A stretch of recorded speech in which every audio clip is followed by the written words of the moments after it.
Hello. So sorry I'm a bit late. Well, I had to make sure I eat lunch before I started the stream. Because that will probably go like 15 to 30 minutes over time. Anyway, so um, back with the Super Special Support Squad 7 Trails to Azure, and yeah, I think for right now I'll keep this team. I might switch Tio out for Noel, just depending on how I feel. But anyway, so last stream of this, I Lloyd broke out of prison. And then after prison, he then went around gathering every single person, every single one of his team members, or anyone who's ever been a team member with him, besides Arias for obvious reasons, and Dudley because Dudley's stuck in Crossbell, surrounded by a giant energy barrier. So now that we've gotten everyone back, I guess we need to next figure out what we're gonna do. So here, let me start by talking to everyone. And then I also some point during the stream I will go over like I do want to talk about all the different stuff that was announced in the Nintendo Direct yesterday. But we'll wait a little bit for that. I'm not gonna watch like the full Nintendo Direct on stream. Instead, I'm just gonna pull up the individual trailers for like everything that I was interested in and just talk about it. So, yeah, let's talk to everyone and see let's talk to everyone so I can remind myself what I was doing. Our actions today will call into question the legitimacy of Crossbell's independence. And doing that means challenging the establishment of the defense force, too. I'm sure Commander Bales can handle the aftermath, but there's no avoiding the unrest that's going to ensue. We should consider ourselves lucky that two major powers are preoccupied with their own civil turmoil.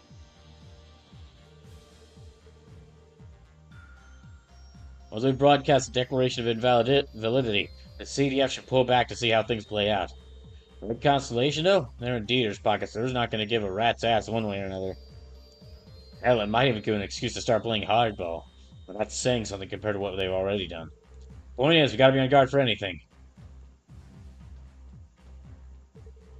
When I first arrived in the state of Yin, I never imagined myself fighting to save it. Maybe it's too late for me to be having this realization, but I'm starting to feel like this role is one I don't deserve. However, the fates of Crossbell and Arkansas are one and the same. I'll protect them both with everything I have.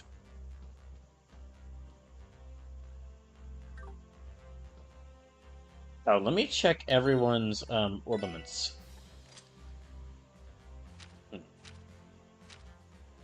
And now that I've equipped everyone's orbaments, is there any...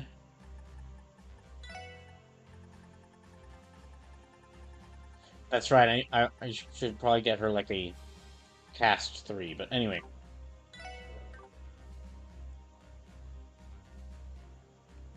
Yeah, now that I've got orbaments, let me see. I probably will sell some of the quartz I'm not going to use.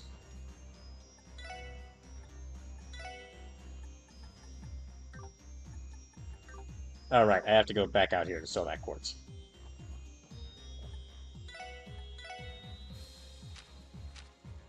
So, let's see. At 2, I'll sell.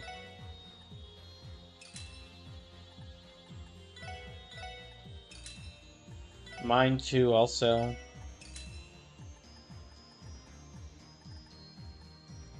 Hit 2, I'll sell. Basically, the 2s that I have a 3 of. So, like, I have a 3, I have action 3, action 2, and action 3. Also action 2, because I've gotten action 3.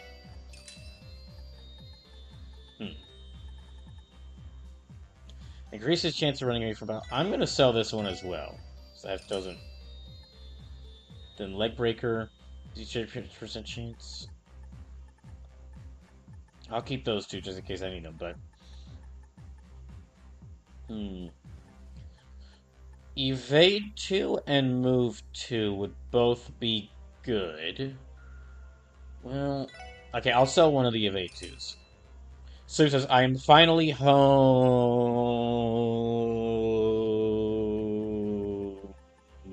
Congrats.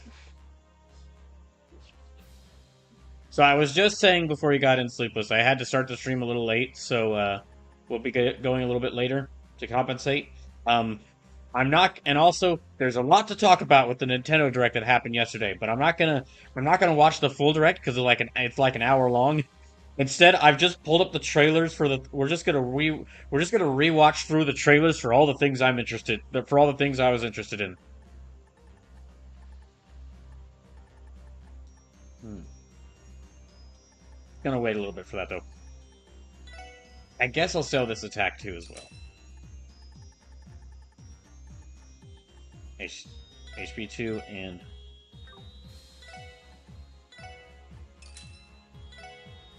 yeah, I'll sell this as well. Okay.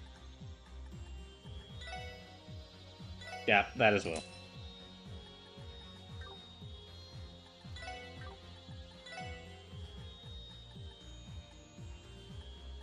Hmm.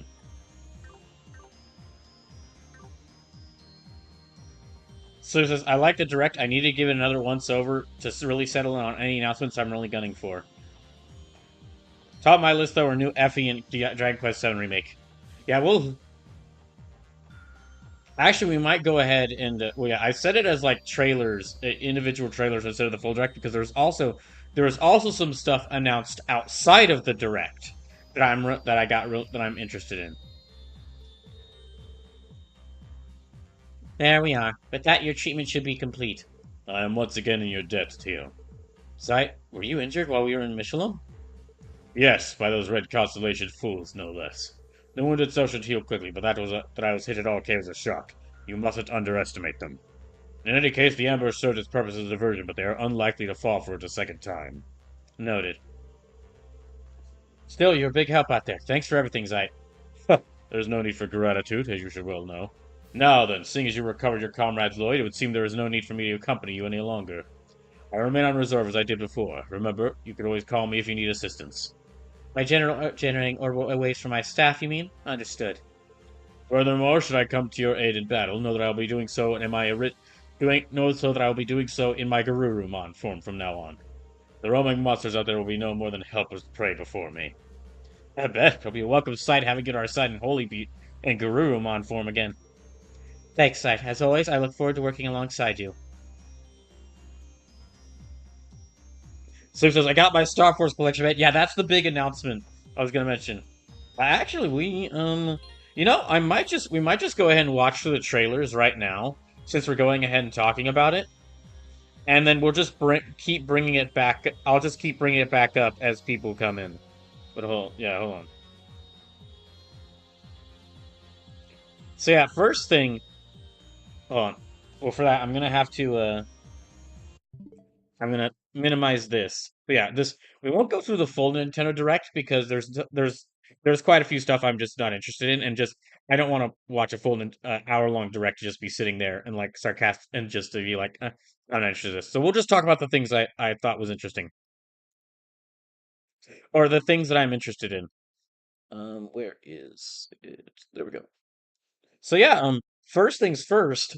This was not announced in the Nintendo Direct, which is kind of surprising. But we're getting a Star Force collection.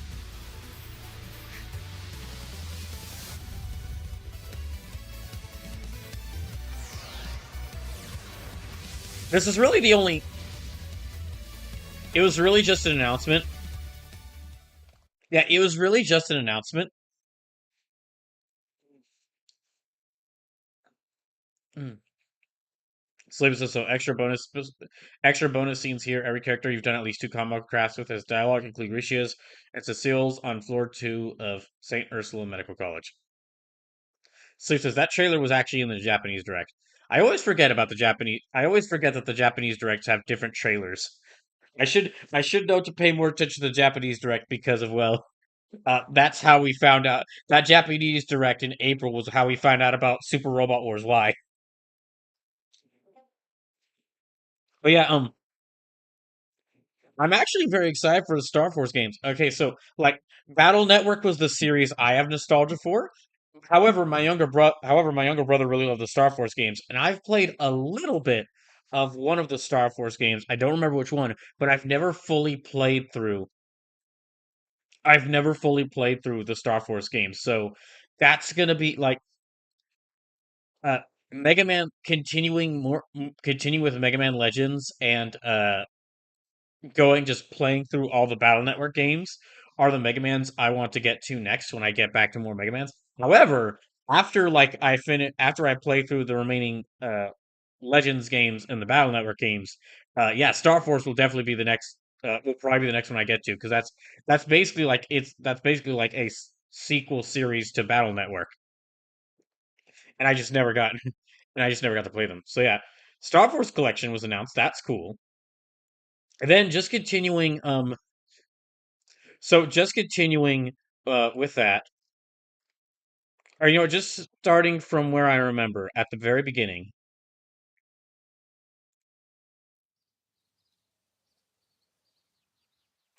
Sleep says we're pretty much out of Mega Man to remake at this point. Legends is the only one left. Maybe Capcom's finally gonna make a new Mega Man. Yeah, they're about to run out of Mega Mans to re-release. Okay, so this is a sequel to this was like the very first trailer shown because apparently today right now is the 40th anniversary of the Mario series. So the very first announcement they had is like the sequel to the movie, which I'm really just showing the movie trailer because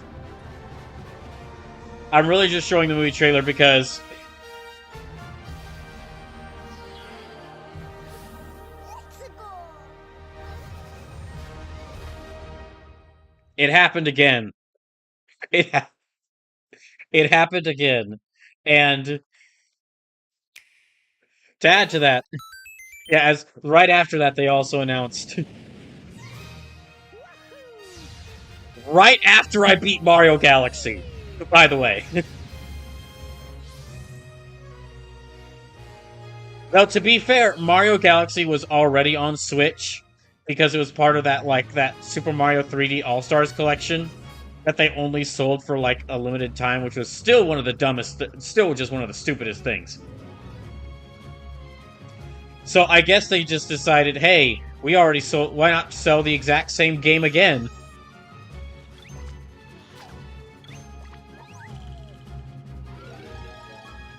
Now, I will admit that clearly I'm part of the problem because I would actually like to have Mario Galaxy on Switch because that would be, yeah, I would like to have Mario Galaxy on Switch to play it on there, but still, just freaking insane that they were like, oh, hey, you know what we should release? Mario Galaxy. We should release Mario Galaxy on Switch. Wow, look at this. Isn't it exciting? Mario Galaxy on Switch. That never happened before. Oh my gosh, look how amazing Mario Galaxy is now that it's on Switch. Never happened before. Never been done before. It's so exciting to see. Wow, we did it. Like, it's not just, like, between... So,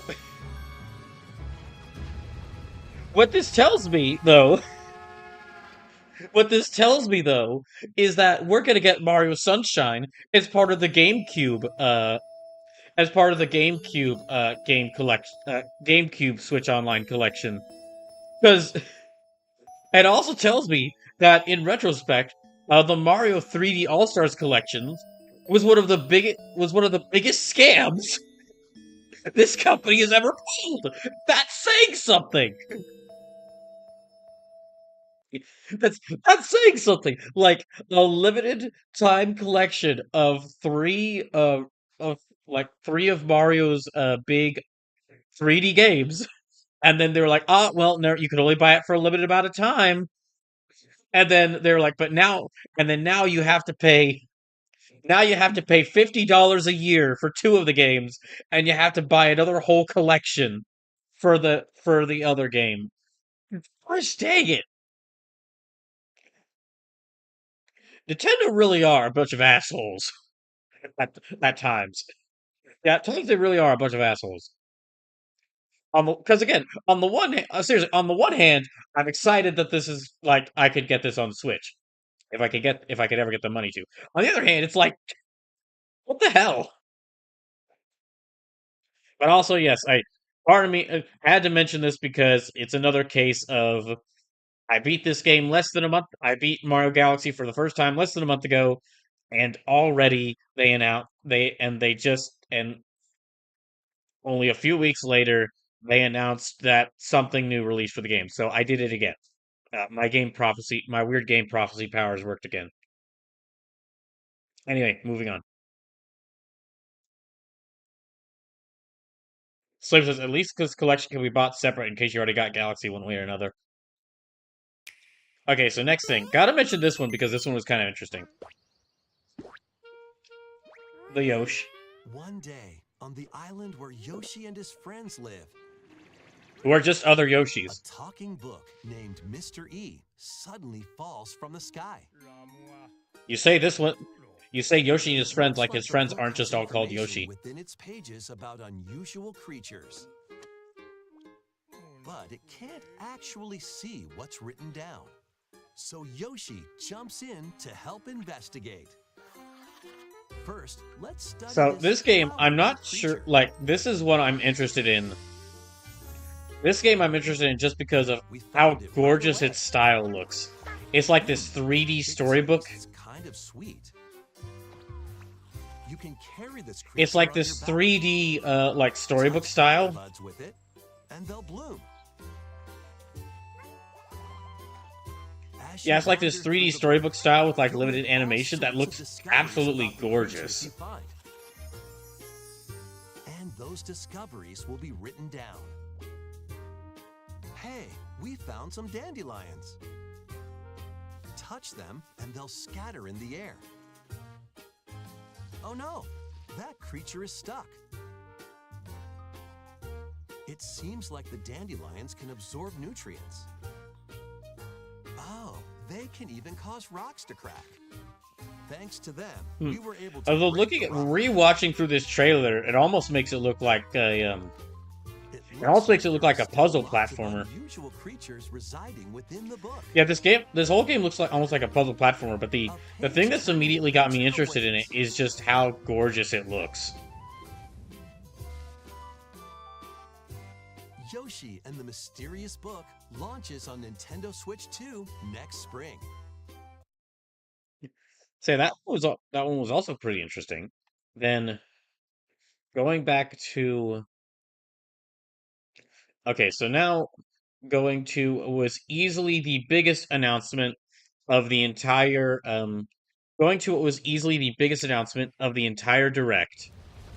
No question. Like there were some pretty cool announcements here, like those Mario ones were nice, but yeah, just that most important announcement of the entire direct.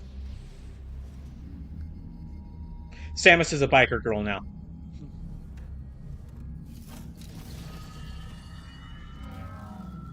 Which means she is only like 2 steps removed from a common rider. Now, having rewatched the trailer, there is a little bit of work. I have seen people a little worried that they're about like this. I have seen people a little worried that this is a sign that they're giving that Metroid Prime 4 has an open world.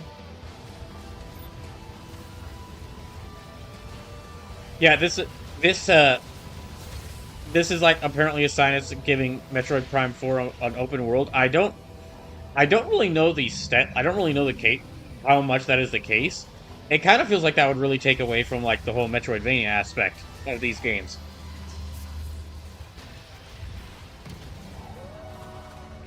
Yeah, but yeah, it turns like I thought we all thought it was impossible for them to make Samus any cooler, and then they decided that, and then they showed that yeah, we can make her cooler. Let's give her a let's give her a cool bike. Also, we now finally have like a release date for this game. It's finally, it's already yeah, we now have a release date for this game on December 4th, which if I have the money to buy it at that time, I will absolutely get it. Also, also, gosh, Nintendo really knows where to hit me sometimes because they announced not one but 2 new Samus amiibo. One that's just Samus being Samus, and the other that is Samus on a bike. So, Samus on her bike. So, so Nintendo knows how cool Samus on a bike. Nintendo knows how cool Samus on a bike is. They've already made an amiibo for it. So he says, I think 12-4 is the same release date as Octopath Traveler Zero. Dang, poor Octopath Traveler Zero.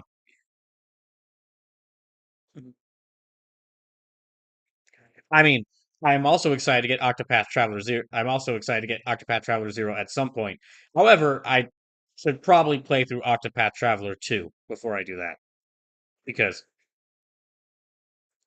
yeah, I should probably play through Octopath Traveler 2 before I play through Zero, just because I've owned Octopath Traveler 2 for like some time. Yeah, finally got an announcement date. Announcement date. This was really just this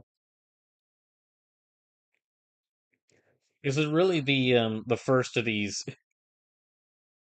Or excuse me, yeah, there really wasn't that much information in this. It was really just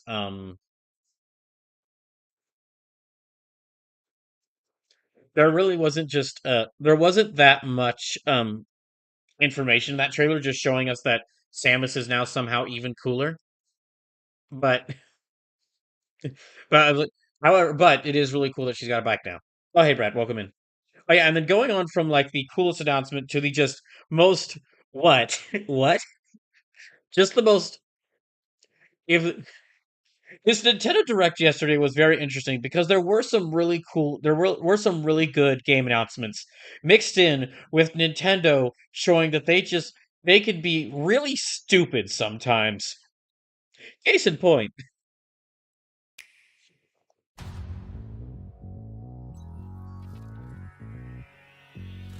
somehow the Virtual Boy has returned. Classics. Virtual Nintendo Boys. Classics. You'll be able to enjoy a I say in collection air of quotes. Virtual Boy games in stereoscopic 3D while playing on Nintendo Switch 2 and Nintendo Switch. In order to play, you'll need this dedicated accessory. So Nintendo really was like, hey, we know what you want. We know what everyone wants. We know exactly what y'all want with our Nintendo Classics line, Virtual Boy games. That you can only play with the virtual with our with our Virtual Boy. They really brought back the virtual. From They the really original tried. Virtual Boy hardware by inserting a console to play. They really decided. You know what? We need to Both bring Nintendo back Switch 2 Virtual and Boy. Nintendo Switch are supported. Play Mario's Tennis, Galactic Like, Pinball, I have heard that there actually are some good games Tower on of the Boxer, Virtual Boy. and more. So, The 14 classic games shown here are planned to be released over time. what? Just release them over time. So, to be fair, I have heard some people say that there are some games on the some Virtual Boy games that actually are good, or interesting, and that the big problem wasn't exactly the games. Big problem wasn't exactly the games themselves, it was the hardware you had to play it on. And the fact that in order to play these games, they were like these in order to play these games, you basically had to like hunch your neck down into this awkward monstrosity of a console of a system and stare at these bright red games as they were like look like for like so they could basically hurt your eyes. So, if they had just released it normally, if they had just like done like what they'd done with the Game Boy Advance and the other games, where it's been like, hey, yeah, well, you like here's the Virtual Boy games. You can now play them on modern systems. It would have been fine. But them going like, no, no, you will appreciate our Virtual Boy console. You appreciate our Virtual Boy console, and to make sure that you appreciate it, you have to buy this $100 Virtual Boy, this $100 new Virtual Boy play these 14 games and only these 14 games, but we're not even going to release them at once. They're going to be released one at a time. So, at the time this is going to release, they're asking you to pay $100. for this eyesore. Play This 3 week, games. Nintendo Classics is scheduled to launch February Oh 17th. wait, no. Also, the expansion pack is $50 a year. I am I am excited. Gosh, there's again a lot of showcases this time. A lot of showcases yesterday of Nintendo just reminding us that they are pretty stupid at times. They are pretty stupid and bad at For a times. dedicated accessory needed to play Virtual Boy, Nintendo Classics will be available in the future. A cardboard Wait, available? So he says Nintendo's a pretty silly company now then. Available to paid Nintendo Switch Online members in the US and Canada. Wait, does that mean you have to already be a Switch Online member in order to buy this?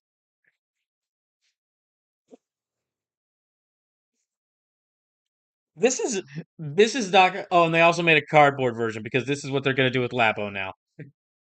I guess that's what. I guess that you know what this was what Labo was all leading up to. That's what Labo has been leading up to this entire time. That's what Labo's been leading up to this entire time. Has been it was actually just a test so they could bring back Virtual Boy. I'm almost about to cry with how funny that is. model of the This is gonna bomb. This is gonna bomb hard. And Steve says that's been on all the on all the retro parentheses controllers, like the Nintendo 64 and GameCube ones. Oh, I didn't know that. I didn't know that. I didn't know that that's how it's been for the retro ones. But even then, but even then, that is stupid. That is stupid that you had to be a paid Nintendo Switch Online member to buy the retro controllers. However, I guess at least a small consideration is that you don't have to play these games. You don't have to play the Nintendo 64, GameCube, SNES games with the retro controllers.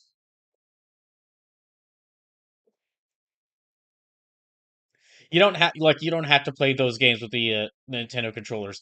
These they say like, oh, you need this Virtual Boy thing. You need our new Virtual Boy. There is like some Nintendo executive who was like they oversaw the virtual like the guy who oversaw the Virtual Boy, and he was like he was like, oh, this is gonna be a hit. Like, oh, but like, oh, this the Virtual Boy is gonna be such a big hit, and then it didn't because it was the Virtual Boy, and then and now they're they're like, listen, we have to put our billions of money. We could be doing anything with our money. We could be released. We could be making a new Kid Icarus. We could actually like release all these old games like individually on our store to where people just buy them. But no, what we need to do with our money is re-release Virtual Boy. This is gonna. This is like the. This is my. For me, this is like the version of like how everyone saw the movie Morbius and was like, "Oh, that movie's gonna bomb so hard immediately, and it's gonna be really fun to watch it bomb." This is that for me. This is not gonna sell well because it's a $100 accessory needed to play 14 games, but you're only going to be able to play like 1 to 3 games at the start. So you won't even be able to play 14 games until like years after you bought it. So it's not going to sell well. Oh, this is going to be funny to see. That's going to be so funny to see.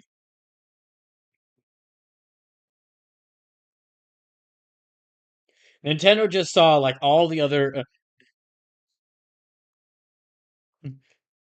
Slim says, I hate to break it to you, bro, but odds are Nintendo will make more money off the 20,000 people that invest in the Virtual Boy this go around than they'd make doing a do a Kid Icarus. I vehemently disagree. Because even though a lot of even though like a lot of Switch owners probably don't know Kid Icarus, all they'd have to do is say, hey, we're re-releasing the Kid Icarus Uprising, the game that Sakurai, the game that the Smash Bros. Guy worked on. Or, hey, we're making a new Kid Icarus game. The previous one was made by the Smash Bros. Guy. All they'd have to do is say that, and then people would be instantly interested.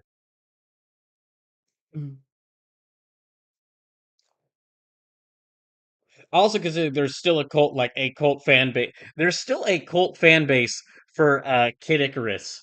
And so if they announce a new Kid Icarus game, then it'd just be like, hey, here's a new Kid Icarus game. With this, there's so many extra things to like play these games on these Virtual Boy games on Switch.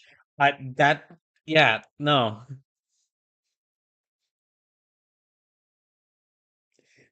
It'd be like It'd be like if Nintendo like announced their like did what they were doing with the Switch Online with SNES games, where you're only like they're releasing only a few like a new game every other month, but also you needed to buy like the SNES mini console that they released a few years back in order to play any of them. But anyway, moving on. Um, another new thing that was announced.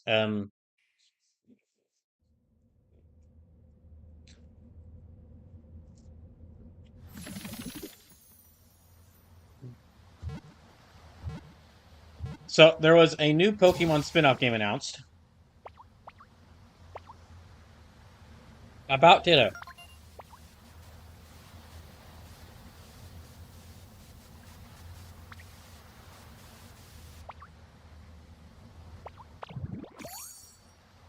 So, um, even Pokemon. It looks like even This Pokemon, land is just waiting to be shaped. even Pokemon, which makes all the My money, was Ditto. like, hey, It looks we like need a some of that fruit. sweet farming sim money. And what's that in the grass? Oh, that's Bulbasaur, a grass-type Pokemon. Even Pokemon. So farming sims must, like, as a genre, must be doing very well.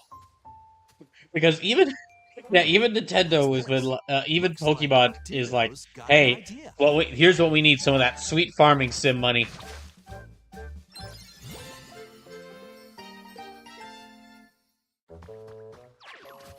By learning this move, you can make grass grow. Squirtle's water gun will keep it all healthy. As nature flourishes, so do the Pokemon. So it says farming sims have done reasonably well for the last 20 some odd years. Well, I mean, I know Stardew Valley has sold like millions, maybe even billions of well, not billions of copies, but like Collect rocks and tens of wood to millions, build with. maybe even hundreds of millions copies. So Till the fields and grow delicious crops. Build homes for the Pokemon you meet.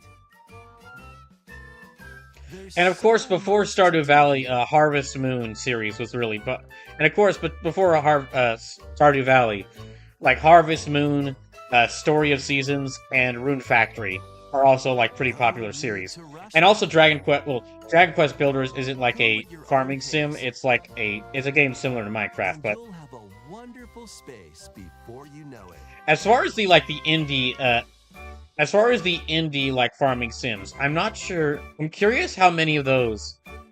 I'm curious how many of the indie farming sims have sold really well Pokemon, Pokopia. after like the indie sims released after, or the indie farming sims released after Stardew Valley. I'm curious how many of them have sold really well. Because that's kind of like when people joke about farming sims, it's usually like indie games. Okay then, next big announcement. Or next big announcement that I'm interested in, To our foes. and I felt I had to talk about. How very spirited. You truly think you can stop time? I don't fear you. You fear me. Well, she's a scary one. We got your back, sister. So just keep moving forward. Our limits grow along with us. Do you know yours? This is it. So To Crow. Hades 2. So yeah, Hades 2 is actually it's announced to be releasing on Switch in just a few weeks. Yeah, Hades 2, like as part of this trailer, Nintendo. Oh, as part of this trailer, Nintendo. Uh, Hades 2 is announced to like be coming out on Switch soon in just a few weeks, like by the end of the month. However, so it specifically mentions like the 1.0 release, which means not only is that like the Switch to like not only is that the Switch version of the game is coming out, that the 1.0 release means it's like the full release of the game is coming out. So like for someone like me who like I actually have Hades 2 on PC, but I've not even played it yet because I've been waiting for the 1.0 release. So that was the half of the excitement from this is not only we finally have a release date for Hades 2 on Switch and Switch 2. It also means that this is like okay, the 1.0 release, meaning like the full release of the game is like coming out. Yeah, the full release of Hades 2 is about to come out. So I do actually have since I actually already have it, I could go ahead and play it once that 1.0 release happens.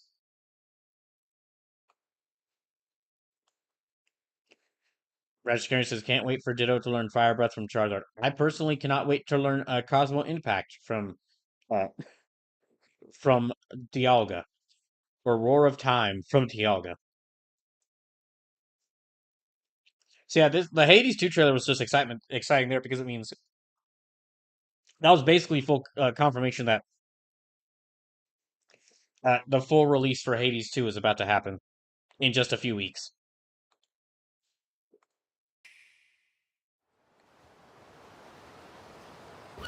Then this is the next big announcement.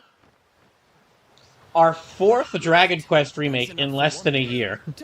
We got the Dragon Quest 3 remake, then Dragon Quest 1 and 2 are getting a remake, and now we have Dragon Quest 7 getting a remake. There's more to the world than this island. And we Although this is need not to like an prove HD it. 2 although this is not an HD Okay. 2D remake. One, This is two, a 3.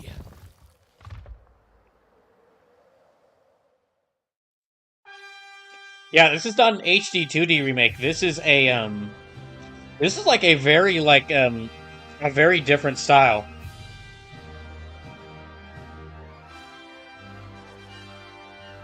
I don't really know how to fully describe the style they're going with here. It looks like it almost reminds me of like some kind like a certain kind of animated film, but I'm not but I can't place which animated film it is that it reminds me of. A mysterious tablet.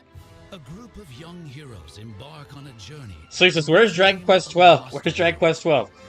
We're not getting it yet, Sleepless. We can't do. Listen, we're not getting nothing about Dragon Quest 12. In order for Dragon Quest 12 to release, they must first complete the prophecy, and every single other Dragon Quest game must get a release. It must get a remake. Now it's not. Now I'm being very kind of hypocritical. I'm being kind of hypocritical there by making fun of yeah, I'm being very hypocritical there by making fun of this game getting a remake, considering that I'm playing through like Final Fantasy VII remake. Considering that considering that I was actually interested in the Final Fantasy VII remake, but That's the spirit. Look out, world. Here we come. my guess is that so they like announced in this like, hey, Dragon Quest VII reimagined is like coming out February 5th. Sleep says, listen, I'd take a Kingdom Hearts 1 remake at this point. Sleepless, you would take a Kingdom Hearts 1 remake at any point. You've mentioned you would take a Kingdom Hearts 1 remake even if they had just made a Kingdom Hearts 1 remake.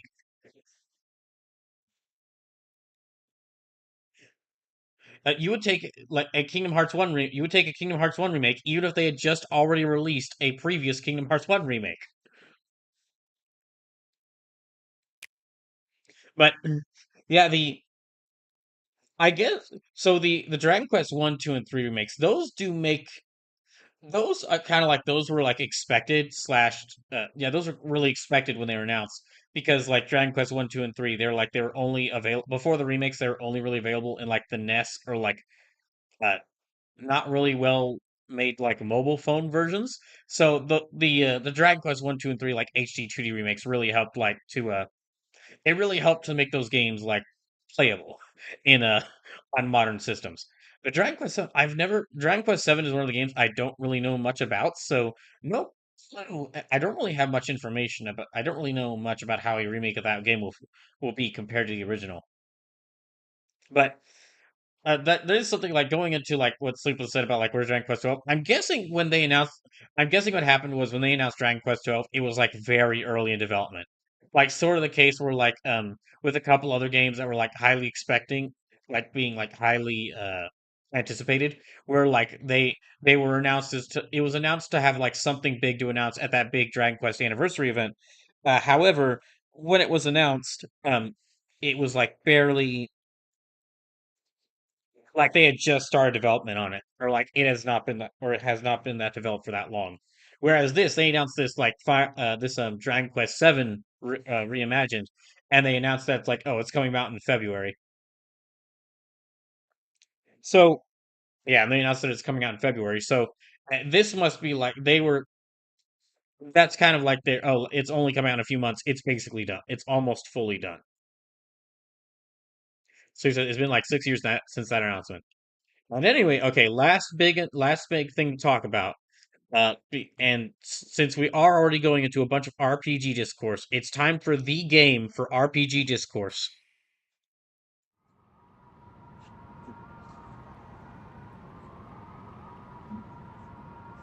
So, new Fire Emblem. Uh, new Fire Emblem, and this one looks kind of like very Greece, like very Greece, or set in like a Greece-inspired fantasy setting. Which, if that is the case, which, if that is the case, I am very excited because then it means that 40 years, after almost 40 years, uh, intelligent systems, intelligent systems have finally discovered that they can make have finally realized that they can make a full fantasy setting based off of some culture other than medieval Europe. It took them like 12 games, but also already.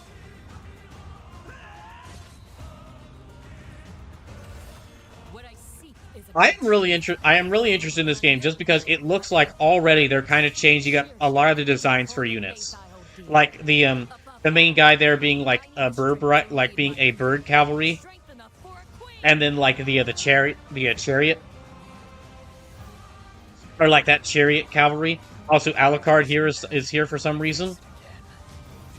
Okay, not only is Alucard here, but also I have to point this out because it bothers me specifically. His sword, he's got like a sword that very much looks like the God Bone sword that Byleth had from Fire Emblem Three Houses, and of course, as we'll see, that's intentional. But I just have to bring this up. His sword, this guy Alucard here, his sword is called Answerer, and that's is he gonna have a shield called the Question?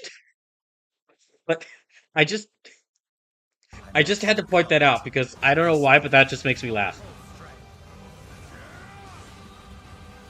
I was honestly expecting Alucard here to be kind of the villain just because of how he looks like Alucard. But no, actually, so looking at this,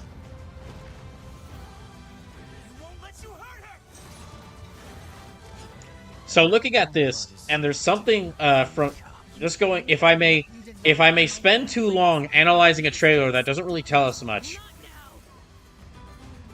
For those who stand upon the final stage, I shall grant whatever wish. Slim says one of the discords I'm in was watching this trailer. We came to the consensus that we think this game is taking place in the country of Almira, but we're not sure if it's a prequel or sequel. So yeah, this is definitely like related to Fire Emblem Three Houses because well, Sothis is here. Have you forgotten me so soon? So yeah, a lot of people are unsure if if it's like a prequel or sequel to Three Houses because Sothis there is an adult, which doesn't really mean anything in Fire Emblem because she was like a 1,000-year-old child in the first in Three Houses. So Brashy Carey says with the questionable shield, I expect a dagger with infinite questions, aka Infinite Dagger. Okay, just gonna rewatching it because there's something I realized rewatching this that I wanted to bring up. So this is one of the Discord I'm in was. Oh yeah, we already watched. Okay, I already read that one. Just had to see. Okay, so I'm rewatching this with the sound muted because there's something I realized rewatching this trailer that I don't think anyone's brought up. I'm curious if I'm actually gonna fast forward here. I'm curious if this game is actually like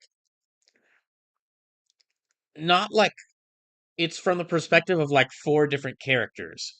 If like either it's going to be like three houses where you could join one of three factions and you join with that faction throughout the whole game, or if it's going to do something different than that and it's going to actually have like multiple campaigns or like or like you alternate between multiple main characters. Because like at first it was looking like Kai here, his main story guy, his protagonist, his main protag. But then, like, an interesting thing I realized rewatching this trailer, all four of like the characters this trailer focuses on, this queen lady, with like the bone armor, Kai, Os- bird cavalry boy, this queen with the bone armor, Alucard, and that uh dancer girl. All four of them are never shown on screen at the same time as each other. Unless I missed it. Like I'm rewatching the trailer here to see if I missed it, but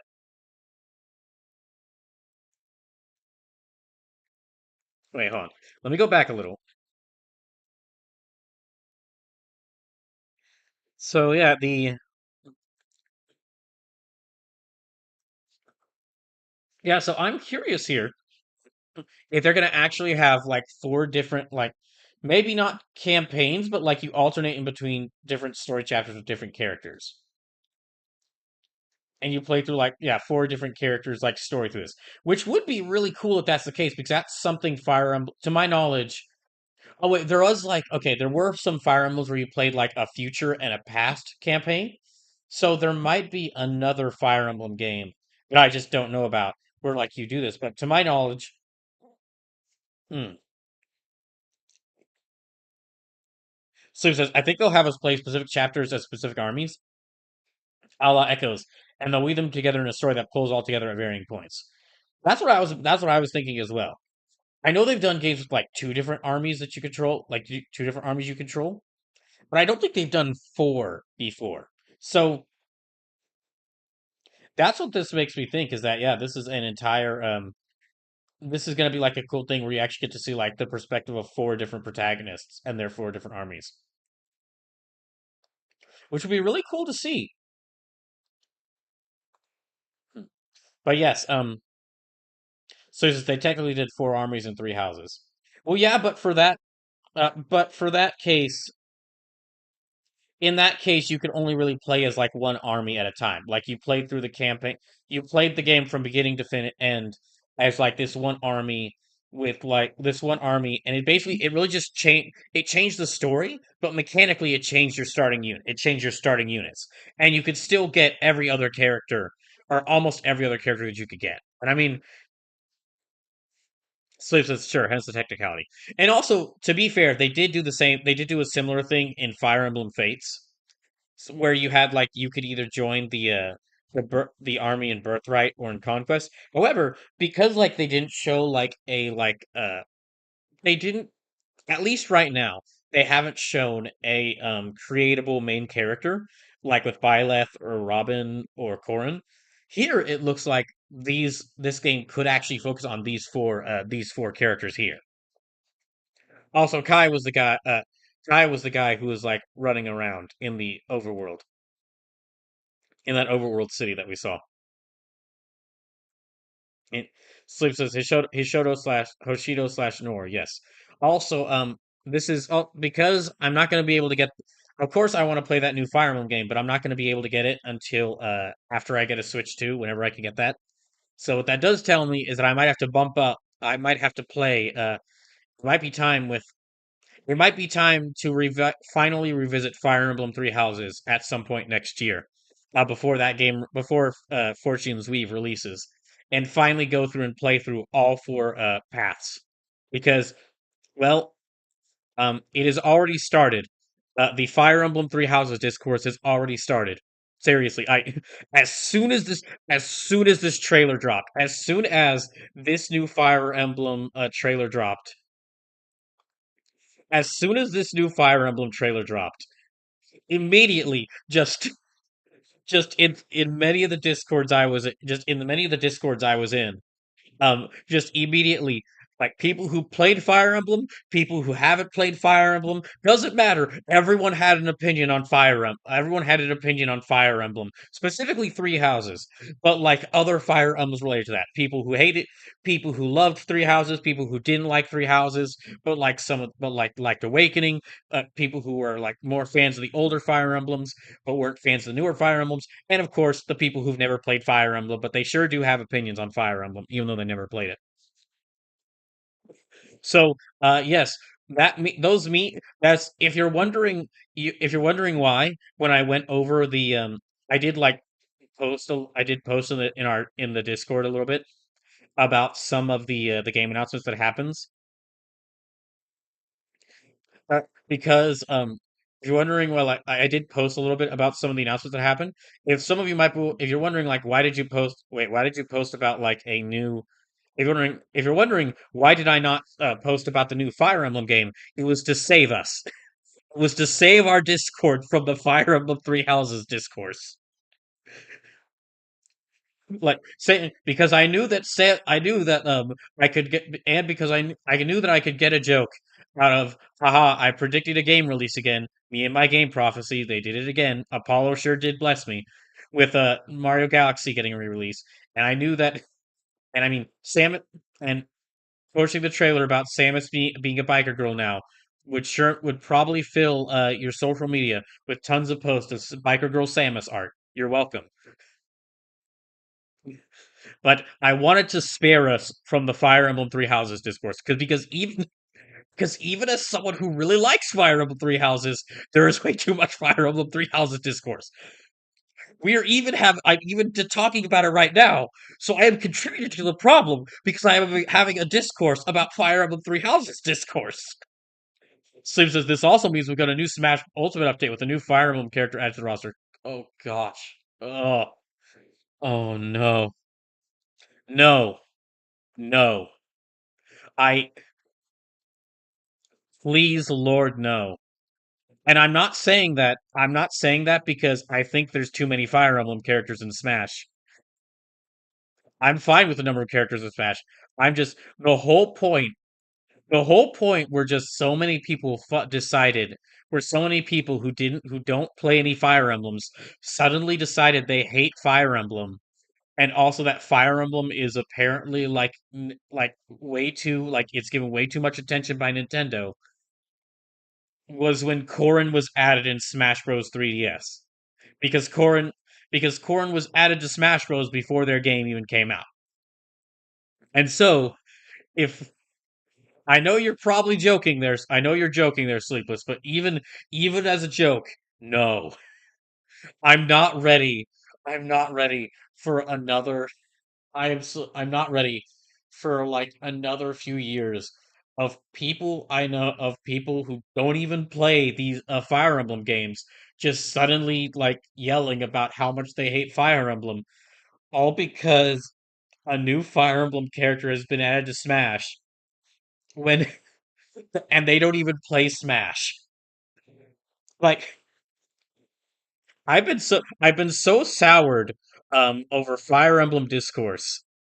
I've been so like the whole like thing about Fire Emblem characters in Smash has negatively colored my experience with like it has negatively colored my experience like my experience with the internet so much that now I'm actually kind of happy Shantae didn't get into Smash Bros Ultimate. I would have loved if she did. The Smash Bros, not shit Smash Bros. No, not who don't give, no, don't should not engage with the Smash Bros community. But the Shantae fans would be over the moon. Like they would be like it would be like the best time. It would be like the best. It would be the happiest day in a lot of Shantae fans' lives. Because I mean, our Shantae fans, we got like a me costume for her, and we were excited. We got a me costume for her, and we were like over the moon with excitement.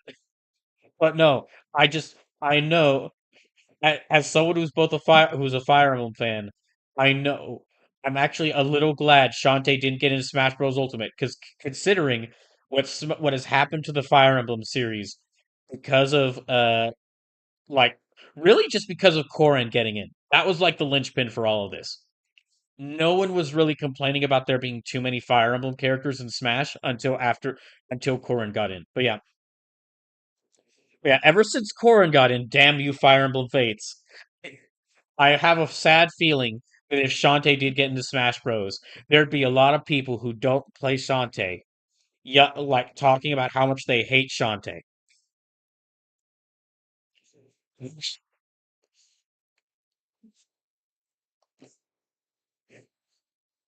So yeah, I am actually on the one hand, if let so yeah, I've mentioned this before, but if so, he says to be fair, Marth, Roy, Ike, and Robin all fight very differently from each other. Yes, yeah, they do, and Corrin fights differently from all of them. And yeah, and Corrin fights differently from all of them. So all the Fire Emblem characters in Smash do fight, like the majority of them do fight very differently, except for like Lucina and Chrom.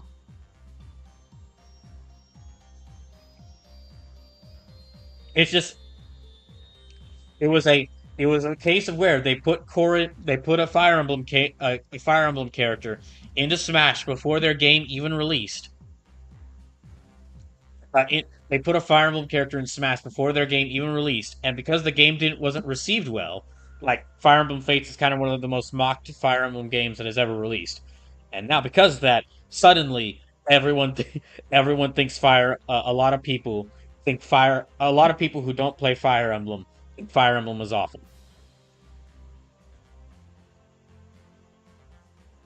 So it's kind of impressive that despite having 6 reps, they all fight differently. Well, I mean that's how they would design it. Because like I mean, for another example, in there's 3 different links in Smash Bros. Ultimate, and yet they also all of them play a bit. They all 3 of them play a bit differently from each other.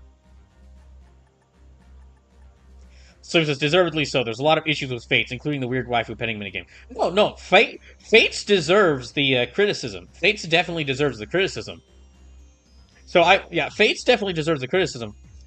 My issue is that my issue, and this is the reason why I'm like going off about this so much, is my problem is that after like Corrin got into Smash, suddenly, a lot of people who've never really played Fire Emblem and like haven't played any of the Fire Emblem games suddenly decided that Fire Emblem was the worst thing in the world. That was kind of like my whole issue with this, and why I'm okay with like and why I'm okay with us not getting another Fire Emblem character in Smash for some time because I'm not ready for a whole nother year of Fire Emblem being really hated. Fire Emblem being, depending on who, like Fire Emblem being really hated, but also apparently getting too much represent. Also being like apparently Nintendo's like favorite series by people like all said by people who don't play the games. It's a bit like how kind of where I'm at with people talking about Kingdom Hearts on the internet. Yeah, it's a bit like how where I'm at with people talking about Kingdom Hearts on the internet. We're like, if you like Kingdom Hearts, that's great. If you dislike Kingdom Hearts, that's also fine. Yeah, if you like Kingdom Hearts, that's fine. If you dislike Kingdom Hearts, that's fine. If you don't have no interest in playing Kingdom Hearts, that's also fine. I understand all those positions. But I get really annoyed with people who've never played Kingdom, who haven't at least tried the games, talking about them like they're awful. Because they heard someone else say something online about the games, and that's made them decide that the games are awful. That's also why I've taken steps to like whenever I talk about games, I try to make sure that I say like, hey, I've never played a game. I've never played this game, so I have a very limited opinion on it.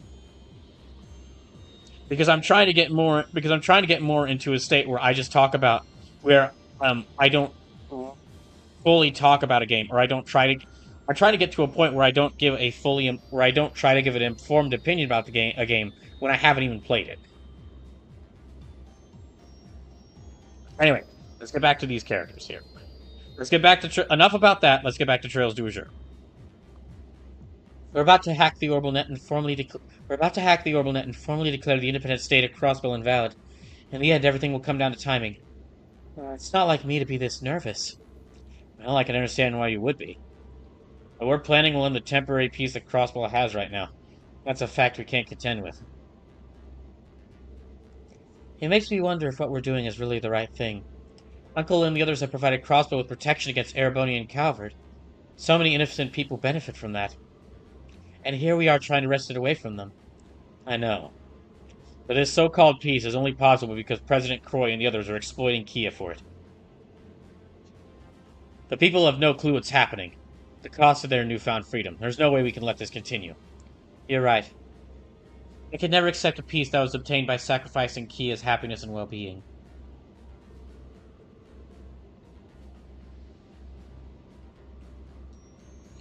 Thanks, Floyd. Chatting with you was just what I needed to let go of my doubts. Anytime, Ellie. This operation is our first step toward getting Kia back. We need to pull it off no matter what. Right, let's give it our all. So yeah, back to me playing a game that, I mean, to what I know, it doesn't really have much, from what I know, it doesn't really have a lot of discourse. It doesn't really have much, discourse. From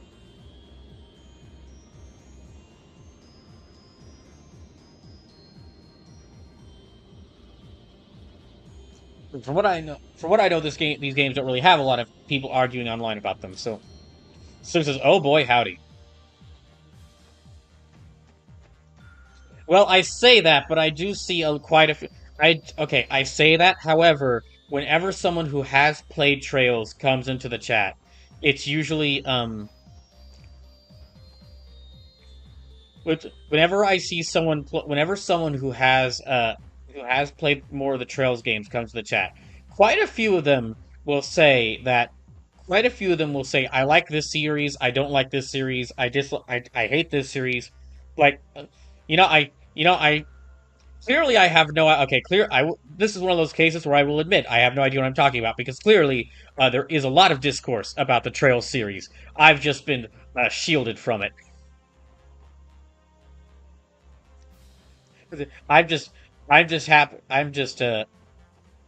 Clearly I've just been shielded from it.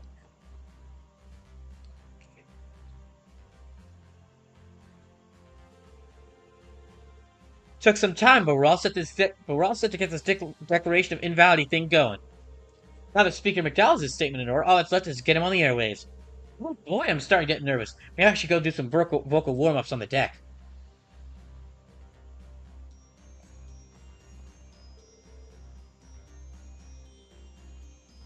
Are you ready, Speaker McDowell? Yes, I'm prepared to declare the independence of Crossbell invalid at a moment's notice. I give you my word that Henry McDowell will not be pulling any punches. I've learned. I'll give them a verbal electric wind. I'll give them the verbal equivalent of an electric wind god fist they'll never forget. Rest assured that my statement will serve as an answer to Dieter's past assertions. Thank you for doing this. There's no need to thank me, Lord. But the declaration will be received by the court of public opinion as the true variable. I may no longer be the orator that Dieter is, but I shall do my utmost to convey the sincerity of our intentions. It is something I must do. It's imperative that every Crossbellan consider the future of our homeland. Thus said, we're counting on you.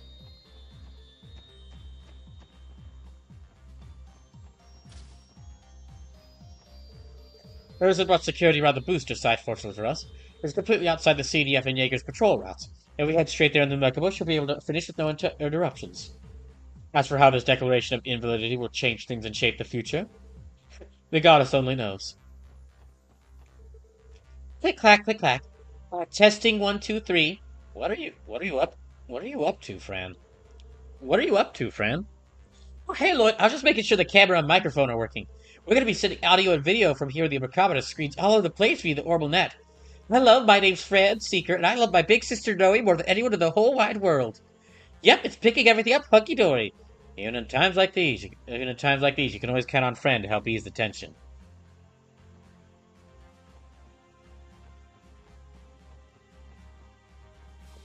Sleeper says, and not, oh yeah, we're just happy people are playing the darn things, and not in a tourist capacity either, but just actually playing games. That was something I saw.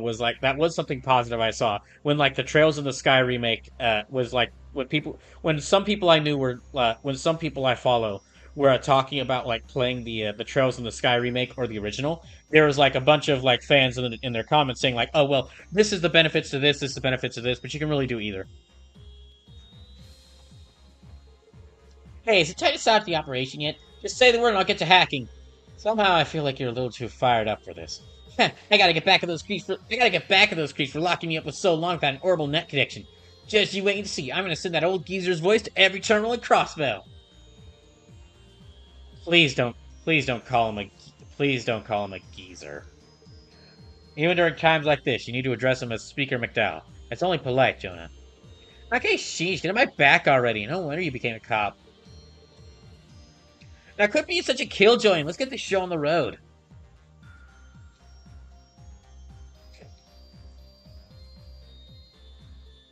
Okay. I think we're about ready to start. However, I'm gonna need. I kind of drank up all my water there because I was in my discoursing about the discourse of fire. In my discourse about the problems of Fire Emblem discourse. I drank up all my water, so I'm gonna need to get some. I'm gonna need to get some more, or maybe some tea. But yeah, I'm gonna be right back. I need to get something else to drink. I feel like I should maybe get like 3 to 4 bottles of water to be ready.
So while I was on break, there was something I remembered, which just like kind of hit me.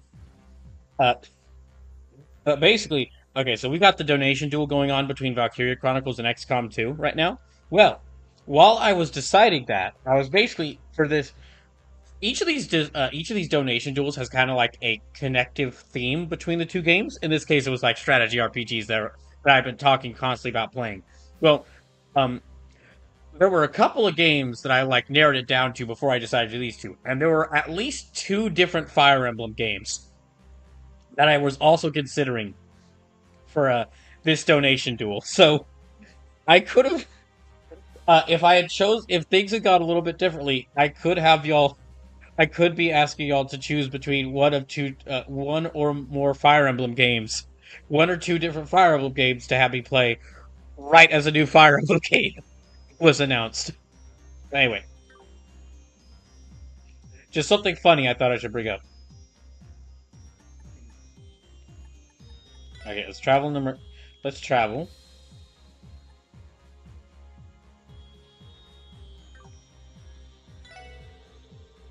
Well, first, let me just check our area we're going to. The Defense Force and Jaegers have been on high alert ever since Speaker McDowell was freed from their clutches. As things stand, there's no location where we could land the Merkaba without risk. I figured that as much. In that case, let's focus our efforts on the plan and head for the booster site. Agreed. All that remains to decide where the operation will be initiated. Speak to me again whenever you're ready. So yeah, let's go to the booster site. We can use the experimental signal booster to hack into the orbital net and broadcast a declaration of invalidity. Once we do this, there's no going back. Are we ready?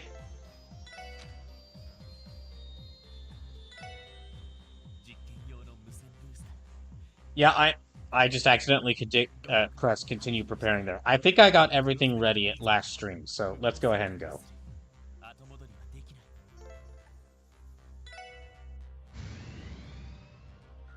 Yeah, I think I got everything ready at the end of last stream, so let's go ahead and go there.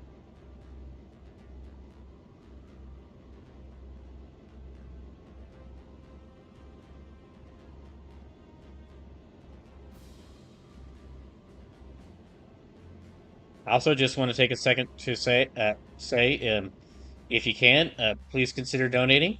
And if you do donate, make sure to let me know whether you want me to play Valkyria Chronicles or XCOM 2. This donation duel will be going until I beat any of the games I'm playing right now. Which it looks like that it could actually be Trails to Azure. Well, this could be going until I beat Trails to Azure, because it seems like that might be the game I beat first. But yes, any donations are really appreciated right now, as I try to stay financially stable whilst job hunting. Cameras check. Sound systems double check. We're now approaching the airspace directly above the signal booster.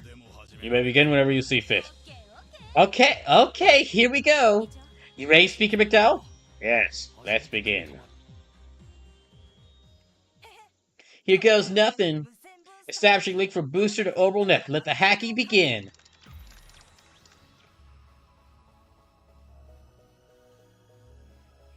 Maybe someday, Zempharia will discover what a computer mouse is.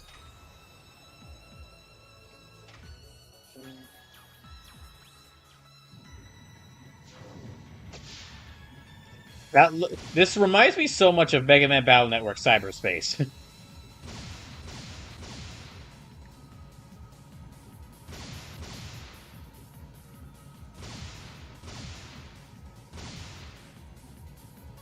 So is it Zempharia? Yes, Zempharia. I've got the ZEM right. I had the ZEM and the A down, and I had the ZEM at the beginning. So Zemuria is the continent, Remifaria is a nation on it. Oh, okay. Yeah, I had the ZEM at the beginning down, and I had the RIA at the end down. It's just those letters in the middle that I had forgotten. Yeah, I got control of the communication system. Switching to bait camera. Go for it. Good morning, Crossbell. This is reporter Grace Lynn of the Crossbell News Service coming to you live. As a disclaimer, the following transmission is not endorsed by the CNS. I am here at an independent capacity to deliver this breaking bulletin to you. With that, there is someone here who I would like to introduce. Rishia Mao. No, that would be awful. I'd feel so bad for Risha there. I give you Speaker Henry McDowell, Speaker Henry McDowell, representative of the autonomous state of Crossbell. Rishi is hiding far back in the corner, as far away from the screen as she can. Good morning, citizens of Crossbell, as well as everyone else who may be watching this broadcast. I, Henry McDowell, am Speaker of the Diet of the autonomous state of Crossbell.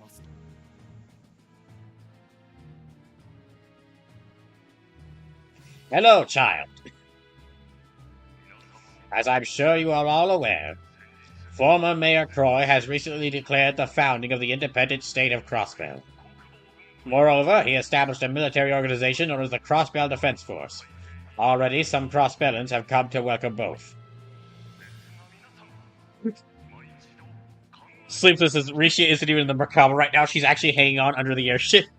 She's on like the deck outside. She's on the deck outside. Which probably would be a bad idea to have someone there, just to keep an eye out for in case they get attacked. However, I urge you all to reconsider. Consider whether our present course has truly been the will of the people.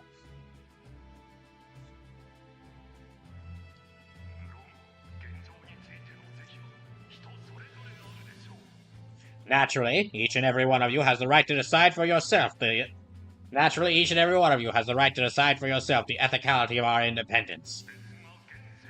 Even so, the fact of the matter is that our current administration was not established via democratic process. Independence was proclaimed under the pretense of unanimity. When in truth, several Diet members, myself included, were falsely imprisoned. To reiterate, all that has been declared had been done so arbitrarily without the consent of the Crossbell Diet. So now I ask you, was the referendum's purpose truly to gauge the stance of the people toward national sovereignty?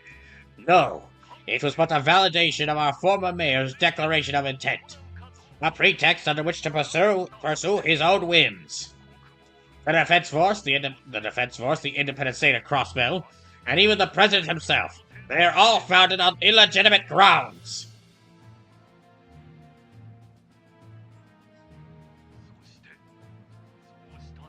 But rather than simply challenging the legality of how this came to be, there is something just as important that I want my fellow Crossbellans to ask themselves.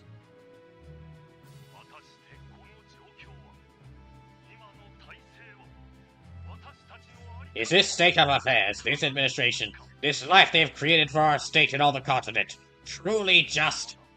That is the question.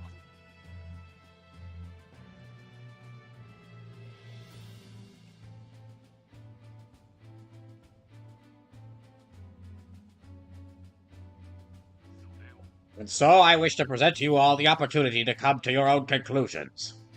With that, as a representative of Crossbell State, I hereby emphatically and categorically declare the independent state of Crossbell invalid! Wow, he really said it! This is going to give us a little more leeway for sure! Indeed it will. Sergey, was this their doing? You tell me. You know anyone else that could pull this off? I know. It means so much. It means so much that after 2 games of this, that Dudley is the one. That Dudley is being like. That Dudley's being like, it was that special support section, wasn't it? They really are good. They really do be supporting out there. Oh dang! Dudley doesn't even know that Arios. We're gonna have to tell Dudley at some point what Arios did. And oh boy. I would actually love if this game were an anime and not a game, they could really just make like Arios fight Dudley, and that would be the hypest fight of That would be the one of the most hyped fights in all of anime if this game were an anime. Take a look, people. Looks like business is about to pick up.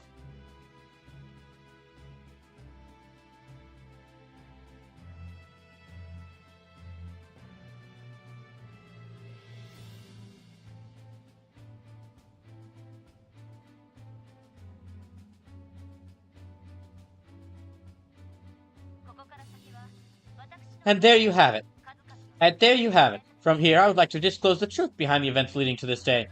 It began with the raid on Crossbell City 2 months ago. How much longer do we intend to let them peddle this swill over our airwaves? We discovered the conduit they used to gain access to the signal and are in the process of cutting them off. It should only take another few minutes or so. We've begun withdrawing the screens that have been set up in the city as well. The citizens should disperse on their own shortly. So this was their ace in the hole. It's no easy task weaving a thread of fact into a tapestry of fiction. That's the mark of a wily old veteran. That's the mark of a wily old veteran if I ever saw one. Aren't you forgetting something? This never would have happened had you not allowed the speaker to escape from house arrest. Fair point. Fair point. We'll shoulder the blame for that. Though had you allowed us to do our things our way from the start, those pets will be dead. Then this never would have happened. We cannot afford to compromise a divine child's temperament. There's only so far we can go with the SSS and their allies if we want to keep her cooperation. Vexed as it all is, those are the terms we agreed to. This ploy will likely have a considerable effect on the defense force stationed outside of the city, too. I'll do what I can to mitigate it. Please do.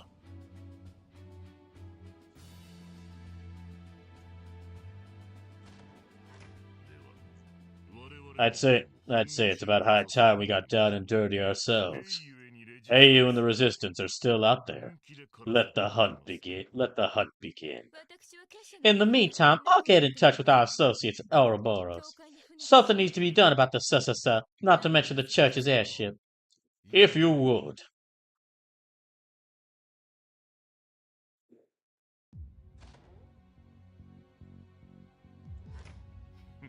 Well, that was quite a show. Seems to me that your old man is all velvet glove and no iron fist. That may be how you see it, but I would ask you to consider this as an act of foresight as president. This project's ultimate goal is to shift the balance of power across the entire continent. That's something that my father could never hope to do alone. That's why he surrounded himself with collaborators who could get the job done for him. Such as the Divine Blade of Wind, as well as that other gentleman. Precisely. Dad, are you done talking yet? Huh. Them saying that other gentleman makes me think that there's someone else involved here. Because, I mean, at this point in this, like, before the reveal, that other gentleman would have probably meant, Arios. And, well, it can't really mean Wald. Because, like, it's Wald. That's expecting competency from Wald, which is... See, this is how we know, even no matter how flowery they say things, that their plan is evil, and stupid and must be stopped, and even if we were unable to stop it, it would still fail, and that's because they invited Wald. Oh, hey, Lady Belle, what's up? Dots. Wait. You know, I kind of get. Wait. Dots. I'm just gonna be quiet. Oh, surely, as spirited as ever, I see. Have you finished thinking over what we discussed earlier? Oh, you mean about being in charge of your private unit? Yeah, it sounds kind of fun, but I like what I'm doing already. You could at least wait until I leave the room before trying to headhunt her from right under my nose. Yes, yes, my apologies. In any case, Mr. Orlando, I would like to proceed as per our previous arrangements, if you don't mind. Fine by me. Fine by me. And what are you going to do? What are you going to do, kid? I'm not your grandson, Pop, so keep your nose in your own business. I do whatever I want. Suit yourself. You're always welcome to roll with us if you want, Wald. I'll put you through the paces. I'll only rip off one of your legs.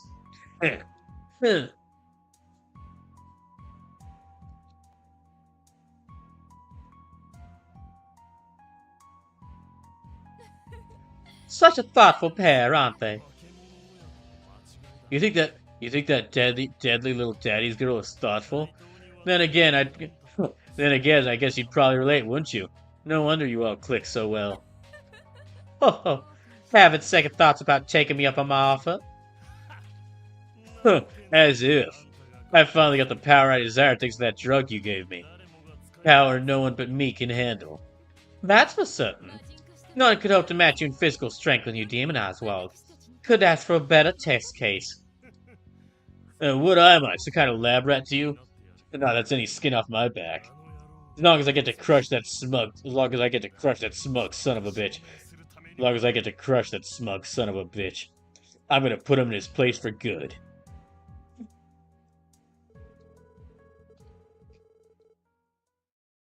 The shockwaves of Speaker McDowell's declaration of invalidity slowly spread throughout the state, as well as the rest of the continent. Whatever impact it had on those in Crossbell City remained shrouded in mystery due to the barrier. Within the defense force, however, unrest spread virulently as the chain of command at Bellegarde and Tanglegate began to unravel. Amidst the chaos, the Super Special Support Section 7 received a surprising call aboard the Merkaba.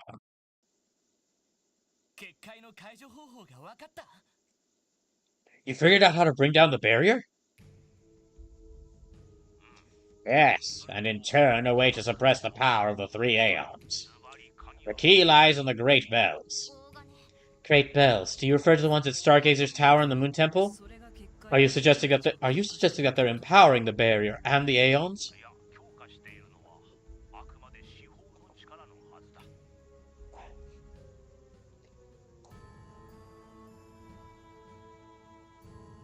No. Strictly speaking, their power is derived from the Septarian. However, the Septarian is not yet complete at the moment. For it to perform its so-called miracles over an extended area, its power seemed to rely on designated spatial fields.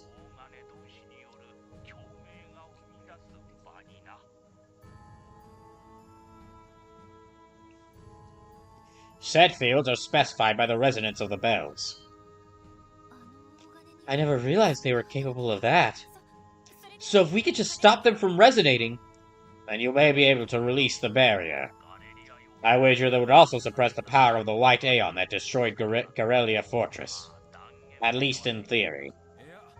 Well, it's gotta be worth a try. The barrier and White Aeon do remain our largest obstacles. Liberating Crossbell City will both be impossible as long as both remain. So in other words, we should prepare to head to Stargazer's Tower and the Moon Temple.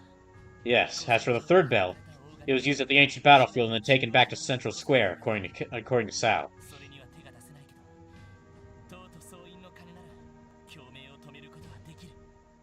We can't do anything about that one, but we can still stop the bells at the tower and the temple at least. That is, if you could get past Ouroboros. Members of their forces are guarding both locations.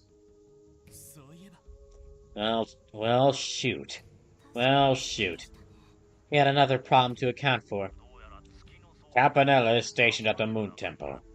As for Stargazer's Tower, I believe he is under the protection of Arianrod. That crazy strong chick in the armor again, huh? She's several problems in one. We managed to pull out a win against the Fool, but even with our numbers, I highly doubt we stand a chance fighting toe-to-toe against the Steel Maiden.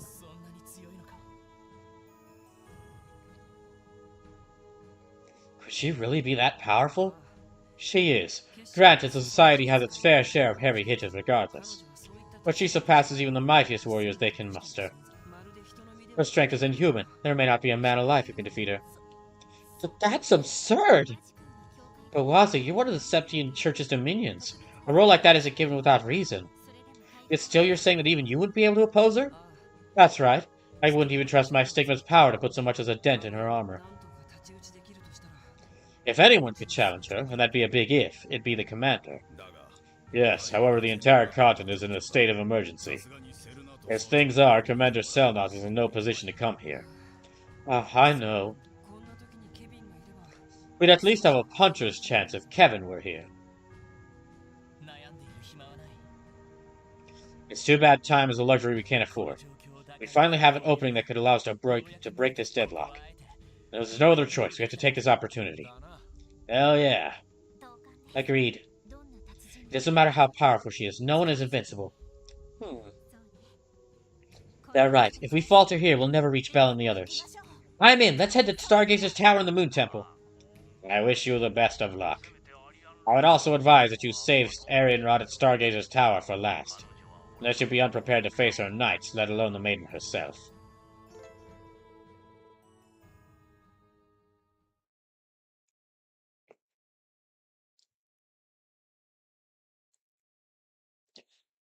You can reach the Moon Temple via a fork in the tunnel along Main's mountain path. Okay. Let's check here. So it says, yeah, Stargazer's Tower is like point of no return. So it's so after we start part 5, that's probably, I'm guessing, part 4 of the finale. And after that, we're just going to go straight from part 4, then to part 5, then part 6, then part 7, then part 8, then part 9, then part 10, then part 11, then part 12.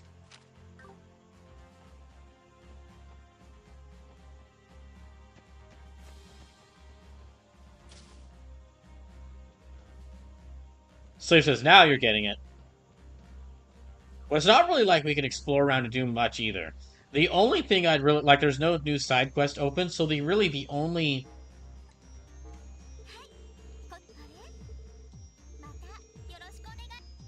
yeah, there's really no there's no new side quest open. So really, the only thing I'd want to do is try and get that one shroud, that one what was it? That one quartz from the store, from that store that I couldn't get.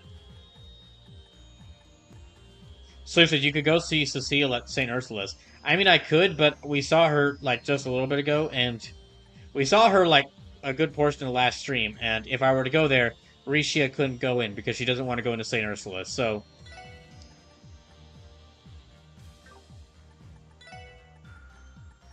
dang, I've only got one of these, so I couldn't even get that quartz if I wanted it.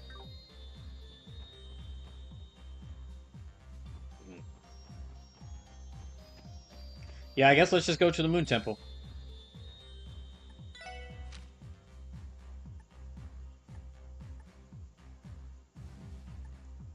Where is it? Oh, okay, it's over here. So let's go to Main's Mining Village.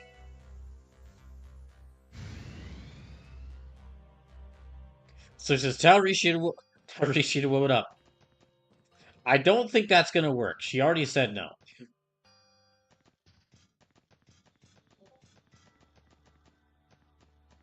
The heck is that? Let's fight it.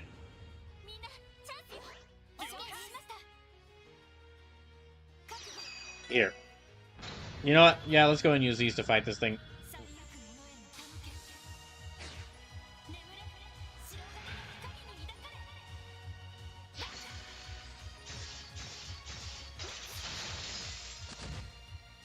Oh, great job, Rishia.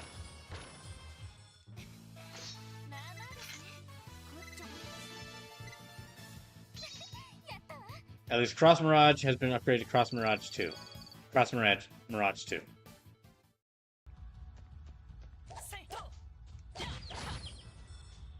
So yeah, let's head down to the Main's mountain path. Let's head down to the moon Temple.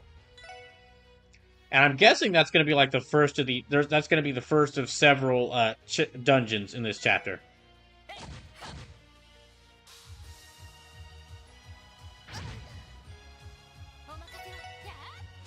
A poisonous mole?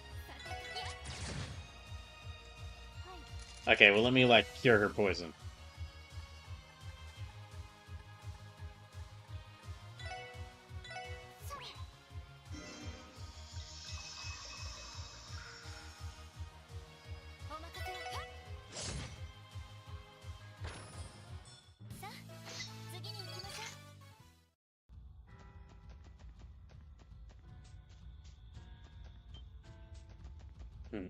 So it says yes. So yeah, we're gonna have to go back to Moon Tower.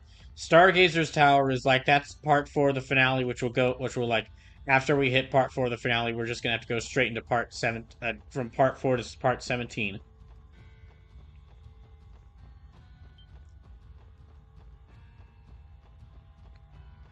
And then also, yeah, I think the finale, we're definitely gonna have to go back into Crossbell City and do quite a bit there.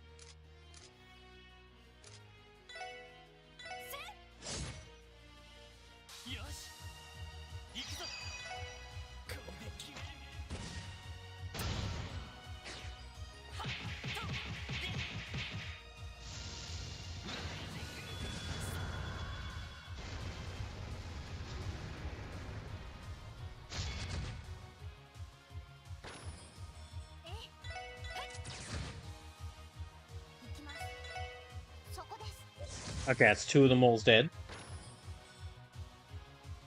So, we'll just try to see, like, we're already 2 hours into the stream. We're just gonna see how far I can get in this game tonight. I mean, I'll try to do as many of the dungeons as I can. I'll try to do as many of the dungeons as I can, but no clue how many I'll be, We'll just have to see how many I can beat in one night.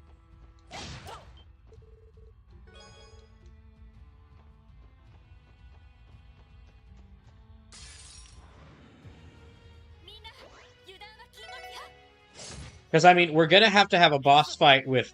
We're gonna have to have a boss fight with Campanella. We're gonna have to have a boss fight with Arianrod. We're gonna have to have another boss fight with Shirley. We're gonna have to have another boss fight with Sigmund. We're gonna have to probably have a... We're gonna have to have a boss fight with Wald.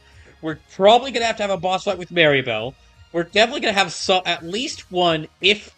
I'm thinking, like, 3 boss fights with Dieter.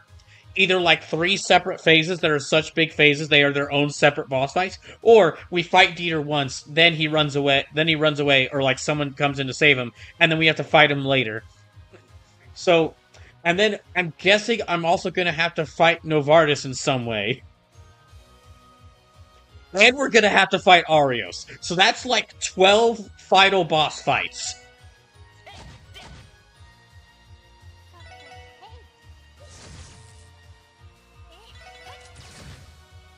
It's gonna be the,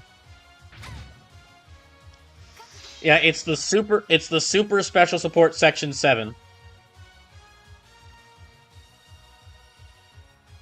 Versus, Croy's Croinies.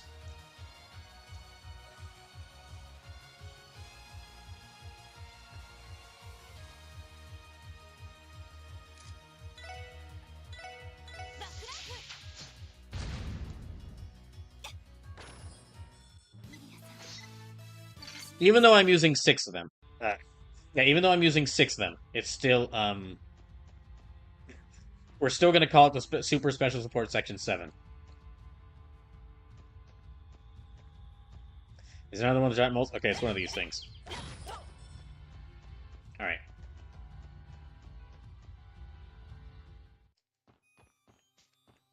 So we are at...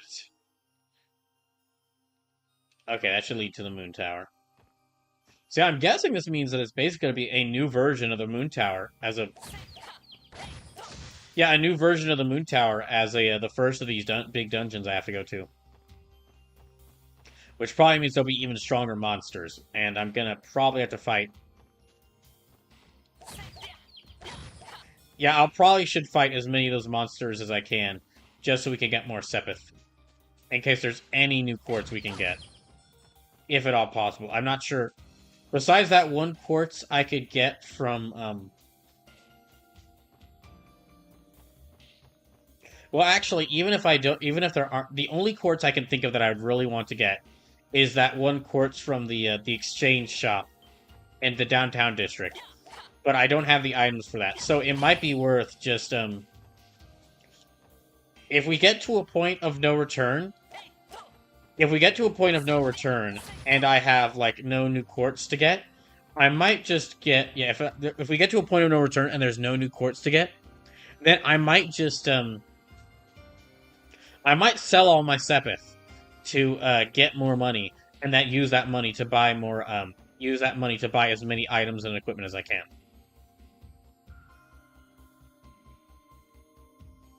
Oh no, barrier. Oh, you shouldn't have done that. Now Loya's gonna be pissed. Ouroboros' crest. The door appears to have been sealed off by some kind of power. Everyone, look!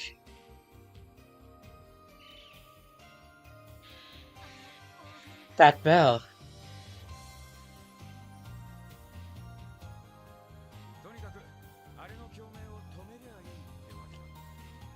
We just gotta stop that thing from resonating, right? You're welcome to try. That's right, it's me. My oh my, our meddling little Meister must have pointed you this way, didn't he? Perhaps the definitive Gordia class units angered him, or could it have been the attack on Ark Seal? It was less angered and more pissed out of his mind, I'd say. You reap what you sow. Well, that's no fair. Why should I have to pick up the tab for the professor and the Jaegers? Because you're annoying. But oh well, I guess that's life. If you're here, you must be looking to have some fun. Let's get the party started, shall we? Archaisms? Multiple weapons confirmed. If these were built for strongpoint security, I can only imagine their firepower. Who cares? Either way, we're sending them to the scrap heap. Right.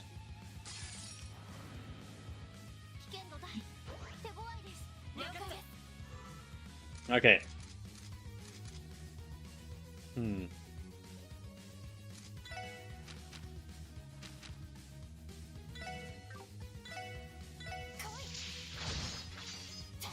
Dang, that didn't work.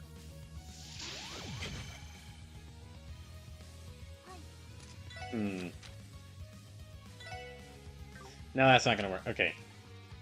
Let's go ahead and try Zero Field.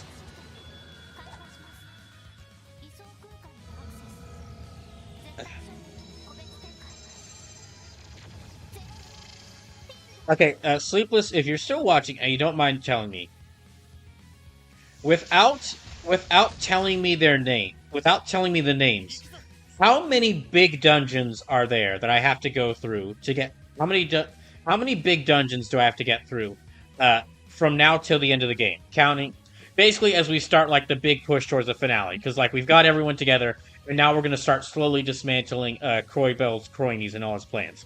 So don't tell me the names, because I'm sure some of like the names of them will be like big spoilers. But how many dungeons I'm gonna have to go through? Because this will help me gauge how close I am to the finale. How close I am to the end.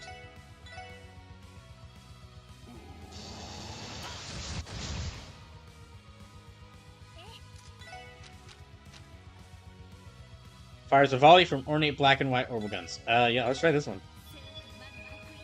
Oh, dang, she's... Wait, are those Dante's pistols?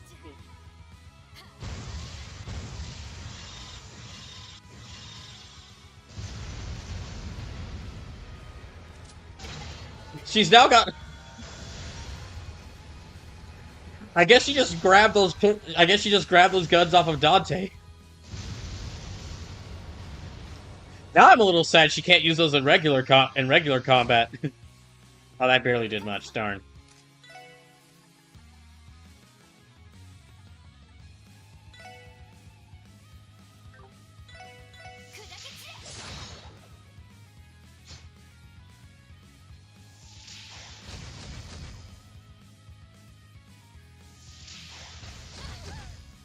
Let me try Raging Spian again. Sleep says this one 4. This one, Stargazer, the one after Stargazer, and the final dungeon. Oh, okay. However, I'm gonna guess that the final dungeon, considering how long Trails from Zero's final dungeon was, I'm gonna guess like the final dungeon in this game, the final dungeon capitalized in bold text, italicized, underlined, in this game is gonna be like really big. Because we basically traveled from ground level to deep underground in the final dungeon in Trails from Zero.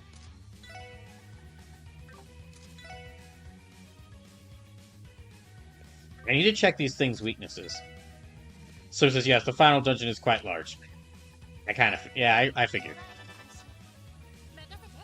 Yeah, I guessed.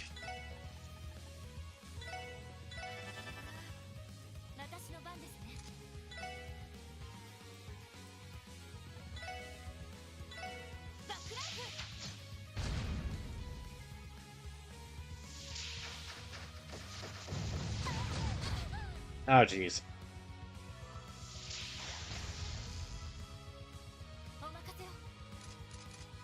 Okay, I need to have her heal up. Yeah, let me have her heal up Tio.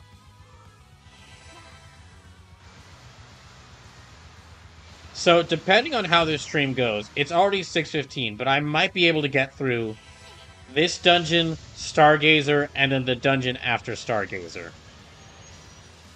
But we'll just have to see. I'm not going to try to rush it.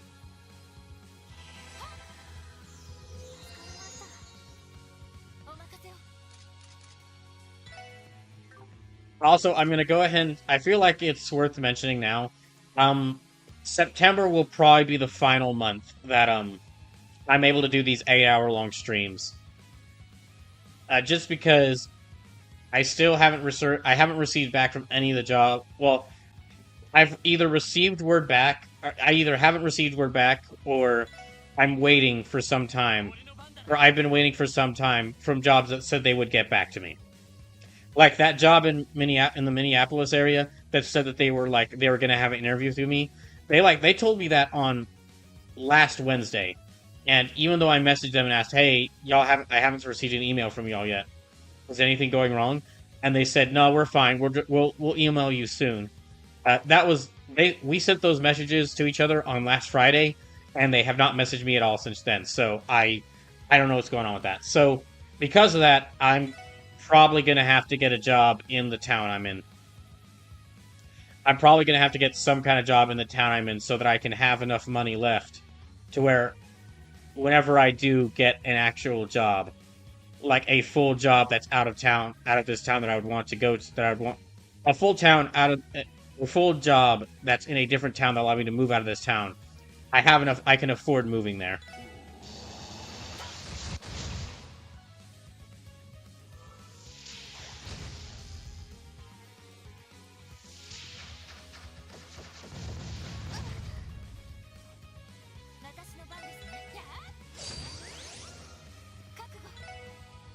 Oh, dang. Okay, she got it again. All right.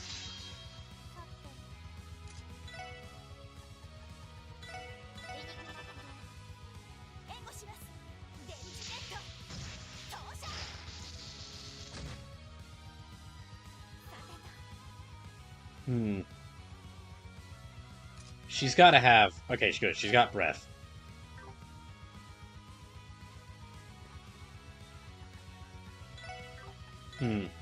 Maybe I should change up Ellie's quartz so that she can have more advanced, like, wind healing spells.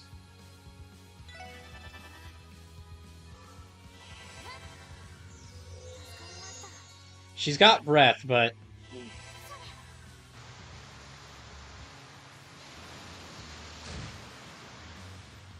Ah, dang it. Okay. Oh, okay. They just immune to water type damage. So wind hurts them a lot, though.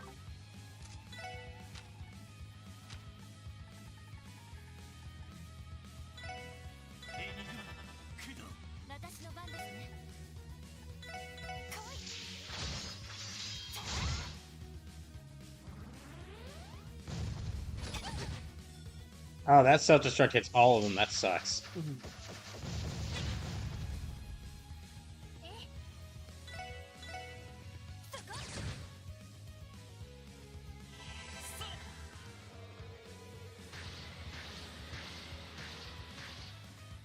So it says, I now have Golden Dynazane on in SRWY. It's very shiny, isn't it? Okay, no, can't do that.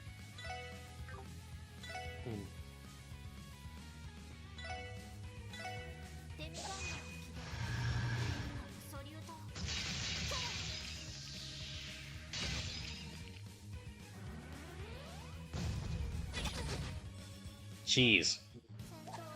So it says it got a whole anime cutscene for the transformation sequence, as it should.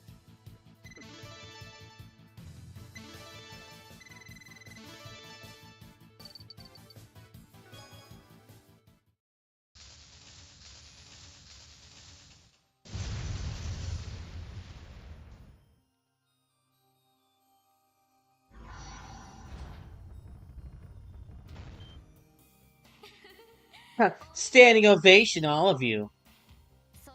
Very well, come right inside. No need to be shy. No need to be shy. I'll be waiting for you in front of the bell. Heart emoji. What the heck is it? What the heck is an emoji? No clue. What do you make of this? I'm not sure, but I have a feeling he has some tricks up his sleeve. Agreed, and they're likely to be exceptionally dangerous. Regardless, our only option is to press forward. Yeah, let's prepare for the worst. Okay, so let's... Oh gosh, we are not doing well on heal. We're not doing well on health. Okay, so...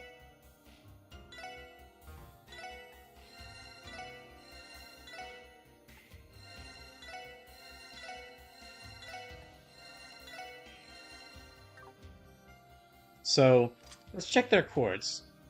And I might switch... Let's see, she's got hit 3, F3, F3, I might switch... Blind 2 is really useful.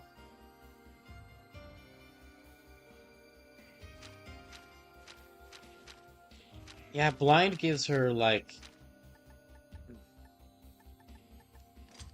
Okay, let me take a look at my list of arts, because I'd probably want some more of the advanced wind healing arts going into here. Mercurius, support area M, move close, cures ailments. Okay, Holy Breath. I need 3 wind. I need 3 water and 10 wind. So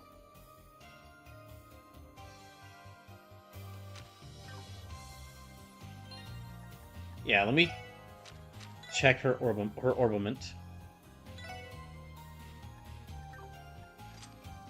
So she has 15. Okay, she actually has more than enough.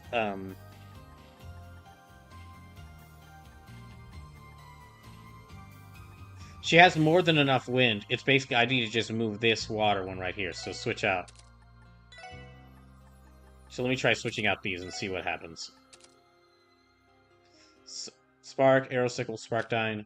Okay, Breath, Holy Breath, Analyze, Cobalt, Sphere. Okay, Fearless. Alright. I do want to give her more attack magic, though. So, yeah, she switched this for...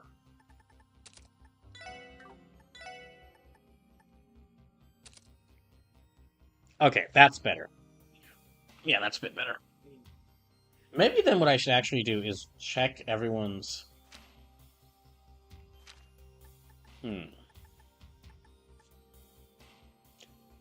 I might take a little bit of time to rearrange all these.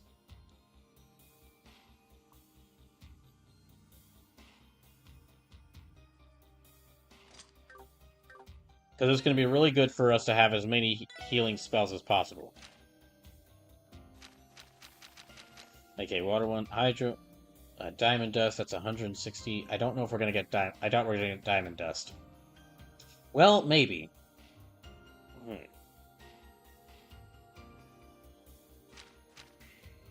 Yeah, Titanus, that's like 12 Earth, 4 Water, 4 Wind. Can I get...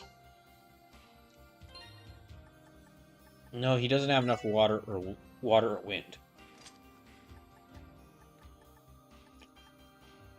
Let me actually try...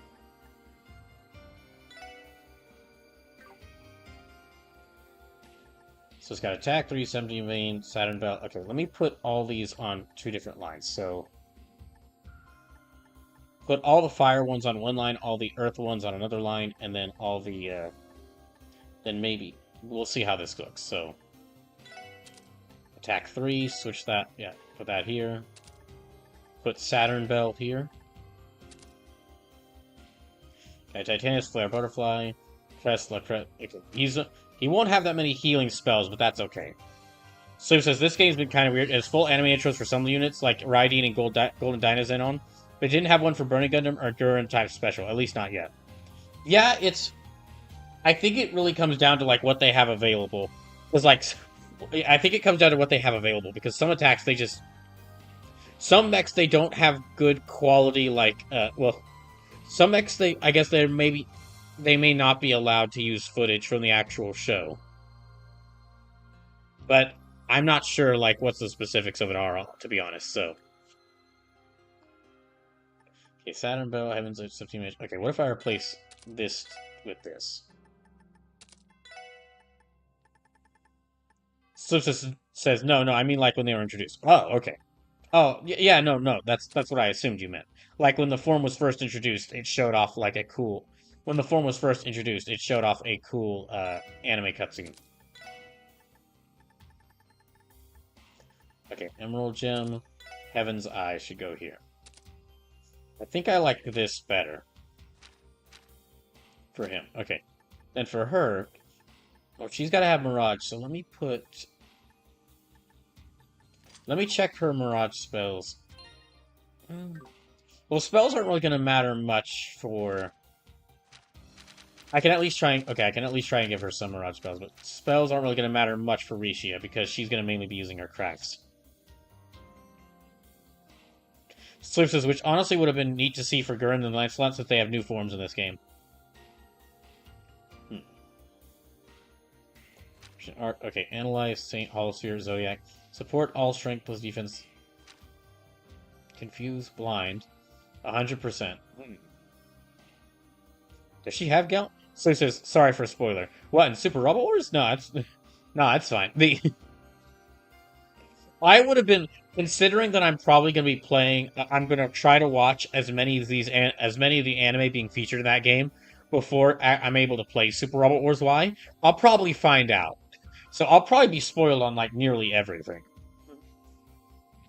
Except for, like, Super Robot Wars Y specific spoilers. Like, how they use the game, how the different anime stories, like, tie together.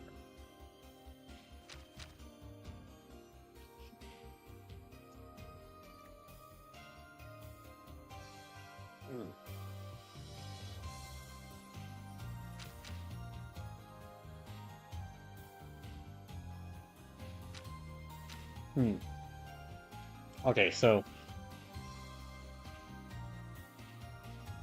Yeah, Galleon Tower. Let me try to give her Galleon Tower, although, if she doesn't have it already.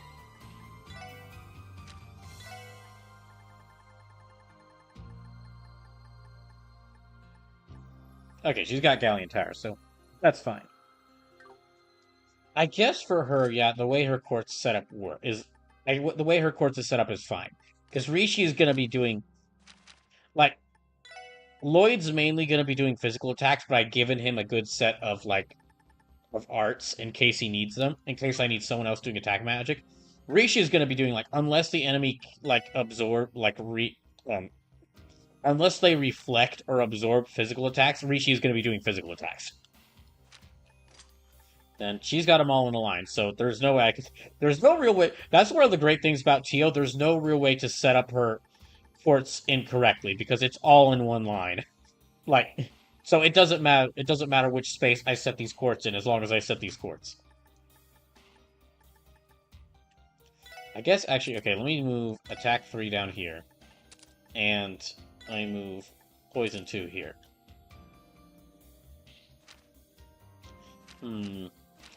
No, that's...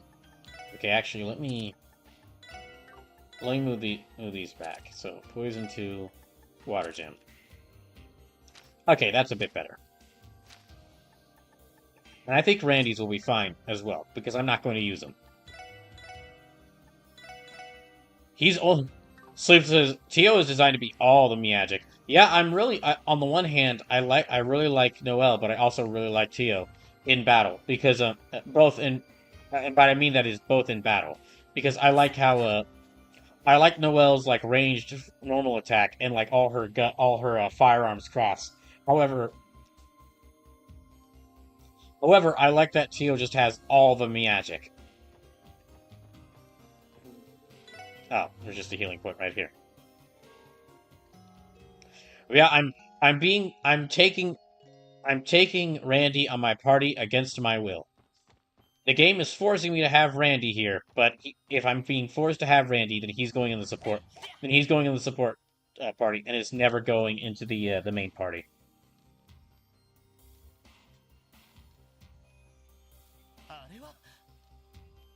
Look at those!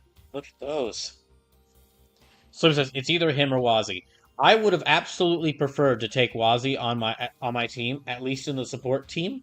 However, I had to pick. However, the game forced me to bring Randy.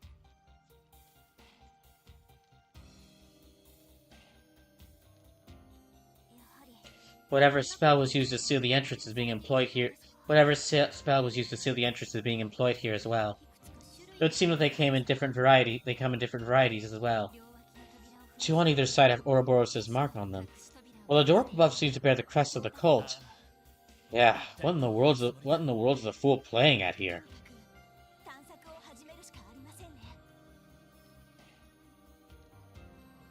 We'll find the answer soon enough. We should start our investigation. Let us be off then.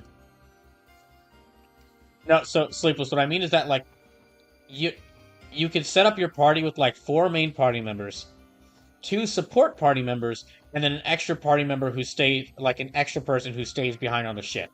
But the game won't let, like, I have to have Lloyd, Ellie, Tio, and Randy on either the main team or on the support team. I can't leave them behind as the extra team member. Which is unfortunate because I would have loved to have dropped Randy back on the ship.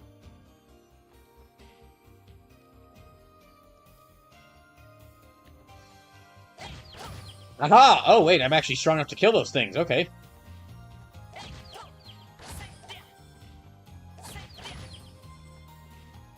So it says, so it's between Noelle, Risha, and Wazi, yes. And I mean, at that point, it's no contest. Risha has to be on the main team. Noelle has to at least be in the support squad. And so if I can't leave Randy behind, then I guess I have to leave Wazi behind.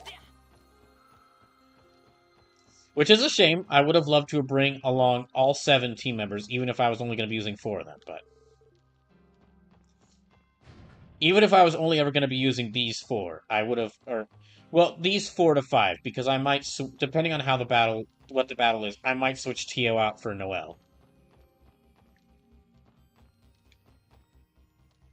So it says, curse your PSP limitations. Oh, wait, no, okay, I do not want to get caught by that thing. Okay.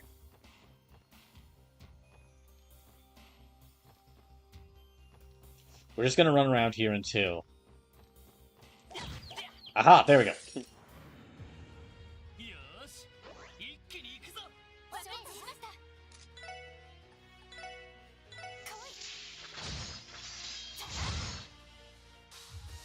Dang, good job, Risha.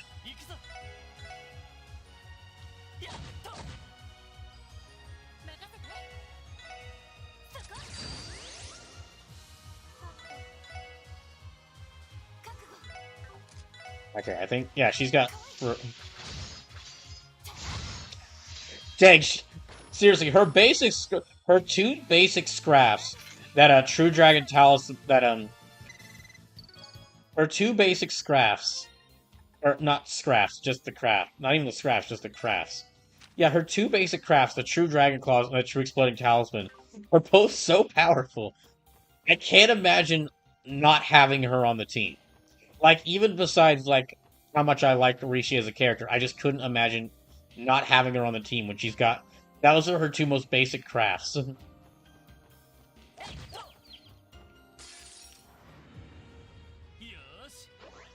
So it says, curse your PSP limitations. Okay, there it is.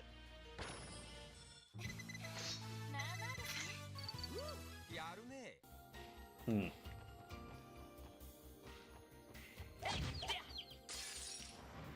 Okay. I'm gonna try to sneak up. I'm gonna try to fight all the. I'm gonna do my usual thing where I try to fight all the enemies, but I'm also gonna try and sneak up on all of them.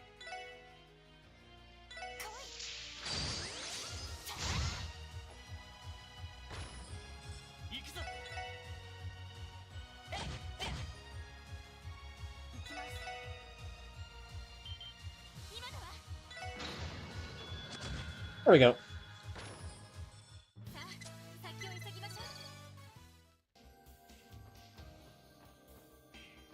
Oh, jeez.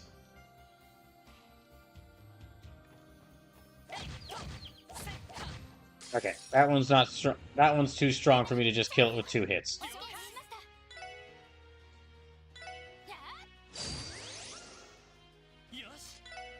Okay, I can just do Raging Spin.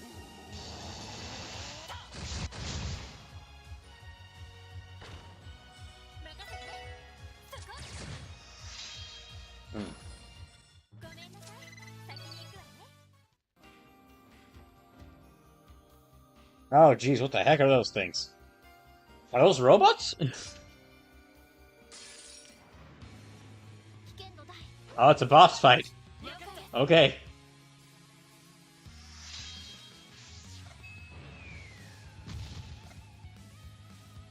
Well, thank goodness that missed.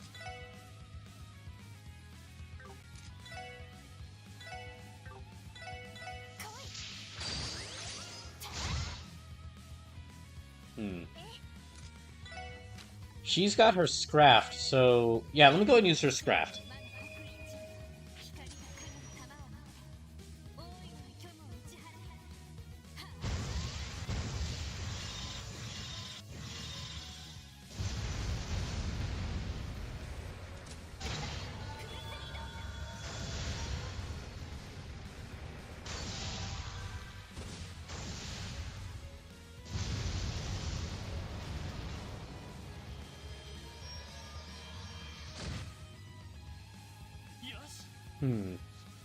Alright, so... They're weak to time magic. An unusual archaism that can self-destruct. Of course it is. Of course it can. Okay, let's try...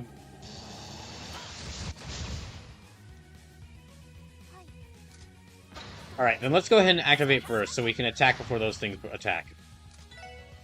And I do think... Yeah, let's use our time... Let's use some time magic.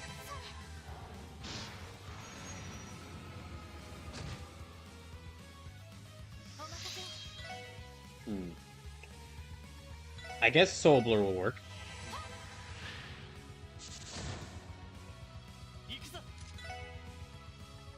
Yeah, Soul Blur ought to work.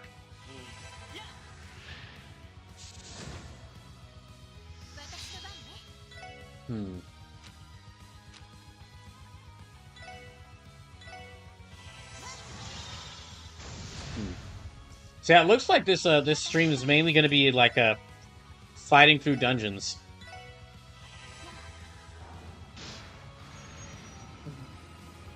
Because we got this and then 3 more dungeons afterwards.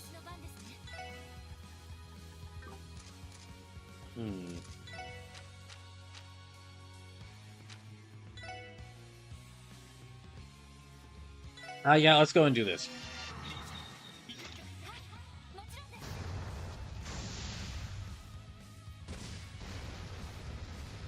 Let's do this so we can hopefully kill at least one of these things.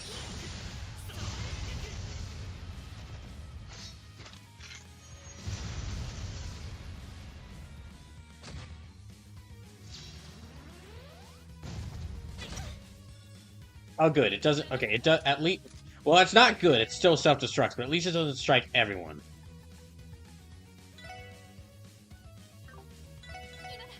And let's try and hit this thing as much as we can. Take as much health from this thing as we can before it can move.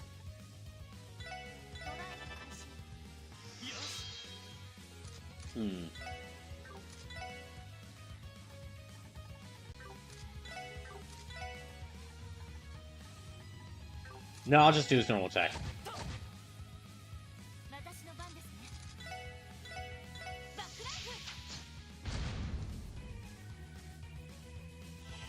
I think this might kill it. Yep, I got it.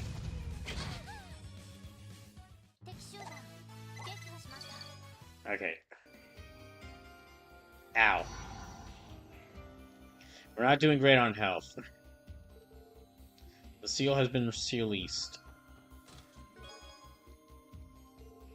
49 out of 61. He opened the chest on her behalf, and as though they had been overstuffed, a thick bundle of letters expanded and burst out, until the wealth of them were scattered on the floor between them.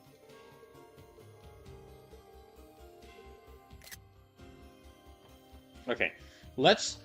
some of my party members really need to heal, but let's try heading back to the entrance to heal.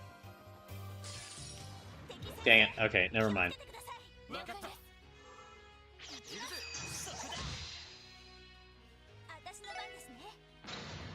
Never mind. It's a bit too far away to do that, and all the enemies reappear, so...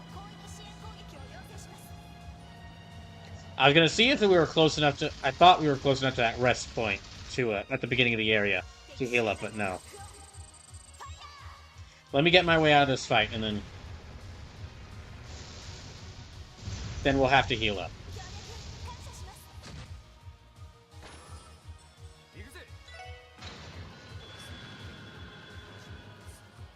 Alright, I hadn't seen... Oh, that's right, I hadn't seen Randy's new Scraft before.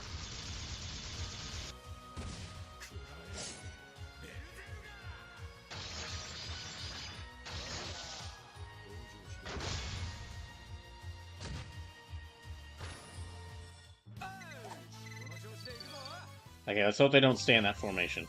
Okay, good. They're back to the formation they should be in.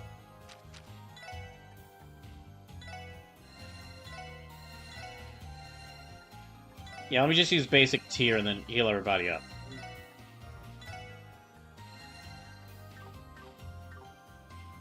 Okay, we'll go back here.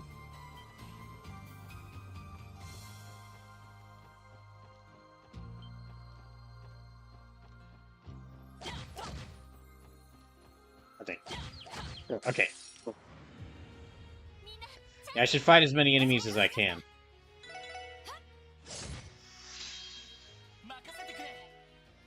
Which we're all at... We're all at level, Everyone's at level 88 to 89, so we... If I remember correctly, the level cap in this game is about level 100? So, we might actually be getting... I might actually get close to the level cap. I don't think everyone's gonna reach level 100. Oh, we went back up here, okay. I don't think everyone's going to reach level 100. However, Oh, that just goes back here, okay. Yeah, I don't think everyone's going to reach level 100. However... Slue says, I think that's cute that you think the level cap is only 100. Didn't you tell me that the level cap was 100?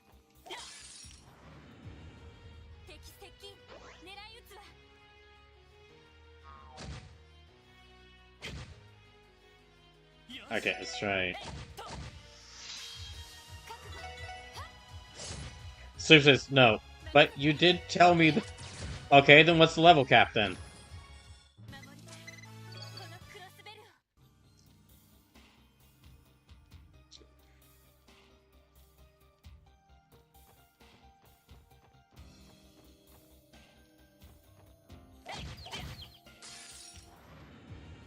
So it says, I told you that Arios and Arion Rod are level 120 and Sigmund is level 115. Well, yeah, but that could still mean that the level cap for us is different. So it says your level cap is also 120. Okay.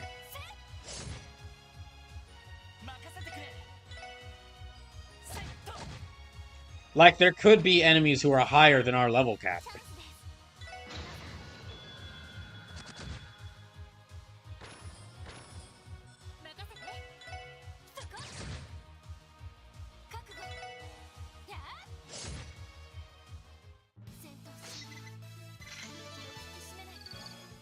Alright. Let's get out of here. And I guess we are close enough to... Yeah, let's go back to the start of the area then, and...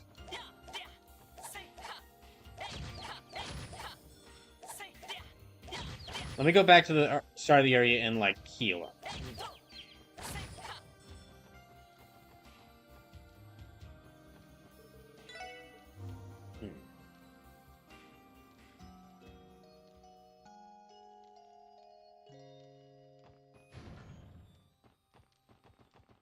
Alright, so we can go through here now. But first I should definitely save.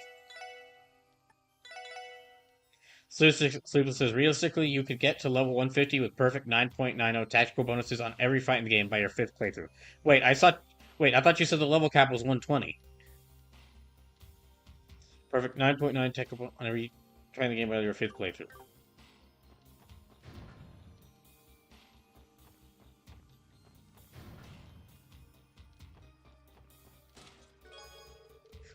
Oh, that's a lot of Sepith. Sleep says, but for the normal playthrough, you're unlikely to go higher than 120, 123. Okay, so is the level cap 120 or is it 150? You look inside and find a manuscript of the chess autobiography. Wow, you're mentioned here, but not in a flattering way.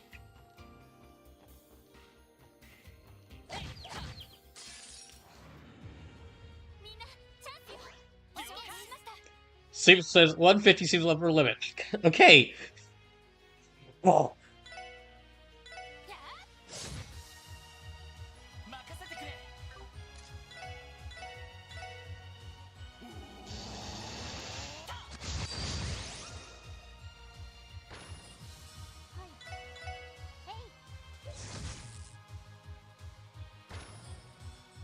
Okay, so the level cap is 150.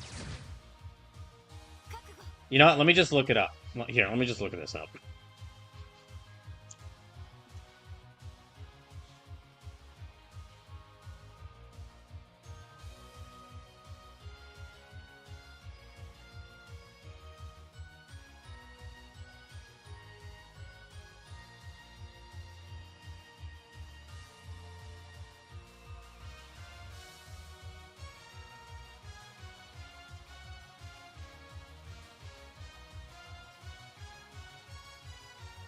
Okay, it looks like... Okay, it looks like it is potentially 150, and I will admit, I was getting exasperated there, Sleepless. I was getting exasperated with the multiple answer Sleepless. But from what I'm able to find, it looks like fans of this game themselves are arguing between level 120 and 150. So this seems a...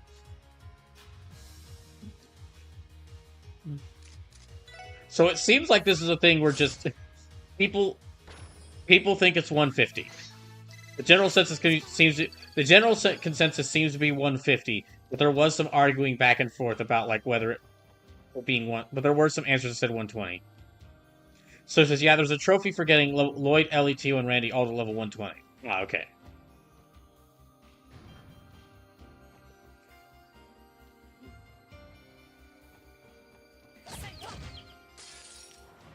Slim says, which is where my brain was getting the level 120 cap from.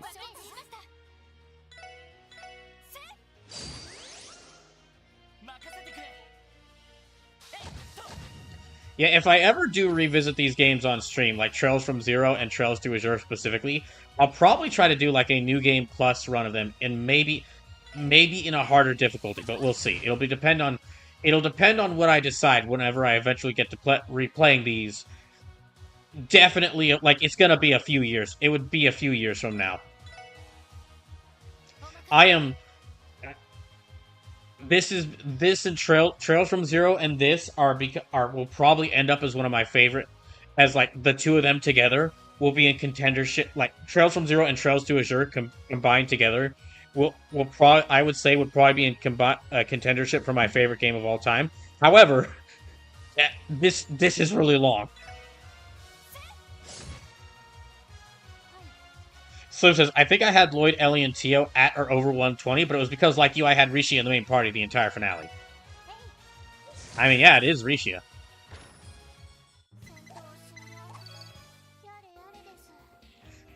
I can't believe when the game first tells you about the 7-character setup, it's like, oh, and Rishia's default position is in the extra party member position, where she doesn't get to do anything.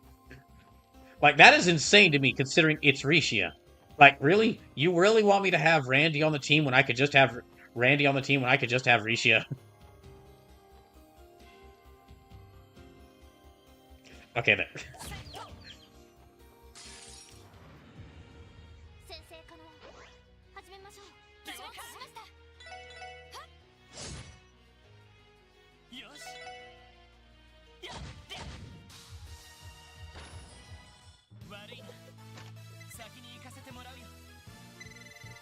So in that case, I don't think we're gonna reach level 1. I don't think I'm gonna reach level 120.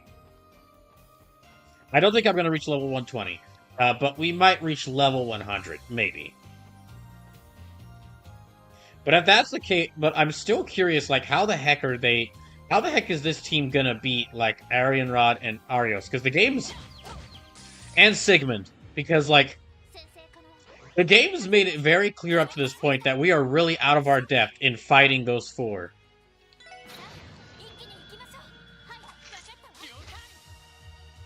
Sleep says, to the game's credit, they're hoping you formed emotional bonds with your SSS compatriots and have an uneasy alliance with Rishi as former boss enemy and agent of Heiyu. Which is a crazy thing for them. I mean, okay, which I can see why they would think. I can see why they would think that. However, that is a bit silly considering that, well, I've been able to raise Rishia's bond this whole time, and of course I'd raise my bond with Rishia. It's Rishia.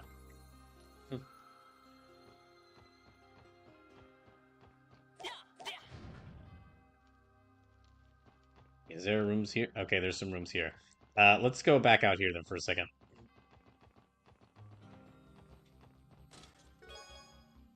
Fifth Blaster. Okay. Congrats to Lloyd for changing Noel Seeker to 1L Finder. God, gosh dang it.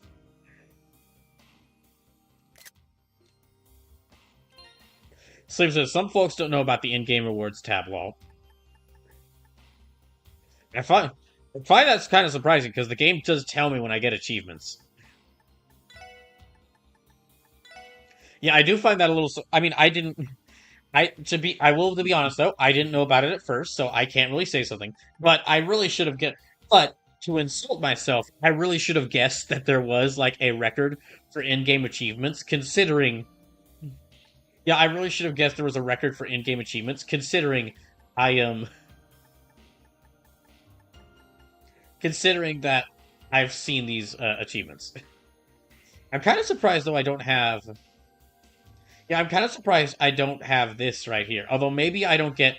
Maybe for the ones where you forge a strong bond, I don't get those until once I've beaten the game.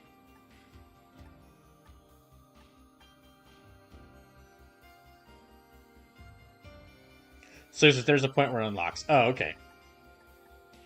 Let's actually see what I have left. I learned how to use... Collected all information in the combat notebook.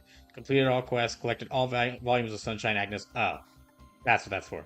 Opened every treasure chest. Collected all quartz. Collected all decorations and enigma covers. Collected all orbital car customization options. Question mark. Question mark. Played for over 100 hours. Had 1 million mirror or more. Ain't no way that's gonna happen. Created all peculiar dishes. Created all supreme dishes. Obtained all recipes. Caught all fish. Achieved 100 victories in battle. 500 victories in battle, 1,000 victories in battle, defeated over 2,000 enemies,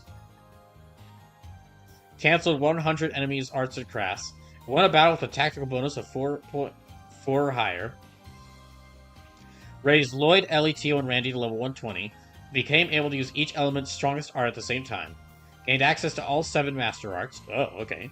Interesting. Acquired the strongest weapon for any character, activated burst 50 times, defeated 16 enemies in a single battle. Whoa, that's a lot. Won a chain of 3 consecutive battles, learned every combo craft, became a first-class senior detective, completed the game on hard or nightmare difficulty, completed the game on nightmare difficulty, question mark, question mark, question mark, question mark, question mark, for a strong bond. Okay, and then that's for the bonds. You know, let me go ahead and save here. So it says, I'll let you know when you can claim them. Appreciate that. Okay, let's go this way. And let's check to see, since I got that new weapon. Yeah, let me give her that. And prevents seal, prevents freeze, prevents petrify, prevents death blows. Let me give her that.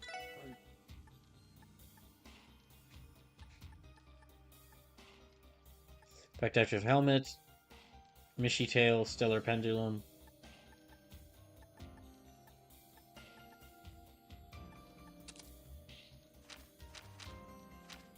Oh, she doesn't have any either. Okay, I gotta give her some stuff. Yeah, let me prevent death blows. Defense +5, evasion +5. That could work.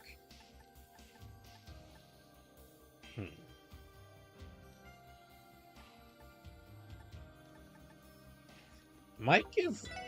Wait, maybe giving her this... Yeah, let me give her the True Gladiator headband. And she's got the True Gladiator belt. Little Lester, Barrel Locket, and Mishy Tail. So there are 56 trophies in this game. In my first run, I got 42 of them. Oh, actually, that does bring up something. So, I had mentioned last stream, like early last stream, that despite how long I played it, I actually had played. I haven't. I had played. The Switch was still showing that I had more playtime in Trails from Zero than Trails to Azure. Well, after the stream, after last Saturday's stream, I checked, and as of from the beginning of last Saturday's stream to the end of last Saturday's stream, added enough time to where now I have played more Trails to Azure than I have played Trails from Zero.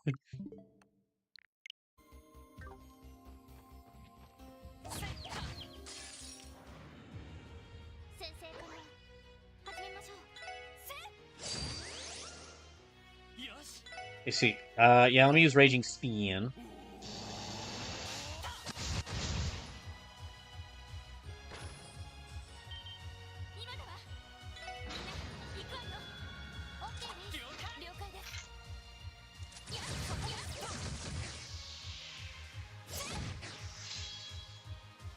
So it says, Zero is still a hell of a game. I adore it, but I think I love Azure more.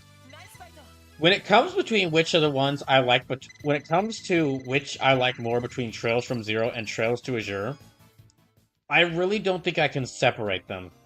Because one, Trails to Azure is amazing, but it's so amazing because it builds off, like, it would not be...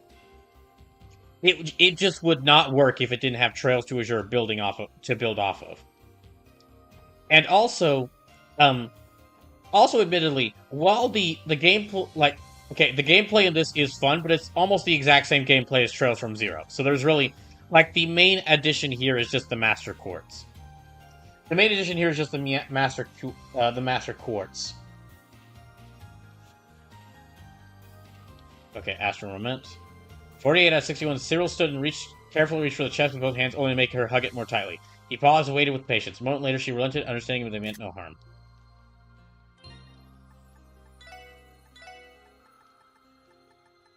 Yeah, this game would not... This game is amazing it is because Zero is such a great foundation to build off of. But yeah, but as far as, like... Okay, difference between, like... As far as, like, this game...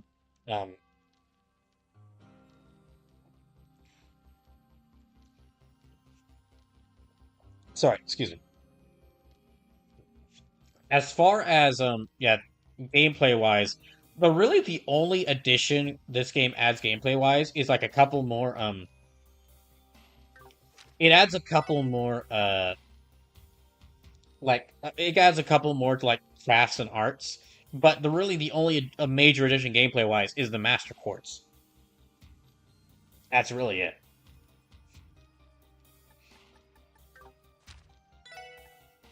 That's, okay,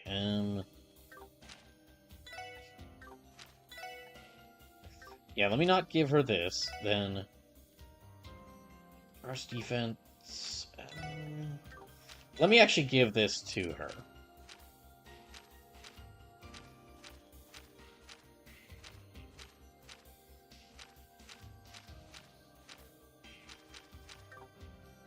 Okay, that works.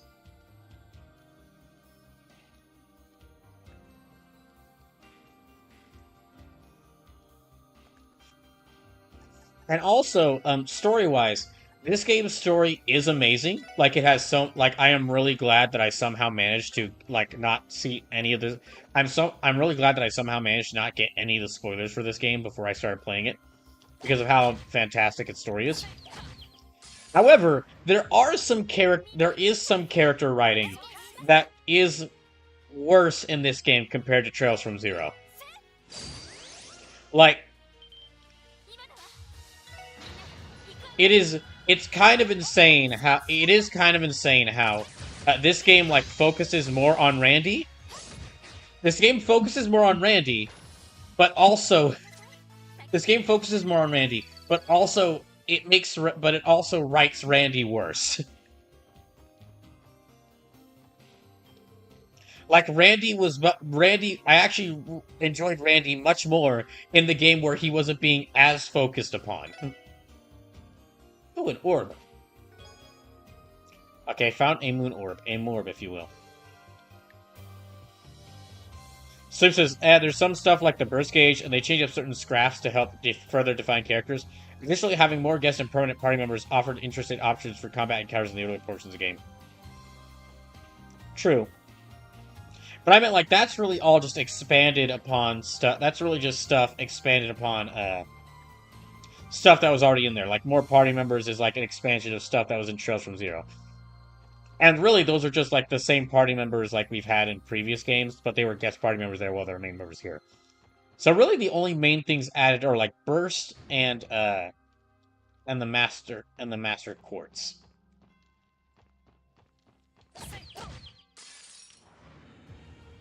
Yeah, generally, overwise, I think the story is amazing, but there are some points where it's generally more amazing, but I do have some problems with the story and the writing in this game.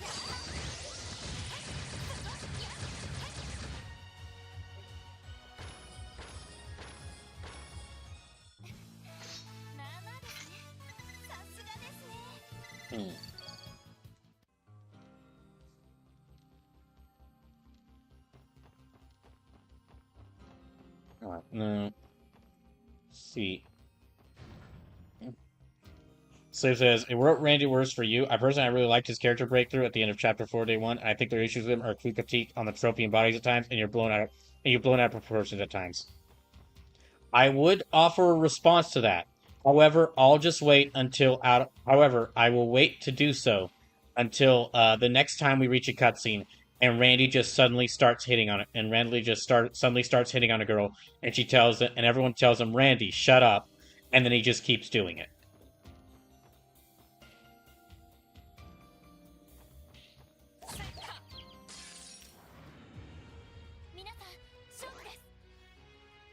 And then also in that same cutscene, Shirley's probably gonna harass some girl again, and everyone's by like trying to grab their boobs, and everyone's gonna like, Shirley, come on, what are you doing? And then that's really all they're gonna say in response to that.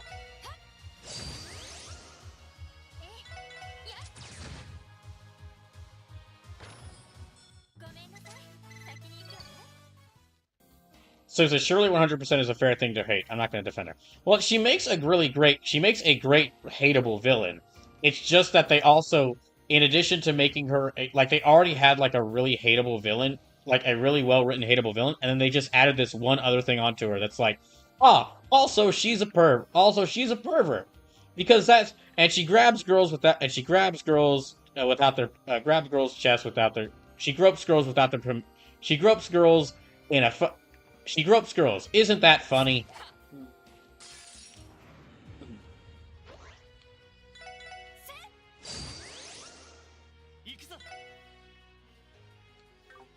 Alright, oh.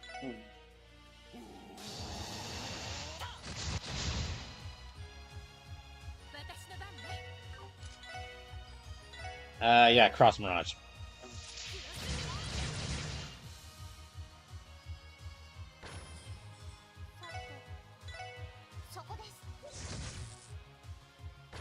I think they'll probably die by the... Okay, no, not by the cool, but oh well.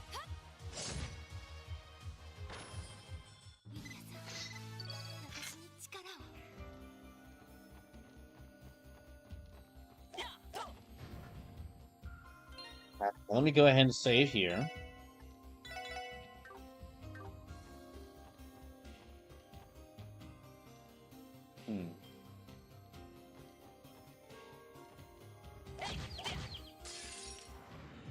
It's not just it's not just Randy or Shirley as well. There's also other characters who are like, they feature... This game takes quite a bit to have certain characters like, creepy pervert joke. Come on, why you gotta make the creepy pervert joke? Anyway, let's go back to this amazing story. But I want to do another creepy pervert joke. Okay, you can do one more.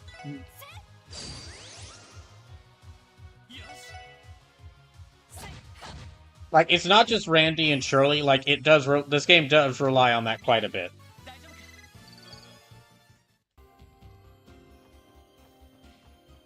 So he says, I only defend Randy because I spent so much time with him both inside and outside Crossbell. He's a really good guy like 98% of the time. Well, I think it really just depends on how he's written. Like in Trails from Zero, he didn't have this. Like in Trails from Zero, Trails from Zero, it was the case where like, dang, this is the one time where the Casanova wannabe is actually a great, like they actually did it well. They managed to do it right. The Casanova wannabe is actually well done. Because people will tell him no. And he'll say, alright, I won't. Alright, I'll stop. But then they just like, they forgot that. Okay, well we got the morph here. Let me try going back in here.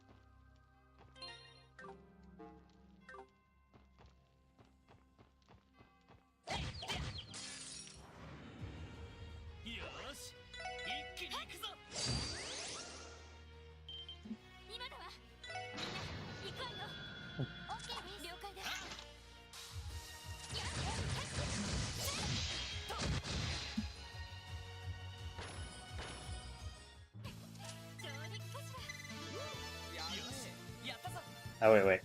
Dang, I should have checked. Okay, Meteor Breaker. Meteor Breaker says a new Sprake. Okay, let me see whose Sprake that is, because I accidentally skipped over that. Oh, okay, that's his. Convert soul into pure fighting spirit. Wait, what? Then assails from above.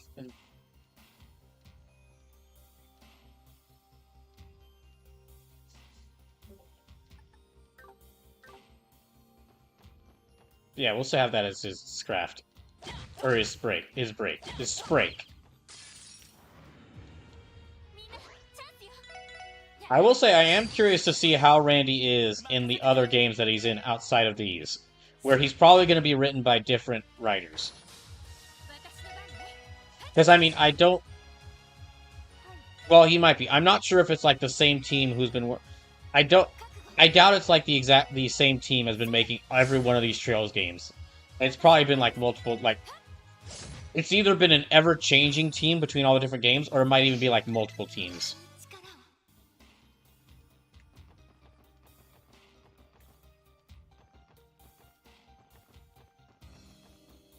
Okay. I went here. Let's go back in here.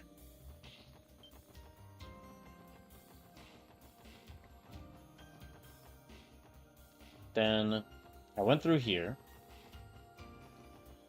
I got the morb.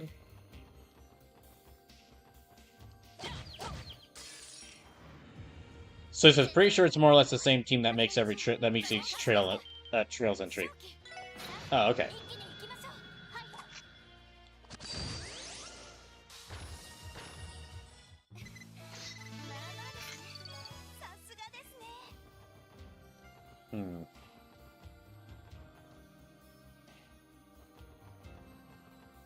Okay, so that's one of the orbs. So let's go. We need to go find another orb. Another orb.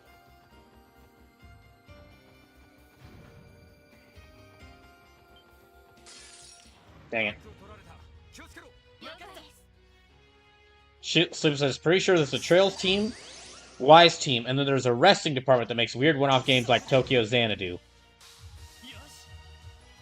You know what? Let's try this new Sprake. Let's see what it does. Oh no, he has Super Tonfa!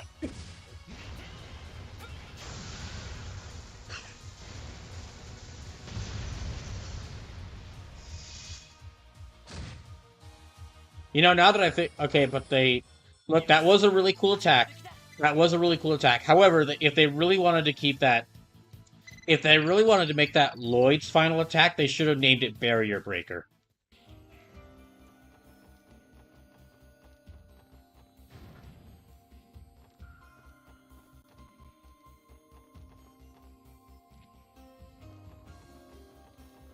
So, can't break that.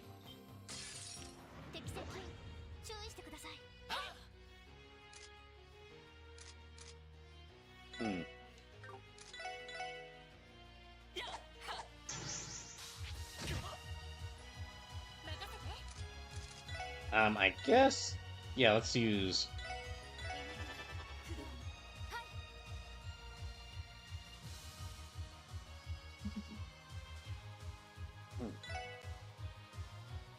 Oh, they're weak to Mirage. Okay.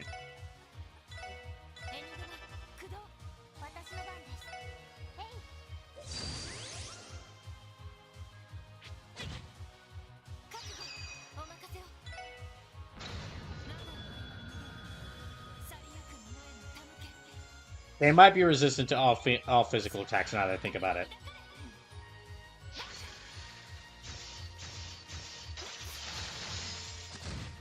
Oh, no, nope, nope. But they do self-destruct.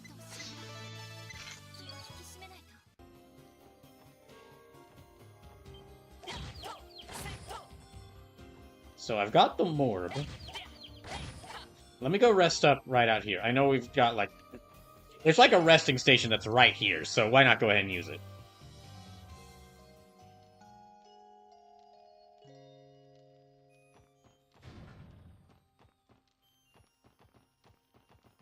I guess let's try going this way.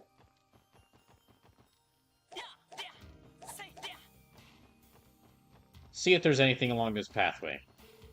Switch has already been activated. Okay, there's this room over here. Let's go over here.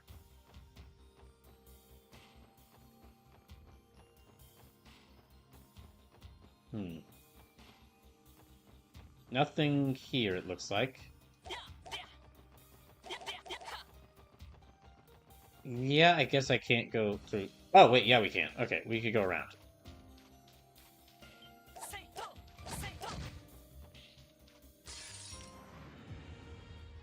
The heck is that?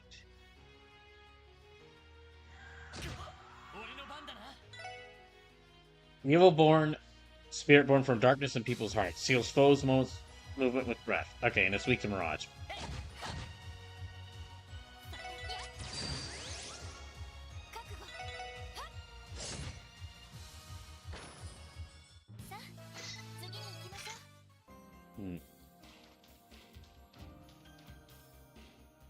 Oh gosh, what the heck? Another robot. 2 more robots.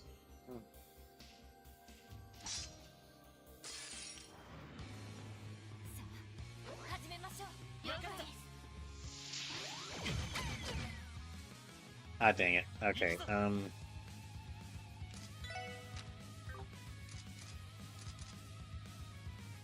me go ahead and have her use Zero Field.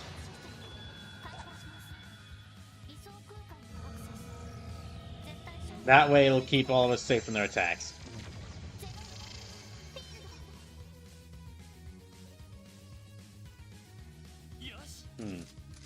And he's got... Okay, Recuria. So let me use Recuria.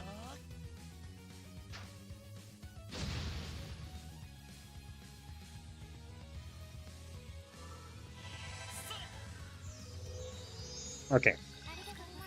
There we go.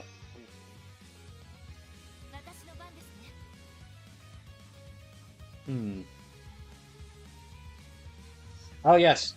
That reminds me. There's something I wanted to mention. There has been... I now have...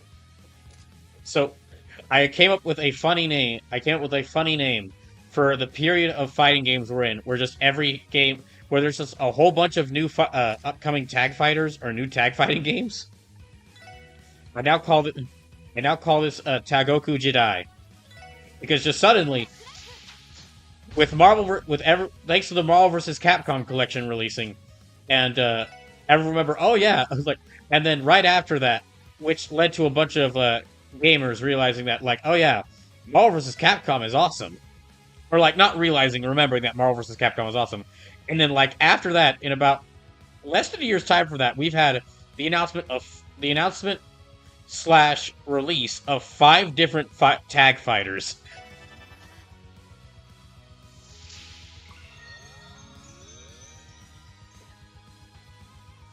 Like, as far as the 1v1 fighters, we seem to be in an era of uneasy peace where all the 1v1 fighters are like willing to willing to collab with each other. But they're also like basically they're willing to share fan bases with each other. But it seems like as far as tag fighting games are going, everyone's scrambling to become the next. Everyone's scrambling Everyone's scrambling to become the next big tag fighter. And I'm calling it this like this whole period because there's 5 games so far. There's Marvel Tokon, which of course that's the really big one that everyone's really excited for.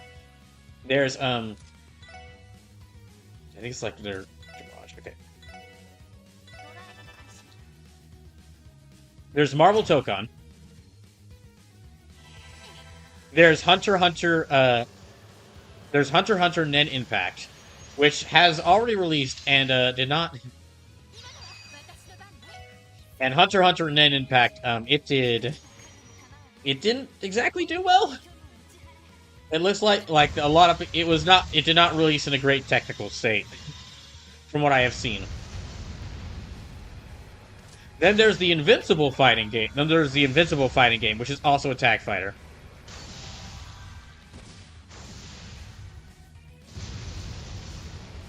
Then there's the 2XKO, the League of Legends fighting game, which is also not in the best state. Well, I mean, I have not played any of these games yet, because most of these games haven't released. But from what I've seen, people have not been too pleased with the League of Legends fighter yet. Because it's a League of Legends tag fighter, but and League of Legends has a roster of over 100 characters. But so far it seems like they've only announced 10 characters for this game, for a 2XKO. And then the 5th game, I didn't even know about this one until very recently. There's a game. There's a shonen manga called Saturday AM, which is basically it's a shonen manga but it's a shonen manga that's released outside of it's released out of I think California. Basically trying to be a more diverse shonen manga, so it has a bunch. It features a more diverse set of series by a more diverse set of writers, and that manga recently announced a tag fighter.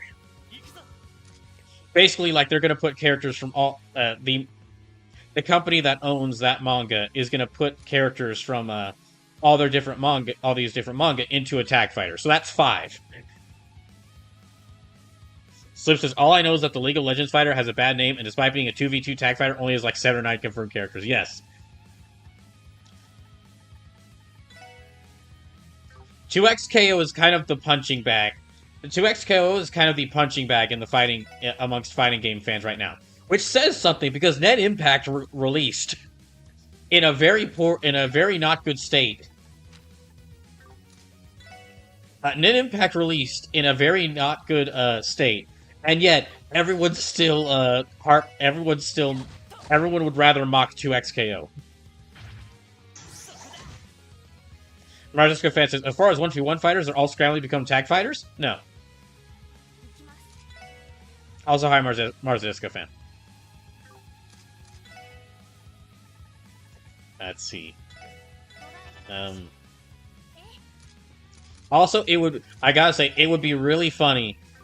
Because of how things are, it would be really funny if, SNK suddenly announced a new King of Fighters. They're not going to, because, King of Fighters 15, King of Fighters 15 released, only a few years ago, and SNK's fighting game devs are all really focused in on City of the Wolves, but it would be really funny. It would be really funny if SNK came out of nowhere and said, and we've got our own tag fighter! We've got a new King of Fighters coming out.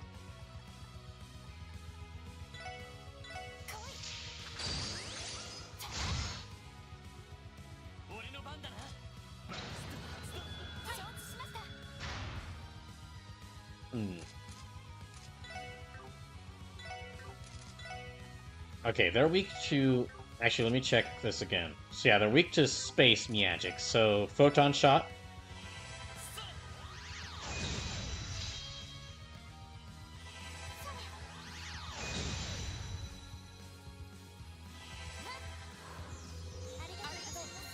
So we have, as of right now, 5 potential tag fighters vying to be the new king to wear the crown that Marvel vs. Capcom once held. Although Well, I should say 3, I guess, because it's not gonna. I don't unless Nen Impact gets like a lot of like a big overhaul. Unless Nen Impact gets like a big overhaul, it's probably not going to be Hunter x Hunter Nen Impact.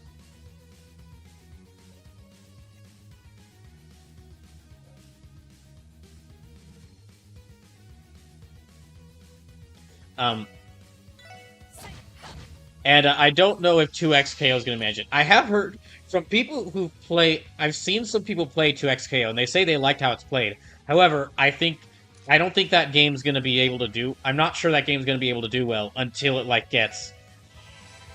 really expands its roster. I'm not sure how well that game can do until it really expands its roster, and we get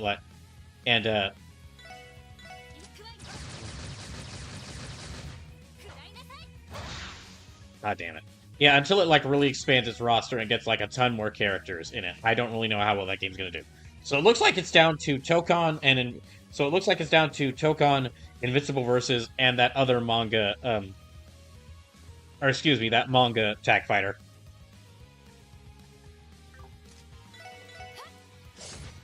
Sleep says, I know it's a bit of a dead horse at this point, but I would try a Soul Calibur Tag Fighter. Sleepless, you would try a Tag Fighter nearly anything. But I would too. I don't know if you would like a Soul Calibur. Well, I know that Tekken did a Tag Fighter, because Tekken had Tekken Tag Tournament. And I think that game was a 3D fighting game, so I guess it is possible to do a 3D Tag Fighter. Because besides a Tekken, yeah, I guess besides how Tekken does it, I can't really think of too many other 3D Tag Fighters.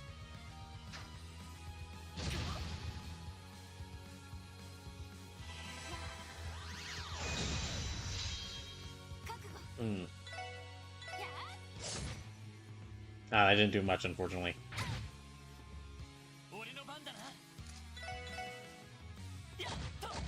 So says, I wouldn't actually. I'm not big into fighting games. Well, no, but still, so we're talking specifically about Soul Calibur.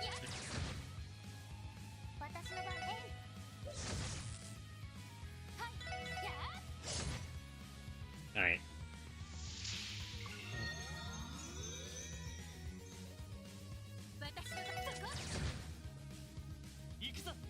And I meant really like a Soul Calibur or anything. Like if they announced a Soul Calibur action RPG.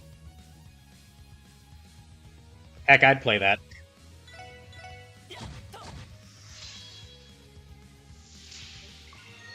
Or a Soul Calibur turn-based RPG. Okay, well, I'd also play a Soul Calibur turn-based RPG. That would be... Yeah, okay, I would play a Soul Calibur turn-based RPG. That would be pretty fun.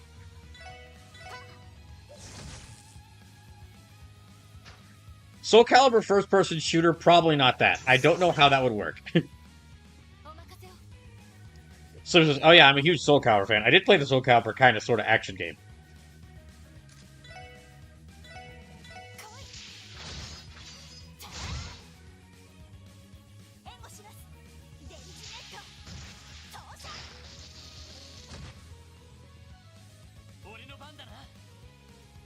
So there was Soul Calibur Legends on the Wii, which was really cool. Interesting. I hadn't heard of that one.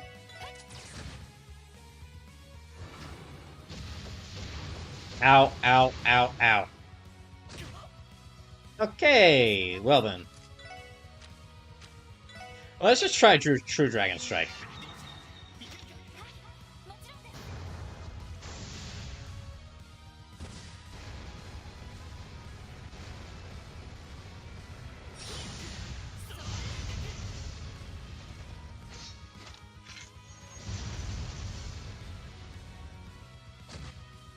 Is he gonna self? Oh, okay, it didn't self-destruct. Thank goodness.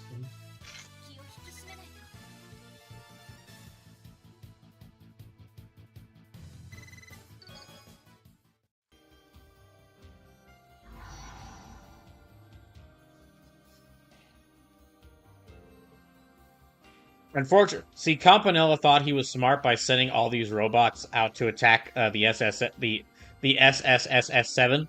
However, he was a fool. Campanella was a fool. Like living up to his name, he was being foolish. Because what Campanella did not realize is that he had tied these robots to the barriers, and he had tied the barriers to their power source, meaning that Lloyd instinctively got an advantage against these things because he implicitly knew that by destroying these things he would destroy a barrier. 51 out of 61, he can remove one specific envelope from his breast pocket and place it above the lid. Whoever left this letter in chest, placed it in front of my door instead of yours. You'd best read it. The clock is ticking. So it was a lot more story-focused, if I remember correctly. Like, it was going through Siegfried's tale as a heroic knight, and its fall to becoming Nightmare, and it brought in tons of other Soul Calibur characters, too, for the narrative. Mars Scafan, it says it's divisive title. I personally think it's a fun hack-and-slash game, but critics found it generic and dislike the motion control swordplay. There actually would be potential. Ah, damn it. I think there actually would be potential for some other fighting games to get, like, some sort of, like, action RPG, some sort of, like, action game, spin-off. Well, I mean, we kind of seen that with, like, we've been seeing it work with, like, Street Fighter, thanks to World Tour. Which is still a fighting game, and still plays, like, it still has the fighting game gameplay. It's just, like, the fighting games are basically, like, they're almost like, they're kind of given, like how turn-based battles are, like, a lot of turn-based games, where, like, you run through a world, and then, like, when you activate the battle, you move to, like, a different-looking screen where you fight the enemies. It's kind of like that for Street Fighter 6 World Tour. It just keeps the fighting game gameplay. So, clearly, and I mean, fighting games are, by their nature, like, action-focused, so really, yeah, an action game, or, like, a action RPG, or, like, a hack-and-slash game, spin-off of a fighting game, that could probably, like, that seems like it'd be a pretty great idea, just generally. So it says, honestly, give me a Soul Calibur Muso. I would play that. There's a couple of Musos I have some interest in, like the Zelda Musos. I have a kind of interest in the Fire Emblem Musos. I have a kind of interest in, and I do like Zelda and I do like Fire Emblem, but it's just a case of like, oh well, I'm kind of interested in playing this. But those are all like, but there's like a couple series where like if they were announced a Muso, they'd be like, this is. I guess really the thing is that like the reason why I'm only kind of interested in them is that's like. Okay, a Fire Emblem Muso is like, oh, okay, that's kind of like, I don't want to say basic, or like, it's not basic or boring, but basically just like Nintendo, like, the Hyrule Warriors Musos have basically become like their own sub-series of Zelda at this point. There's been like 3 of them. So just 3 Hopes was good. I do really want to play through 3 Hopes. I actually have it, and I want to play through it at some point. Persona 5 Strikers I also have, and want to fully play through at some point. So it says Persona 5 Strikers is interesting. I think really, to announce a Muso that'll get me really interested, like the more traditional, like, Musos with like a fantasy setting, with like a traditional like fantasy setting, like Zelda or Fire Emblem are good. And I mean, like, I have 3 Hopes and want to play through it, but I think stuff more like Persona 5 Strikers will just get me immediately interested in a Muso. Like, for example, if they announced, and not just Persona 5 Strikers, but like, if they announced a Gundam Muso. Because there's like the Gundam Warriors games, if they announced a new one of those. But likewise, a Soul Calibur Muso would be really interesting. And that's because even though Soul Calibur is also in a fantasy setting, however, because it's a fighting game, it's built off of, it has a wide roster of many different characters. So that would translate pretty well to a Muso, in my opinion.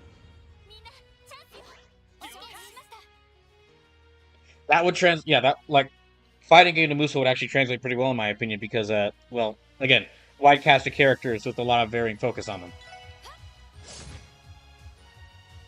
And there actually was, like, okay, there was a case of, like, a fighting game based... Well, actually, Dynasty Warriors itself started out as a fighting game, now that I remember.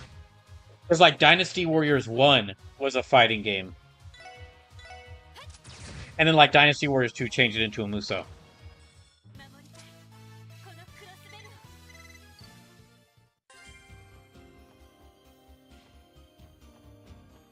Now that makes me also... Okay, now that I say that, that also makes me want a Tekken Muso. A Tekken Muso would be great. I have been meaning to play...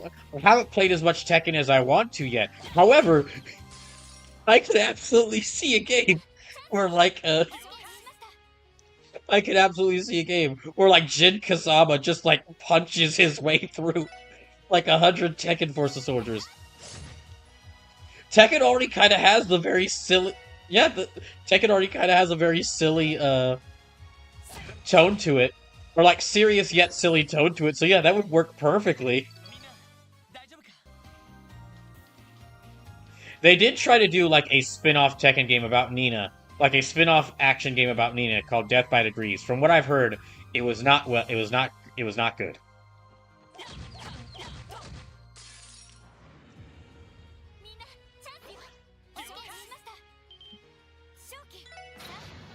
Yeah, from what I heard, Death by Degrees was pretty bad.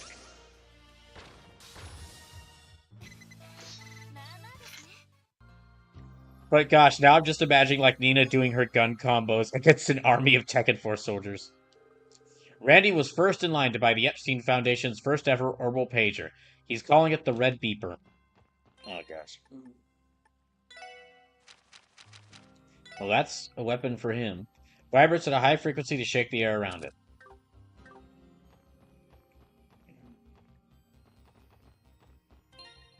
You know what, let me go ahead and save after that.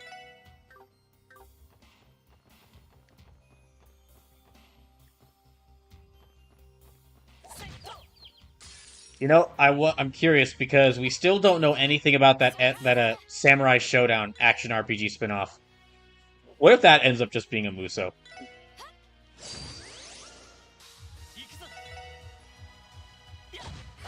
Slim says, I feel a little bad that I'm more interested in Dynasty Warriors side projects with other IPs rather than actual Dynasty Warriors.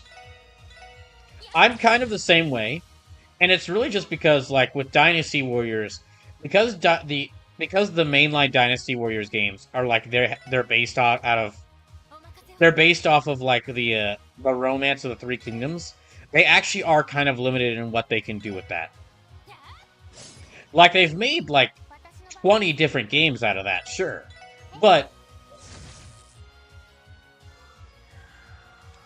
they're always going to be like set in a they're always going to set in an exaggerated version of like ancient China.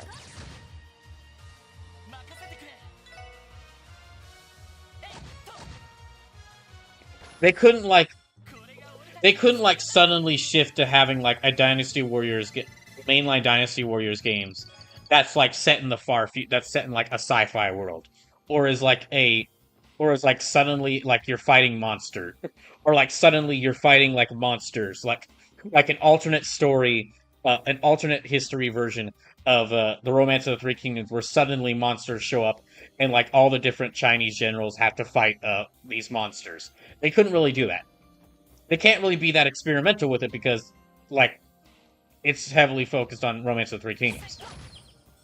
But with the side games, however, they can do that. Like, there was a Dynasty Warriors spin-off game about, like, the 100 Years' War, but demons showed up. Yeah, there was like there was a Dynasty Warriors spin-off game about like the 100 Years' War where demons showed up and they were led by, I believe they were like led by Joan of Arc, like an undead Joan of Arc.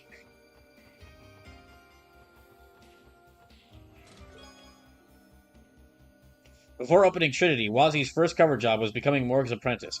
However, Bennett refused to let him have the set title Second Dominion. Oh, I get it. That's good. Door is sealed shut. Okay, no going through there.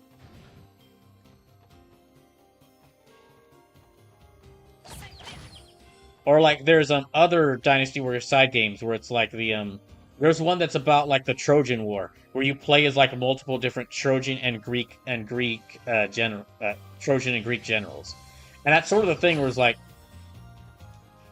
that sort of thing of like why I'm more interested in the side titles for Dynasty Warriors, because like Dynasty Warriors Origins does look cool, but still it's like they can be more experimental and try a lot of different things, try a lot more different things with like the side games. Although they could do what Sengoku Basara did. Well, they could try doing what Sengoku Basara did, where Sengoku Basara did like Samurai Warriors, which is already like a spin-off of Dynasty Warriors, but was just about the Sengoku Jidai period. However, Sengoku Basara went like full off the rails insane.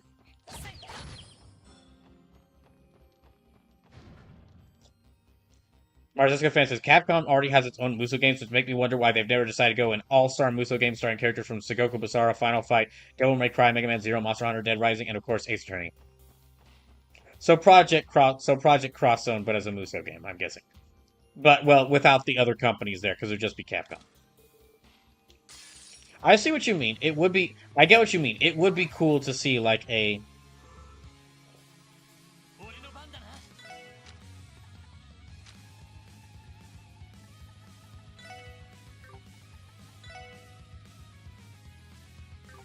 I get what you mean. It would be really cool to see a Capcom Muso game that was just like a crossover game between like Street Fighter, Devil May Cry, Sengoku Basara, Resident Evil, Monster Hunter. Like they have more than enough characters to do that.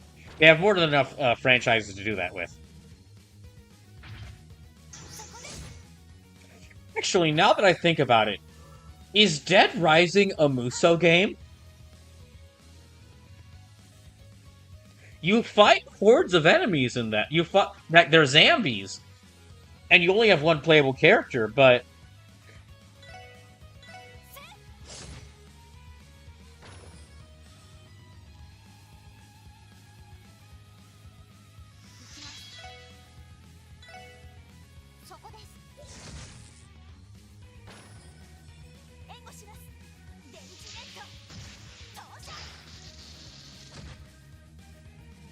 oh, good.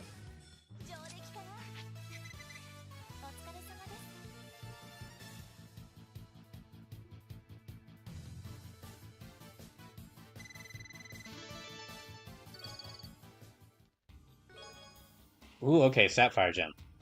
I've always been bothered by my pointed features, but people tell me I'd make for a good model. They say I have all the right angles. Okay, who should get this Sapphire Gem? Do I already have a Sapphire Gem? No, I have the Water Gem. Okay.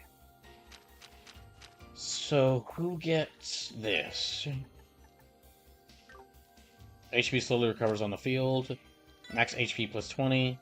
ADF plus 50%. IATS minus 9%. You know, let me actually... I'm gonna switch out this HP 3 for the Water Gem. To give her a bit more, since Ellie's definitely gonna stay on the team. As for who should get the Sapphire Gem...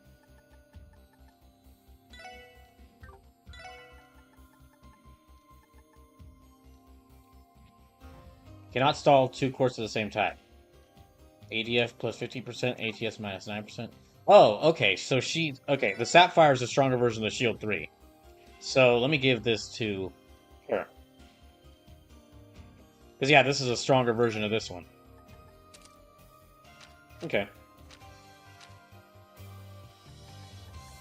I maybe should also give Heaven's Eye Topaz Gem. Defense plus 15, Strength minus 9. I might also take this off of Randy and give this to... And give this to Rishia. Well, no, hold on. Her strength is like 13... Well, her strength is 1310. That's really high. Okay, let me take this off of him for a second and see, like, how this would look on her. 1253, 1270. It would actually give her less attack than Randy. So...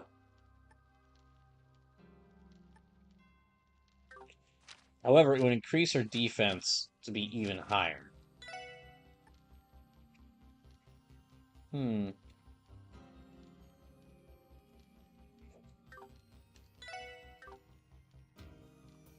I should keep her with, like, the Mirage, though.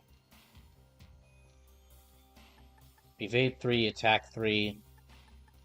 Displays treasure chest location on the minimap. She's really good with, like, these, so... I guess I'll give this back to him.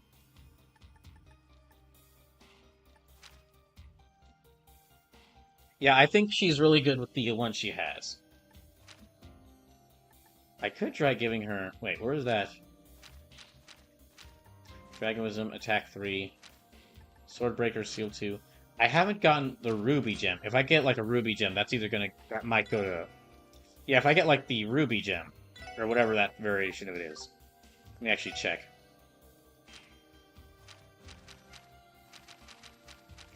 Okay, yeah, Ruby Gem. Strength plus 15%, defense plus minus 9%. Yeah, that'll probably... If I find one of those, that'll probably go to Rishia. What's to be a... Okay. Well, there's definitely another chest in here, but I can't get to it.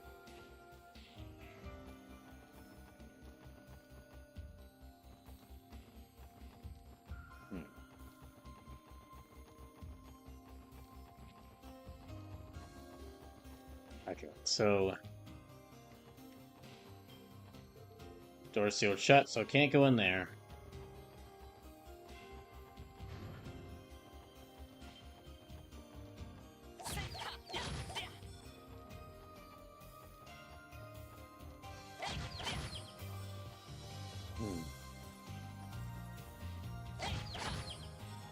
This goes back here.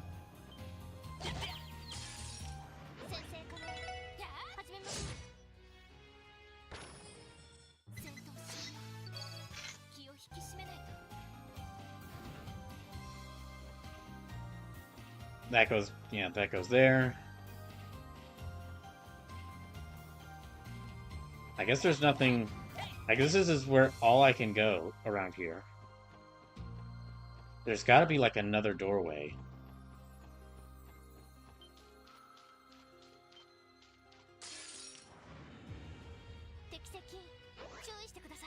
There's gotta be another doorway around here I can go to.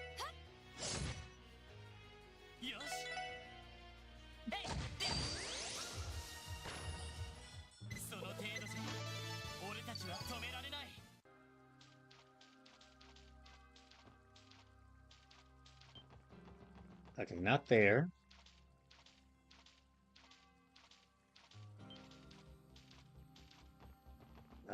No doorways over there. Oh, I guess... Okay.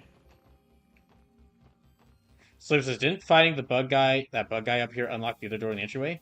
Let's check.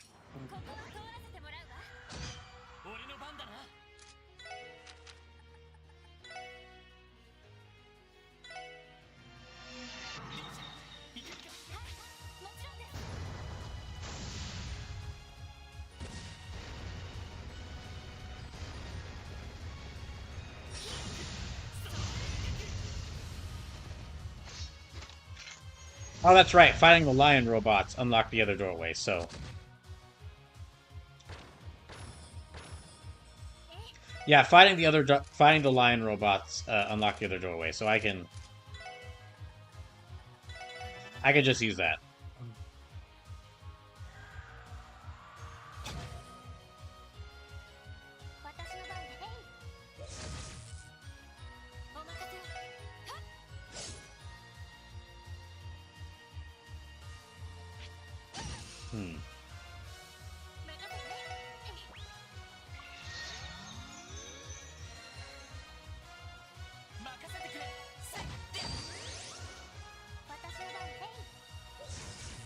Let me just get rid of this one quickly, and then...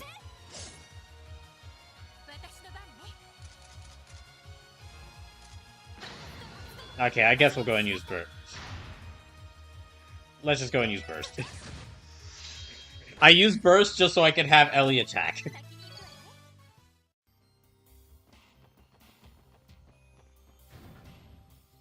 That's right, destroying the lion robot broke that other seal. I just got distracted because I wanted to go exploring and finding stuff.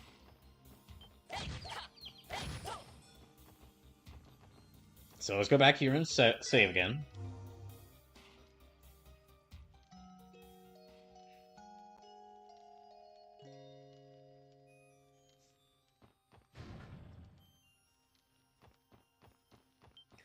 And let's go...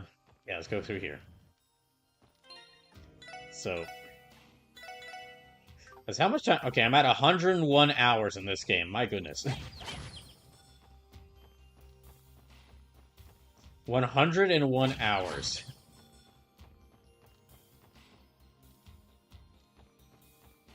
Okay, there's a doorway there, there's a doorway there. Door there. Door there. There's a lot of doorways here, actually. Let's start with this one.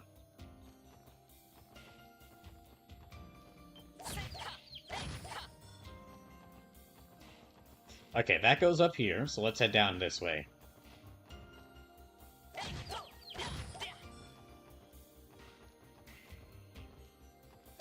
Ah, dang it. What the heck? Well, it did look like a small Grim Reaper, so that makes sense. The truth of the Zemurian continent is that Idios, this chest message has been confiscated by the Congregation for the Sacraments.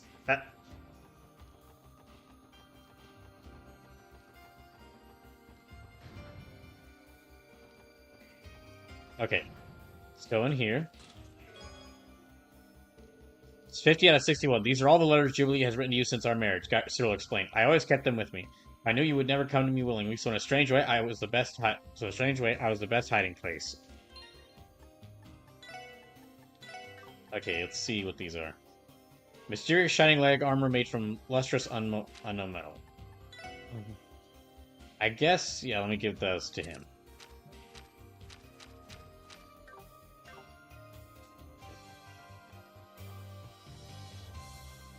Oh, there's a whole bunch of treasure chests around here. They're called tier alls because they're made from the tiers of all the chests whose items have been plundered.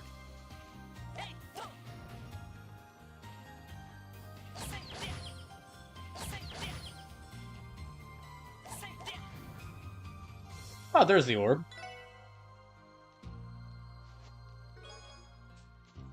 Let's still search around like all these different search around here, see if we can find anything else.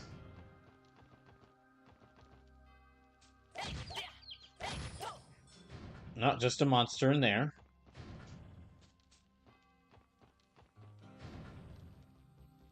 Okay, back to that pedestal we go. Ow.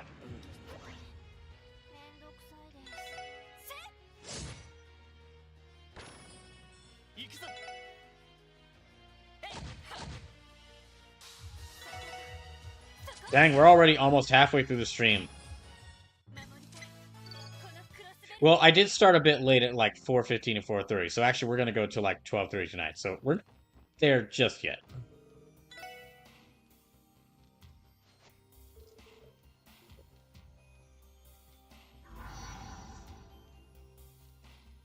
Okay, I know I healed not too long ago, but I'm going to heal up again before we... It's free healing!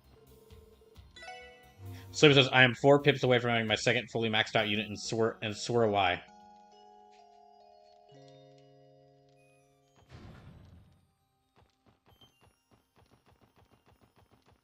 Okay, it's...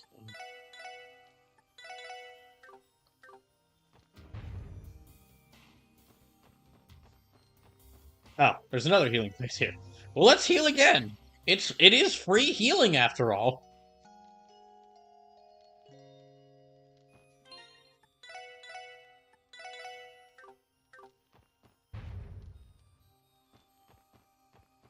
Okay, before we step in here, we're definitely right before a boss fight. However, I'm going to take this time to take a short break. So, yeah, when I get back, we'll just charge right in and fight this boss.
Okay.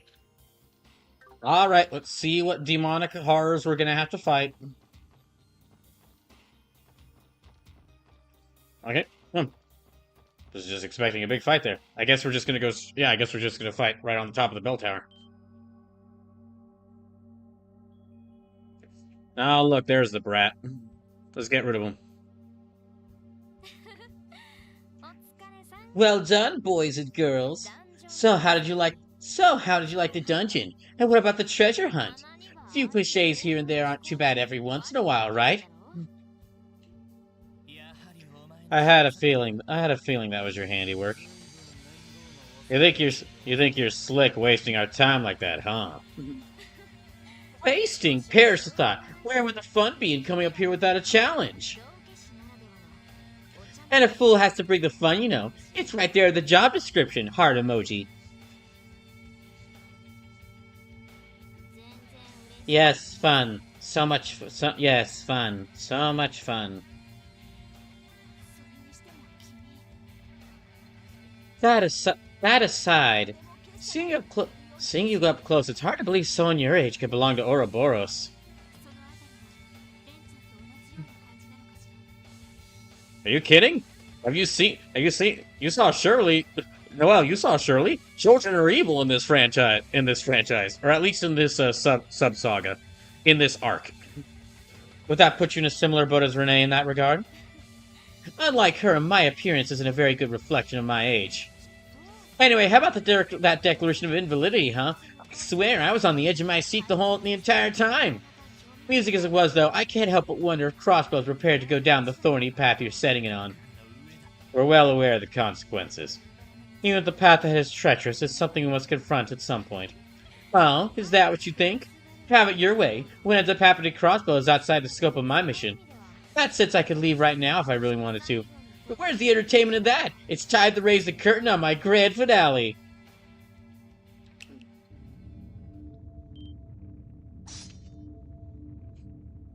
Rishi was like, stop using stage puns. You're not even a good entertainer.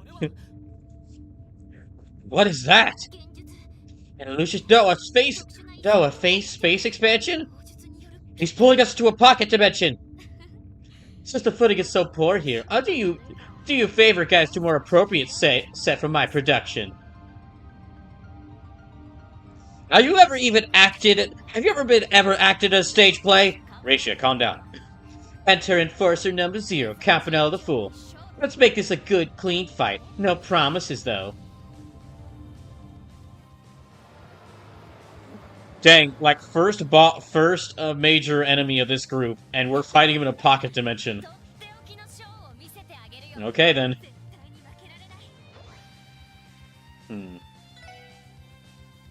Okay, he's got a guard up. Yeah, he's got some sort of magic guard up. Alright.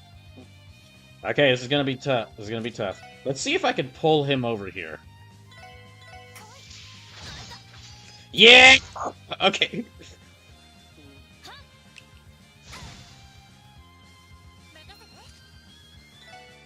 Okay. Ellie's got her scraff, so I should save that for Aura Rain.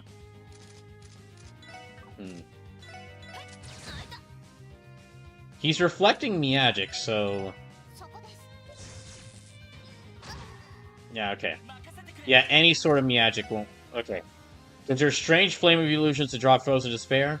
Okay, so he's not weak to any particular magic, but he's... So it really is a case of let's pummel the child.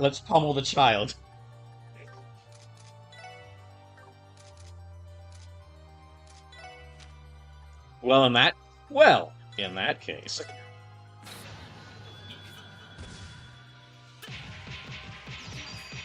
And let me go ahead and activate Zero Field.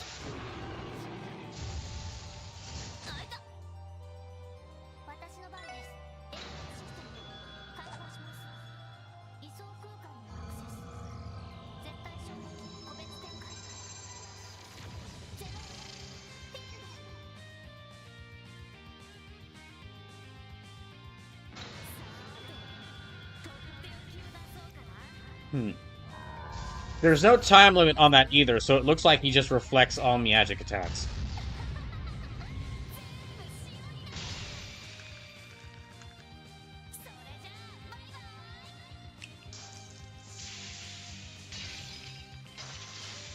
Ah, geez, not a screen-breaking attack. However, okay. Good. Well then, in that case, True Dragon Claws.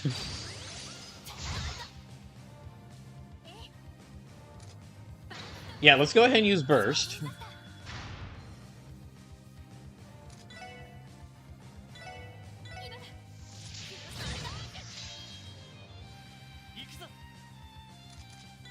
And let me restore... Okay, let me use this chance to...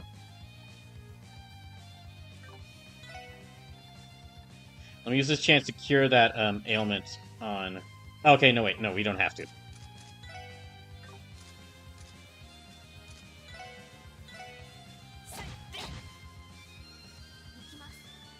So any attacks she uses are just going to be deflected back at her, so...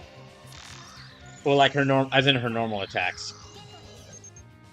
Just so I can force her no zero concentration. Okay.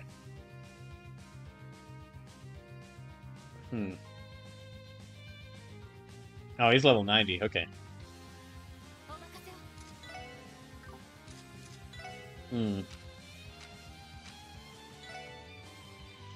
No, let me save that.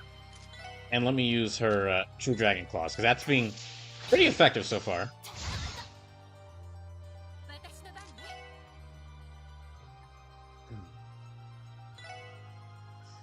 Okay, and let me use...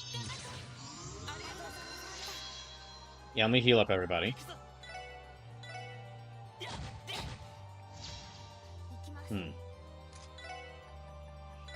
Yeah, let's call in Zeit.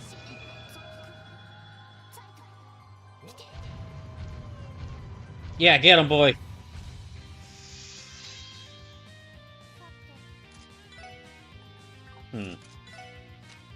I guess I'll have her focus on doing healing magic, so...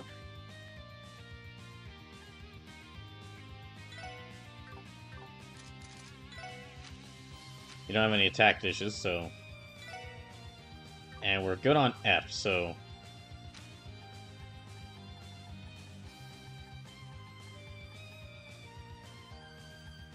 Okay, let me use the Burst Orb to fill up our Burst Gauge a little bit. Even though we're not going to be using magic, the Burst Orb will still let us move quite a few turns. Will let us move a couple turns in it. Yeah, a couple turns in advance, ahead of whatever their next move is. Whatever his next move is. You really messed up by forcing us to rely only on physical attacks. I have 2 party members who are exceptionally skilled at physical attacks.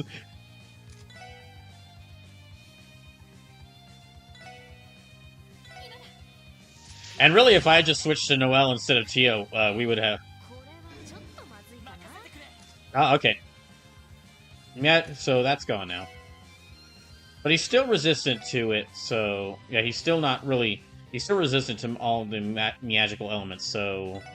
I just keep doing this. Just keep pummeling him.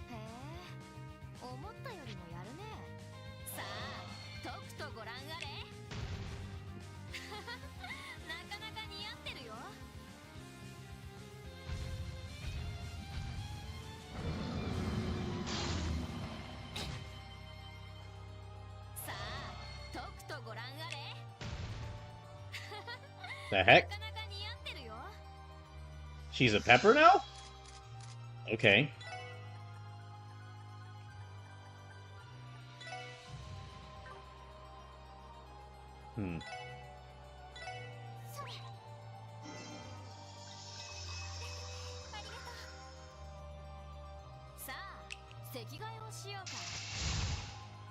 Wait, what? Oh, okay, it rearranges us. Anyway, True Dragon Claws.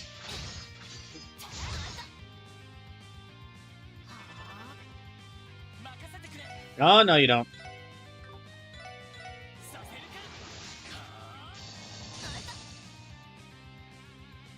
If you won't let us do it, if you won't let us do any arts, then you can't do any arts either. No arts for you.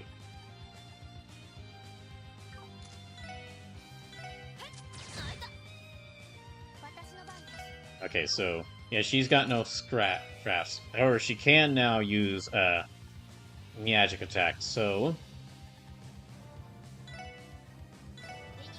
okay, let's start using some arts.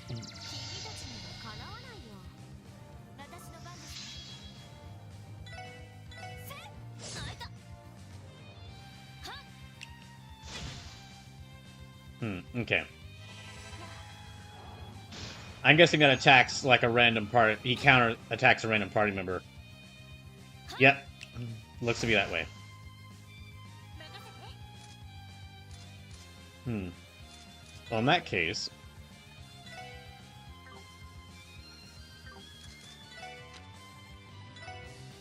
let's just heal up everybody.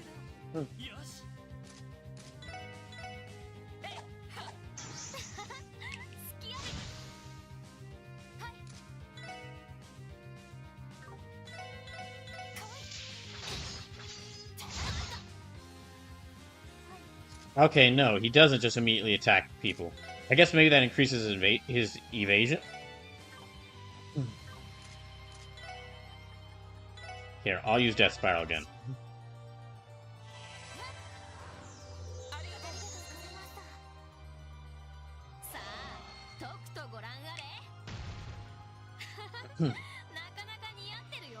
Okay, and he can move again, too.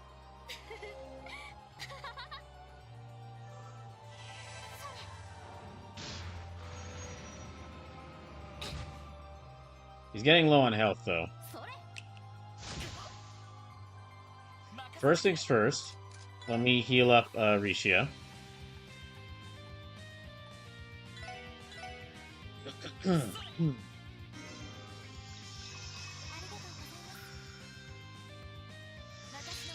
Also, yeah, get back over here. The pummeling has not ended. Where do you think you're going? The pummeling has not ended. You know what? I'll go ahead and use her Scraft. I don't think it'll be enough to get rid of him, but...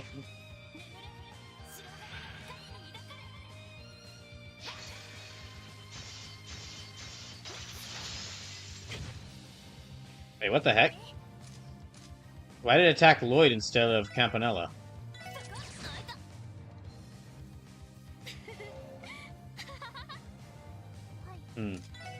Well, okay then. I guess no scraps then.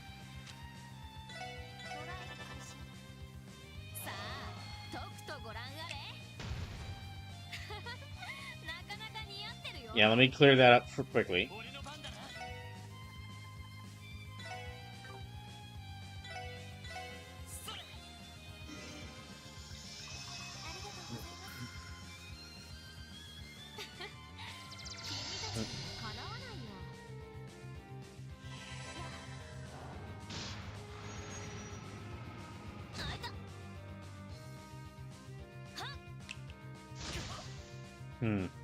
His health's getting pretty low.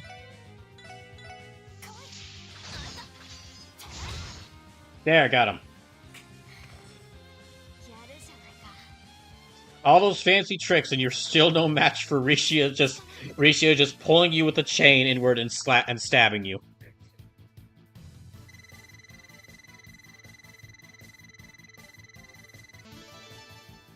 Oh, good. Raises strength. Okay, 3 turns of strength ATS speed plus 25%. 60% chance to guarantee party advantage.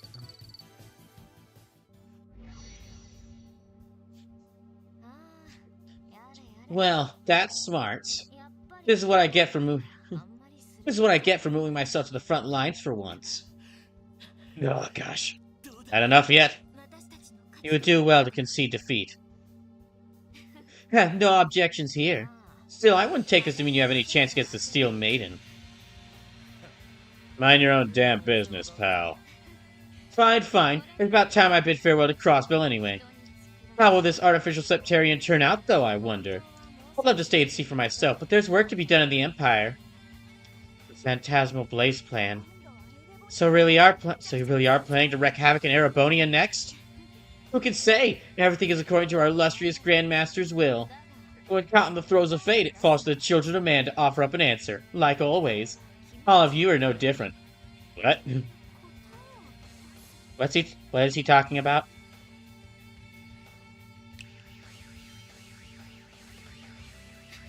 Let's meet again someday if the stars align.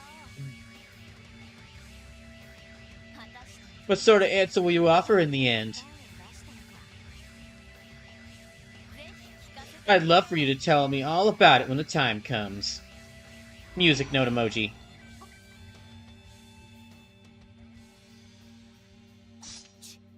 Typical. Typical. Nothing but riddle me this and riddle me that from start to finish. What could he have meant by offering up an answer? Dots. For now, shouldn't we stop the bell from resonating? Right. Am I giving me a hand, Randy? I'll help too.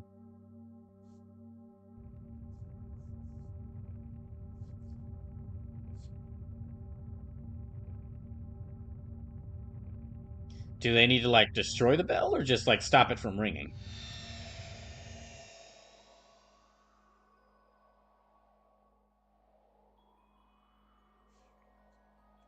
I guess just stop it from ringing. It stopped. However, I am still detecting the presence of the higher elements. Stopping this bell only ended its resonance with the other two. In other words, we gotta get to taking care of the one over at the tower now. Yeah, that'll end the resonance between the two remaining bells. What York said was true. That's our key to lifting the barrier that surrounds the city. Next stop, Stargazer's Tower. Roger that. Right. Stargazer's Tower can be reached by following the side path near Ursula Road. I know, I've seen it on the map. Okay, so... do we get anything...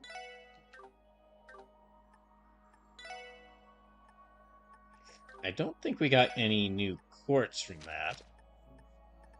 No, we just, like, leveled up Phantom... yeah, we just leveled up Phantom Quartz. Phantom to level 4. Let me see, though, what that gives her. That gives her about... okay, she's now got Sparkdyne and Avalon Gate, it looks like.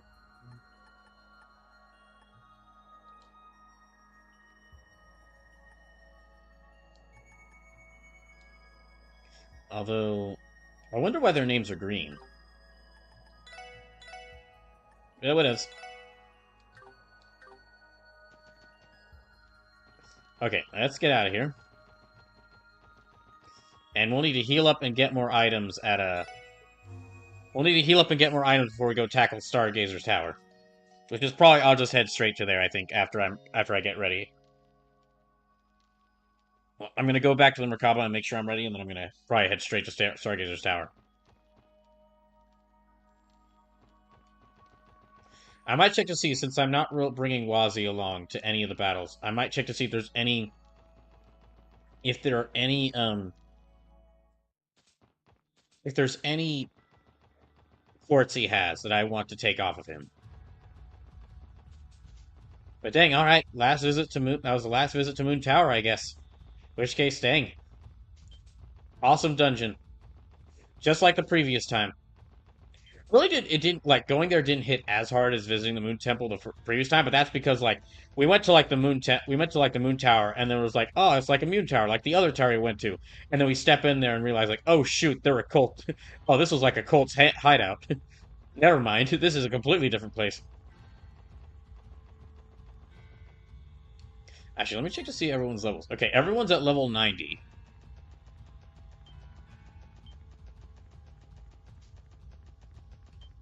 And what's our... okay, we got plenty of quartz. If I were to try... well, plenty of sapphire if I were to try to buy any more quartz, but... I don't think there's... might as well save that for... yeah, might as well save that. I don't know if I'm going to ever get a chance to go to the stores in Crossbell before the we reach the end of the game, but, well...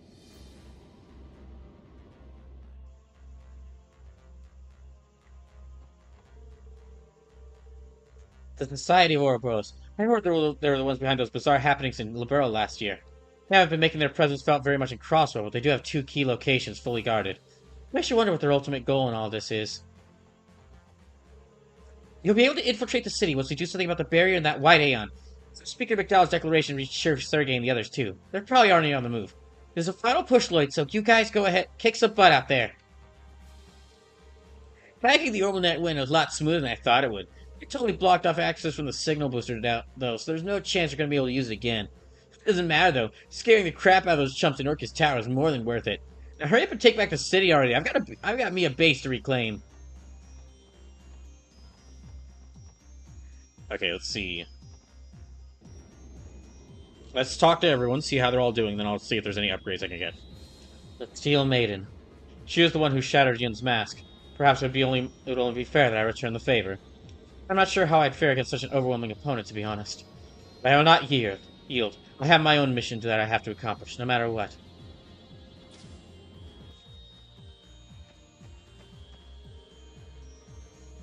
Grandfather's declaration of invalidity has had some major repercussions all over the map. Now that the CDF has withdrawn, civil unrest might start bubbling up onto the surface. It might be a good idea to check out how things have changed around the state on our way to stop the two bells. Speaker McDowell? Pardon me, Lloyd. I was lost in thought. Declaring the independent state of Crossbell and Vard has broken us out of this deadlock. Was it truly the right thing to do? I fear there's no correct answer. Even so, I have always believed that the act of seeking it is vital. The act of seeking it is vital, in and of itself. It is my duty as Speaker of the Diet, but above all as a true Crossbellian. I'll never forget what you've done for us, Speaker McDowell. Know that once this is all over, the SSSA will lend you the Super Special Support Section 7 will be lend whatever help we can in return. You have my thanks in advance. I shall need the support when the time comes. So the Great Bells scattered across Crossbell exist to create localized fields of space that amplify the powers of the Septarian. In light of what the present situation has already shown us, I believe we can trust Yorick's findings. But to think that children of men were capable of creating such things, not to mention the cradle of the cult. The deluded obsession of the Croy family truly knows no bounds. Ouroboros and the Grousers are faced off time and again throughout recorded history. We could almost say we're bound by fate. That said, despite how much our order has looked into society, we know shockingly little about the Fool of the Steel Maiden. No countermeasures, no glaring weak points. As things stand, we'll have to fight the both of them blind. But nothing ventured, nothing gained, as they say. We might as well jump in head first and see who comes out on top. Okay. Focus. Oh, alright. Let me just check to make sure the YouTube side of things is going well. It is. I guess I can sell...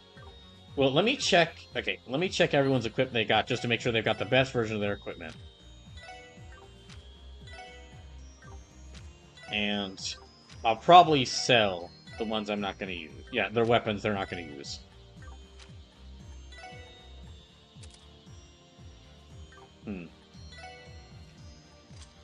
See, he's got that Onyx gem, which increases his speed, but minus his move. I might want to grab that off of him.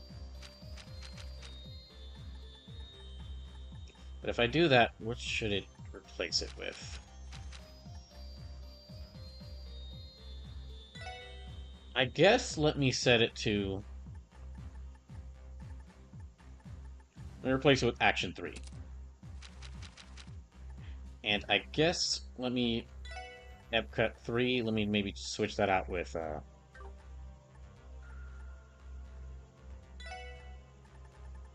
I switch Epcut 3 with Onyx Gem, what does that do? What do I get from that? Okay, she loses Avalon Gate, but she's probably not going to be able to use that much. And her speed decreases. What if I... Okay, well, her speed increases. Her speed's up to 95 right now, so she is really fast. Okay, I think it's good to keep this Onyx Gem on Risha, because she is really fast now. She's almost at 100 speed.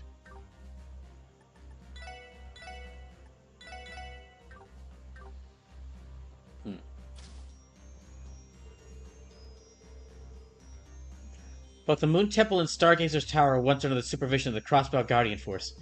We just learned the truth about the bells earlier. Maybe we could have avoided this current situation altogether.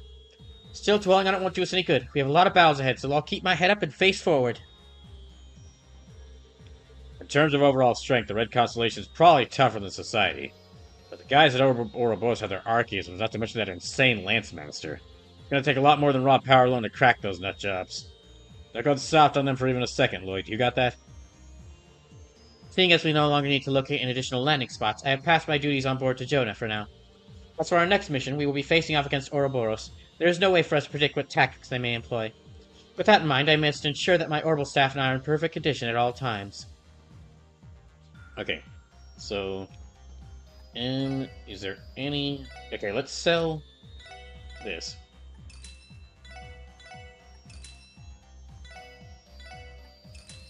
Yeah, let me sell all these weapons they're not going to use.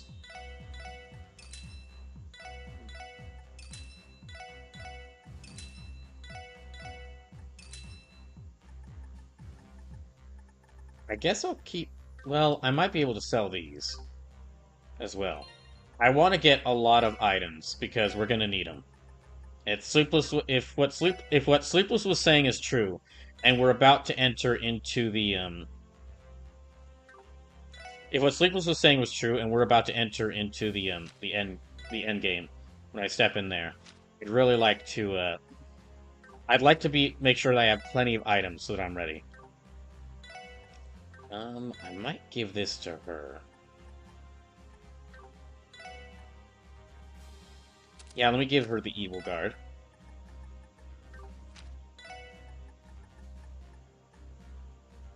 Combat suit, no. He's got the chitin armor. Does he need... Okay, let me sell all these remaining clothes. I don't think we're going to need these. And it's for their boots. These won't work for him. That'll decrease her agility, which is not great for her. Speed and move will be nice, but I think I like her having more defense. Same with her. Same with Tio. And... I'll give him the Kagemaru sandals. Okay, 40, 30, 25, 0, 0. Okay, 35. Alright. Yeah, let me sell all these remaining, armor and shoes that I'm not gonna use.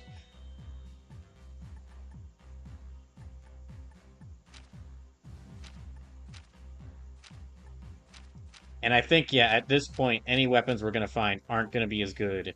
Any weapons we can buy from the store aren't gonna be as good as any weapons we find in treasure chests out in the, They're not gonna be as good as any treasure chests we find out in the world. In these different dungeons.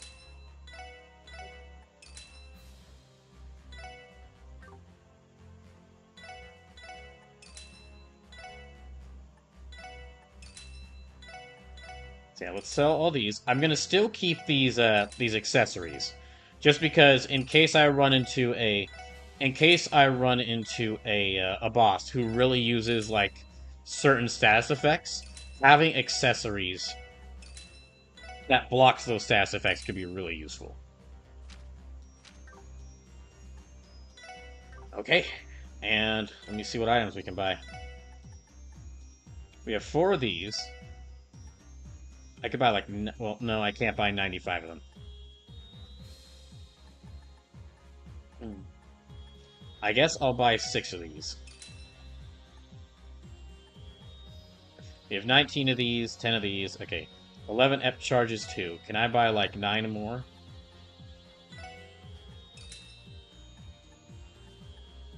We have 27 Celestial Bombs. I think that'll be good. Here's ailments. I've got 26 of these. I think those will be good as well.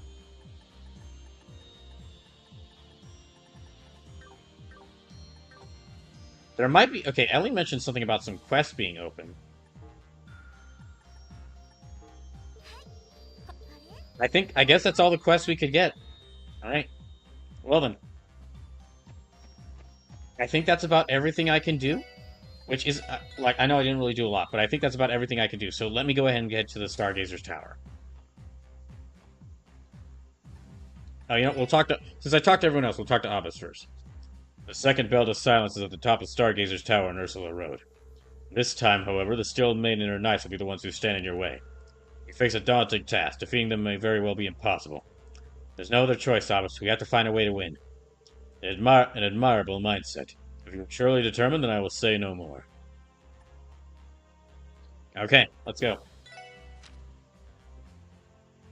So Stargazer's Tower right over here. So let's go.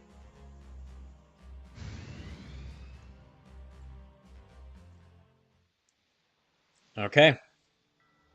Apparently, stepping to Stargazer's Tower is like the point of no return. As in, there's... Sleepless was saying that, it's the second of 4 dungeons in this chapter. And because this is a Trails game, that final dungeon in this finale chapter is going to be a really long dungeon. However, as Sleep was also saying that this is going to apparently like starting Stargazer Tower is like the point of no return. So if that's the case, this is probably like the I've kind of done everything I can out exploring the world. So this is probably going to be like 20 to 30 hours of cutscenes and like big battles for the rest of the game. So I'll just have to make sure to take every occasion I can to save.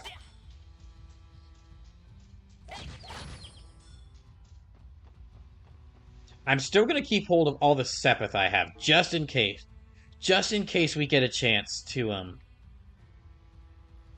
just in case we get, like, a potential chance to where I can buy more quartz and maybe visit that one store in Crossbell that had that quartz I really wanted. See, I've got, like, yeah, I've got 4 of the tier all bombs. I'm going to have to save those in case I can get it, but...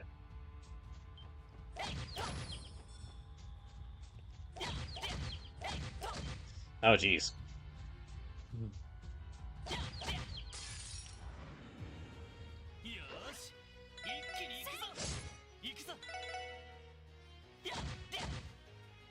Alright, let's get rid of these 2.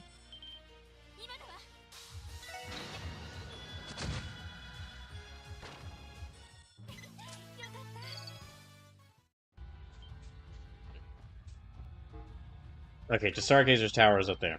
Stargazer's Tower was the first one of these towers we visited, so...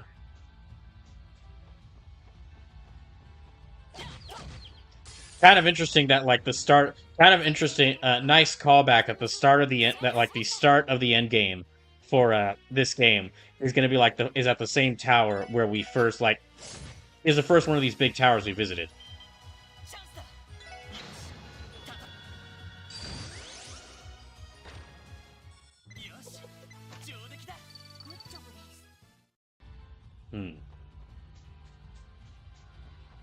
Yeah, let's go ahead and head there. So yeah, although now that I think, okay, that's one. Going back to my, my list of people to beat the heck out of because of what they've done, to Crossbell on the special support section, can now mark off. So I can mark off Campanella. Although apparently he's going to show up again in, apparently he's going to show up again, I'm guessing, in the Trails of Cold Steel games. But for now, we can mark him off.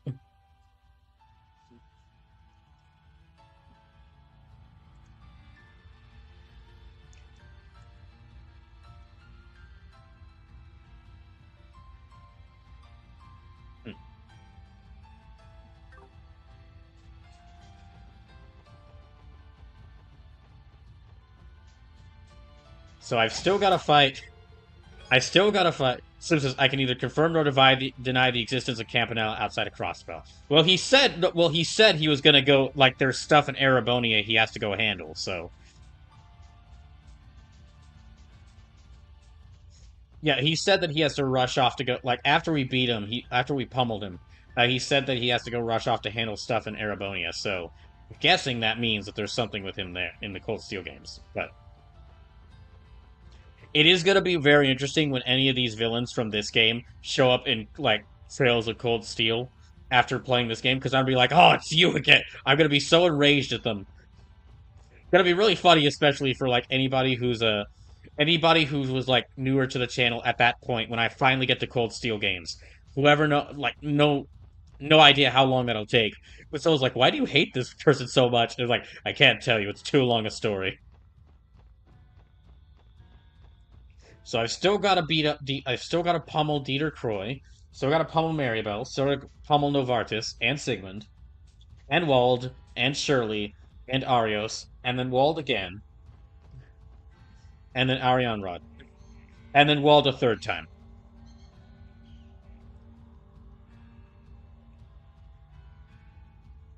Oh boy.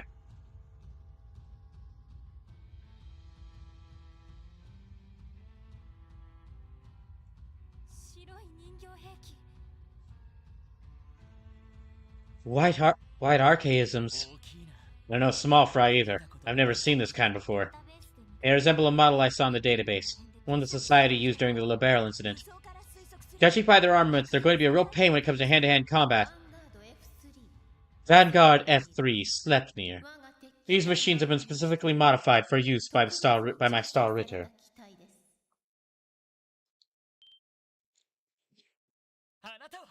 That voice! The Steel Maiden. I see that you have surmounted Campanella's attempts to obstruct you with little trouble. Should you wish to challenge this fateful tower, my knights and I will serve as your opponents.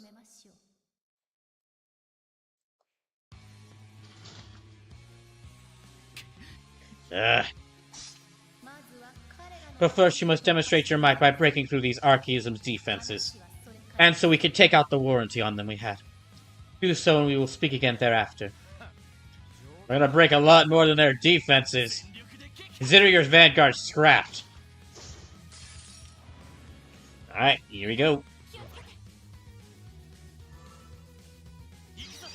Yeah, let's go and use this.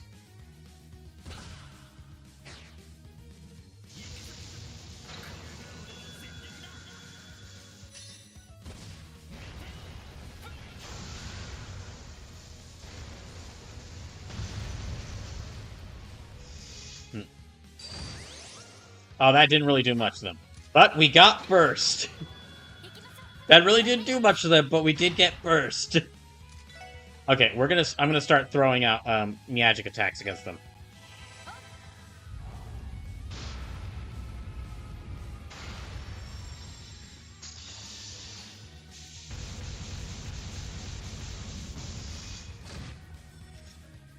They said that they're a real pain. They're going to be a real pain in hand-to-hand combat, so that makes me think that like physical attacks aren't going to do that much against them.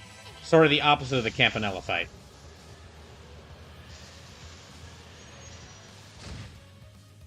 Oh, that did a lot to them. Okay, wind magic is where I should go.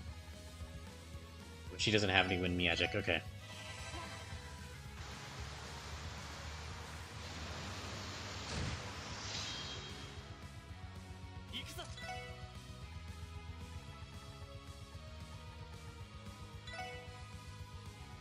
Yep. Okay, this shouldn't take...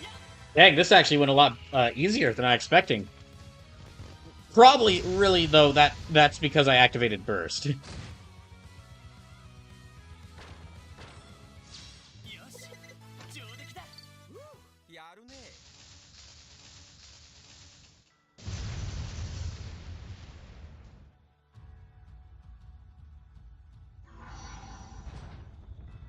So this is Burst OP, please don't nerf.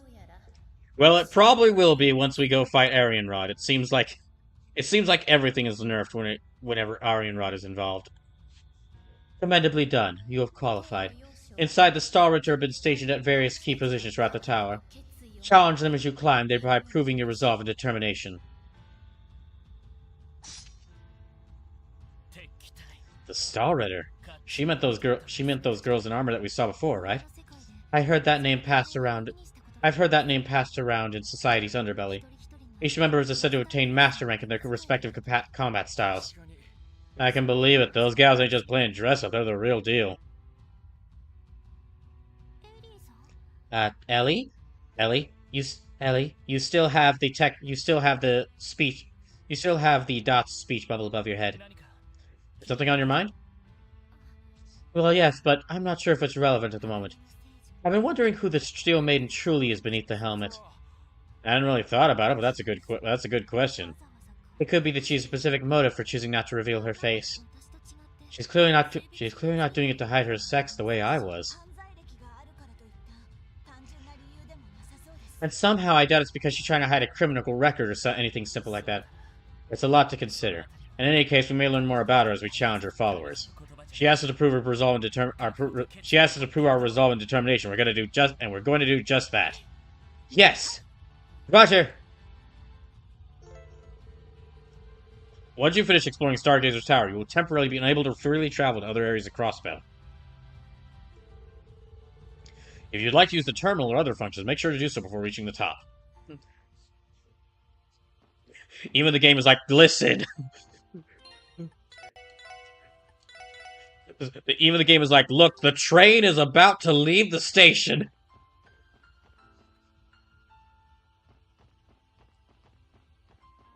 Ah, darn. No, no rest station right here. So I wonder if this is going to be filled with enemies, or it's just going to be the set of the Star Ritter. Every chest you open gets Ouroboros one step closer to obtaining the Septarian of chests. Gosh. Oh, there's the monsters.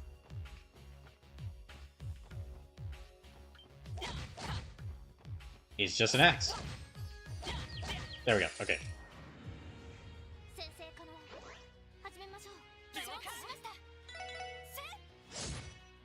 Dang, Rishia! Lloyd's just like, alright, everyone, we managed to sneak up on it, but don't get too careless, or else, well, Rishia just rush up, chops it in half.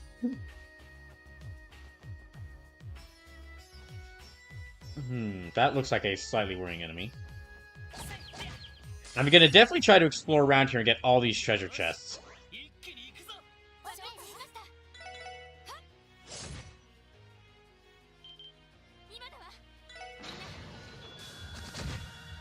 Okay, well, we nearly killed both of them.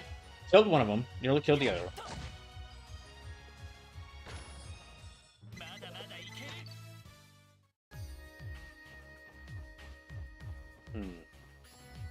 Also, yeah, just to let y'all know what the stream schedule is going to be like for next week. So I'm going to go back to doing 2 things on Tuesday and Thursday, because I just don't think the doing 3 things on Tuesday and Thursday will work. I don't think it's going to work, because I just ended up, like, doing 2 things. So, first half of Tuesday and Thursday stream are going to be art. I'm going to be, like, drawing pixel art for 4 hours, or, like, 3D modeling for 4 hours, so that I can practice more at that. Because, I just really like to get back into doing that. And then, second half of Tuesday stream is going to be more, Look Outside. I'm going to continue that game. Second half of Thursday stream is going to be more Silent Hill 2. And then, of course, Saturday... Saturday will be more Trails to Azure. Although I may not be saying that for much longer, depending on how far I get tonight and a next Saturday stream.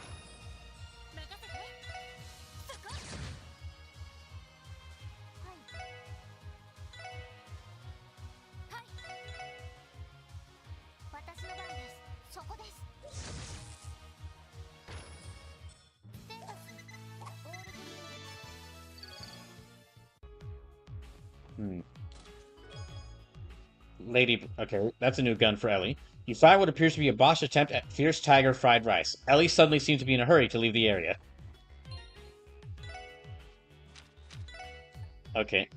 15% chance to cause sleep. An enigmatic gun whose crimson bullets induce sleep. Well, yeah. All bullets induce sleep.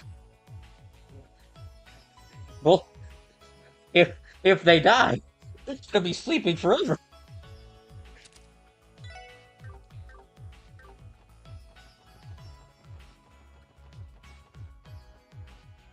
Serves as the permanent sleep. These bullets induce sleep, yes!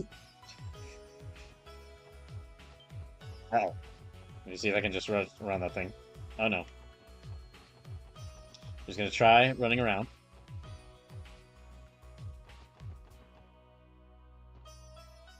Dang, that thing is chasing me around. Okay. I'm gonna see. Dang it.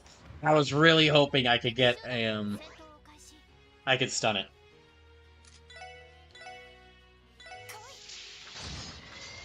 Oh, okay! Dang! I really am glad Rishi... For what? Okay, 1, I'm really glad Rishi was added to our main party here. And 2, could you imagine not having Rishi on your main party? I think if I were to see someone playing this game, get to this part of this game, and they didn't have Rishi on their main party, I would actually just close. I'd actually just stop watching. Although, really, this is one of those... Okay, this is really one of those cases where I'm not actually sure. I'm not sure how interested I'd be seeing in watching a Let's Play of this because well, now that I'm fully going through this game, but... Well, I'm sure actually, there are some, some friends I would really like to see play through this game. Yeah, now that I think about it, there are some friends I have who I would love to see play through this game, who I think would really love it. Oh, Karenzo, welcome in!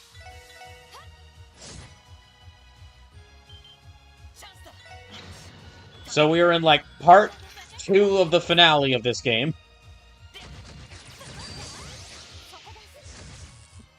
We're in the second of 4 dungeons in this finale, so... Yeah, if you're just coming in, welcome in. Goddess forbid Crossbell becomes part of the Empire again. The Imperial government would probably silence all of us Crossbell chests for good. Oh, that's just sad. Oh, jeez. That's just sad. Dang, that actually hurts to read.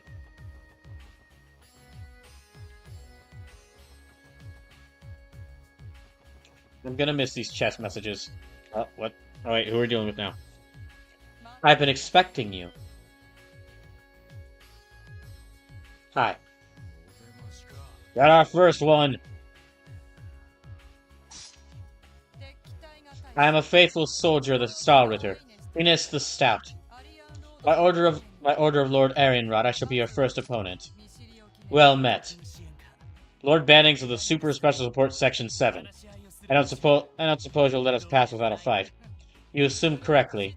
Upon our first meeting at the wetlands, I had appraised you all as a callow, unfledged lot. It's a bit fucking rude, considering you're working with the fascist. Now, however, I believe you will serve as suitable foes for the Star Ritter to vanquish.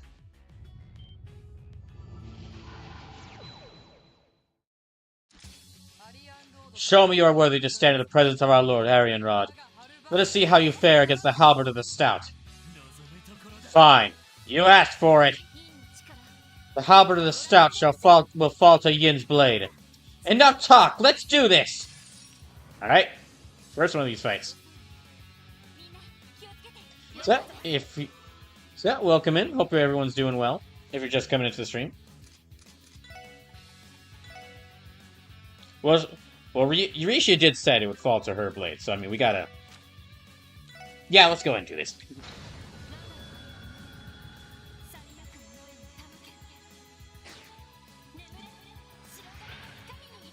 So I know those robots are weak to, they're weak to wind. Aha, and we got burst. Okay, just a second. Yeah, weak to wind. And water. She's not really weak to much. Yeah, she's not weak to any specific element. So, let's go ahead and activate burst. And we're just going to pelt him with wind magic to start. Wind and water magic to start.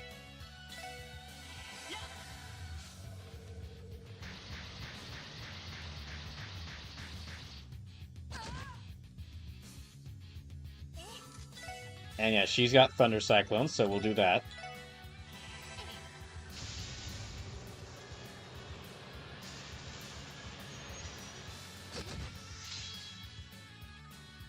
Okay, and she doesn't have any wind magic, but she's got Genesis Flood, so we'll go ahead and use that.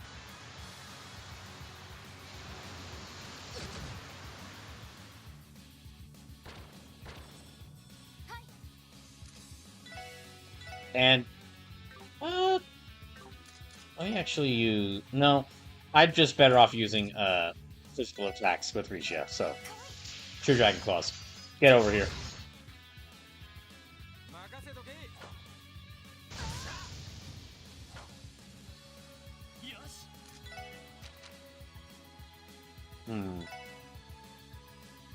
Yeah, let's go ahead and use this. This will end burst, but we can go ahead and move, both Tio and Lloyd will be able to move once more. Tio and Lloyd will be able to move once more. Yeah, I guess I'll go ahead and use this.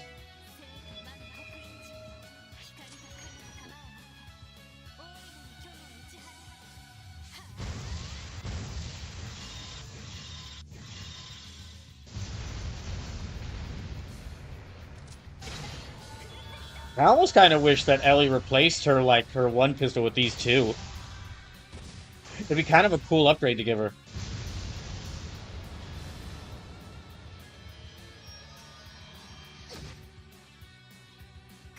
Okay, she's almost to halfway.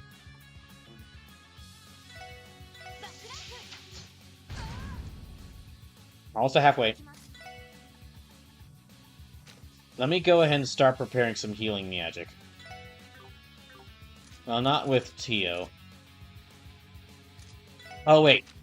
Let me have her use Zero Field. This way we'll block any attacks they do. If I can manage to get through this fight without taking any damage, that'd be awesome. But I'm not sure if that'll be possible. We've got her down to half health, however... Can't be too careless.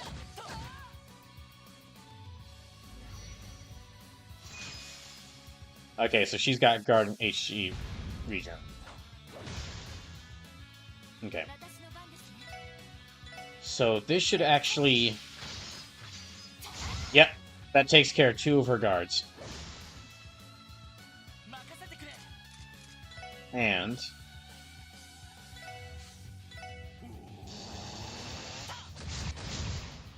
that's one of the guards gone.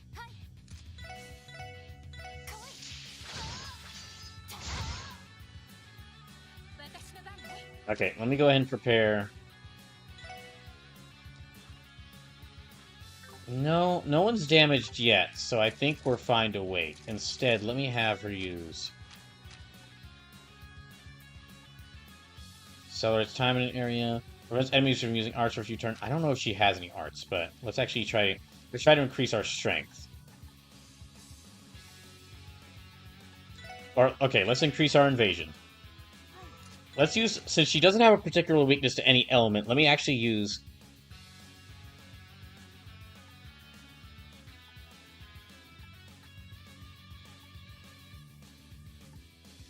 Okay, and yeah, let me... Since we can't use any since she's not weak to any particular elements, let's actually boost our physical fighter stats. So it says you can in fact be too careless in this fight, and that's your game over. Okay, I meant to fine. Too careful. You can't be too careful.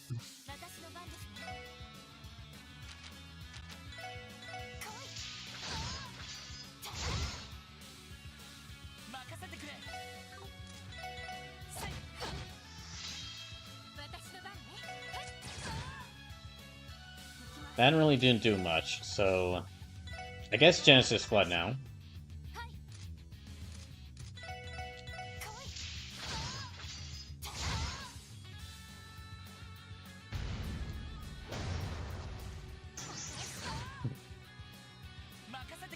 Okay, we still haven't taken any damage yet, so... Here, let's do this.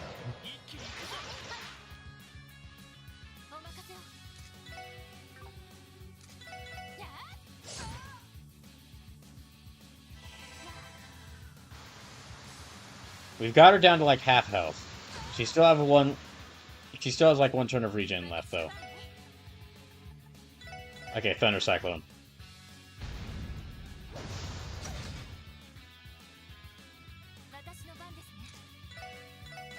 Yeah. Yeah, True Dragon Claw again.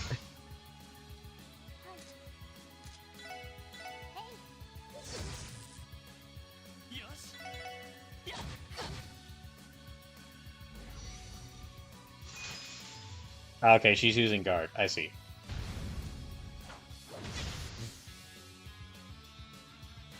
Dang, Thunder Cyclone ain't gonna hit now.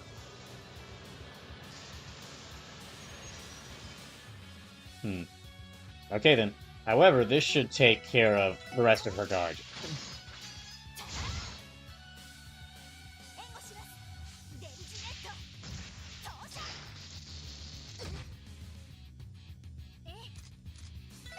Let's actually... Okay, let me use Wild Swan.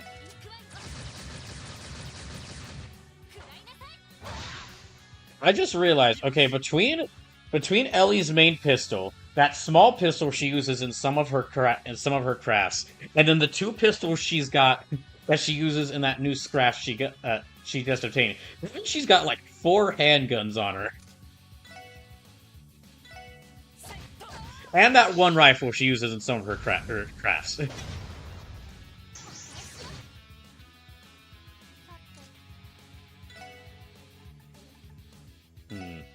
Okay, some of our health is looking a bit...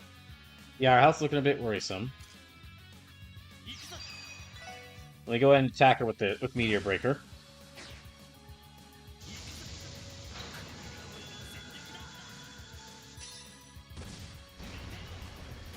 Lloyd and Rishi's health are looking a bit worrisome. I'll definitely need to heal them up.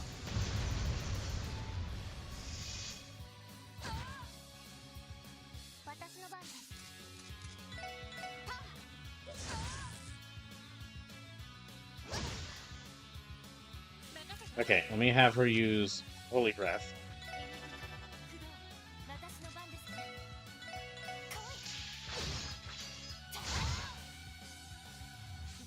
And yeah, let me just stick with Ice Hammer.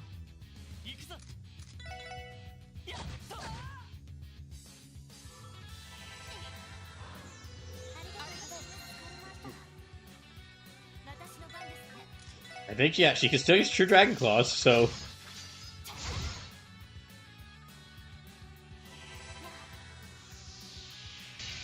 Okay, Ellie has unfortunately used up, like, all of her EP. However... Oh, wait, okay, let's see. I don't think we're gonna get her with the team rush. However, it'd be cool if we did. Yeah, it's not really doing that much damage. Unfortunately.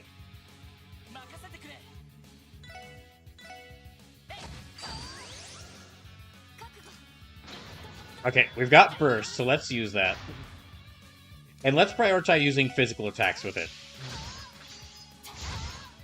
Oh, never mind. Good job, Risha. Risha kills them as always.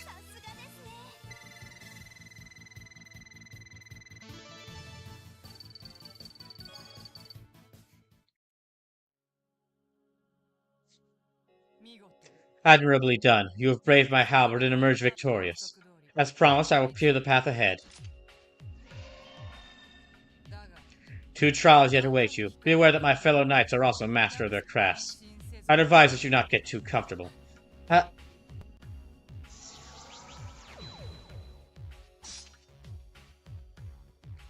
Dots. Presence no longer detected. She translocated away from the area entirely. Ugh, Stout is right. That girl hit like a damn horrible truck. Indeed, it would seem the rumors circulating in society's shadows understated their prowess. Still, there's nothing we can't overcome if we work together and give it our all. Well put. Let's keep it up. I still can't shake this feeling. What could be going on here?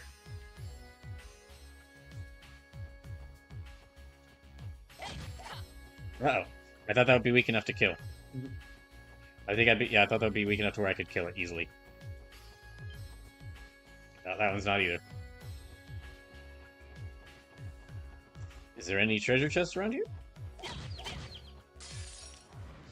Yeah, let me check around for some treasure chests to see if there's any more items I can get.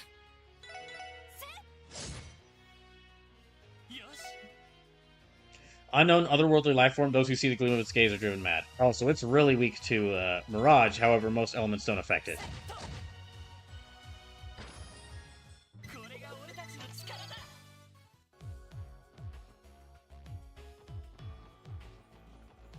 Oh, wait, this heads up, doesn't it? Yeah, wait. Okay, we can't go through here yet. Huh, I thought defeating that Stall Ritter would actually unseal the barrier, but okay.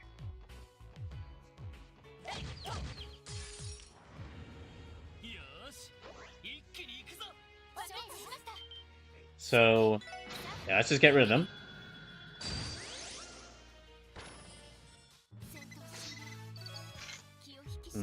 We got about 3.5 hours left. I think I'll be able to beat this dungeon before the end of the stream.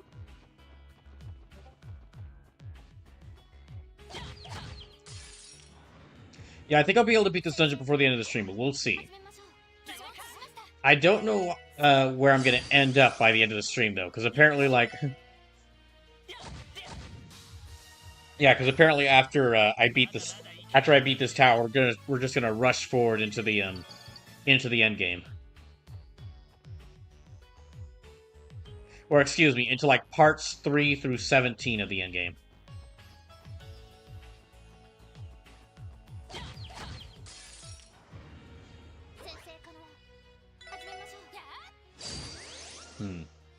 We'll save that burst for the next boss fight.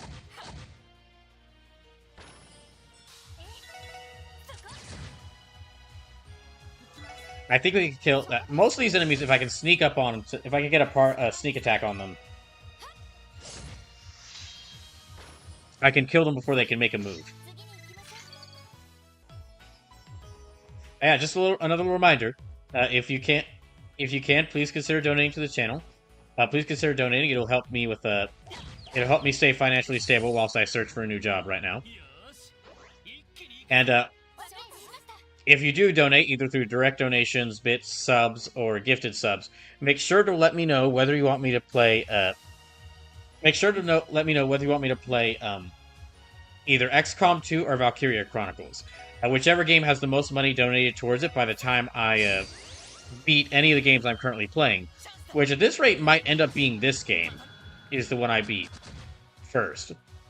Whichever game has the most, between XCOM 2 and Valkyria Chronicles, whichever game has the most money donated towards it by the time I beat any game I'm playing, that game is the one I will play next. So that'll be the next Saturday game I play.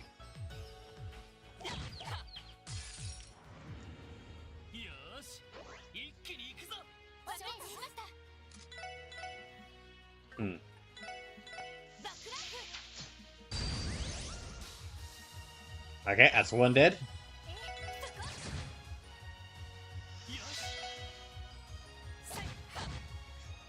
Alright, now for battle number 2.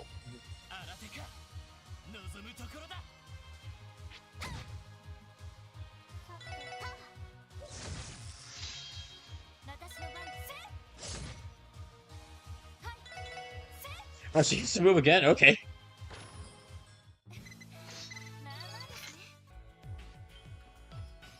Okay. So... this just goes back around here. Alright. Ah, beans. Alright, well... Well, they're weak to wind magic, so...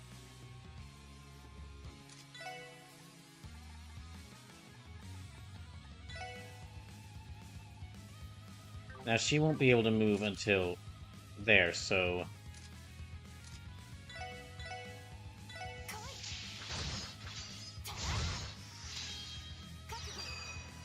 And let me have... Yeah, I'll go ahead and have her use her Scraft.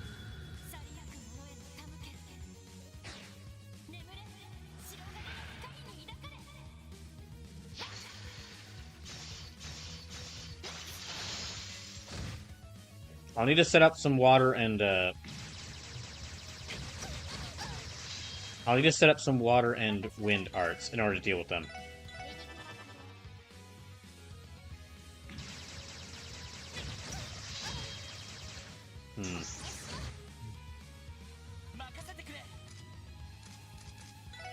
Might also... Okay, if I use... Yeah, let's go and use this. We can still move before they move. We can still move before they move, so let's go and use this. And I'll need Ellie to use her wind magic.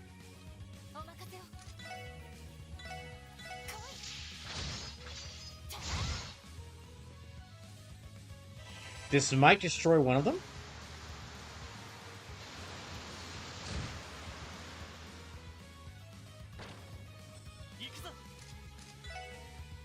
Okay, there. And then let me have her prepare Thunder Cyclone.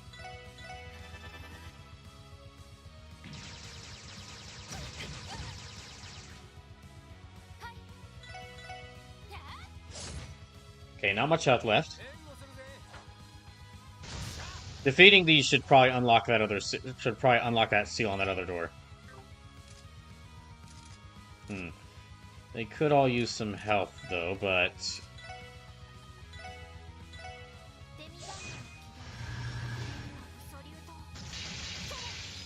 Let me just kill this thing first.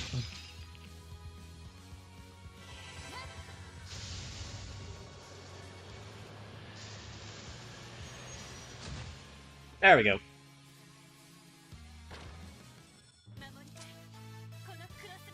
Okay, but we're all gonna need to heal.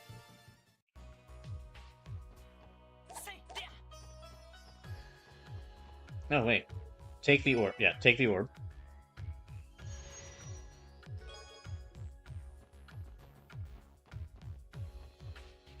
There's another orb over there.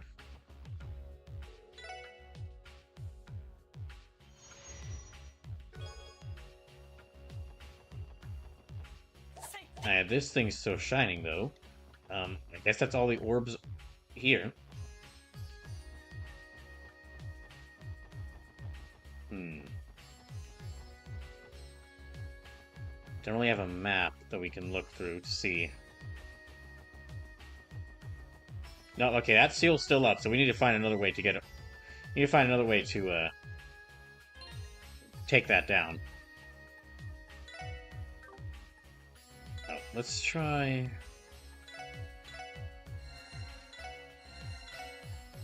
Now we heal up everybody, and then we'll keep going.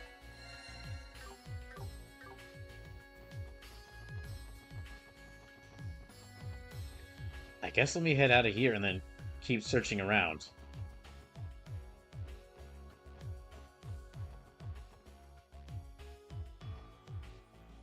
Does it give me a chance to search for more items as well? Oh, jeez. Oh, there. Okay. Yeah, because there was one other treasure chest I don't think I opened yet.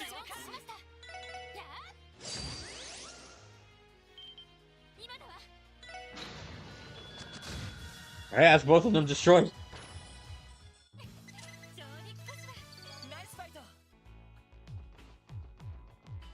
I think these are all the same enemies I fought as when I first entered the Moon Tower, or the Stargazer's Tower in Trails from Zero. I think they're all the same ones, but... Okay, let's head back up here.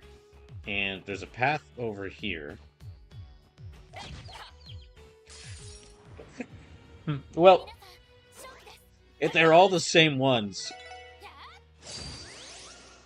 If they're all the same ones, if they were different levels... Yeah, if they're all the same ones, then unless they were all different levels, then... Oh, there's the treasure chest. You ever stop and think about how the CPD awards you 5 DP for breaking out of prison? That's funny. I didn't notice that, but okay.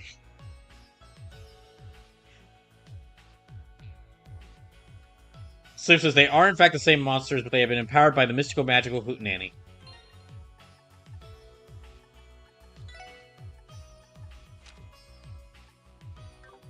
Okay, let me...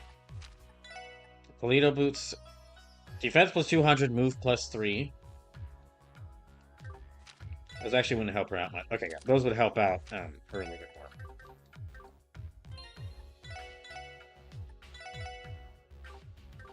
Almost at 103 hours in this game. My goodness. I very much doubt this will happen. This is very much wishful thinking, but it would be kind of funny. It would be honestly kind of amazing if, like, as soon as I beat this game, I actually do get a job. And, like, I actually do get a job, and I'm able to, like, go to a job. Because, I mean, I started this game, like, back in May, as I was about to lose my job, so... If, like, my unemployment ends after I beat this game, that means I will have played this game throughout my entire unemployment. Although, I sadly doubt that's gonna happen.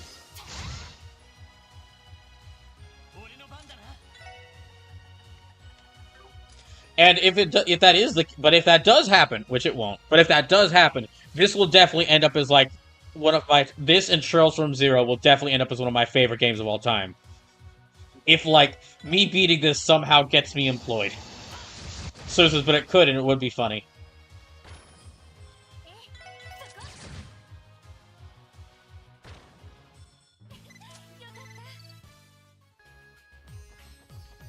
Also, it would be, but it could, and that would be funny. It would also, see, there'd be another layer to it, because I planned these whole 8-hour streams 3 days a week.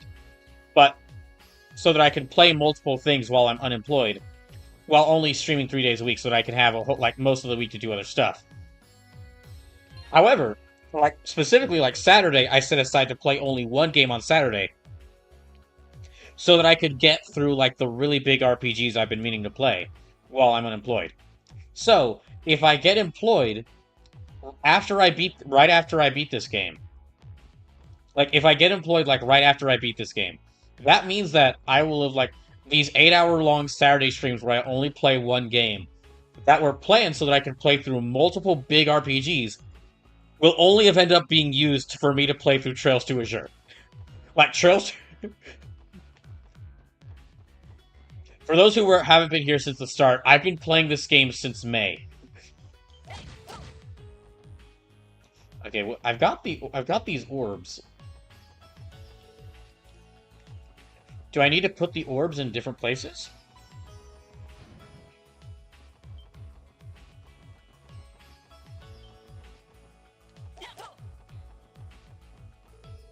There's a shining orb.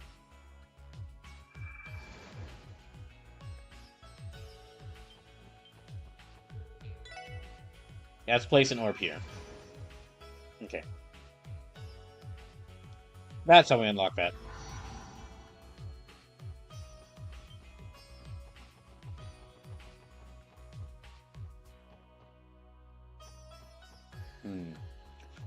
Okay. I will say, for both the Moon Tower and this build, and for Stargazer Tower, I don't think these, revisiting these towers is great. It's nice to, for us to revisit this place after an entire other game has passed. And now, Stargazer Tower, I fought my way to the top of Stargazer Tower, and then fought Yin at the top. And now I'm fighting my way to the top of Stargazer Tower again, and Rishi is in my party, and killing most of and he's dismantling most of the enemies. However, I do think that revisiting Moon Tower and Stargazer Tower won't be as big as an impact as me going through them the first time. But that's just personal experience, and this is still great. Good day, ladies and gentlemen. Ah. Ah. I remember the almighty Star Ritter. I remember the mighty Star Ritter. You may call me Enna the Shark. I hope you forgive me for ambushing you from above. No. I can. I do it all the time. I ambush people all the time. I am an assassin, after all. I guess that's fair. The second knight! Ah, she's a bow user.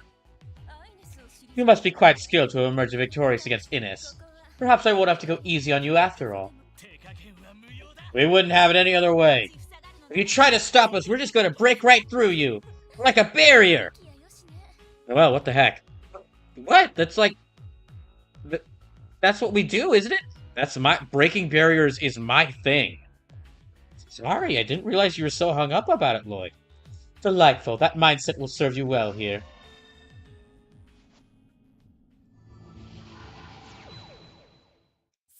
Now demonstrate your strength once more. Show the Sharp of the Star Ritter that you are worthy to approach our Lord Aryan right at the top of this tower. Heh, you got it, little lady. Don't underestimate that bow of hers. Stay focused, everyone. Roger, engage counter-sniper tactics. Okay, so we gotta deal with the sniper.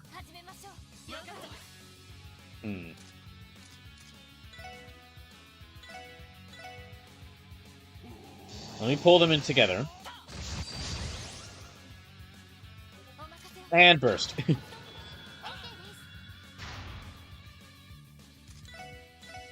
I'm still gonna have her focus on using personal stuff.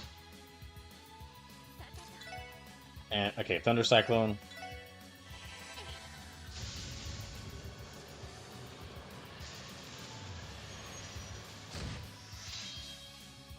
And then Genesis Flood.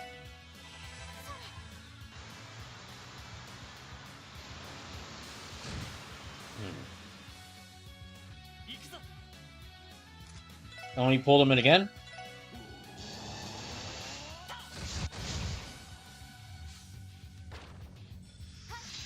And pull them over here. There we go. Ow. Okay, but we're still in burst. Hey, you can't... Wait, she can attack in burst? Oh, dear. Okay. Well. Okay, burst is over now. However...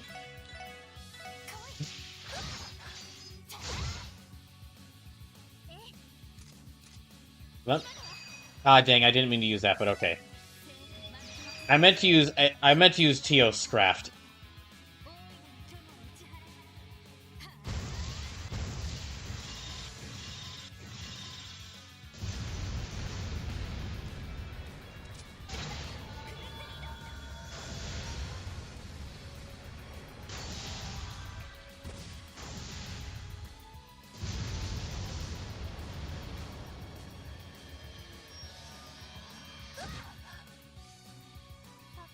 Okay, yeah. So let's use Zero Field so that we can guard against her next attack.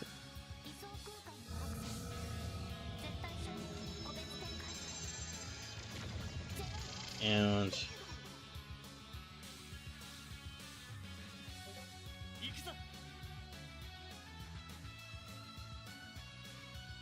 Sorry, just checking something.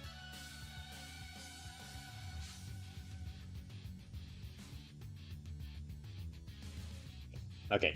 And let me check here. Just checking you too. Okay. So, she's not weak in any elements, which is okay. I was expecting that.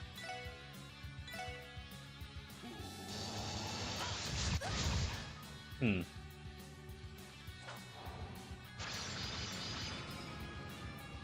doesn't take much damage, unfortunately.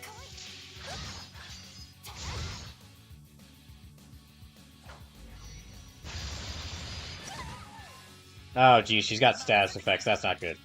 Okay, well, let me...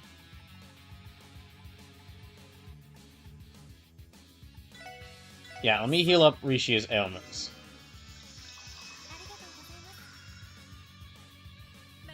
And we need to be healing up everybody. And then just... True Dragon Claws!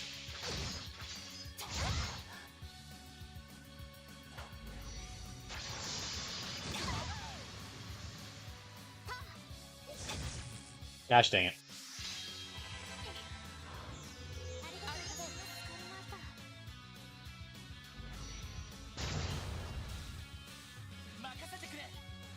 Okay, so let me heal up. Let's see, where's do I have?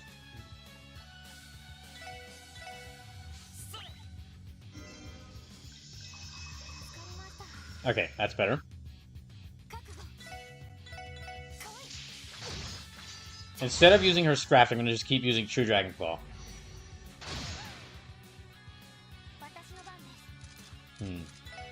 Let's see, Debilitate.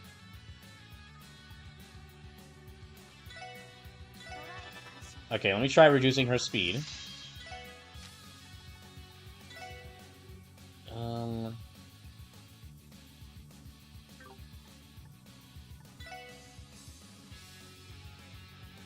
No, Holy Breath will use up most of her remaining magic, so... Let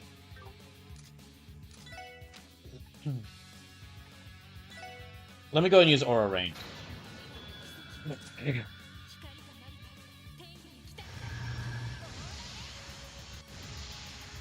I should probably set Aura Rain back as Ellie's Spray.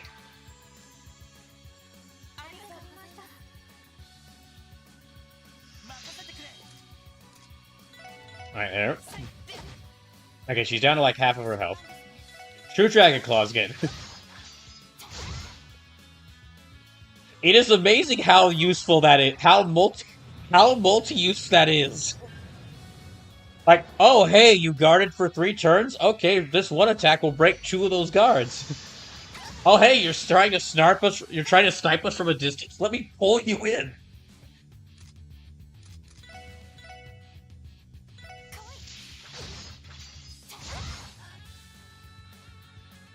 Also, it's got a chance of insta-KO.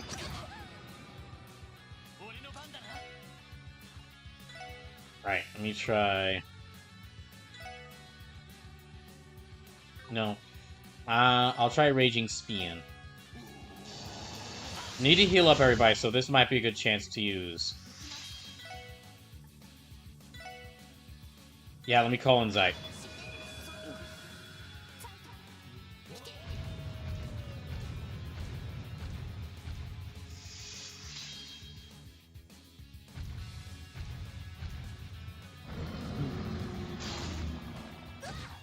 Good boy.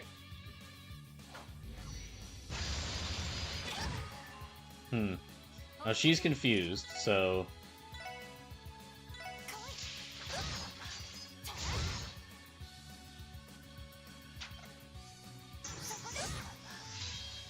Dang, Rishi is not taking it. Rishi's too powerful, and I love that. Okay, so... Yeah, let's go and use Holy Bullet. I could use Holy Breath, however, I need to heal everyone up quickly. Oh, thanks, Noelle. Okay, let's see how much damage we're gonna do. Okay, she's nearly beaten. Let me go ahead and, like, unconfuse Tio.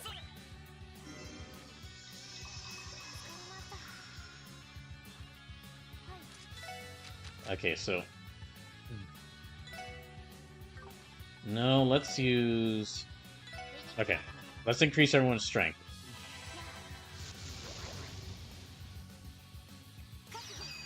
There we go. No, you don't. No, you don't.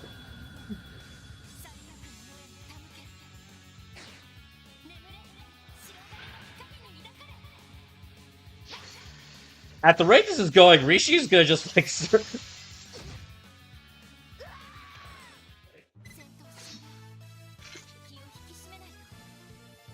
I feel like she's screaming there because she goes like, all right, well, what if I fire another arrow? And Rishi's like, no. Rishi's just like, no.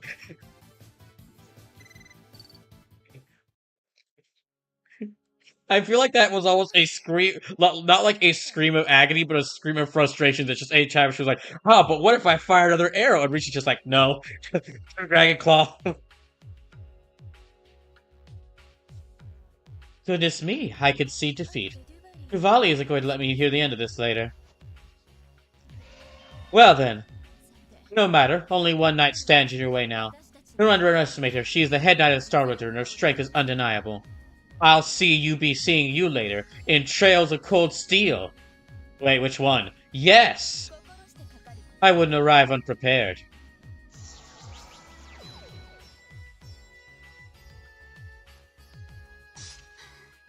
Is Trails of Cold Steel just them taking all the characters from this and just them just recycling all the characters from this, but having them fight other people? Well, we're 2 for 2 against them somehow. Yeah, I got a bit too close for comfort there. Never thought I'd see someone snipe on Garethel with just a bow. And yet, against all expectations, she left her vantage point to join in the fray.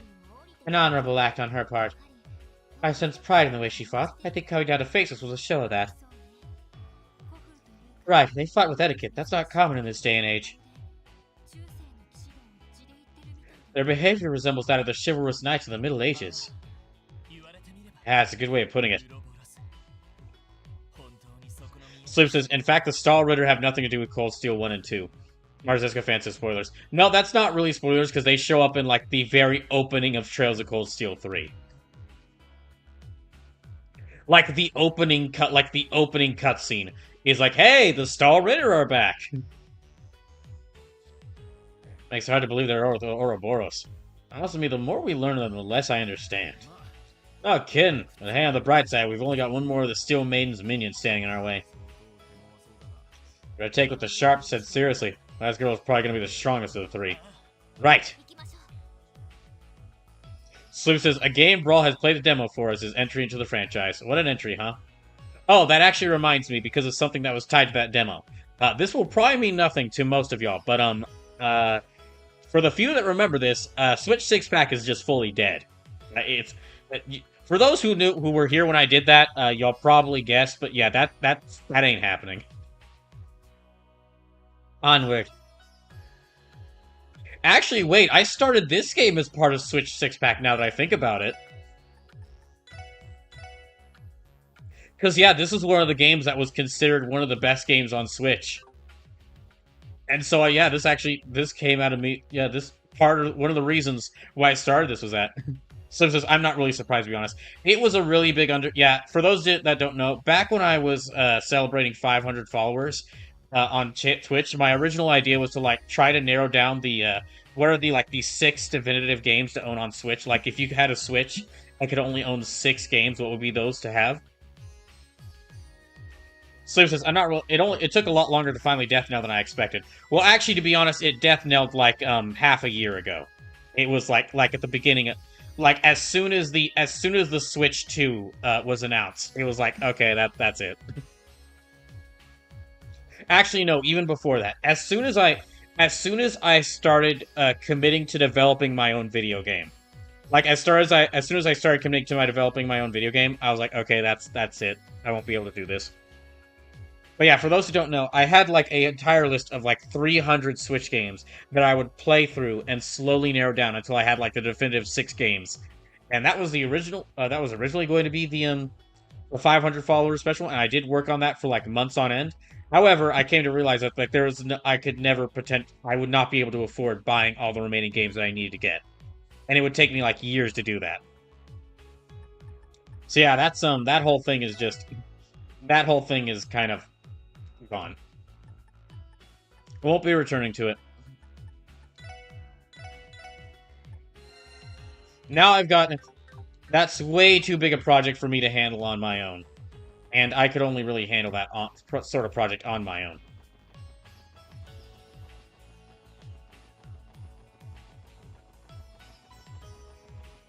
Also, there's no way I could do that. Godzilla movie ranking, developing my own video game, trying to find a new job, and potentially moving to a new place. Playing all the remaining games for People's Choice, all the other work that's needed for D&D Delights. There's no way I could do all of that all at itself. Something had to give. And the one that required the most work was the video game, but the one that required the second most amount of work was moving. But the one that required the third most amount of work is Switch 6-pack, and that one had, like, yeah.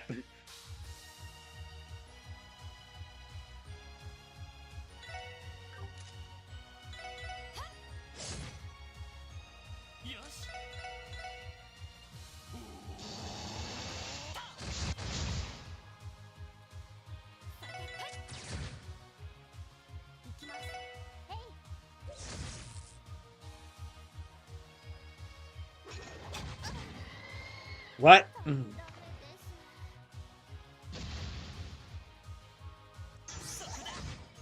Dang it. Okay. Well...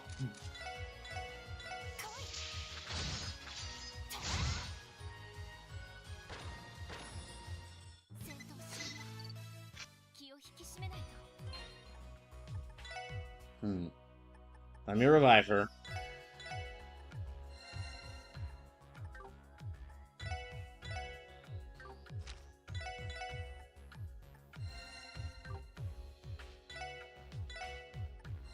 And let me heal up her as well. But yeah, yeah, I decided that would be too much work to do, in addition to everything else I wanted to do, when I decided to, like, commit to developing video games. But in addition to that, once the Switch 2 was announced, it was like, okay, well, this ain't gonna be possible. Because it's like, by the time I'd finally get to return to working on this, it would be long after the Switch 2 had been, like, released. And so it was like, it wouldn't even really matter at that point. Because, like, the Switch 2 is just, like, it's just a Switch 1 with more things. So really just all the games... So I would have to include all games from Switch that were released on Switch 2. Since, like, 99% of games that are on Switch 1 can be played on Switch 2. At which point, that would just add a whole bunch of other games from Switch 2.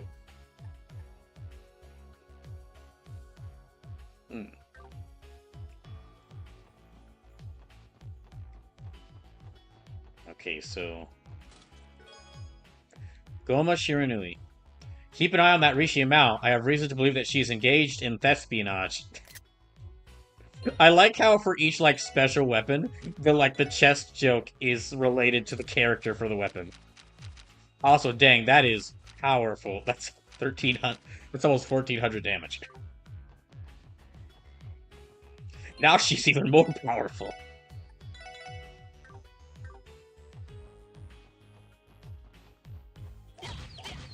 Okay, let's see if we can attack this thing. I remember when I first saw this thing in Trails from Zero and was terrified of it.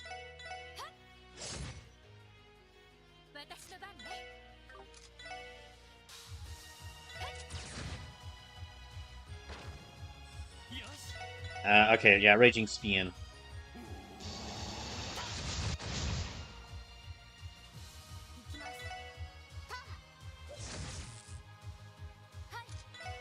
I guess, yeah, True Dragon Claws.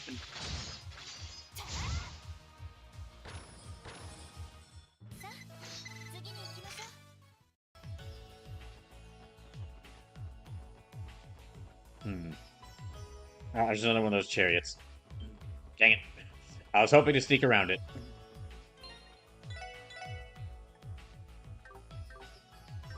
I guess I could wait a little bit. I just saved, so... There we go. So I've got weapons. I've got, like, special weapons for Wazi, Ellie, Randy, and Rishia. Oh, and Noelle.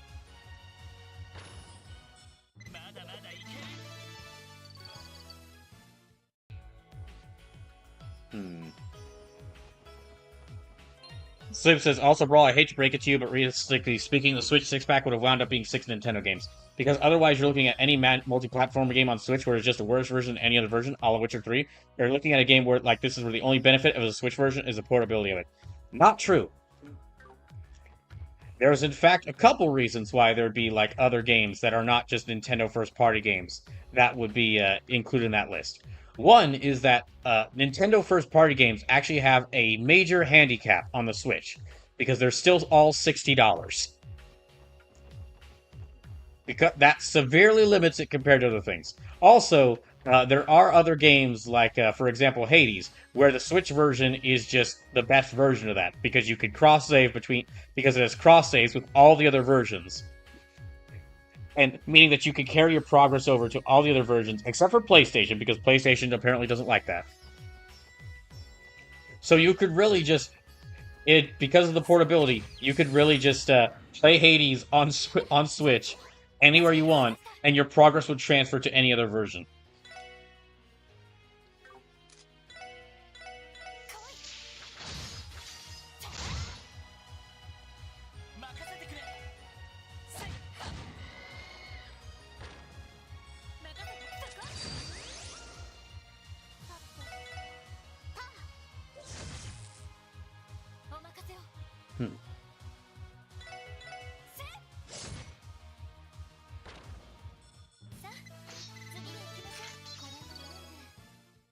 Oh, wait.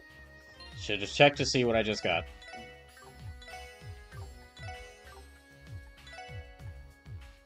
So 5 prime events delay. Oh, CPU. For speed's like 96. Without this, it's like 81. I should probably. Yeah, let me give her this last holy chain so that she can't be hit by death blows, because we're going to be encountering a lot of enemies with death blows. If you keep checking every chest in this tower, we're going to have to start calling your team the stall return. Okay, faintly glowing body armor crafted with tempered septium. Okay. Still 35. Okay. Six is disqualifying a game because it's still full price doesn't feel like a weird thing to nitpick, especially if it's a game that justifies its own cost. That's not what I was saying, Sleepless. I was saying that it's a handicap. Meaning that any game that's not... Meaning, if I'm going between two games... If I'm going between two great platformers, one's $30 and the other is $60, the price is kind of like... It's general... Like, you're probably going to prefer going for the $30 one.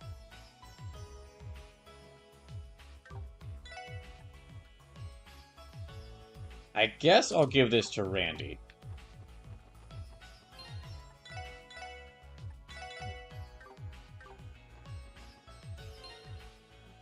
Okay, and...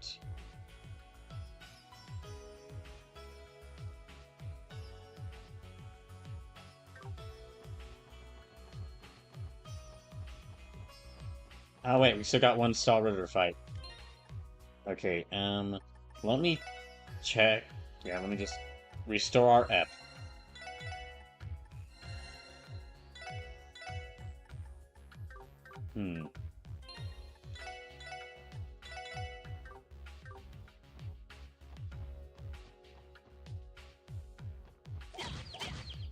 Yeah, that next Star Ritter should be up ahead.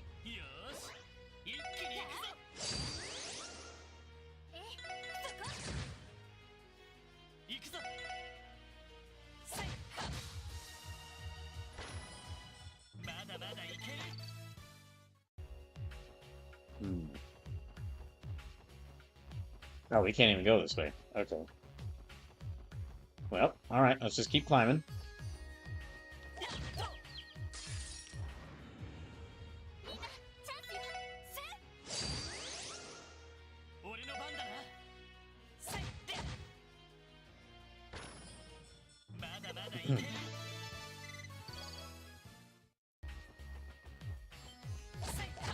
Like, I guess for another example, what I mean by like cost influencing a game being considered for like these are the games you should definitely get for a console.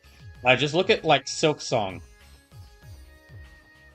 I saw a bunch of people who like weren't even interested in Silksong. Like as soon as they saw that Silksong was $20, they're like, "Oh, I'll definitely get Silksong."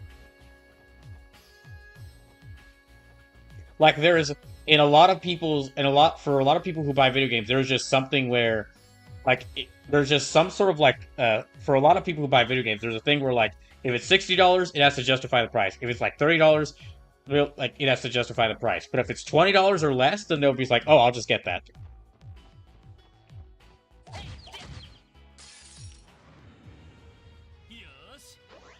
Sleep says, "Sure, but would you recommend Silksong over Metroid Dread?" I don't know. I haven't played Silksong.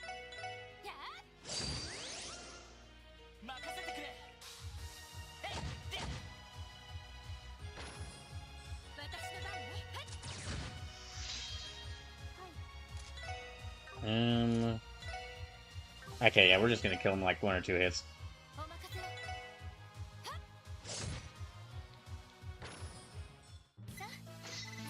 That was kind of the whole thing of what Switch 6-Pack was. It was like, that was kind of the whole thing with Switch 6-Pack was, and why I was like trying to play through all those like nearly 300 games, was for me to decide like, okay, is this game good enough to where like it justifies that? Is this game good enough to where like I would actually, despite the increased price, I would still recommend it over another game with a much lower price? Let's see, that thing's... Oh, dang, they're following us down here. Curses, they know how to use stairs. Okay, there we go.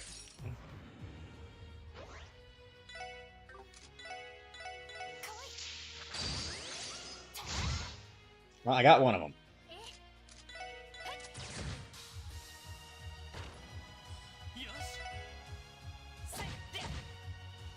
Okay, just a few more attacks, and...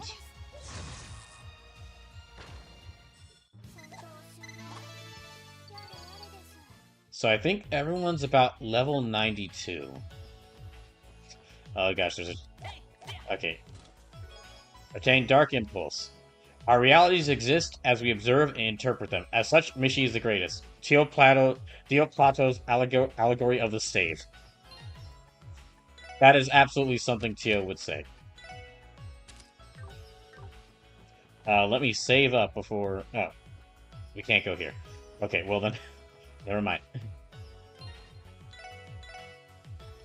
I thought that chest was right. I forgot that that chest was blocked.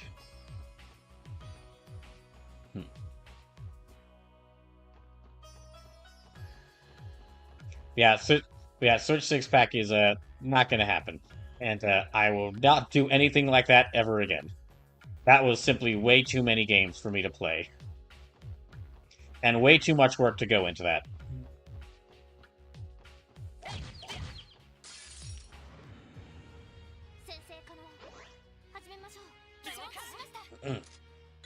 Now, I know that, like, the whole thing I'm doing with First Fantasy is with me playing a bunch of games as well, like nearly 40 games. However, while there is, like, a time limit on First Fantasy where I'm going to try to do it by the Final Fantasy 40th anniversary of the Final Fantasy series, even if it goes, like, if it goes past the 40th anniversary of the Final Fantasy series, that won't really affect anything.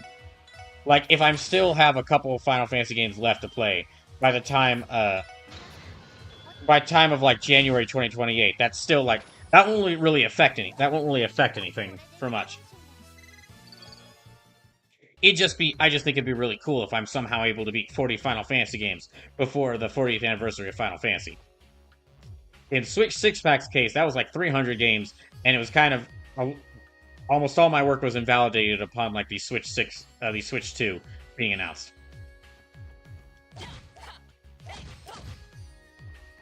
Oh boy.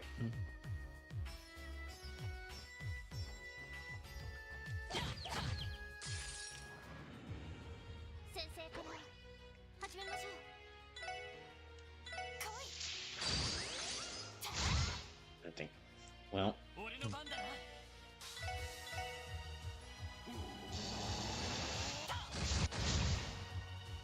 Though, I will say, I did find some really cool games to play, thanks to Switch 6-Pack. I mean, like, I started playing, like I said earlier, I started playing this game. Because, well, yeah, part of the reason I started playing this game was because of Switch 6-Pack, so it did lead to me playing some really cool games. Okay, before we go up there, I'm gonna go check around and see if I can get what's in that other chest.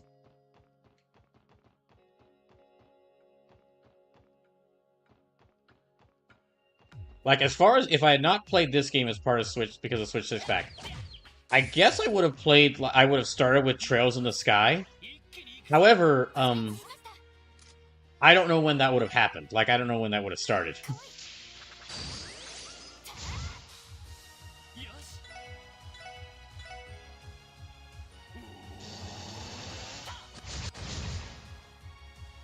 Okay, 3 of them gone.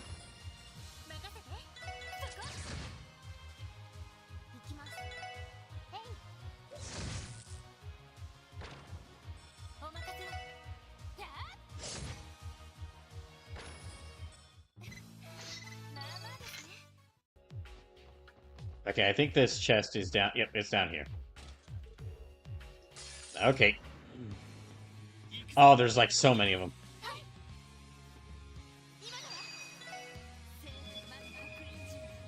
Yeah, it's like so many of them at once. Oh, this might be enough to get us to Burst. But it would be nice to have Burst ready for that boss fight against that final Star Ritter, but...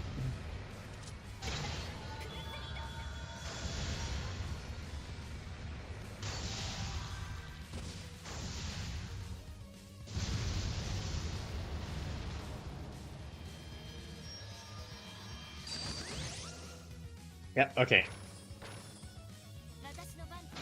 Okay, we've got Burst. Let's go ahead and use it, since there's a bunch of these about to attack all at once.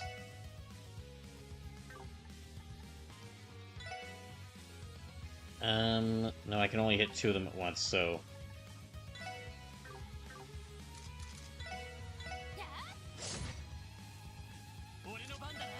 Yeah, I'll go ahead and use Raging Spian.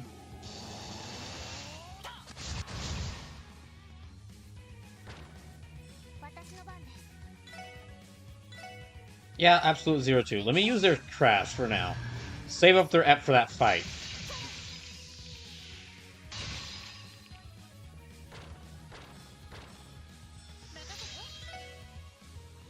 Okay, so it's just the 2 shields left. Oh. Well, that didn't really work that well.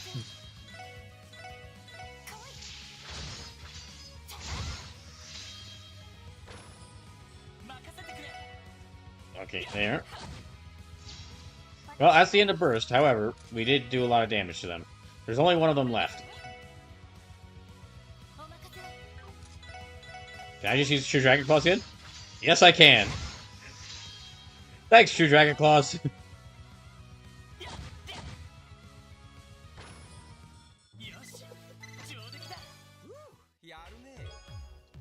Oh, Pluto Bell, okay. Take me down to the Crossbells. Take me down to the Crossbell City where the Pleroma is blue and the girls are pretty.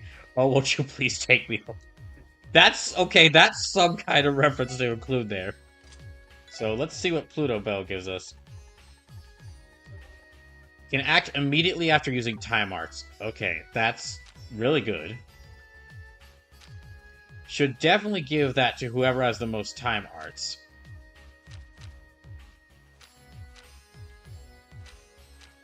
I feel like I should give that to Rishia. But what to replace it with? Or what to replace it? She's gonna lose out on her evasion, which would suck if I do this.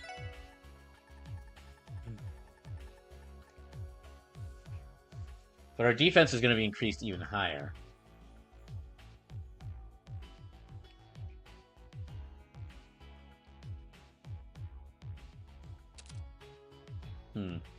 Yeah, we'll see how that goes.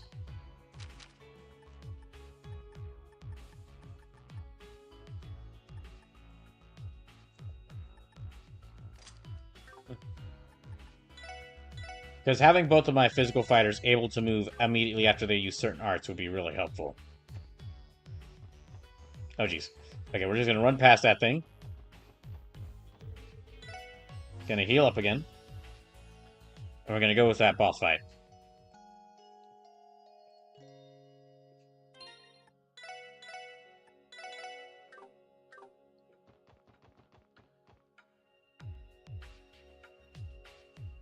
Alright, here we go. Yeah, this is right where we fought Yin previously.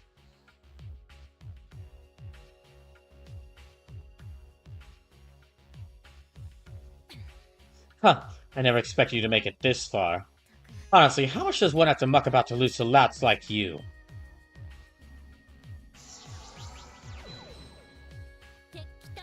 I am the head knight of the Star Ritter, Duvali the Swift. You can tell I'm the head knight because I have my own portrait art.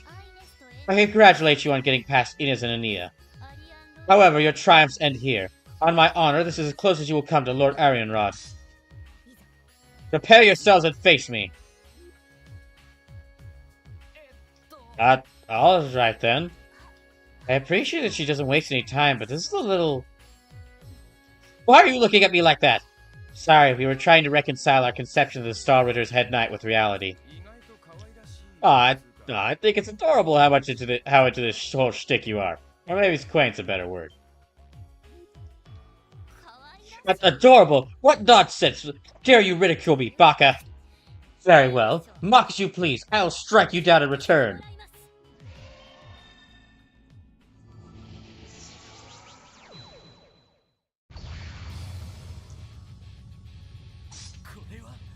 Oh, look at that!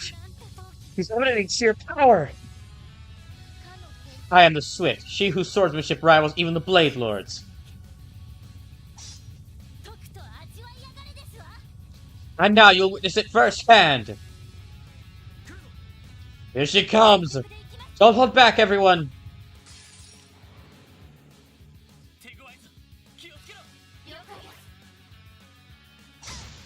Uh-oh. Okay, well then.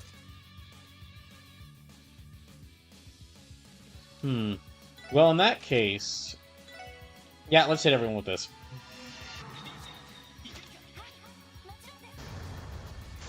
She's got a cool sword. I really like her sword. It's a cool looking sword. It is a little funny that the most powerful the Star Ritter is like the youngest of them.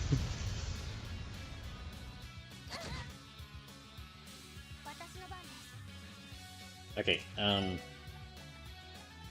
or at least the most immature of them. She may not be the youngest of them, but like the most immature of them. But she's definitely okay. She's definitely an important character in her own right, considering she has her own portrait art.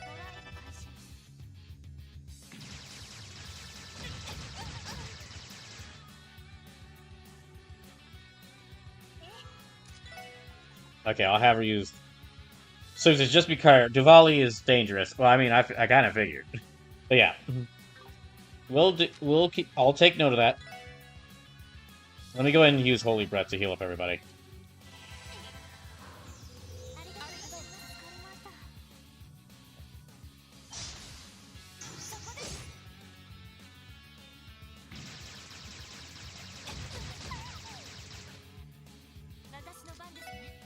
Anyway, True Dragon Claws.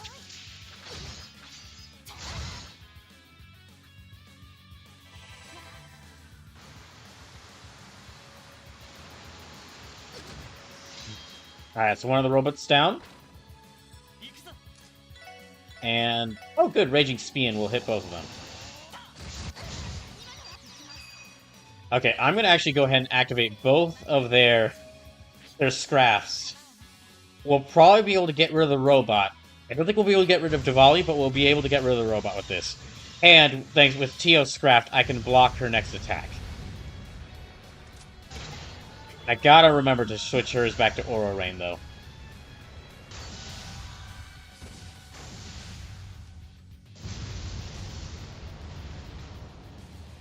Well, this is working really well. Okay, she's down to half health. Yeah, maybe I should keep it as this attack. It is working pretty well.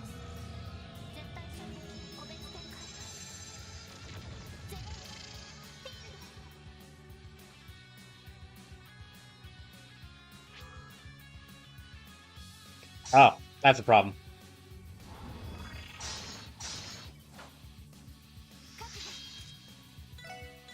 Okay, True Dragon Plus. By the way, she's doing the same thing. She's doing the same thing Rishia did in her boss fight here. Oh, okay, I can see what you mean. Yeah, because she can create clones. So yeah, she's doing exactly what Rishia did. Rishia did when I fought her in Stargazer Tower.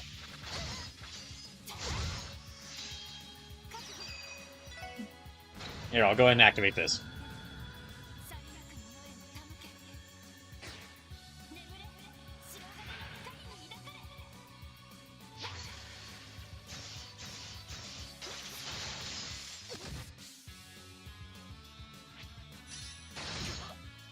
The heck was that? Dang. Okay, so... she probably doesn't have any special weaknesses to any elements, so let me just go ahead and have... yeah, I'll have her heal up. I guess I'll have her use Genesis Flood again, because that hits everything on the field.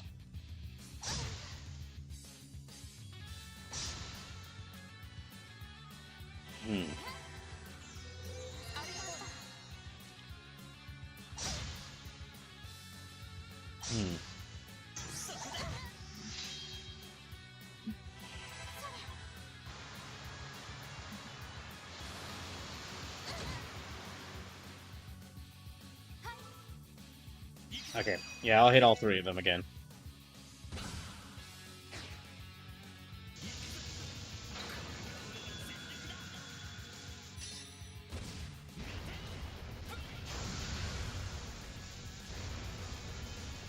It is kind of funny that Lloyd's super secret attack is he basically turns into Blanca from Street Fighter and just like, or no, he turns into like Blanca from Street Fighter or Sonic the Hedgehog and he just rushes at them.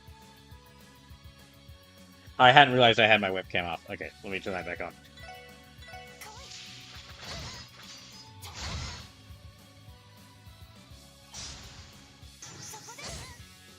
So listen, it is horse apples that for the scan every enemy trophy, you do all these clones kind of unique enemies. Oh, that is annoying. That sucks. That must have, gosh, that must have been so annoying that you did that. That must be that would be really annoying to get to like the end of the game. You realize, oh no, you did scan her clothes that she only uses that only appear in this one fight, and you don't even think to do it because they're just clones of her.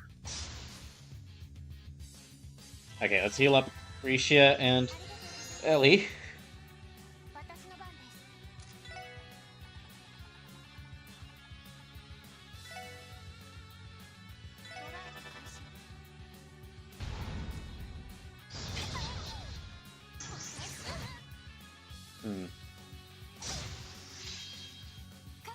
Okay, let me have her use Death Spiral.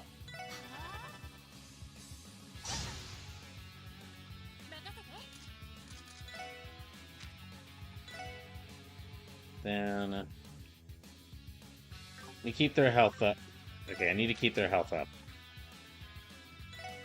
Let's increase their evasion. Oh, he can't do that. Okay. Let's take down that one.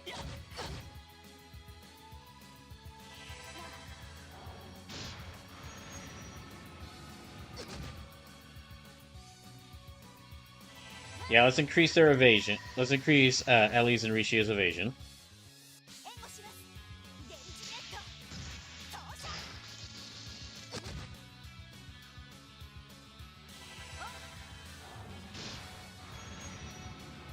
Wait, is that... Okay, one of those health... Okay, oh, that was the real one! I didn't even realize that was the real one! I didn't even realize that was the real one, so I just attacked... So I just attacked all of them. Good on me! Oh, I mean, aha! Exactly as I planned!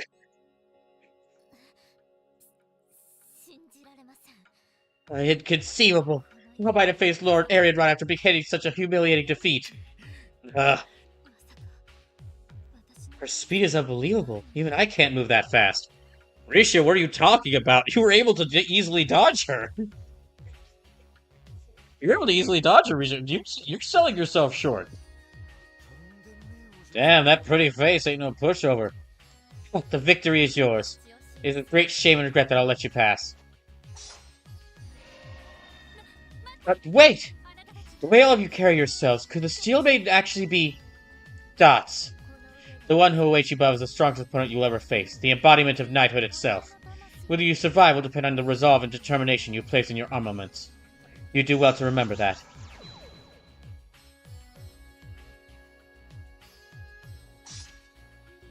What are you trying to ask her, Ellie? She has some sort of idea of who the Steel Maiden is? It's fine. I realized halfway through that my theory was too implausible to be worth bringing. It's fine. I realized midway between asking her that it would have a much bigger hit if we found out this twist after we fought her ourselves. Let's just put it out of our minds for now. I'm sure it's just a crazy theory and that it's definitely not true. Okay, if you insist. Yeah, you'd probably know better than we would, Mademoiselle. Either way, we've got a Steel Maiden to square up against.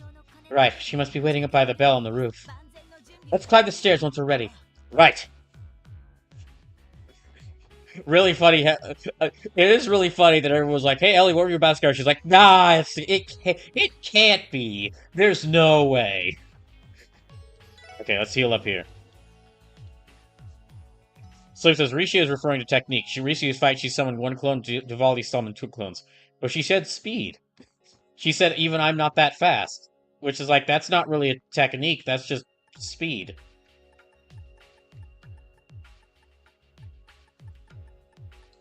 Yeah, even I can't move that fast. Yeah.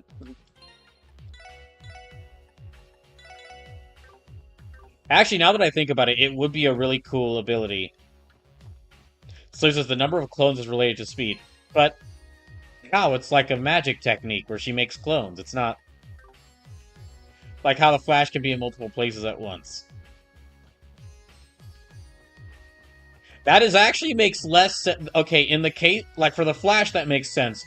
But in the case of this game, that actually makes less sense than if they had just said it's magic. I guess that explains why why Risha couldn't have her own like multiple image things. But wait, hold on. Then why could like she attack and then one of us attack and then one of the images attack? Like she moves so fast that she's in multiple places at once, but also she doesn't move so fast to the point where like one of her images she can attack us, but then one of us attacks, but then one of her images attacks.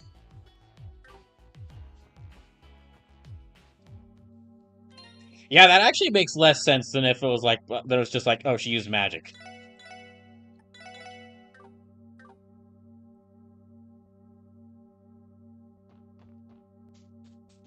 So this is gameplay story segregation. Never been a fan of segregation. Oh, there she is.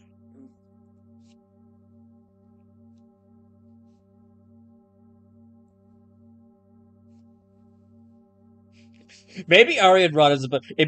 Maybe Arian Rod is about to say, "All right, you can have the bell." Oh. Wait. Maybe Arian Rod's like, "All right, you can have the bell." Really? Yes.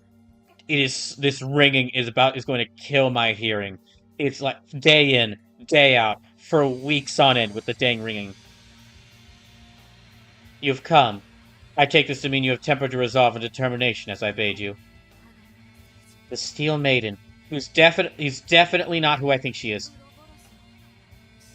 One of the Anguists of Ouroboros. Campanella's told us the society's plan has shifted focus to the Empire.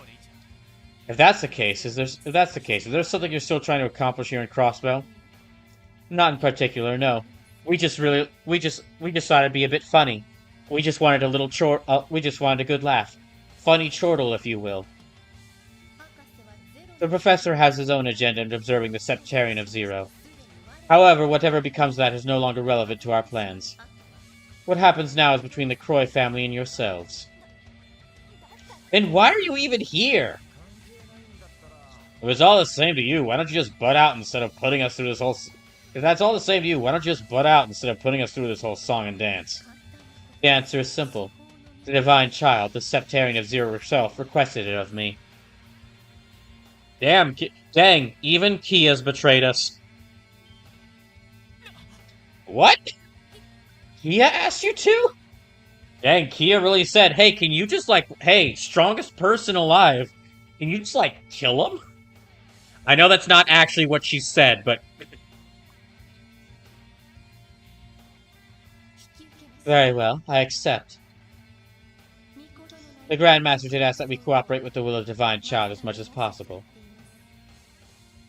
I'm gonna pay them back for... Thank you. I'm gonna finally pay them back for never washing the dishes. Please give my regards to your master. Both the Scarlet Ogre and the Divine Blade are combatants who transcend the limitations of humankind. Should you stay this course, there would be no outcome where you emerge unscathed against them. She asked me to stop you from meeting such a fate, to shield you from harm. Kia. So that's Kato's side of it, huh?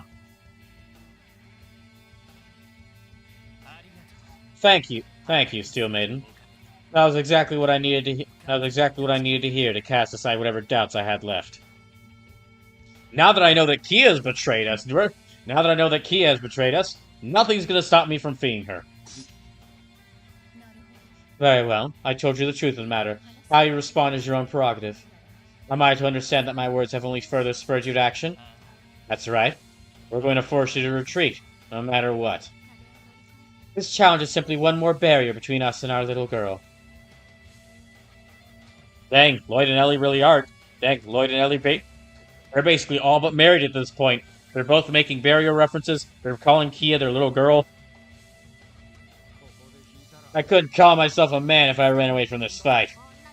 Man or not, I share the sentiment. I can sympathize. Heartache is what's pushing me forward as well. That same goes for me too. I've got your back, guys. We're gonna win this. Oh, as you wish.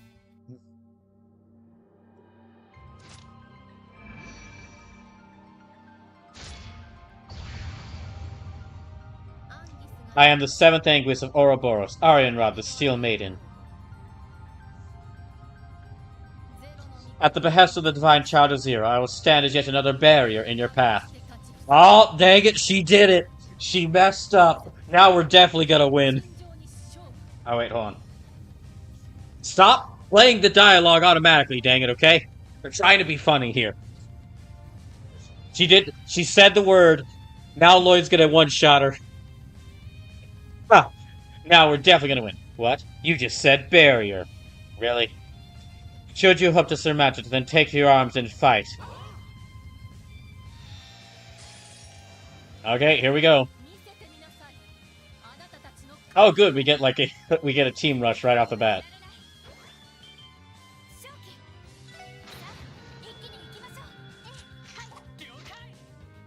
She's like level 120 too, so this is gonna be really difficult.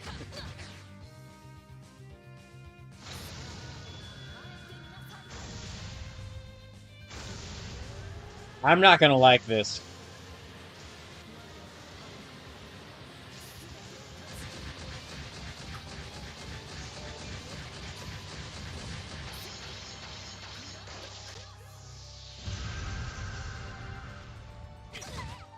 What? One shot? Are you kidding me? Oh my gosh. Okay, yeah, I guess we gotta do this. So she could just one-shot us, damn. Alright.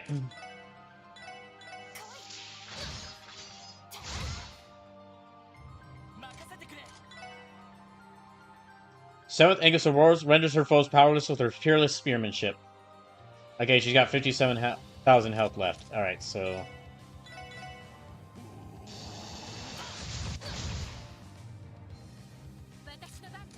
Awesome battle theme there. I really hope this isn't a thing where, like, she's gonna... I really hope this isn't a thing where, like, she's gonna still defeat us. And then, like, or, like, this is still a guaranteed loss, but then she's gonna be like, oh, well, you still have to fight me, so I'm gonna bow out. That would honestly feel, like, really cheap.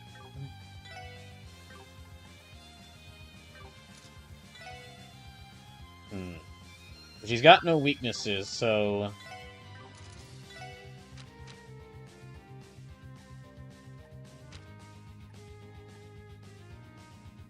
Fire wind increase movement. Let's check. Let's see self. Okay, you know what? Yeah, sure.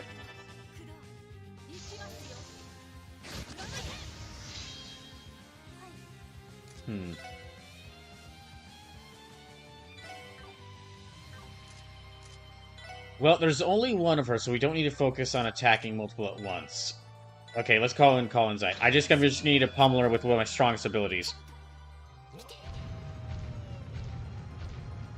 Main thing is keep Rishi alive. She can do the most damage, so...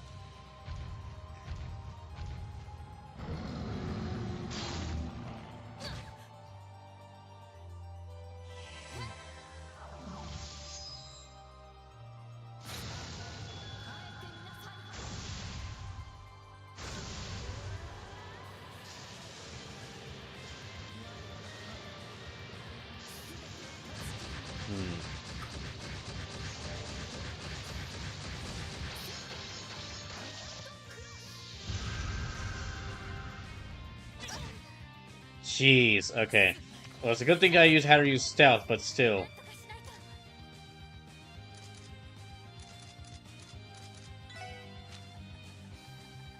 So yeah, that stealth is going to really help, but...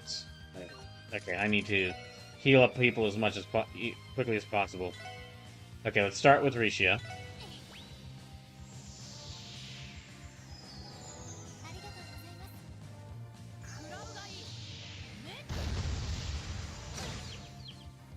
Well, we're dead.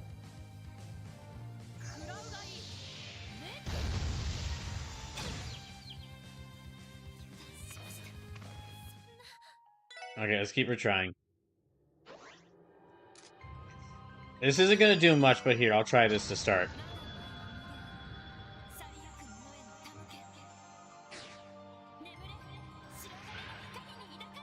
Am I at too low a level? Is that what it is?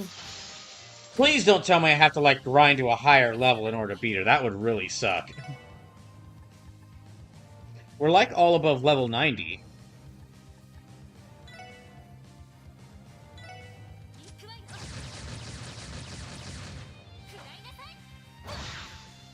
Damn. Okay, I just did one. Oh, you gotta be fucking kidding me!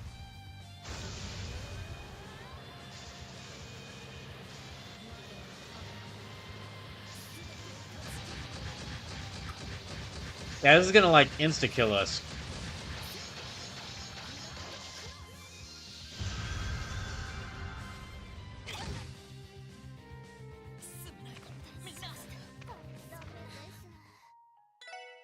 Okay, seriously, what's the deal with this fight? Is it like, am I not high enough level? Is this a fight we're not supposed to win?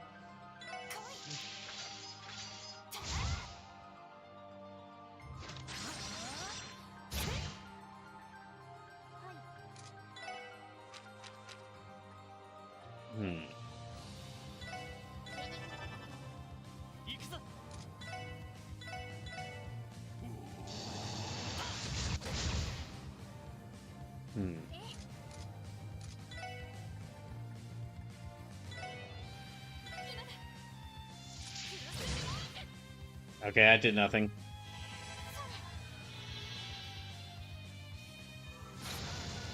You've got to be fucking kidding me. Okay, fine, whatever.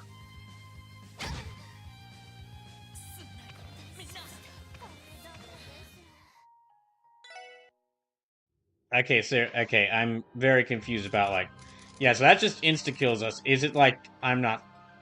Weren't I need to be like a higher level? What's going on?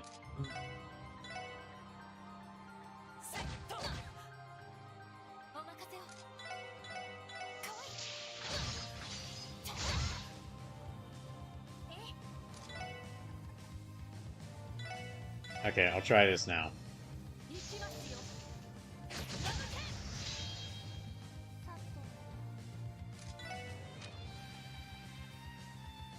Hmm.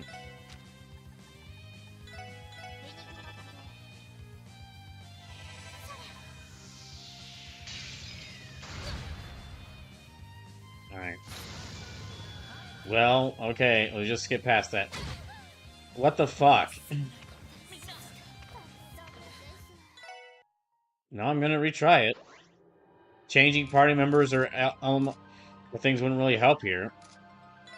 Yeah, I'm kind of getting annoyed at. I'm kind of getting annoyed at this now because I have no idea what I'm supposed to do. She could just do that at any point. It just insta kills all of us, and I don't know if it's like the game was like really balanced up to this point. So I'm not sure if it's just like this is if I should have been like 20 levels higher than this than what I currently am, or if it's like this is a fight I'm supposed to lose.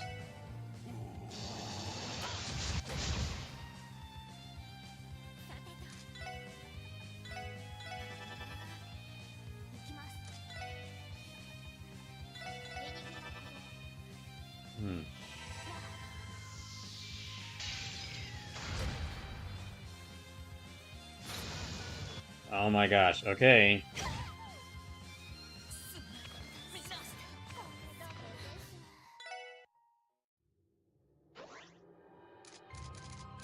I mean, it doesn't look like it's a fight that we're supposed to lose, because I'm able to retry. Gotta be kidding. Okay.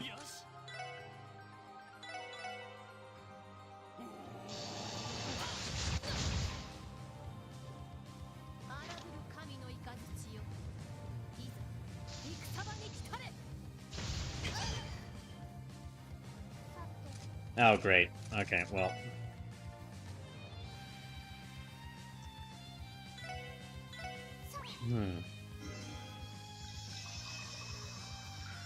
Actually, hold on. I might... Okay. If I can use the burst gate, if I can activate burst...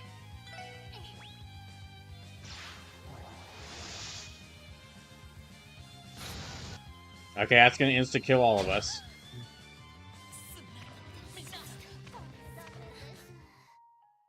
Okay, I'm gonna need to, like, take a short break here. I got no clue what's going on here. I can already feel myself starting to get really angry, so let me, let me take a short break here.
Okay, I'm back.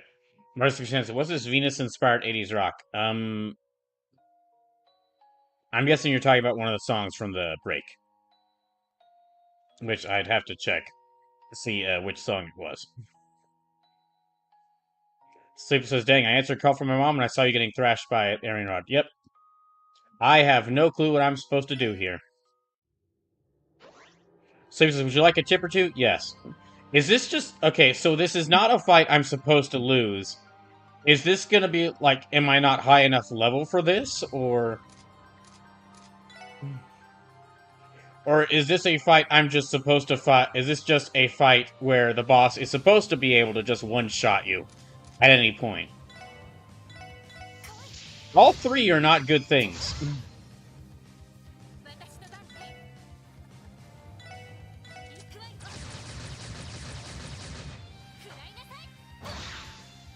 As is 0.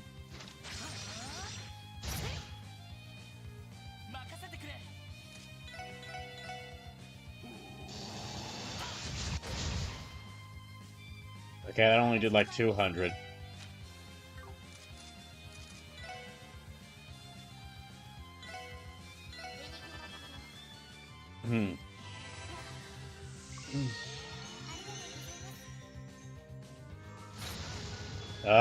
Okay, they're all gonna die from that. Okay, let's retry again.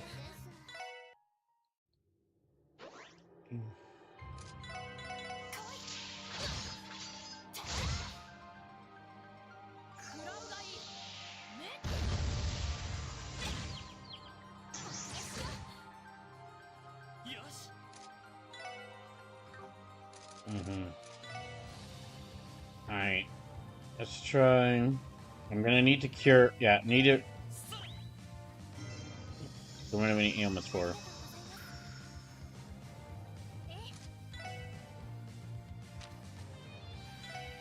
Let's go and use Holy Breath to heal up everybody, just preemptively.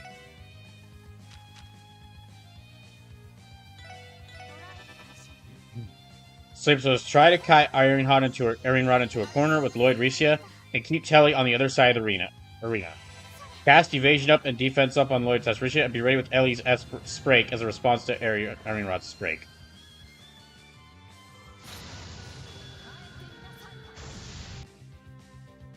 Okay, I'm gonna need to back out and try... I'm gonna need to back out and try change Ellie's Sprake to,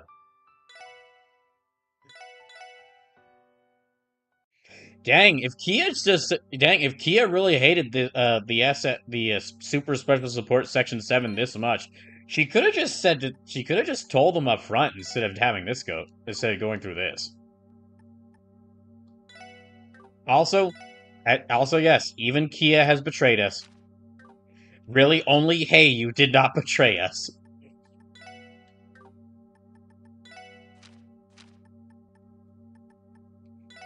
Okay, yeah, set already to be a Sprake.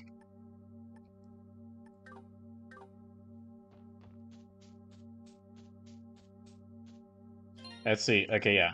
We're all at level 92, so... Okay, we're gonna skip over the dialogue since, We're gonna skip over the dialogue since, I already read this.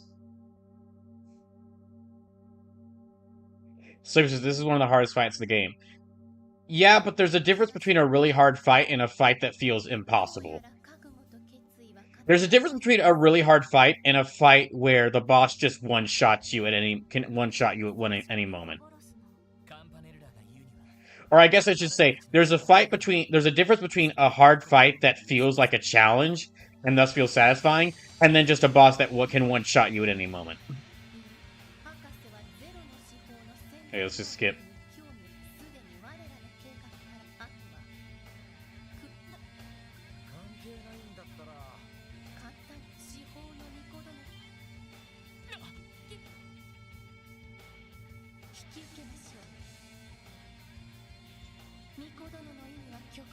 Dang, turns out Kia betrayed us as well. Just wanted the whole SSSS7 dead.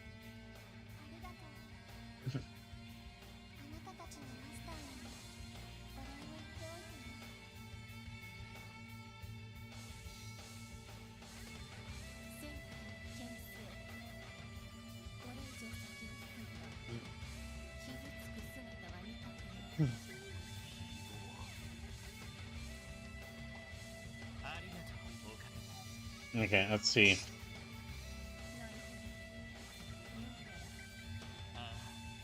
Okay, yeah. Let's just go ahead to the fight.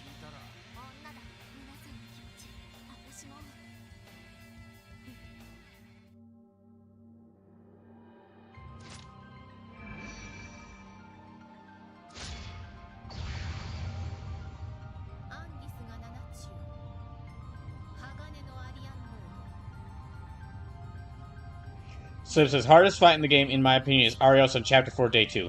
You can win that fight, but it takes a lot of work because you're like 40 levels under him at best.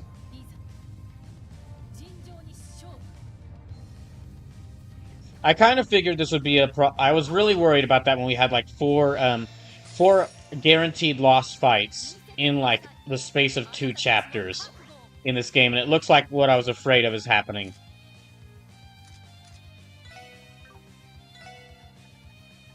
I think they have built up too many really strong villains.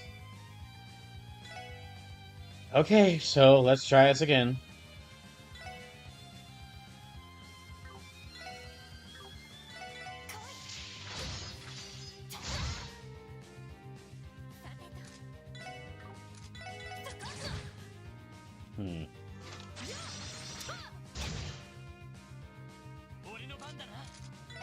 Okay, so...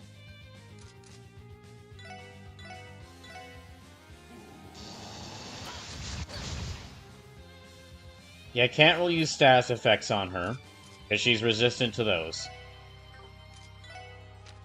Can't use...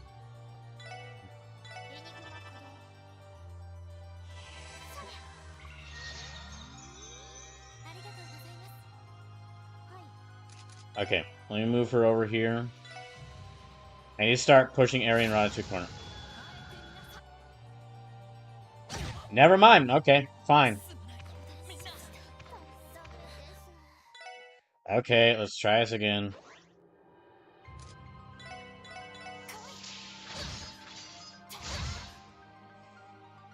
Sleep says, this limits how far abilities can reach, including her insta-kill S-break.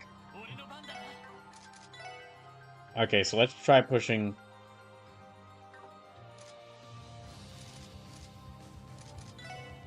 let's try pushing her over. There. Okay, you move over here. And you move over here. And that's gonna insta-kill them.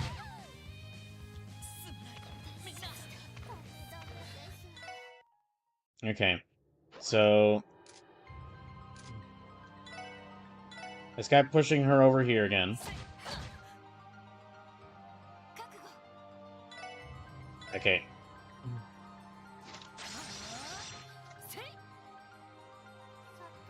And move over here.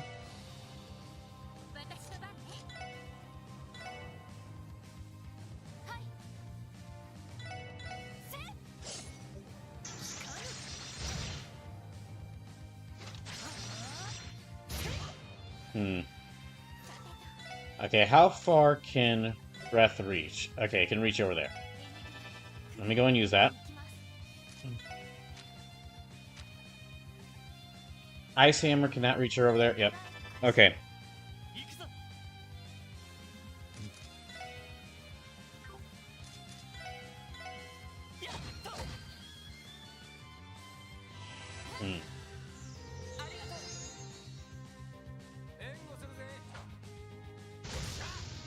Yeah, it does barely any damage, damn it.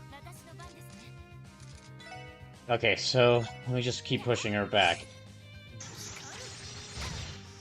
You gotta be kidding me.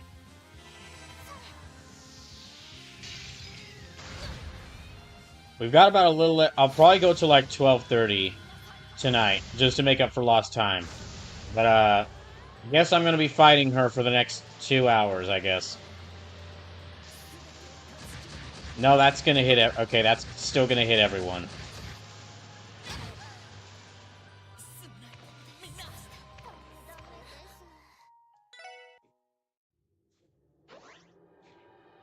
You know what? At this point, fuck Kia. She wants to fucking kill us like this? Okay, fine. I'm gonna go stop Croy because I want to stop Croy.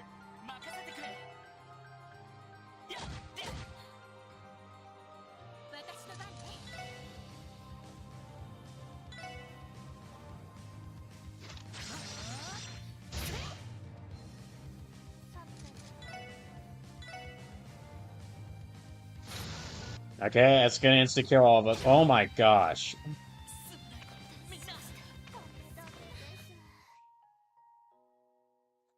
I knew it was too good to be true. A 100-hour RPG. They did it before in Trails from Zero. A 100-hour RPG that was balanced really well. And didn't have any fights that was basically just like stabbing it. That was basically just like getting having your head shoved into a brick wall. Looks like they couldn't recreate it.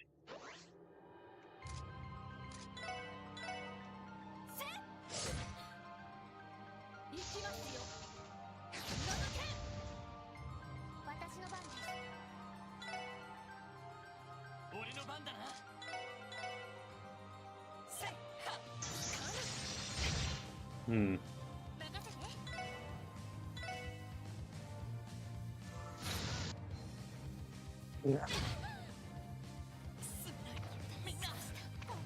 So, do you have anything you could feed Chio to get her Zero Craft up? I'm not. We'll see. She's close to getting her spray card already.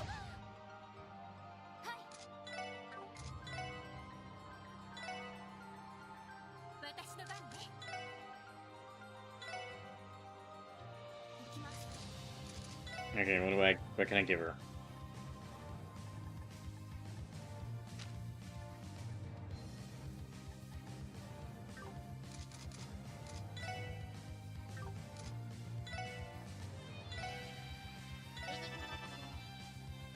Okay.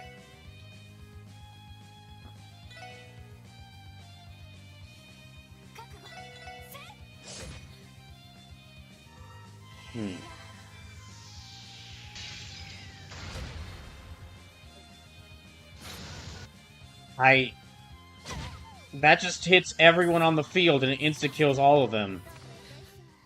Okay, I'm gonna try... If I lower the difficulty, is that going to... If I lower the difficulty, is that going to permanently change the difficulty, or will we be able to change it back later? Because that's the only way I can maybe see winning this.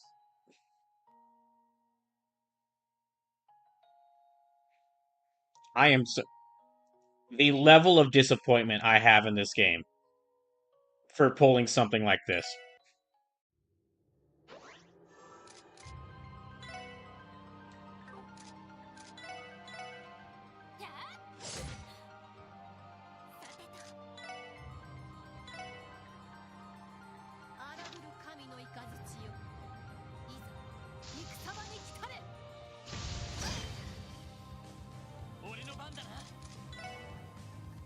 I am so disappointed in this game for pulling some bullshit like this. I am...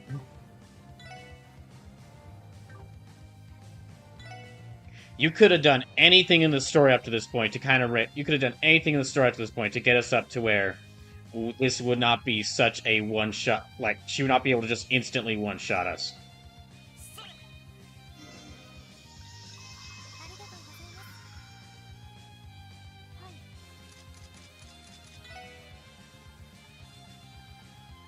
Alright, I think cure her elements there.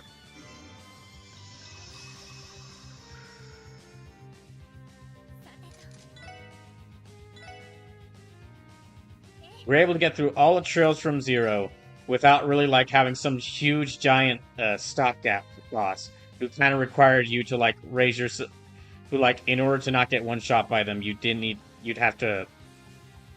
In order to... There was no, like, huge stopgap boss that, like, in order to, like, get past them, you had to, like, raise your level by, like, 20 levels.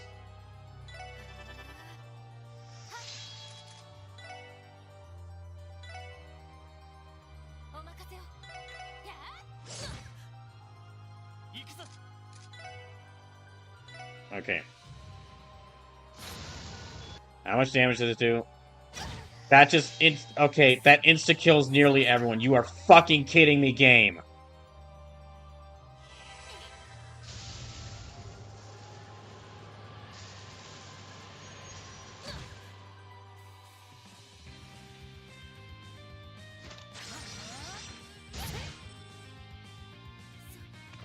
Okay, I'm gonna have to see just I'm gonna have to try to lower the difficulty down to its lowest possible difficulty. That's the only way I can see to win this.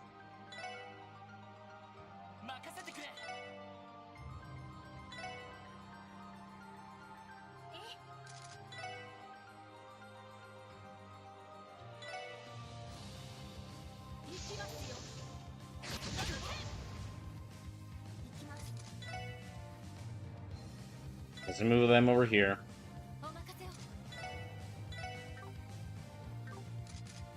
Let's push her back towards the other corner.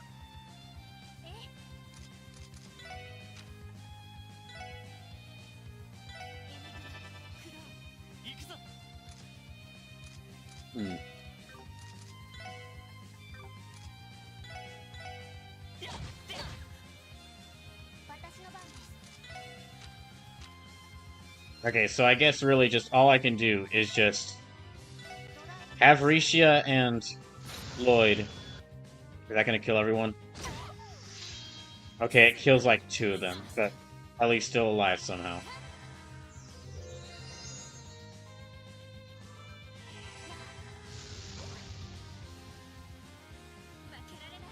Yeah, I'm gonna have to like change the difficulty down to its lowest setting to even like possibly survive this.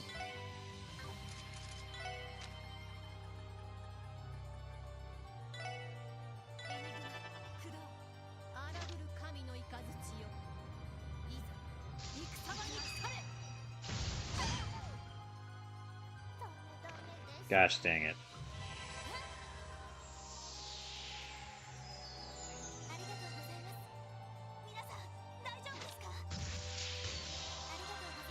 Thank you. Thanks, Noelle. Okay, we keep pushing her back towards the corner.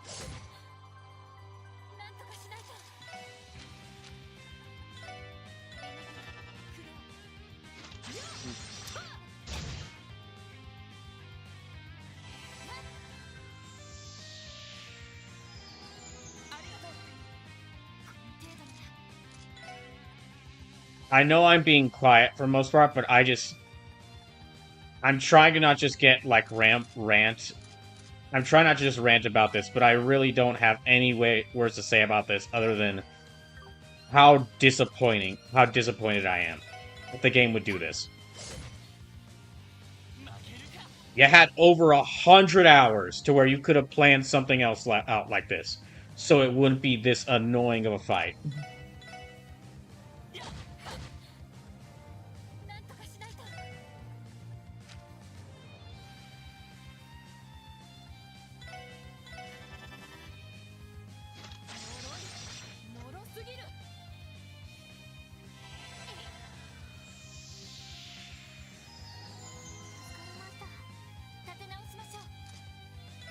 Yeah, let's just keep pushing her back here. So yeah, just Lloyd and Risha keep pushing her back here, and then Ellie and Tio just keep healing them from afar. That's the only thing I can figure.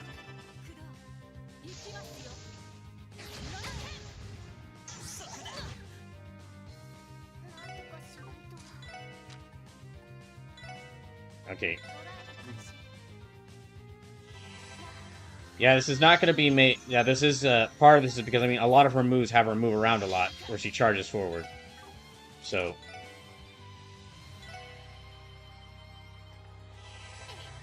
Excuse me.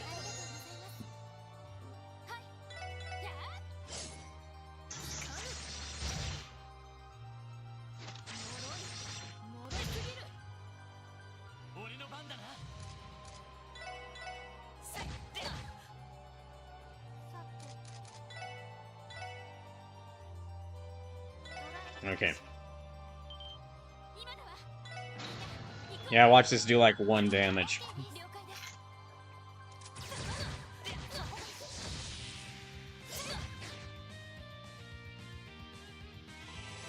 Sleep says, I'm pretty sure I tried to help you set up an evasion tank because of this fight as early as Chapter 3, Day 2. No, it was a lot earlier than that.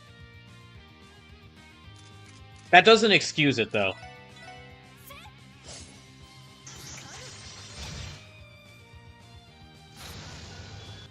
That's gonna kill everyone, isn't it? You're fucking kidding me. Okay, I'm gonna have to use these to heal him up. If I have to build a character in a specific way in order to win a battle in a turn-based RPG, then that's not really like... That doesn't make it feel like I'm fighting a turn-based RPG.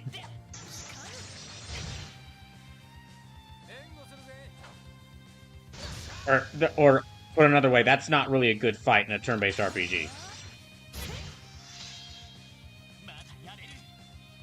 If I have to build up a character over the course of an entire game, just for this one fight, because they're the only way that I can win that fight, that's just...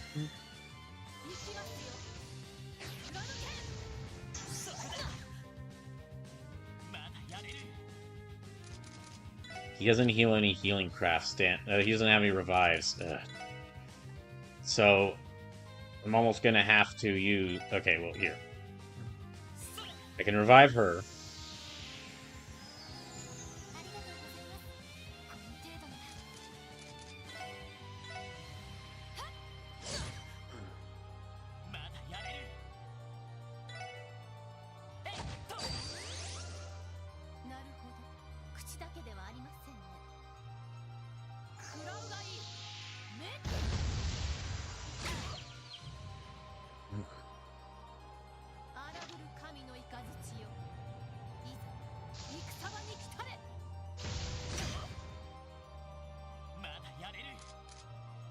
Okay, well, I gotta bring her back.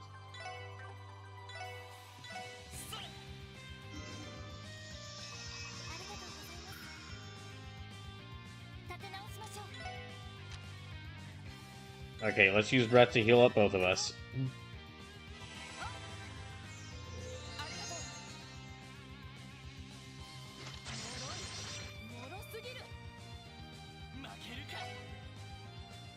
Okay, I need to use, like...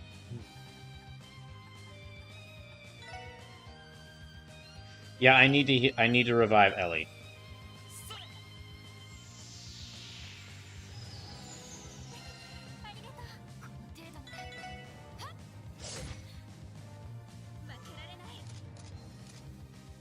Okay, and then...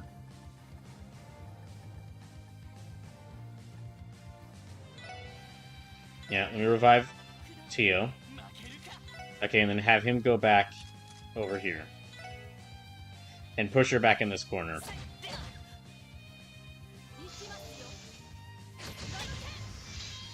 Or not.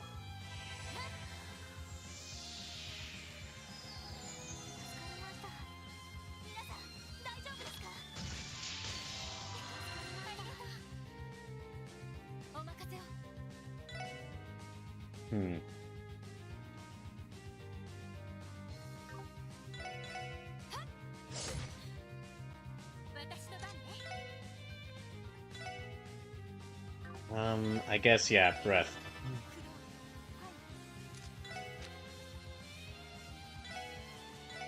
And let me use Tyrell. Oh my gosh, you're kidding me! Ugh.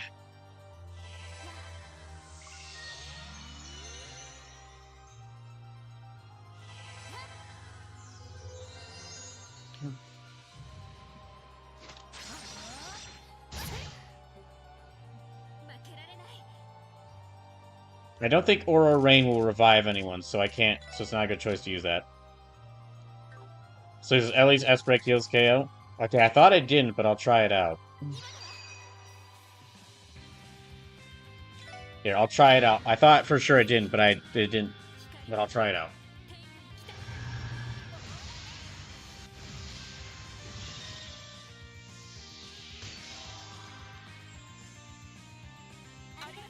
Okay, good, it does. Alright, that's good to know. Hmm.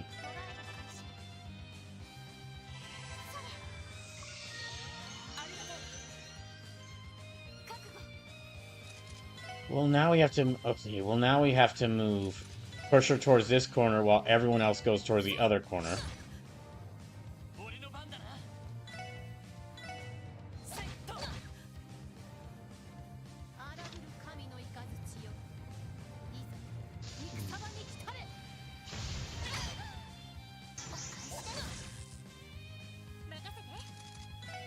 Okay, let's see.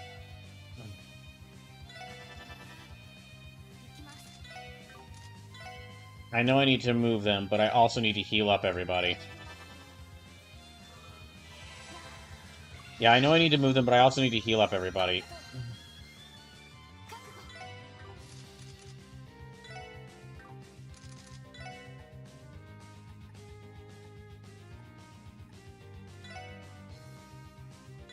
Okay, let me heal her up. If I can get all 4 of them, fine. I could try to use Burst.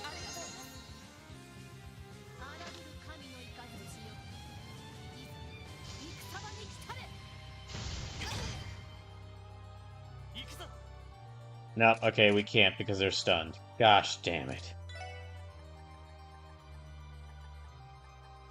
Well, okay. Yeah, 3 of them are stunned, so can't do that.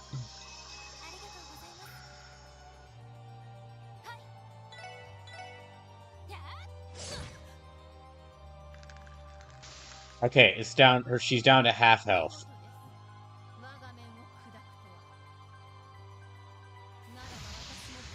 Oh, fuck you, game! Fuck you!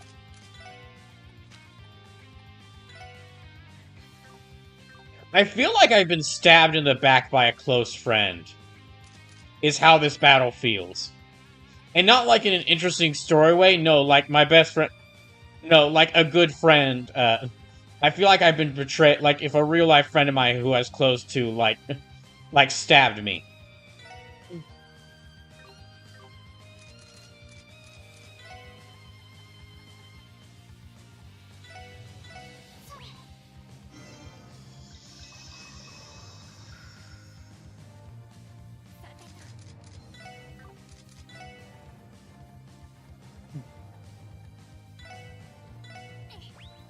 Okay, I need to, like... Yeah, help everyone. Okay, are we able to do burst now? No, we're not. Of course we're not. Wait, is she back at the... Ew! What's wrong with you? She's back up to full health now?! Guys, I don't know if I like trails anymore. Oh, sure, okay, fine, yeah, whatever. That's gonna kill everyone, isn't it? I'm going on break. Fuck this game.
Okay, let's try that again. Now let's try that again. So I managed to beat phase 1, but apparently she's got a whole other phase 2.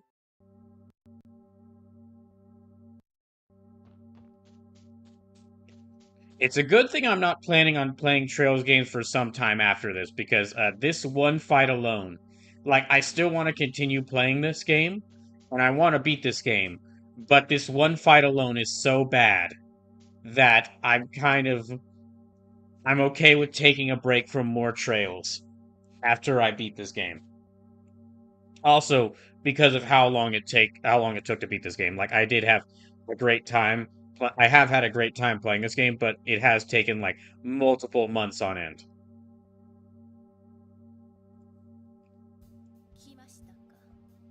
So he says, from what I'm seeing on my end brawl, cracking Arian Rod's helmet counts as a win brawl. Her stats get super ramped up if you do it, turning the fight from hard to damn near possible, and the only way to deal with her nonsense at that point is TO Zero Guard or a spell Animating Guard. Beating her in that state awards bonus DP if you're chasing maximum objective rank, but if you just look at advanced, cracking her helmet counts as a win. That almost makes it worse, if I'm being honest. Yeah, that almost makes it worse. It's like, okay, you finally beat her. You actually do beat her. Or you crack her helmet. You actually crack her helmet, reduce her health down to like half. And then it's just, the game's just like, aha, surprise phase 2. You didn't win. Fuck you. You don't actually, what, you thought you'd actually get to beat the boss? Look, we protected like 4 of these bosses earlier. We had you get jobbed out to 4 of these bosses earlier. Did you actually think we would give you like a satisfying conclusion to that? And you'd actually get to beat one of them? Fuck you.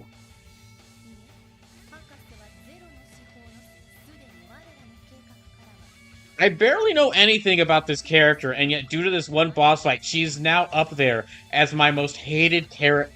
She is now up there as potentially my most hated character in the Trails games. And it's all down to her boss fight.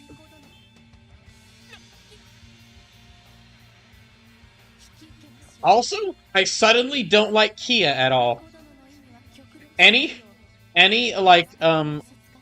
enjoyment of Kia has gone out. Because now I'm like, damn, okay. Fuck you. Okay, Kia, you wanted to freaking kill us you wanted to kill us. And have us go through this awful boss fight. Fuck you too, I guess.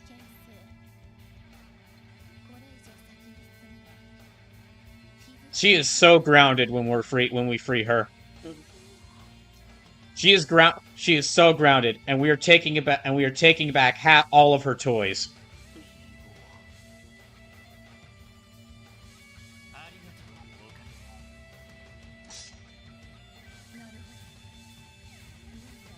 All those toys that I spent this whole game giving her, not gonna refund them all.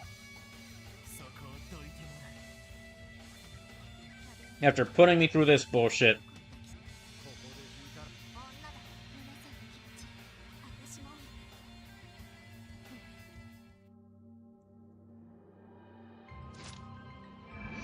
Okay, let's do this again. Ah, damn it, I should have checked the difficulty. Okay, hold on. I'm backing out again, and I'm gonna change the difficulty up before I fight her, so that I don't have to do this like 3 or 4 times.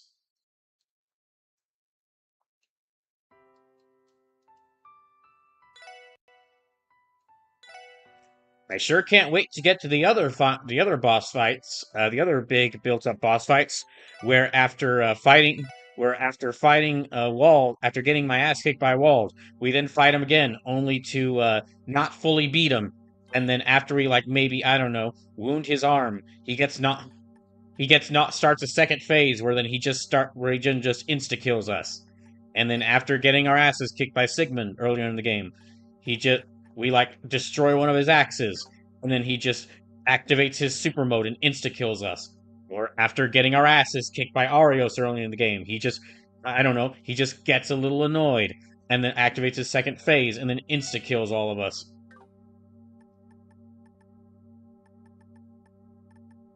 Okay, options, default, UI text status, minimap. Motion trigger, default fast mode, okay.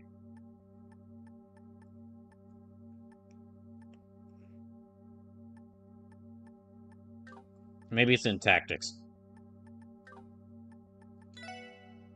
No. Not there.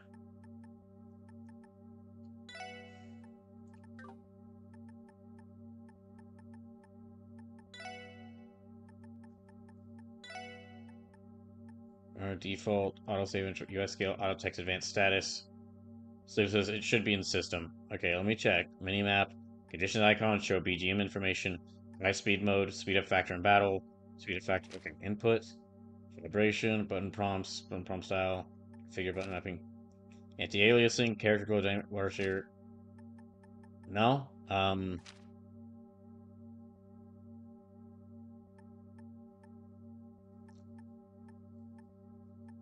No.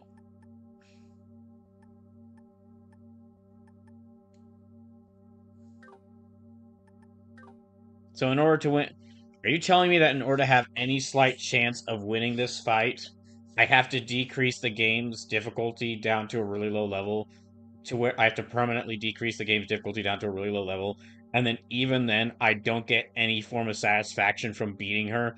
I just knock off her helmet and then she just insta kills us. And then the game, and then that's apparently the game saying like, no, you didn't win. You didn't win. We can't let you beat. We can't let you have a win.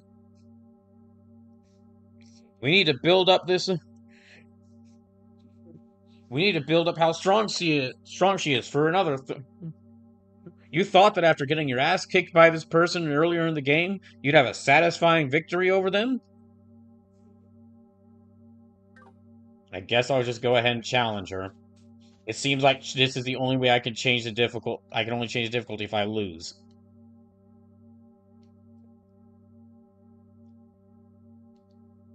So apparently the difficulty settings aren't in the menu. Adjusting difficulty on the game over screen is only for that fight. Really? Wait, I'm sure that I've seen, like, lower difficulty and retry. I'm sure that I've seen lower difficulty and retry for other games. Or, not other games, for other fights in this game.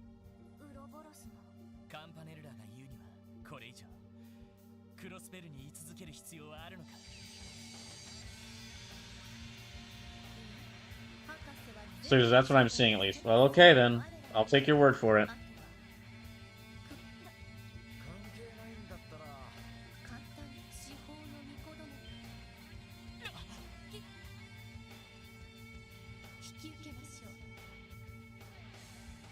I can't fucking believe this.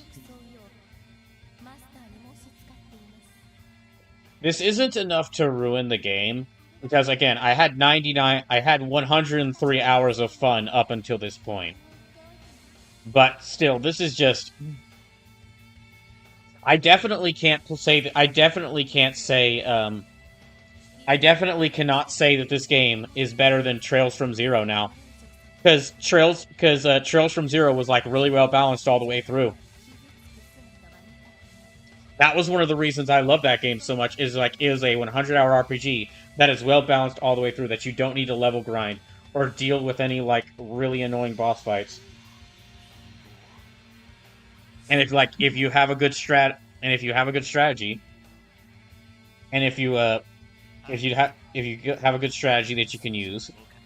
And if you're strong enough, you can defeat any enemies.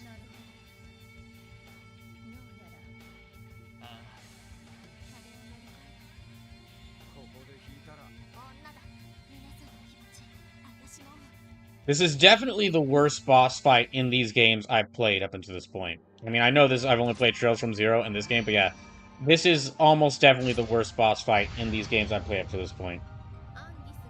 I can't think of a boss as bad as this.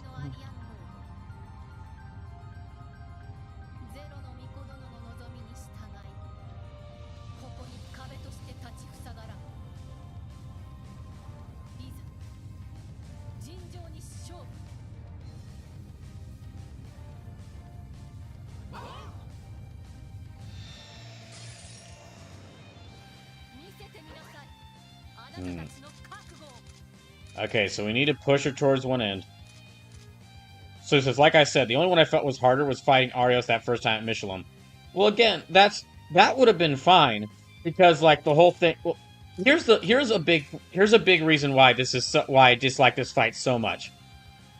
when an RPG has, when a game has like a fight that you're forced to lose, like a fight where like you're forced to lose, that like when it does it once, that's okay, and it can be used really well because it's like your party isn't strong enough, your party isn't strong enough, you need to get stronger, and that can be like a good motivation for both the player and the characters.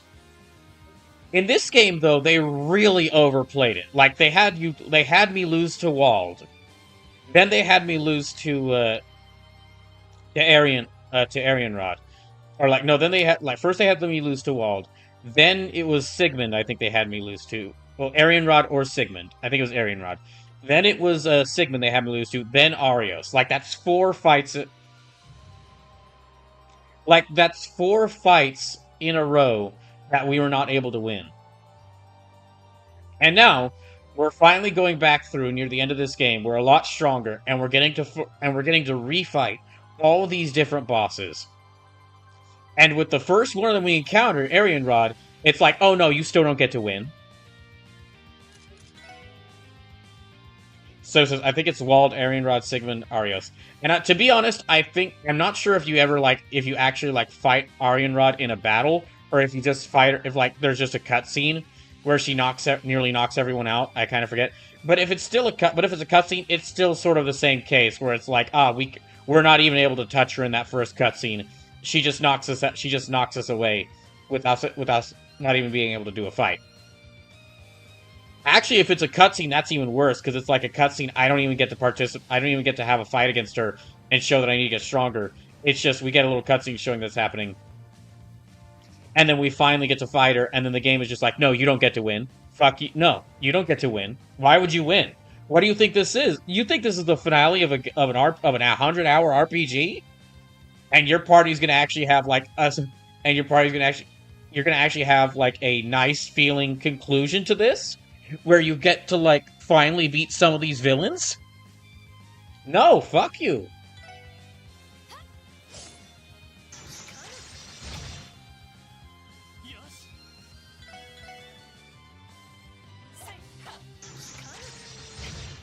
It also feels like really. It also just feels really bad for the SSS. Like, they go through all of this, and then the game is like, no, you're still not strong enough to do this. No, you don't get to win.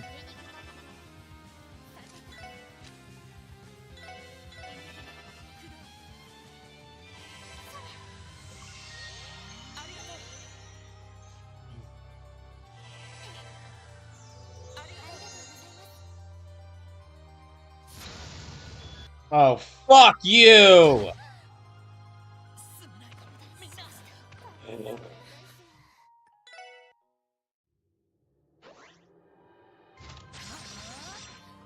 Here, I'm gonna actually can I just speed through this? Yeah, high speed mode there.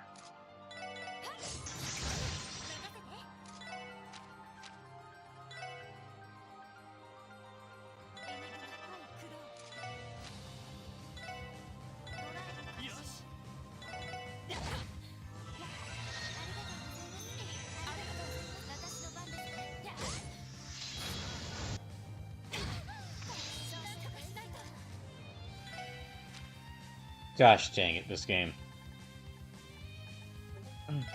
Well, not this game, this battle. Again, the game was amazing up to this point. I was absolutely adoring its battle system up until we got to this exact point.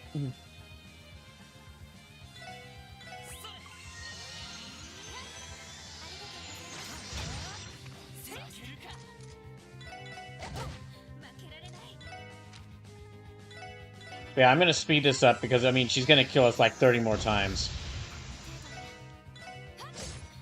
And it's just really not... It's not a fun fight. It's just...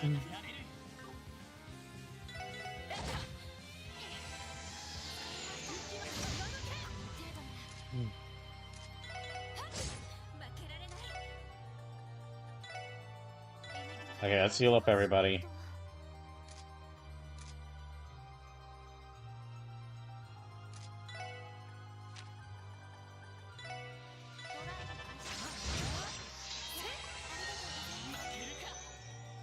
Okay, she's pushing us towards there. We need to move around here.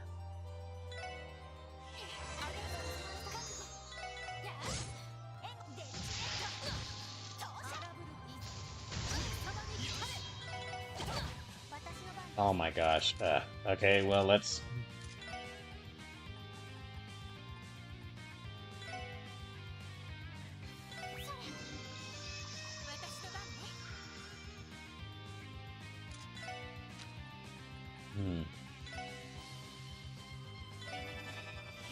There.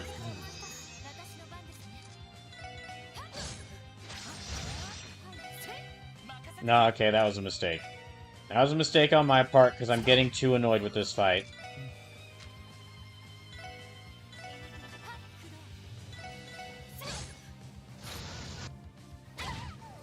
A fucking course. Fuck, gosh damn it.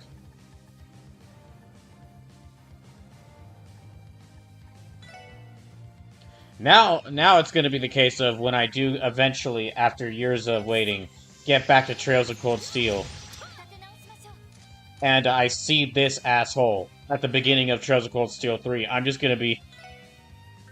Actually, now that I think about it, yeah, I'm not going to look forward to Trails of Cold Steel 3, because this asshole is going to be back in it.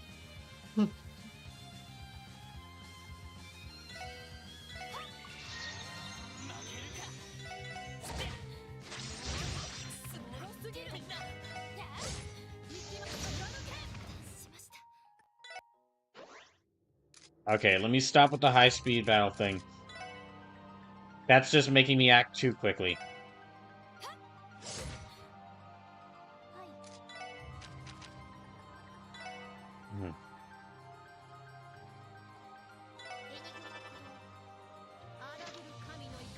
Slave says, I don't remember fighting her in Cold Steel 3. Then why is she there? What? Is she just like the writer's favorite character and they just really want you to know that she's and they just really want you to see how cool and awesome she is?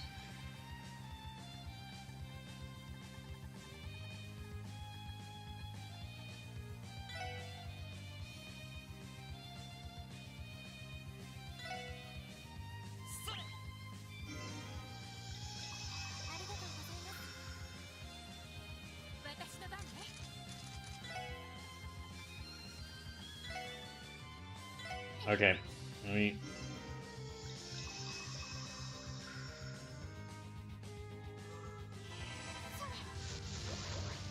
let's make them stronger.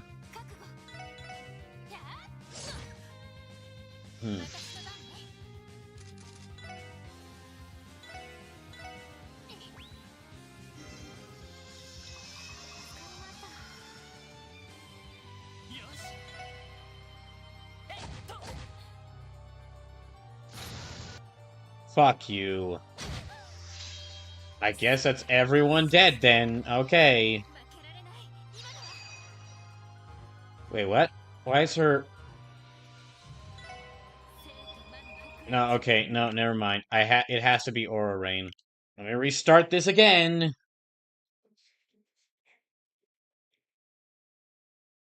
I probably won't be able to go that much longer after I beat this. Like, we're gonna have to get to a good stopping point, but for me to end the stream. But between how long it's taking me to fight her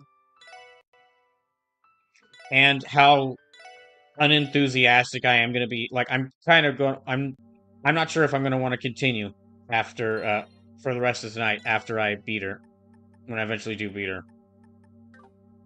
Okay, let's change her.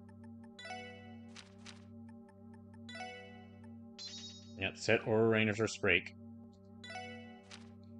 Zero Field's her Sprake. True Parceling Dance. Okay.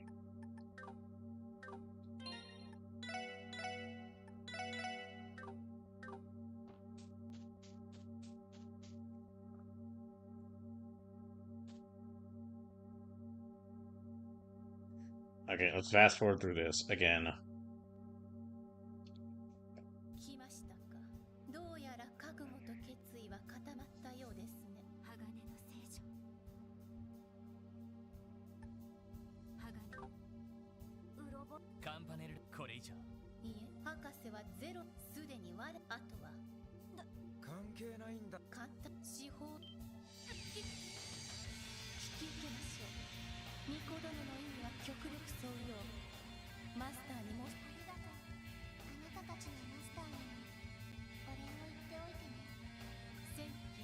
Yeah, Kia is so grounded after when we save her. Kia is so grounded, and she is losing all her toys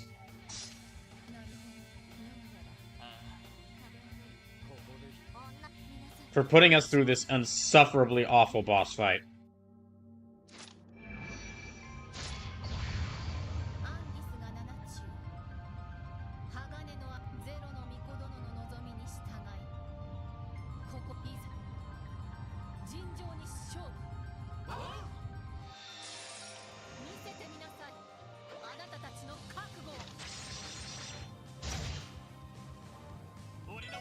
Alright, let's push her back here.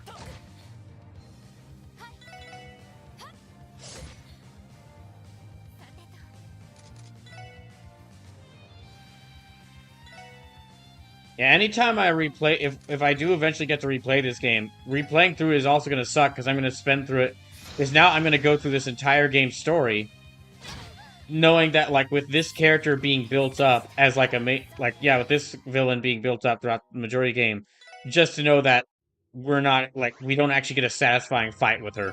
We just get this bullshit.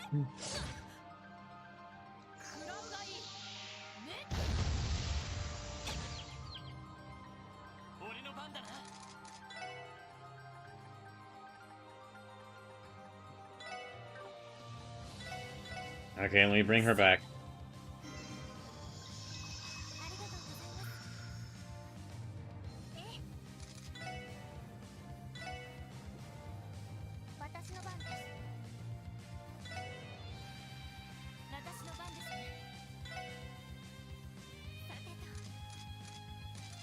Alright, so... yeah, let me preemptively cast this on Rishia.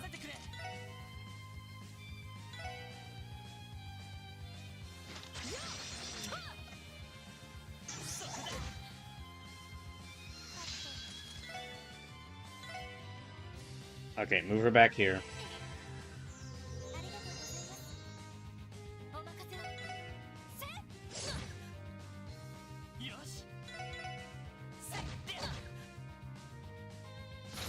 Oh my gosh. Why is that always the second move she does?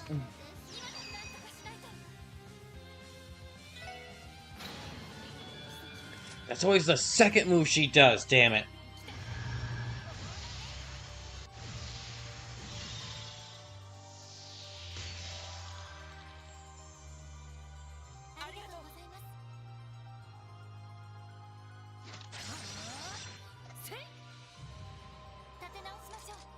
Okay, just keep pushing her back.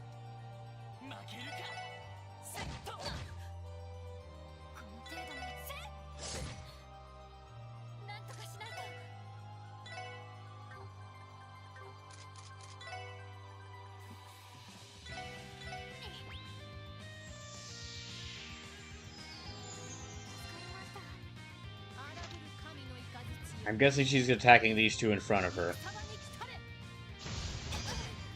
No, never mind. It just hits everyone. Okay, sure.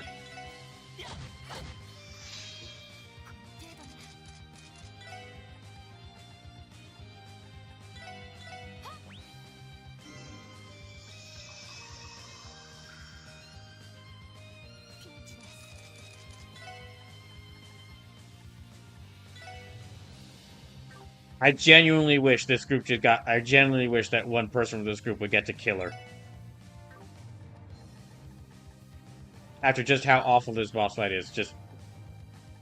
and not even like a honorable death, but like a satisfying boss fight. I hope just like, yeah, she just gets stabbed in the back and kicked off a tower.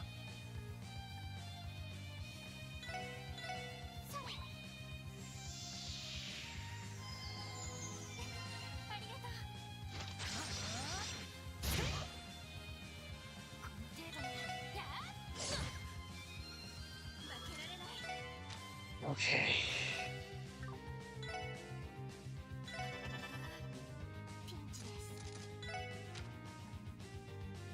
Okay, everyone's back now, so let's heal them up.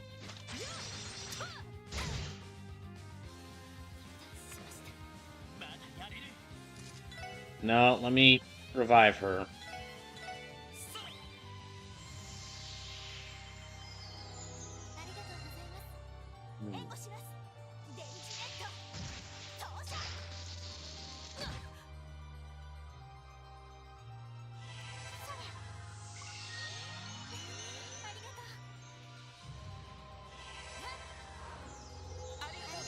Okay, they're back to full health. Let's just keep pushing her into the corner.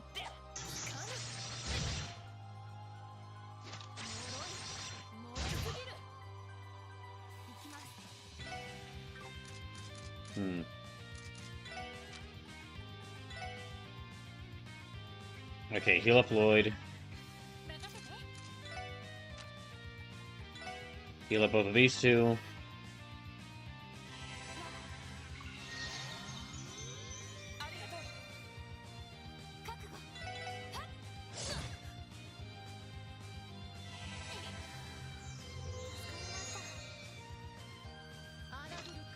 Okay, is this gonna hit everyone again? Yep. It hits like 3 of them. Okay. Of course it does.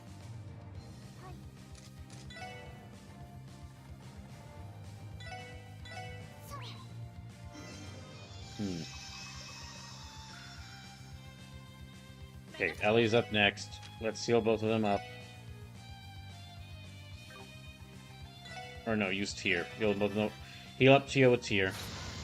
Oh, fuck you! That really just hit everyone across the damn map.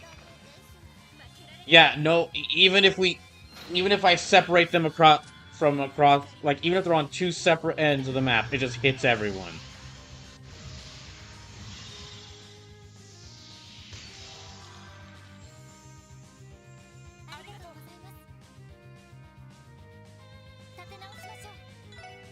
We've barely done any damage to her.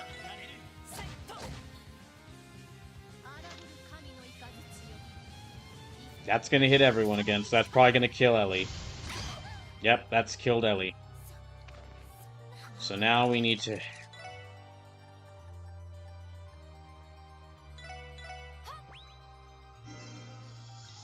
Now I need someone to go back and revive her.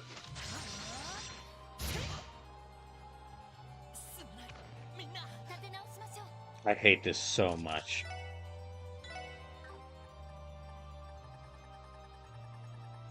Who the hell thought this was a good idea? If you were gonna make her this unbeatable, if you really were just including this villain here, including her here as a villain, to not even make her be beatable, then why'd you include her? Why is she here?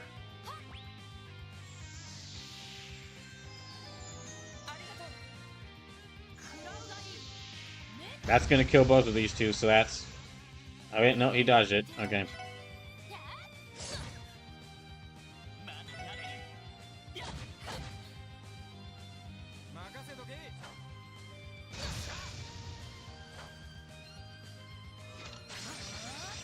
Okay, that's him dead again. Okay, let's revive him again.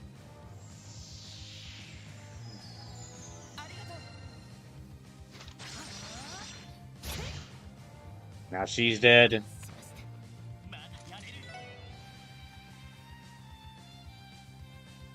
Okay, let me fully revive her. I really don't want to have to do this whole thing again, all over again. Okay. Let me have Lloyd run back here and heal these two.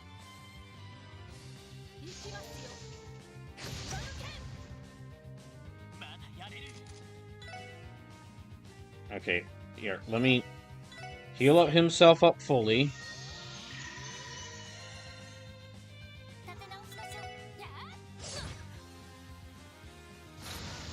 Oh my gosh, again! You've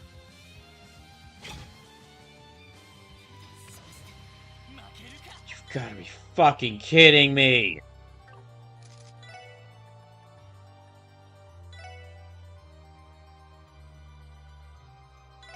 Okay, let me revive Ellie. I look forward to seeing how Arian Rod just somehow attacks us from across the map with that. Okay. Now I need you to actually run back here.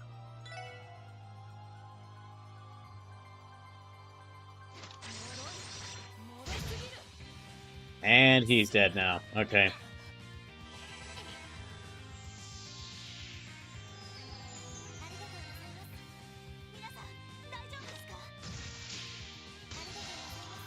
Okay.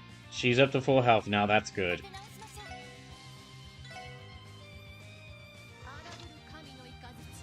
That's gonna hit both of them, and it might kill Ellie. No, but it stuns both of them.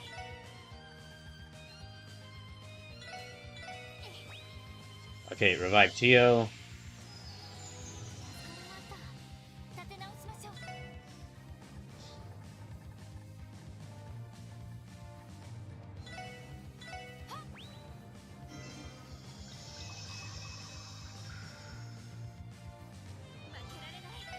Alright.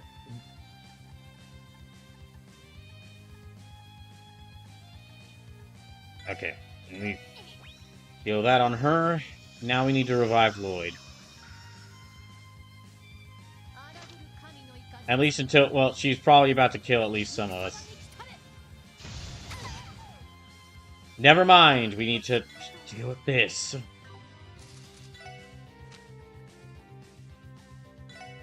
Okay, heal up Lloyd.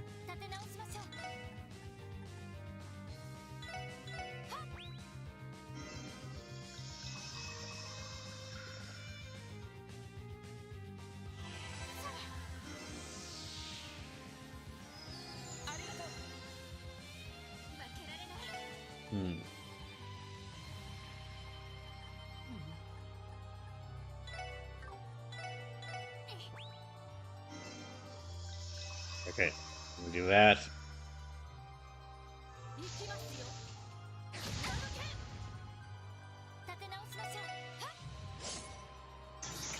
And now she's dead. Let me revive her.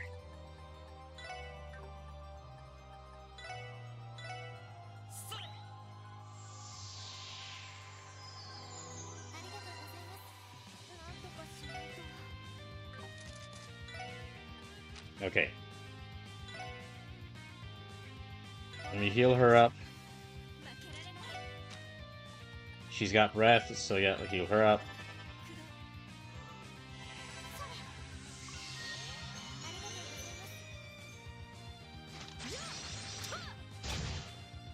Okay, how much health does she have? We've barely done any damage to her. God damn it.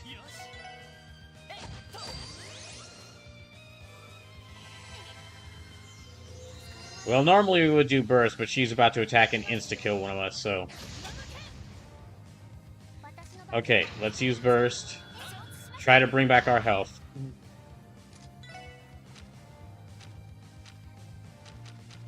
So, use the Forte to increase their strength. Yeah, use the Forte to increase her strength.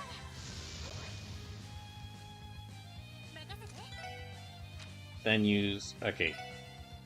Yeah, heal her up.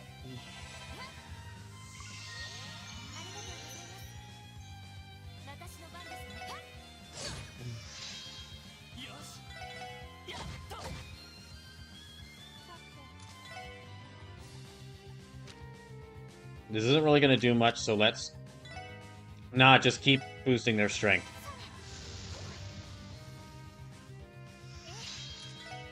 And then, okay, she's got Aura Rain, thank God. Okay, let's increase their evasion.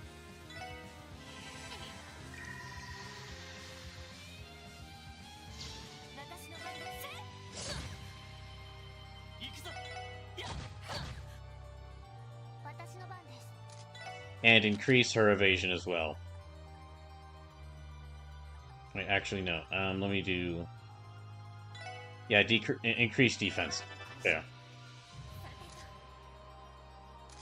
Okay, she's kind of running low on EP, so let me restore her EP.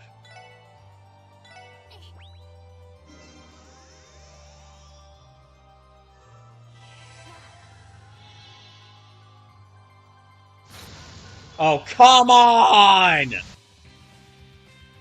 This is gonna insta-kill everyone? What the fuck am I supposed to do about that?! Alright, let's try lowering the difficulty again.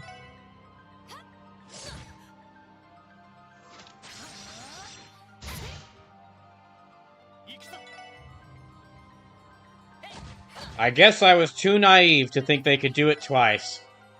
Even though they did it once.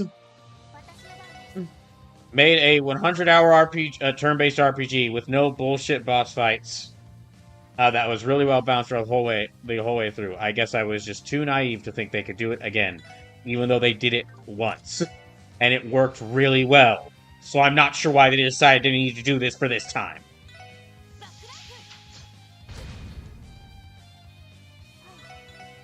Wait, no, I shouldn't move her closer. Okay, no. Heal up everybody.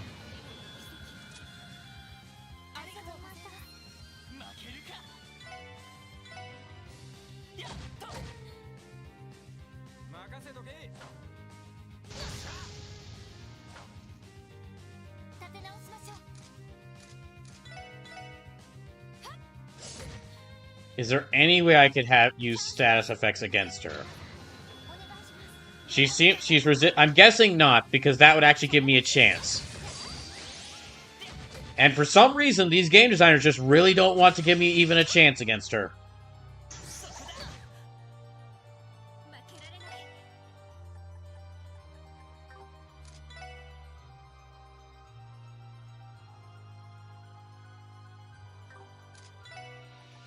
Yeah, she's resistant to everything, so... Okay. Let's move back here.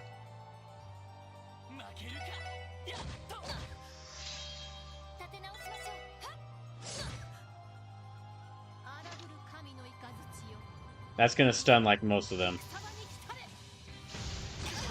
Yep. Okay. Let me try a Holy Breath to heal up everybody. Oh wait, no, never mind. Let me go and use Burst.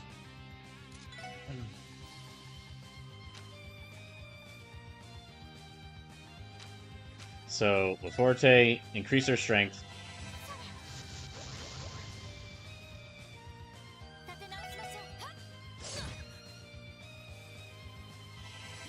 Holy Breath to heal them.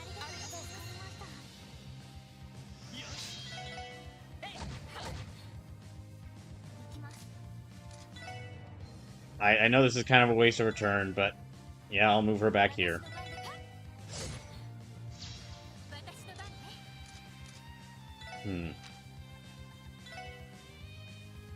Okay, let me heal her up.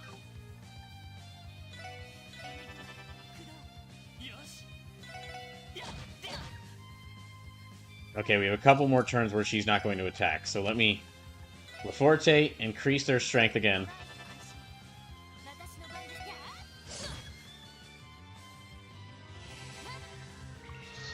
I'm not even going to try doing any attack arts against her because I'm sure they'll be like... They'll probably do like 0 damage, I'm sure. Ugh, not this bullshit again! Okay. Let's heal up. Let's heal everyone up.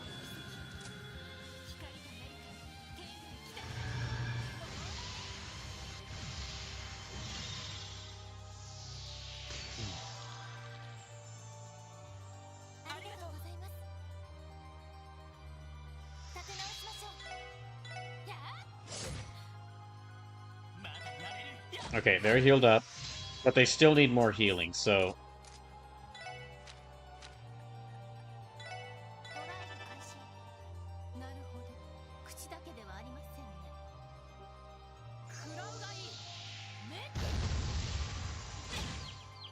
Gosh damn it.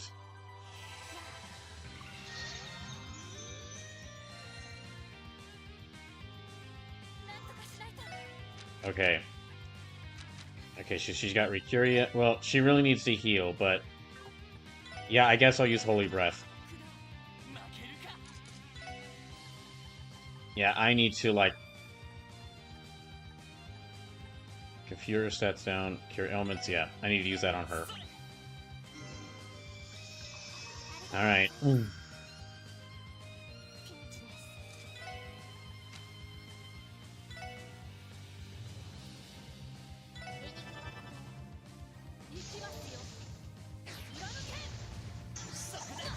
Oh, thank God. Okay, she's down. Well, okay. So she's down to half health. Well, excuse me. She's down to half health, I should say.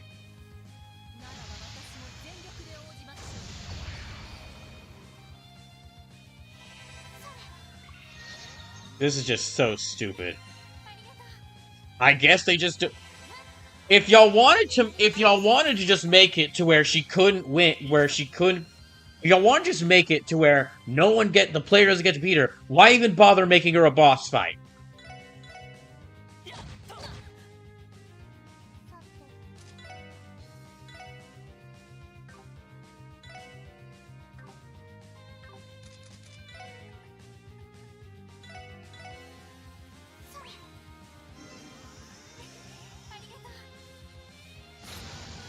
Oh yay, this bullshit again. I'm just gonna skip past it.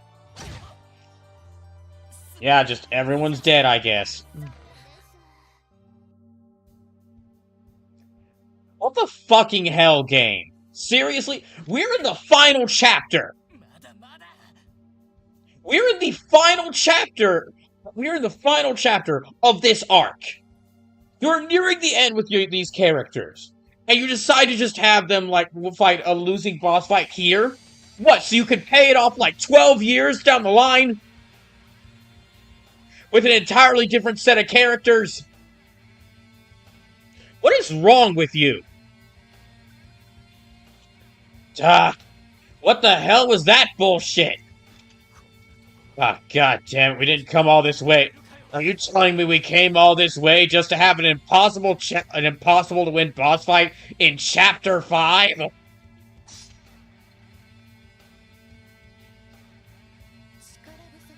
Your lack of strength is undeniable. Shut the fuck up! Just get the fuck out of here already! However, I commend you for having broken my helmet. I believe you are now ready to face the Ogre and Divine Blade.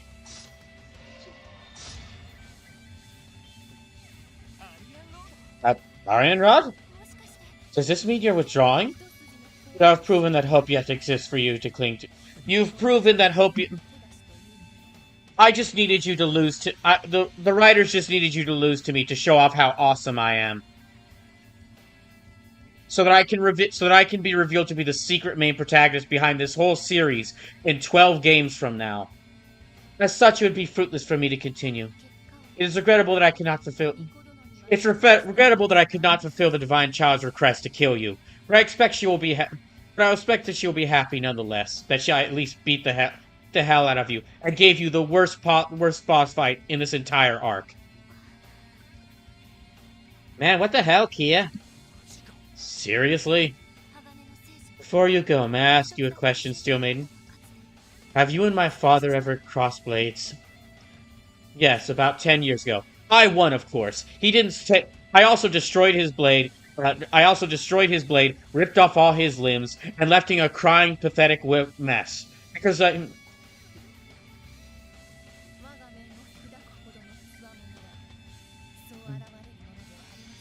he broke my helmet, and then I insta-killed him.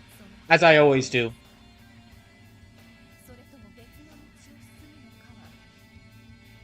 Now then, will you continue to aim for those heights? Or will you continue to aim for those heights? Or will you choose to walk a different path than he? That is a decision for you to make.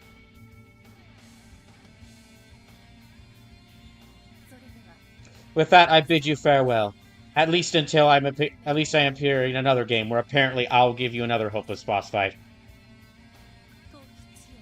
I'm not even going to continue reading your dialogue. Get the fuck out of here!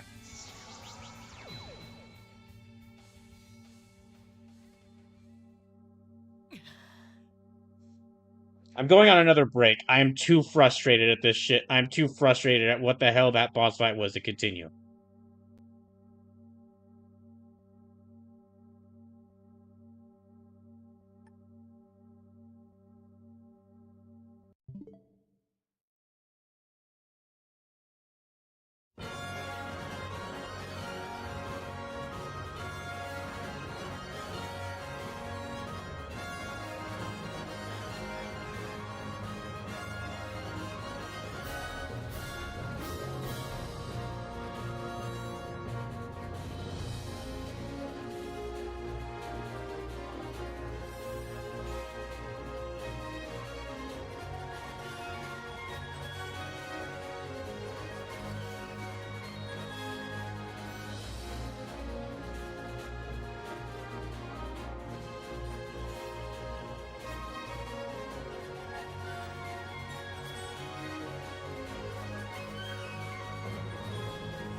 Alright. So, I will admit, I definitely messed up fan dubbing this whole cutscene. So I'm gonna go back through. I'm gonna go back to this point, and I'm gonna reread through all of it, just because, so that I do a better job of fan dubbing them. So, hold on, let me get. I think this is the point where I should start at. But yeah, let me start over. It's not over yet. No, God damn, we didn't come all this way just to fight it like this. Your lack of strength is undeniable. However, I commend you for having broken my helmet. I believe you are now ready to face the Ogre and Divine Blade of Wind. I look forward to us losing our fights against them after a whole game of build-up. Arianrod? Does this mean you're withdrawing?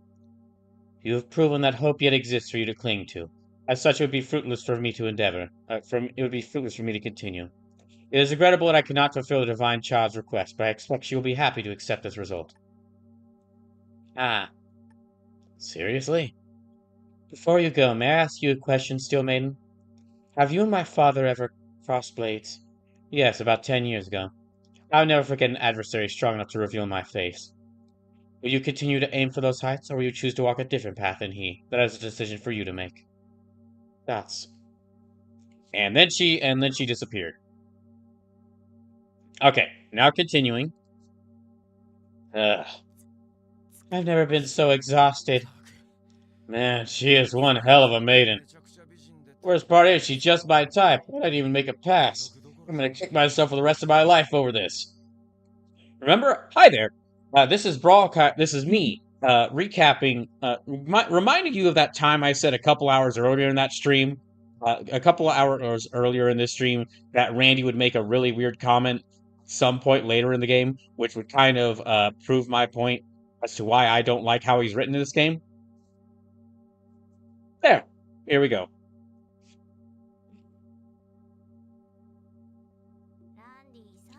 So will I if you keep that up, Randy. That aside, I'm impressed we at least managed to break her helmet. It may not have been the decisive victory we wanted, but it's definitely a sign that we've grown stronger. Yeah, good point. Something about hearing what Kia told her made me feel more determined than ever, too. I feel exactly the same way. You could say that again. Our mission is not complete until I can put my arms around her and hug her again. Okay, but she is seriously grounded, though. Like, I get wanting to test our strength, but she made us deal with. But thanks to Kia, we had to suffer through the worst boss fight in both of these games so far. So, yeah, she is absolutely grounded after this. We won't get rid of her toys. That's a bit too harsh. However, 15 years of community service. Some things never change. Yes, I know, but I know exactly where they're coming from. Well, first things first, let's stop that bell. Hope you're all ready. This just might take down the barrier around Crossbell City.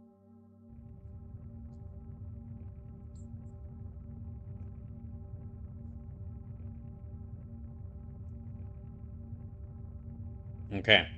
Well, now that hell's over, I think that actually did take me, like, nearly 2 hours.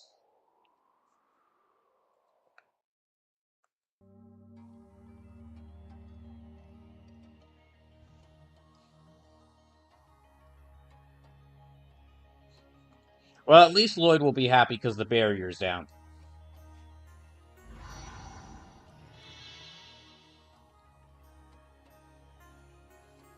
Yeah, normally we'd be ending at 12, but I'm going to go till at least 12:30. And it's probably a good idea because I'm going to need to find a good spot to save after this so that I don't have to go through that boss fight again.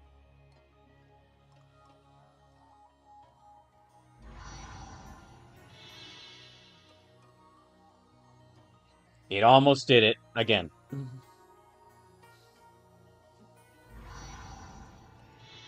Okay, I'm going to stop talking about that boss fight because I'm just going to stop bringing up that boss fight because I'm just going to get angrier the more I think about how awful that was.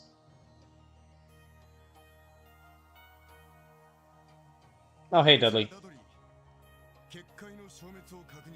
It's Dudley. I've just confirmed that the barrier has been deactivated. It was definitely Banning's doing. You know how he feels about barriers. I'll try contacting him Merkaba now.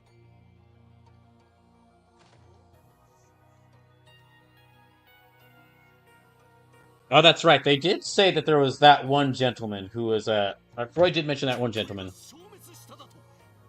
Also, despite how bad I'm feeling, we can all take a second to point and laugh at Dieter Croy because because of how his plans are starting to come crumbling down. Ha ha ha ha ha ha.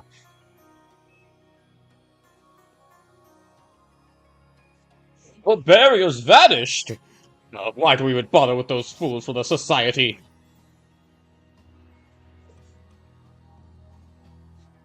I'm curious what how Dieter actually feels about how Dieter and Maribel actually feel about like the Sessa.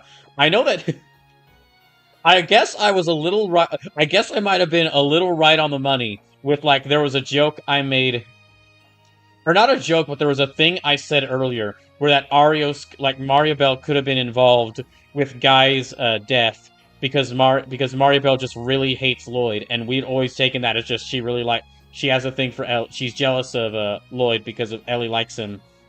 But it could actually be that she really dislikes Lloyd because he's basically doing what Guy Bannings did. Being a thorn in their side. Yeah, I'm curious. Well, I guess we'll just find out. I mean, yeah, we'll find out. Why do I even bother with those fools for the society? I will have to dedicate the Aeons to defending the city. Let the security and defense. Bell, Sigmund, and the rest as well. Yes, Mr. President.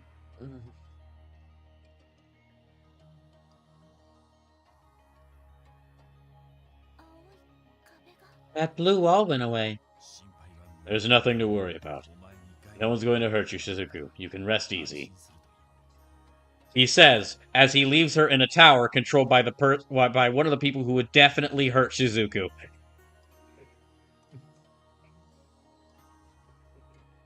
This would be really awful if this would be really awful if this happens.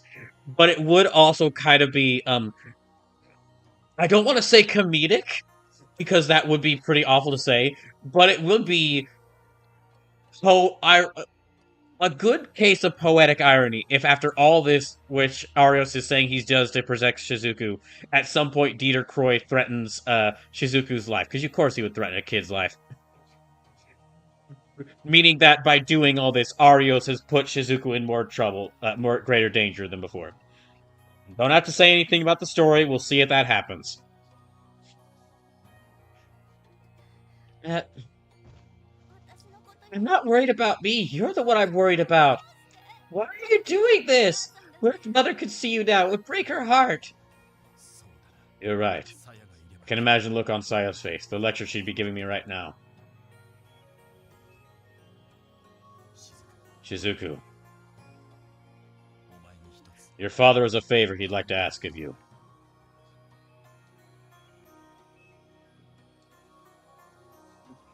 I'm really worried about any favors you're going to be asking from your daughter, Arios.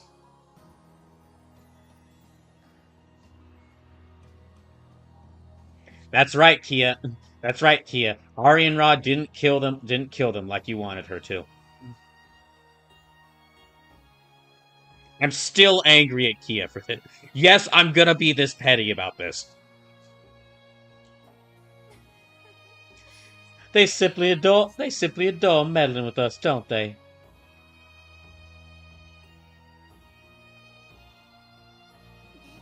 Belle, Peter is looking for you. Shouldn't you go to him? Father could be a good boy and wait his turn. It'll be difficult to wreck the barrier a second time without the resonance of the bells, correct? Yes, the way things are now. The Aeons can still function, but they probably lost the ability to manipulate space. Lloyd and the others are coming. They've always been resilient, if nothing else. Suppose this gives us no other recourse but to proceed according to plan. His plan. His plan, that is. Everything is in your hands now, Kia. We'll follow your lead. Will you abdicate your newfound role, or will you make everyone's wishes come true? The time for you to decide draws nigh. I know. I knew from the beginning that there was no other way. For Lloyd, Ellie, Tio, and Ichizuku, for the sake of all of Crossbell.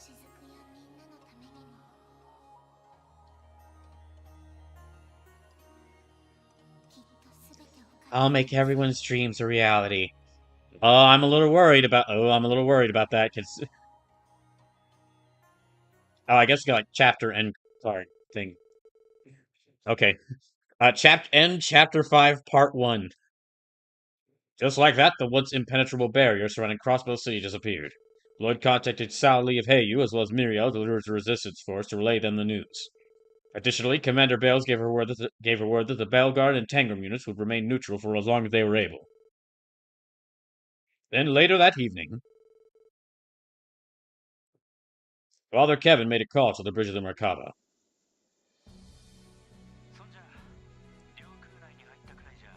So what you're saying is we can enter their airspace now without fear of getting shot down?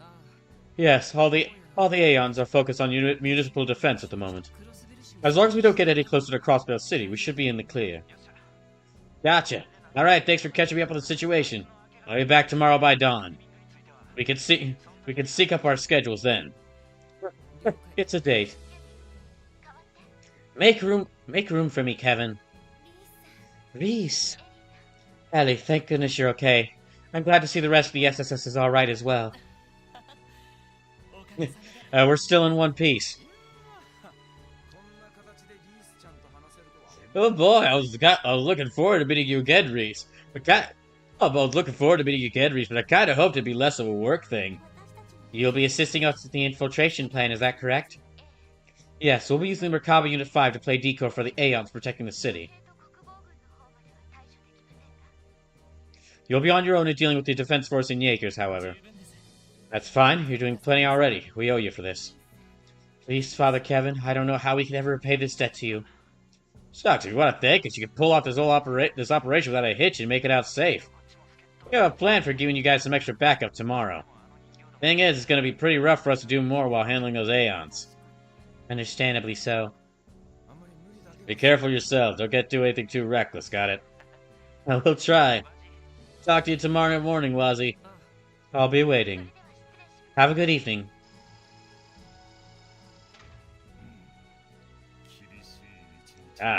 You have quite a challenging day ahead of you. That's putting it lightly. The President and his cronies still have way more fighting strength than we can muster. That's not even accounting for the Aeons. Those things are armed to the teeth. According to what the Meister told us, the White One should no longer be able to use its spatial annihilation abilities. Still, its basic functions are the same, aren't they? That in itself is more than formidable. It'd be safe to assume as much. We, the Merkaba Unit 9, will have to keep a watchful eye out for it. Whatever the case, I expect the battles on the city's perimeters will be evenly matched. The key to tipping the scales toward this operation's success is going to be the rest of us on the infiltration team. I'm well aware. Our first goal is to make it inside city limits and rendezvous with the Chief, Dudley, and the others. You think they're holding out alright? Dudley got cut off when he tried to make contact earlier. Somebody's probably cutting their comms off by force from the mainframe. My guess is they're jamming specific Enigma units based on their serial numbers. Are you saying the President's forces can transmit within the city? But we can't? So it seems. We'll need to gain control of the city's communications terminal to do anything about it. But that'd be easier said than done, seeing as it is situated within Orcus Tower. That's just one more thing to take care of starting tomorrow morning. Yes, this is it, everyone. The liberation of Crossbell City. We have to succeed if we're going to stand a chance of getting Kia back. Exactly. Which is why we need to rest up as much as we can tonight. If any of you are tired, I want you to get some sleep and then after them. Come tomorrow, we're going to have to be ready to face anything.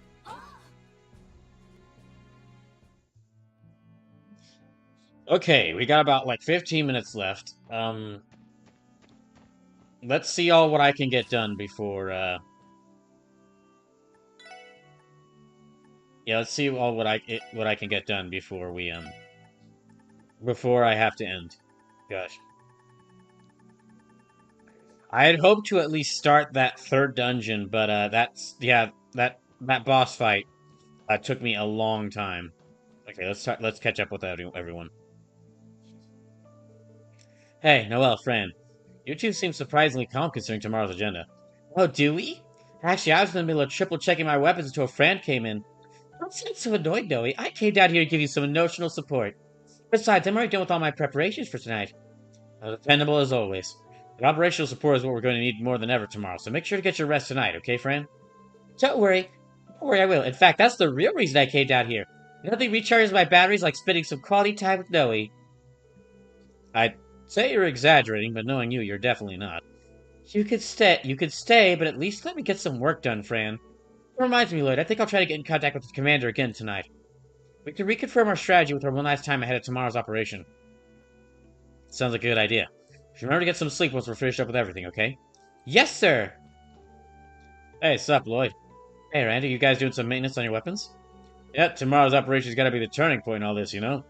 Once the moment arrives, it'll be Berserker's time to shine. I gotta make sure he's ready for it. Come to think of it, we've been so busy lately that I haven't had the time to do any tuning up myself. Maybe I should work on my tonfas tonight while I have the chance. Hey, now you're thinking.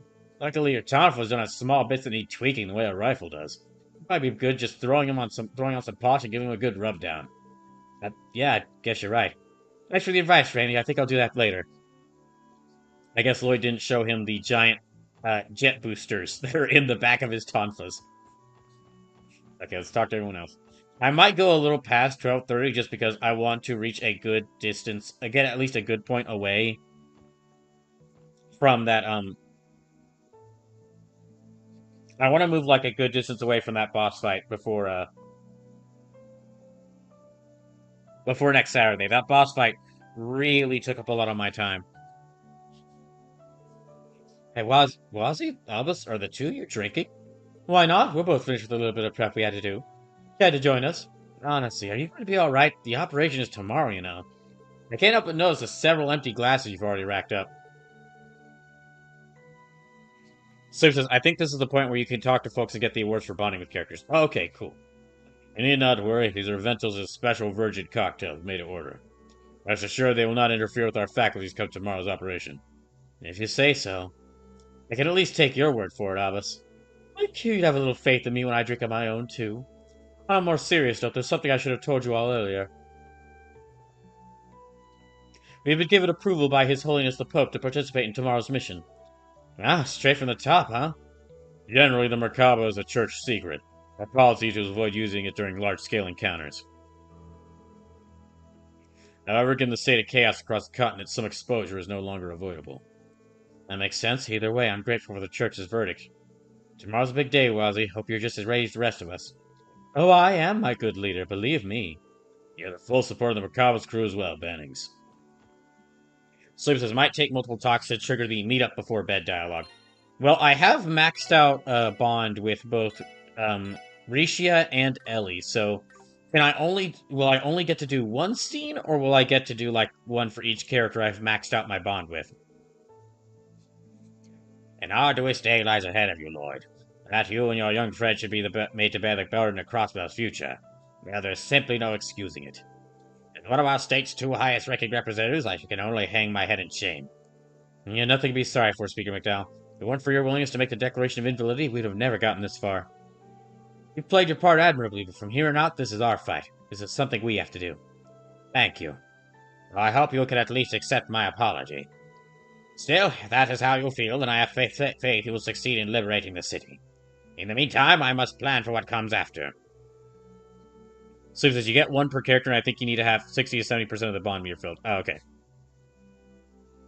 Oh, no, I just meant, is it like you only get, like, one for the do you only get, like, one scene with the character whose bond you've raised the most? Or is it, like, every character who's, like, raised up to, like, a certain point will get their own scene? It is my hope that the harried citizens of Crossbell will be able to return to their peaceful lives as soon as possible. We hope so, too. Tomorrow is the day we liberate Crossbell City. So it says every character raised to a certain point. Oh, good, okay. Glad to hear. I'll finally get a chance to speak to Dell and Uncle Dieter. That's why they did this, or may even talk them out of it. Then again, if they still refuse, we'll have no choice but to fight them. I know, and I'm already prepared to do so if push comes to shove. We have a debt to repay to everyone who has helped us despite the risks. Above all, this is a fight we can't afford to lose if we're going to take back Kia. Hey, Ellie. Don't forget, you're not fighting alone. We all trusted Dieter and Maribel, especially after that beach episode they gave us. Seriously, you know what? That is honestly a brilliant masterstroke. Now that I think about it, Maribel gave us the beach episode earlier in the game, and it turns out that was just a ploy the entire time so that she could talk to Akia with no one else to interrupt her. That is, I would have never guessed that they would have made the character who gave us the beach episode one of the main to reveal them as one of the main villains.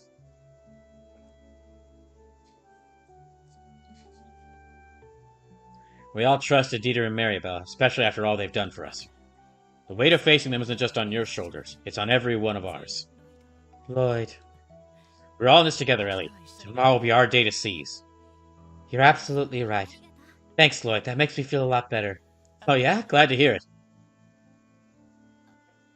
One more thing, Lloyd. When you're finished preparing for tomorrow, would you mind meeting me on the deck? I'd like the chance to speak with you alone, if that's alright. Yeah, sure. I have time if you do. Thanks. I'll see you later, then. I'll head to the deck once I'm done making my final preparations in the nap room.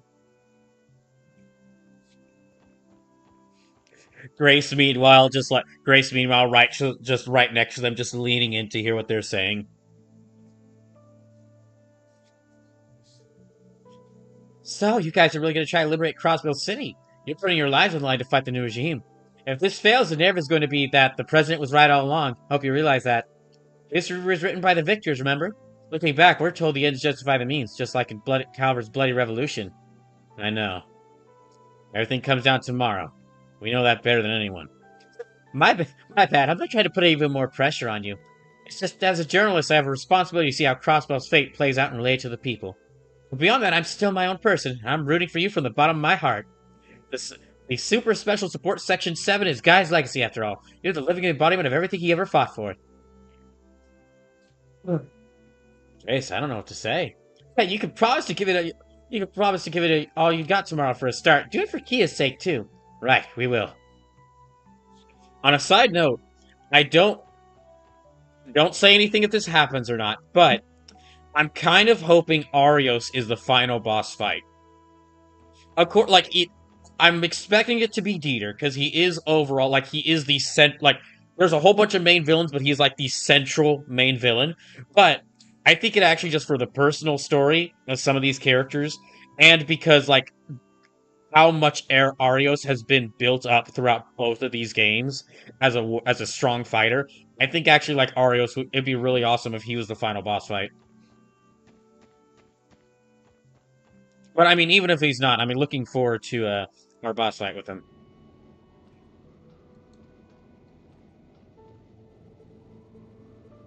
Tomorrow we can carry out our operation. Upon disembarking, I intend to enter the city as a reconnaissance unit. Now my point of landing will differ from yours. Know that I will hasten to your side should you require it. Thanks, Zach. We appreciate the backup. That reminds me, the wolves in the mountains will be helping out too, right? Yes, I instructed them to lend their aid to the resistance force from the CGF. They should prove a worthy opposition for the Red Constellation. Provided they use their terrain to their advantage. I think Second Lieutenant Muriel and the others will be more than happy to have the support. We'll be more than happy to have the support. Yes, however, that is as much assistance as I can provide. The task of recruiting Kia ultimately rests on your shoulders. As I am sure you know, there are still many trials and tribulations standing between you and her. I know, but it doesn't matter. Nothing's gonna stop me from reaching Kia, no matter what. Just you wait and see, Zach. So I shall. Show me what you're capable of.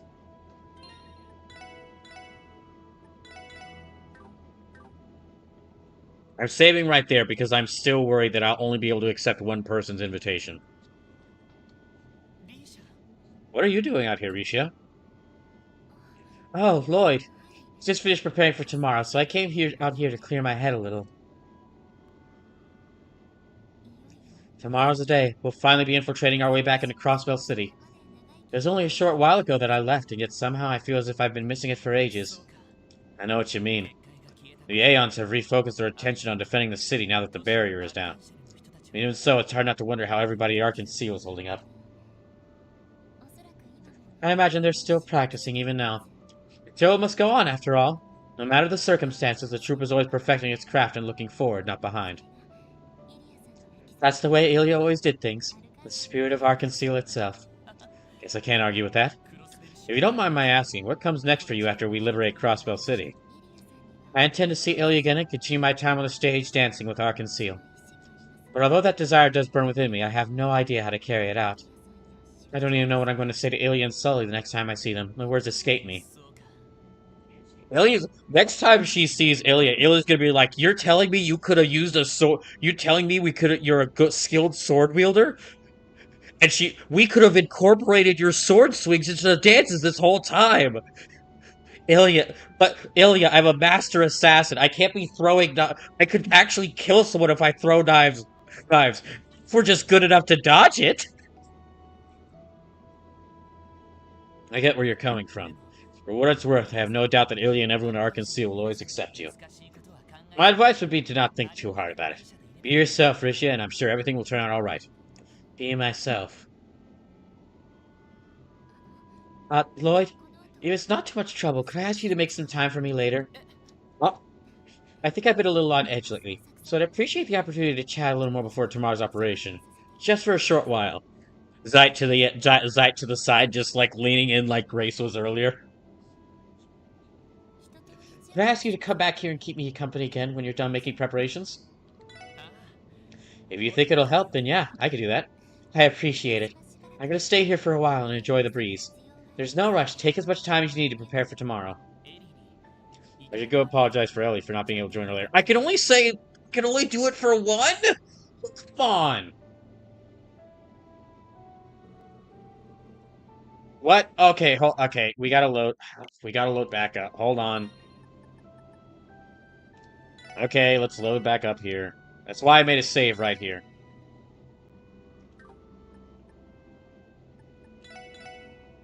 So it says, guess I saved scummed a bit here. Okay, we're gonna accept... Hold on.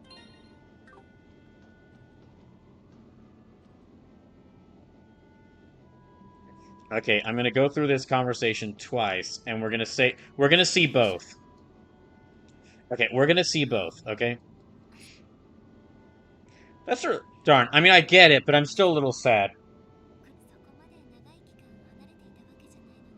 This is why we need the polycule. This wouldn't be a problem if the polycule was actually canon to this game and not just something I made up.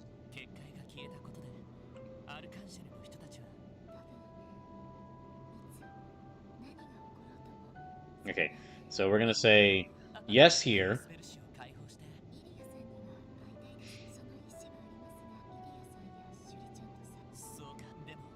Yeah, sorry, we're gonna...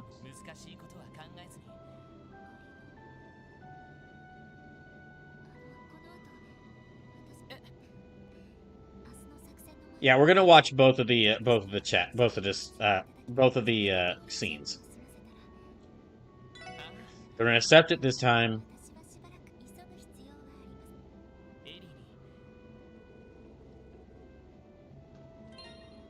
That just makes me feel bad. Okay, we're gonna save down here so that I remember that this is here. We're gonna have the Ellie path and the Rishia path. Okay, now I'm gonna load this up a third time. I know I'm doing this again, but...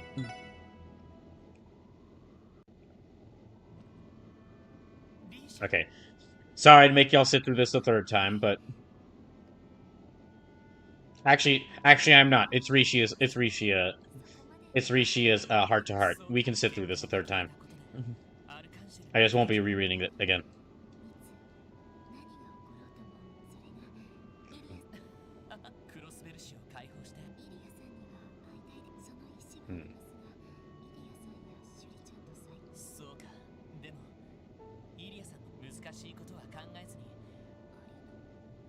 It's gonna break my heart declining Rishia here, but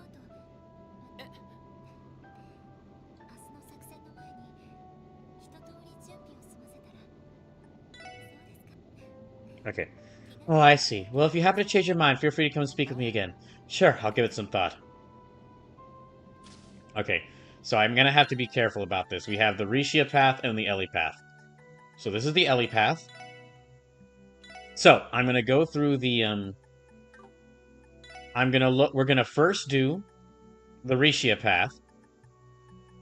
Then we're gonna do and then save after the Rishia path. Then we're gonna do the Ellie path and save after the Ellie path. And whichever one, which I guess really just based upon like which scene I like better, we'll go with that one. I'm kind of leaning toward Ellie because I like the because I just kind of like the relationship between. I like them as a couple a little bit more, but I do really like Risha.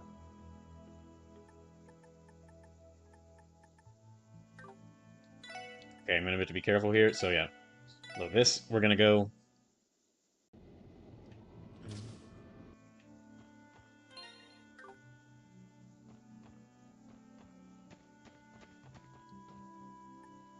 Okay, we're definitely gonna need to.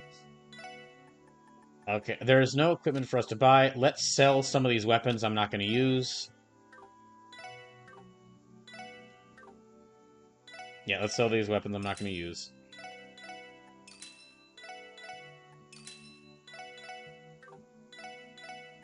I guess I didn't find... Huh, now that I think about it, I didn't find Lloyd's special weapons, so that's a bit of a shame.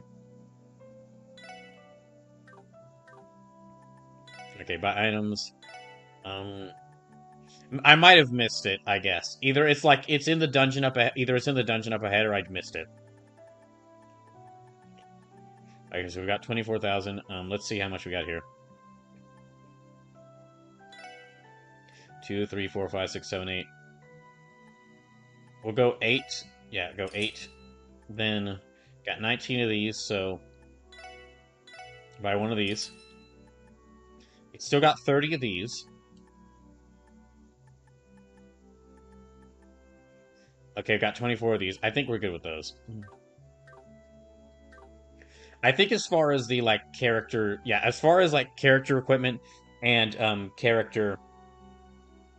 As far as character equipment and character, quartz, I think we're set up pretty good. So I'm gonna go ahead... I don't think there's anything else. Let me just go ahead and go to the nap room. That's right, I promised to speak with Risha. What should I do? Should I keep preparing for tomorrow, or... Be aware that speaking to the person you promised to meet will bring an end to your free time and advance the story. And free time. Okay, yeah, we're gonna go ahead and do this. I think I've been preparing for this like through most of the streams at this point. So we'll just go ahead and see this. Lloyd made his final preparation for the coming day and went outside to the deck. Oh, I didn't speak to Tio. Dang it. What have I done? Okay, we'll speak to Tio in the other scene. The moon is beautiful tonight, isn't it? Lloyd.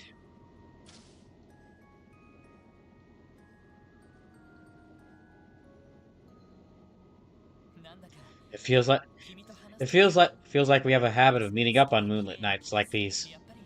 It's strangely fitting considering your role as the Moon Princess.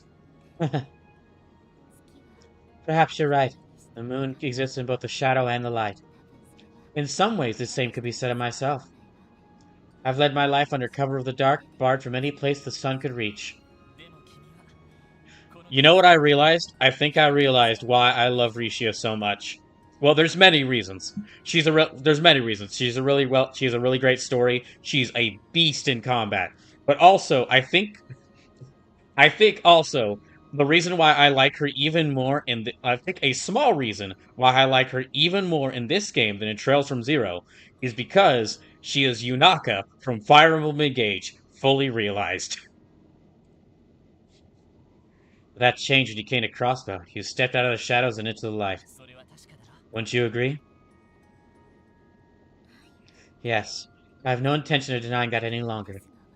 But still, the past that shaped my present, the darkness on the far side of the surface, it runs deeper than you can even imagine.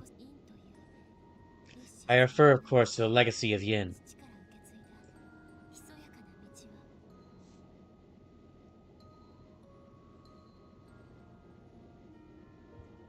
The hidden, lightless path my father passed down to me.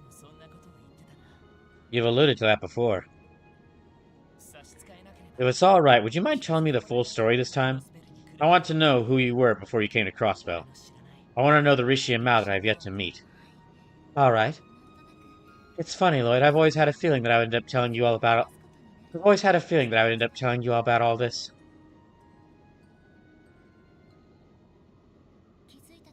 My earliest memories of life were of my father and me. I have no recollection of my mother. I believe he kept me from her at a young age so that I could be heir to the legacy of Yin. That may sound absurd, but to me it was perfectly normal. Intense training, hidden weaponry, and talisman mastery were just a part of my daily life growing up. I did attend Sunday school as we traveled from place to place. Doing so allowed me to develop the skills to interact with others.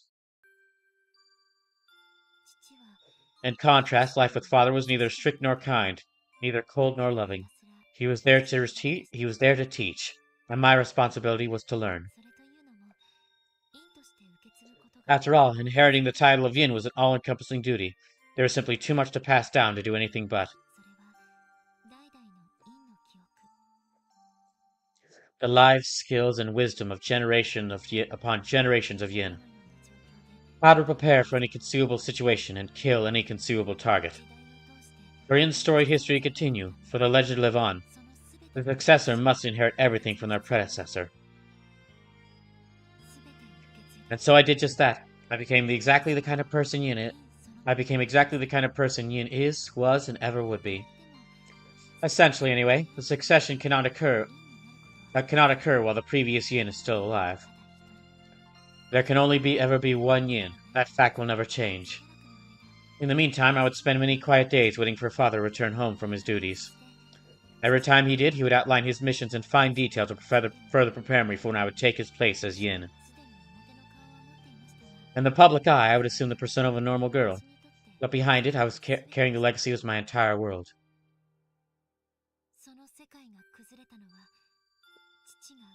That is, until father was diagnosed with a terminal illness, and that world was shattered.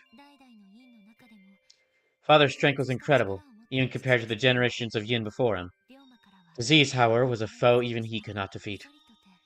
He chose to accept it, even opting against a surgery that would have prolonged his life. And then one day he called me to his side, and ordered me to kill him, thereby officially inheriting the role of Yin. But I couldn't. Never once had I disobeyed father, but that was an order I could not abide by. For the first time in my life, I was afraid. I couldn't help but wonder if I, the Yin he had raised and molded, had become a failure in his eyes. After all, what kind of daughter deprives her father of his dying wish? I was in sheer agony at the thought, but with a weak smile, father turned to me and said, "This is who you are. It is up to you to decide the Yin you will be." 1 month later, he was gone. And with that, I was Yin. I inherited father's connections and resources and used Negong and a black shawl to conceal my figure. My skills were no match for his, but I was able to resume his work without delay. It is up to you to decide the Yin you will be. I couldn't parse what he truly meant by that. Instead, I put my head down and continued forward, letting things come as they may. 2 years later, I accepted a long-term contract with Heiyu. I was to aid them in their power struggle with the local mafia at a key center of commerce near Calvard's western border, Crossbell City. Crossbell City. Upon arrival, I began to scout out the city to prepare my duties, and when I stumbled upon a certain theater in the entertainment district, by pure coincidence, there was a rehearsal being held for the public that day. The rest, as you know, was history.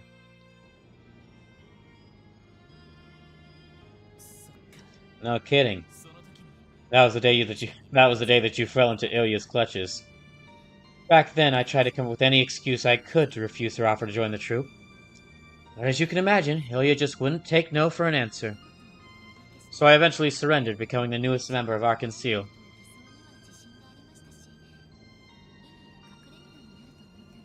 I was both physically fit and experienced in concealing my identity, so I convinced myself it would be a smart cover while in Crossbell. The training was much more strenuous than I envisioned, though. I found it rather difficult to play the roles of both Yin and Risha. Thank, thank you, Risha. I'm happy you could tell me this. Not at all. I don't think it's a particularly interesting story, so I hope it wasn't too dull for you. When all is said and done, though, this is the path I've inherited from my father and our ancestors before him. Even with the light of Arkansas in my life. The path of Yin is one I could never truly stray from. Not entirely. I see.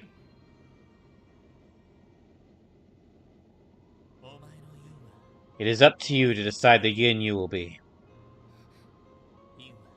And Yin inherits everything, right? Then now that you found Arkansas and accepted it as a light in your life, wouldn't that mean that Yin has to do the same? Well, all things change with time. Everything about life and the way we live it evolves. Not because it can, but because it has to. It's by passing those changes down that mankind has been able to move forward throughout history. I wonder if your father was thinking the same thing when he said those words to you. It is true that as a member of the police force, I can't condone anything that could be considered criminal.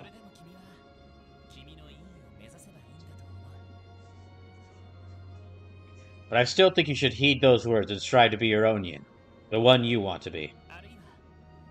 On the other hand, you could always choose to sever your ties to Yin for good. But even if you decide to step off the path entirely, I don't think your father would mind. I think he would give you that same smile and those same words. This is who you are. Oh. You had a good father, Risha.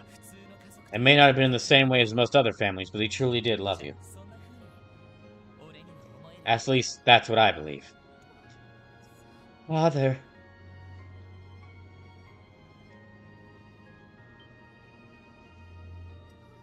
Why? Even the day he died, I didn't shed a single tear. You've grown, Risha. Ever since the moment you joined Ilya and the others. I don't know what path you're going to take or where it might lead you. But if you'll let me, I'd like to be there for you at each and every step, the way your father would have done. I want to be there to see the person you become, now that you've found your light. Lloyd.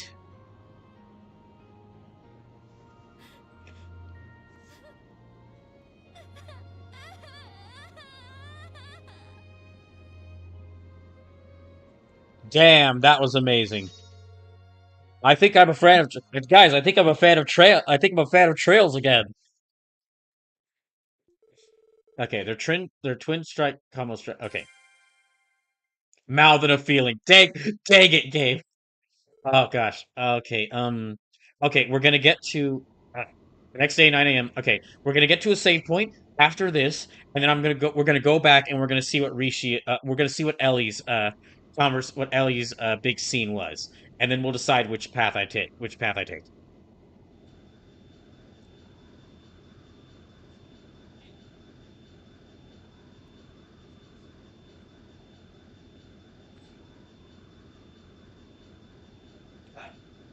Again, I get why they made it to where you can only have like one character. Yeah, I get why they made it to where you can only have like one big character bonding scene because of how like this works in here. But dang, I all just because of how strong the cast in this game is. Because just because of how strong the cast in this game is, I kind of wish we got like multiple. We could do multiple of them. So this Trails is one of those IPs that can go from Brower over to Brower back in the span of like 10 minutes.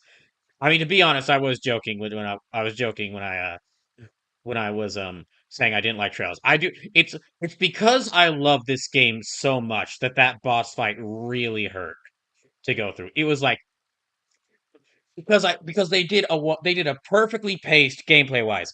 Like gameplay wise, they did a perfectly paced 100-hour RPG, and then like we got to like 95% of the way there, and then they were like, suddenly this.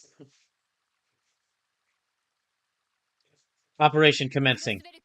Crossbell Guardian Force Resistance Unit. Maine's Mountain Wolf Unit. Oh, they should call themselves they should call themselves the Mountain Hounds. Initiate combat. Muriel's Maine's Mountain Hounds.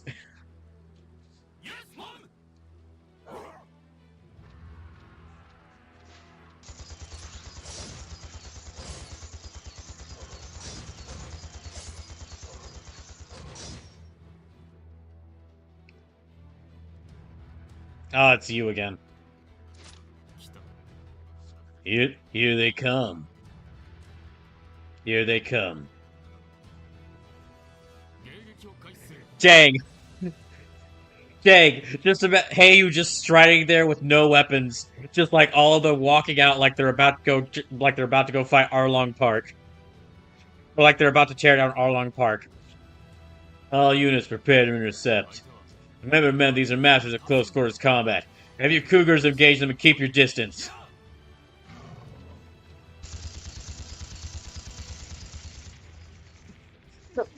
I do enjoy that tingling feeling you get before a fight. Shall we begin? As you wish.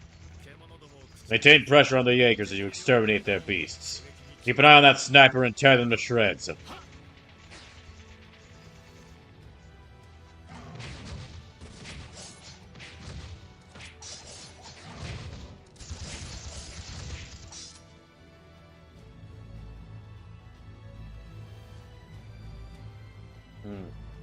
So we're gonna have to fight all our way to the...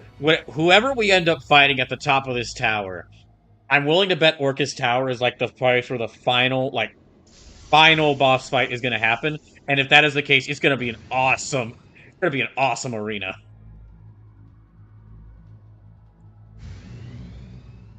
Actually, I just realized, if that is the case, then, like, Trails from Zero, final dungeon was us going way deep underground to fight, like, a demonic being. And now, final dungeon of Trails to Azure, us scaling all the way to the top of Orcus Tower to fight, to stop a wannabe god.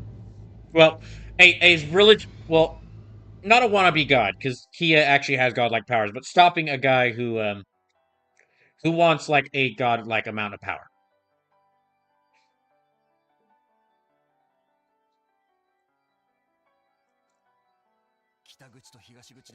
Looks like skirmishes have broken out the north and east entrances. Isn't that bad? What do we do if Commander Bale's unit comes and mounts an attack? We'll be fine. I heard they're going to stand down until the political side of things are resolved. Anyway, until that's all said and done, all we can do is sit on our hands and wait. Really now? So if you look... Really now? How's the view look for that fence you're straddling? Oh, wait, okay. Oh, I thought that was Shirley's voice at first. Sorry. Wait, what? Where's that sound coming from? Wait, it's Renee? Where'd you come from? I thought... okay, I'm sorry. I thought that was Shirley. What the... Renee on... Good day to you. With that out of the way, I'll have to ask that you refrain from lumping my dear Patermater with those 2-bit imitations. I heard that there was a new character in Crossbell trying to take the title of crazy small girl from me, and I will not be hearing it. There's only one girl in this arc. There's only one girl in this arc who works with an evil organization, and that's me.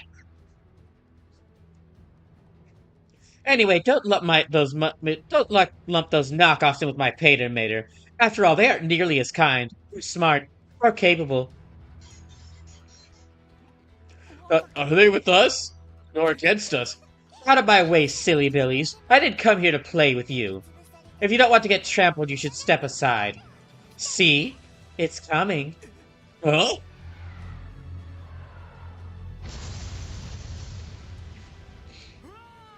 Oh! Blue Aeon! Ah, there you are. Yeah, Stella Joshua! They came back! Hey, you get back! You're way over your head. This isn't a fight you could win. A retreat to the railway bridge. Ren, don't do anything too crazy, alright? Remember, we've got your back. Vader made her be able to upgrade him. Don't forget that the Aeons still have the edge. The only way we can win is by working together. Yes, I know. I won't let them to defile this land any longer. It's their home, after all. Let's go, Estelle, Joshua. You too, Pater Mater. Oh, Estelle and Joshua about to have some words with Arios. I'm so happy to see them back, and I haven't even played Trails in the Sky yet.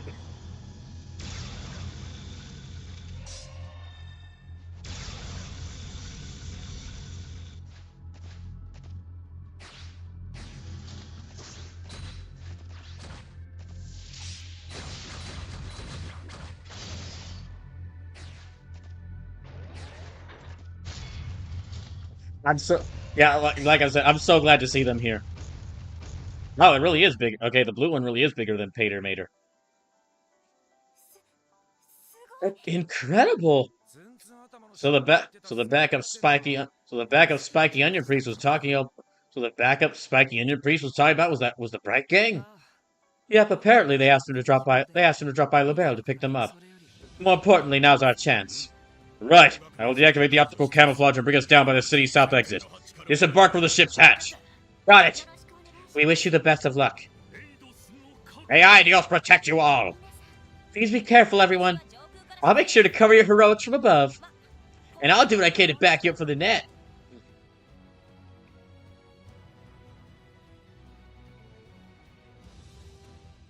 Wait, is that some sort of, like, fog there? Yeah, so I know we're gonna have to repeat this cutscene all over a second time. However, I really want to see what Ellie's scene is. Just fly over him. Yeah, I'm sorry. We're gonna have to. I want to see what Ellie's scene is.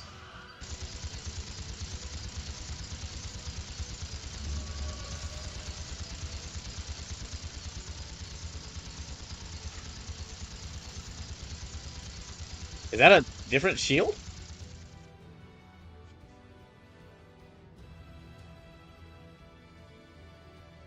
What the heck is going on here? We're here. Ideally, we should start by finding a way to get in contact with the chief. Wait, what's with this blue mist? Yeah, what the heck's going on? Silent Hill isn't until Thursday. It's just like what we saw at the Moon Temple and Stargazer's Tower. There are no pedestrians around either.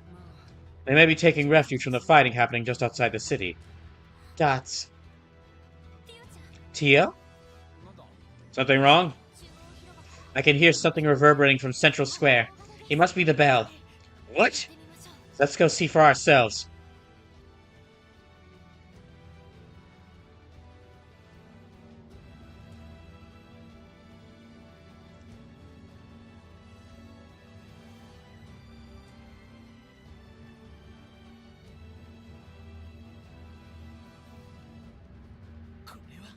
What the?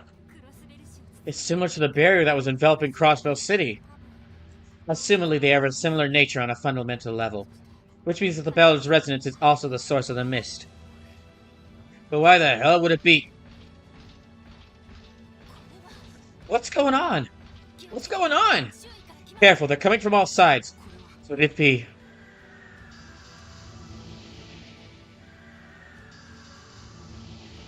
Oh, what the heck?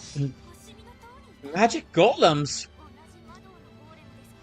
Yes, they resemble the ones from Stargazer's Tower, but significantly more dangerous. We gotta bust these things up! Yeah, let's take them out! Okay, sorry, we're gonna have to sit through one fight. Sorry, we're gonna have to get through this fight, and then we'll go watch Ellie, and then as soon as I can get to a save point, we'll save, we'll load back up we'll load back up to see Ellie's scene, and then we'll decide where we want to go. We'll decide what we want to, which path we want to take. That's a different sounding song. Oh no, it's the same song as before. Yeah, that's the same song as usual. Okay. You know, here, let's try this true twin dragon strike.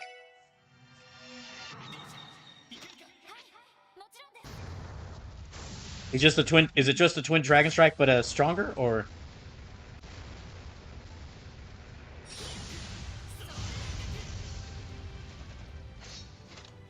Okay, it's just the twin dragon strike, but stronger. I mean, that's fine. I do like the twin dragon strike. Oh, it's a lot stronger. Okay.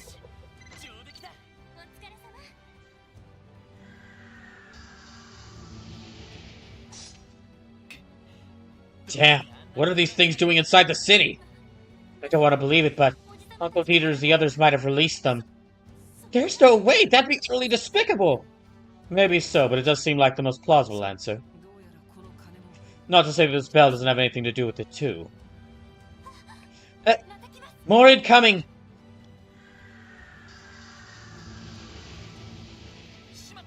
Ah, damn it! This ain't looking too hot. We need to find a way to break through. Yeah! Chief! Detective Dudley! Ah, you finally made it. We'll talk later. Fall back to East Street. Right. Roger Wilco.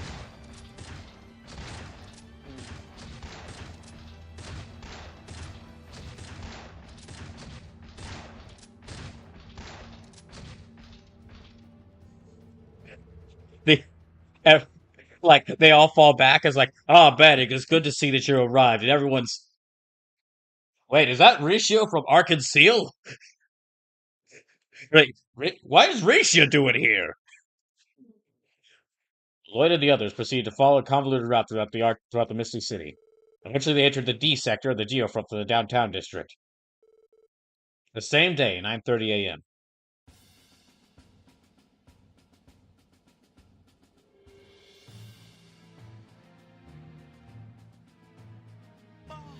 Oh, Tio, you're okay. You're really okay. And Jonah's safe too, yes? You managed to free him? Oh, thank goodness I can finally sleep again. Settle down, Chief. I'm glad to see things are alright with you as well. I think Tio was worried about little old me. Those hundreds of prayers I offered to Idios were all worth it. I will send you straight to her if you keep this up. Well, it's good to see so many familiar faces again, at least. Is everyone else finally getting tired of putting up with the president's bull? That's putting it lightly. He declared martial law and issued a lockdown on the city yesterday. It wasn't long after that the blue mist enveloped the whole place. Things have gone far enough. We need to put a stop to this. Yes, but there's zero chance of us getting an arrest warrant for him. Our only hope is arresting the president and his supporters in the act. You're right. Yeah, there's no other choice. What about the citizens? We still have their safety to consider. Thankfully, the public is abiding by the curfew set under martial law. It's obvious enough that staying indoors is a safer bet with all the fighting going on outside the city. Now that said, the announcement was on such short notice, a lot of people couldn't gather enough supplies or make it home in time. I heard someone taking shelter in hotels or at the Civic Center. They can't stay there forever. Yeah, I sure wouldn't. The sooner we resolve this, the better. Arresting the president and his little faction is still easier said than done. Wouldn't that call for us seizing Orca's tower away from them? Way ahead of you. We've already started working out the details. We even have the cooperation of the bracers in the city too. All we needed was for you kids to finally show up. Chief, we appreciate your patience. If I may ask, what exactly is your strategy? There's a large group of those magical constructs guarding the front of the tower. We're going to combine all of our manpower here with the bracers and assault their forces directly. Then, while we create an opening, a second team will drive through the entrance of the building by car. From there, they rush the tower and take control. That's the plan, anyway. That sounds a little... what's the word I'm looking for? Ballsy for one. Do you really think it'll work? Most of the defense force that was here got relocated outside the city. Chances are they'll have only have left Arios behind with a skeleton crew to defend the tower. And if you were thinking of sneaking in for the Geofront, forget it. That route is as sealed as ever. With no glaring holes in their defenses, the only choice we have left is to make one ourselves. That does check out. Then in that case... We take it you haven't finalized the team that'll be storming the tower yet, right? Right, we were just in the process of... Wait, you're not suggesting what I think you are. I am. The SSS would like... The Super Special Support Section 7 would like to assume the duty of infiltrating Orcus Tower. Please, Kia's in there. And if anyone's gonna bring her back, it should be us. Damn straight. No way in hell we're leaving that up to anyone else. The operation will also require someone who can navigate the tower's security systems, like myself. On my part, I can't pass on the opportunity to confront Bell and Uncle Dieter directly. As a member of the Defense Force, I helped bring this current predicament into motion, which means I have a duty to right that wrong and put an end to it. Our little ragtag group has been through its fair share of hardships, and we've always come out on top. If teamwork is going to be critical to this mission, I can't think of anyone more qualified than the Super Special Support Section 7. I'll do my part to contribute as well.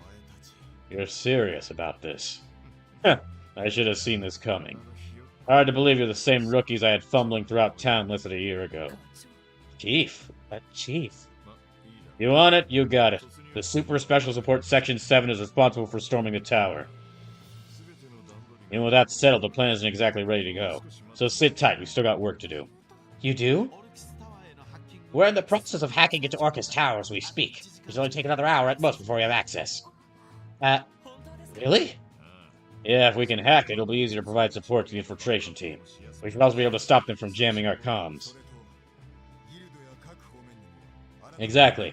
Not to mention we'll need an avenue through which we can contact the guild and our other allies again. In any case, now that we know who our strike force is, we should take this time and to tailor the plan accordingly. Afterward, Lloyd and the others work with Chief Sergei to put the final touches on the plan to infiltrate Orcus Tower. They then decide to return to the regular Special Support Section building to retrieve their orbital car for the operation. Ridley, Dudley, you want to be on the infiltration team? Yeah, Dudley's on the team! Ridley, Dudley, you want to be on the infiltration team? Yes, I'm familiar with the building's layout for having worked security for the trade conference. I can even accompany you into the city if you would like. More importantly, under no circumstances will I leave the rest of the rest of the president in the hands of the Super Special Support Section 7. Ah, come on, what happened to trusting us? I already expected this. Don't mind them, we appreciate the help. Right, but about the car we're gonna use for the plan, does it have to be the special support sections? There's no other way. It's the only model we have right now with the durability and horsepower to burst down the door. It'll also help us waste no time cutting throughout the city. I guess so. Right now it's just collecting dust at the SSS building. It'd be a waste not to put it to good use. Our only problem now is that the team is too large to easily maneuver about the city. I agree. We should decide which members will head into the city to retrieve the car. The others will remain here on standby. Got it. Dudley joined the party. Lloyd and Dudley have learned Hearts of Iron. By spending 100 SIP each, they can release a powerful combination attack. Okay, who I gotta choose? Okay. Oh, well, he's level 95. I gotta bring him.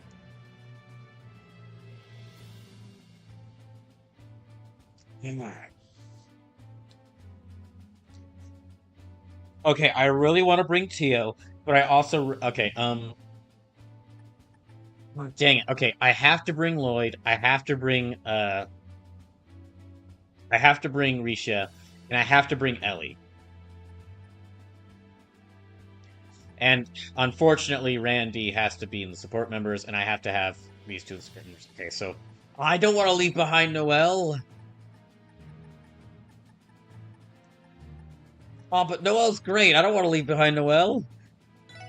Okay, but I really want to bring in Dudley. Okay, I guess for now, we'll leave behind Wazzy and Noelle. This makes me sad. I'd love to have all 8 of them join us, even if I'm only going to be using 4 of them. But for now, yeah, our main party will be Lloyd, Risha, Ellie, and Randy. And, not Randy, Dudley. Is this okay? Yeah. Okay, we've reached the save point. Let me check. Hold on, I'm going to check his orbament. Oh, gosh. Dudley, what the heck? You didn't fully upgrade your slots? Or his defense automatically recover from HKO? Okay, I'm going to need to give that to someone. Hold on. Okay, hold on. Okay, let me save here. This is the Rishia path, so yeah, let's save over the Rishia path. And then, I'm sorry, we're gonna go back here.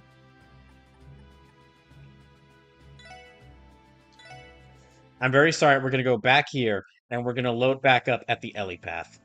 To see Ellie's cutscene.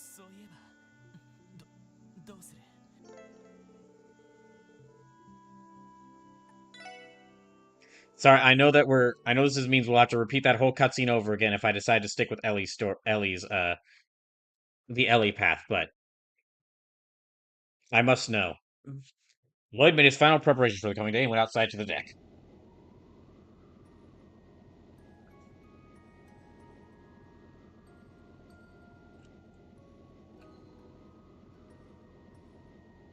Tots. Ellie? Hope I didn't keep you waiting. Not at all. Thank you for coming, Lloyd.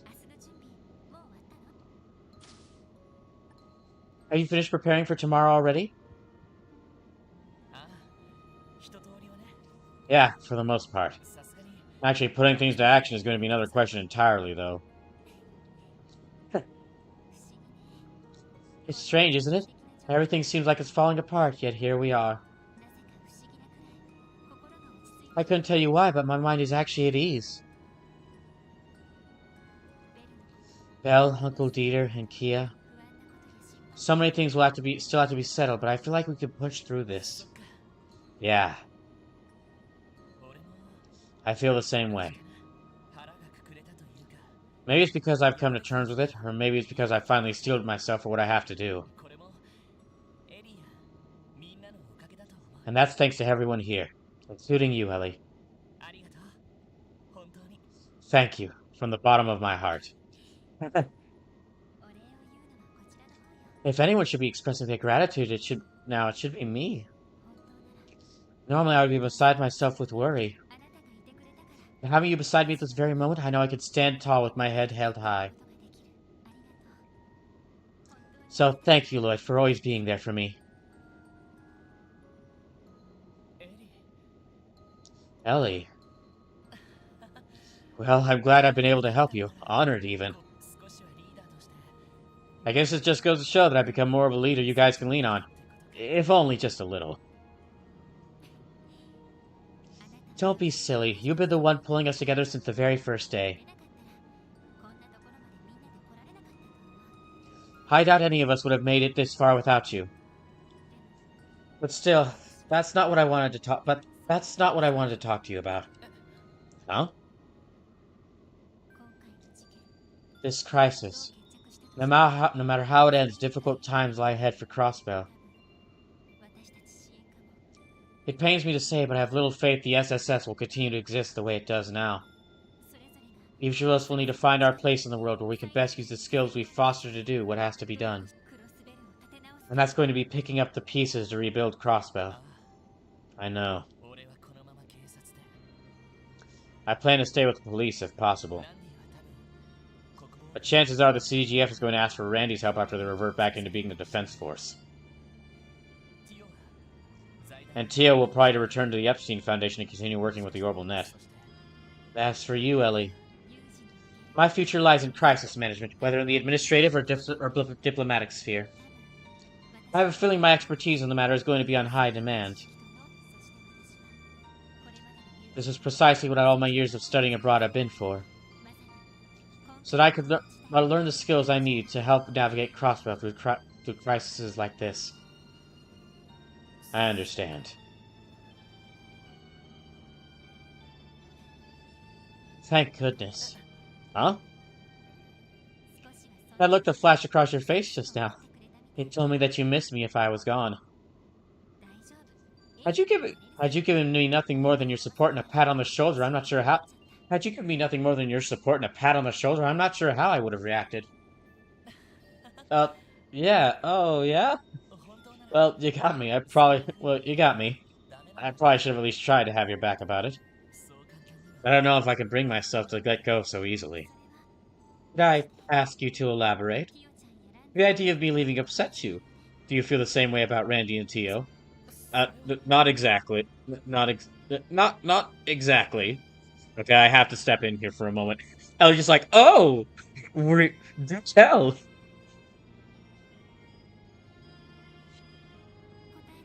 Be honest with me, Lloyd.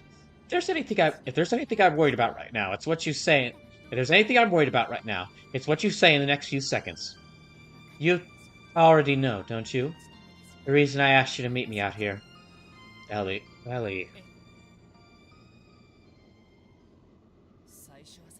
At first, it was only a simple crush. I saw a girl who was graceful yet assertive, always willing to treat others with an open mind. From the moment I met her, I thought she was beautiful in more ways than one. It's funny to look back on. I'd always pretend to be cool around her, try not to say anything stupid. But to be honest, I couldn't keep my heart from racing with every word she spoke.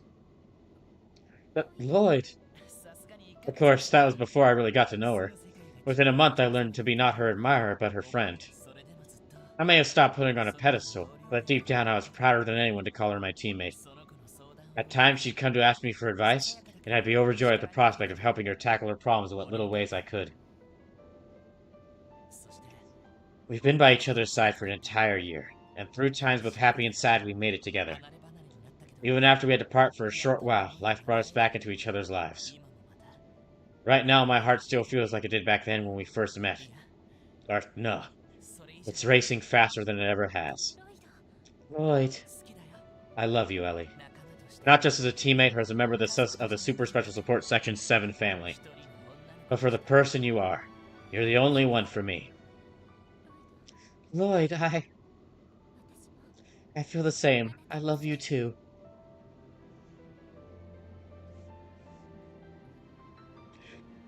Took you long enough! We were finally able to finish what we started way back at the IBC. Yes, finally. You kept me waiting long enough. Sorry about that. Our life's work is bound to take us in different directions in the days to come. But even so, I promise to be there to support you. Not only when you need it most, but always and forever. Will you be that person for me too? Of course.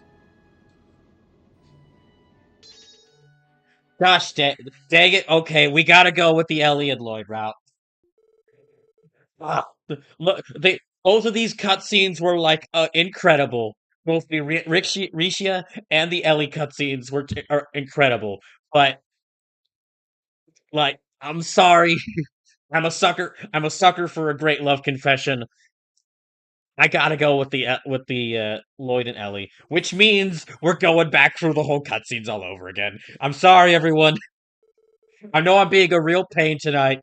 I apologize for being so. Thank y'all for y'all's patience.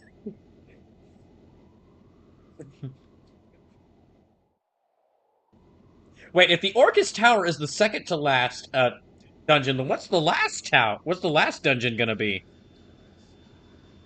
We're going back to the ancient battlefield, aren't we? Don't answer that. Okay, so we're just gonna kind of skip ahead to as much as we can. Oh, that's right, we got the other fight we have to go to. So yeah, I'm gonna have to do that fight all over again. Sorry.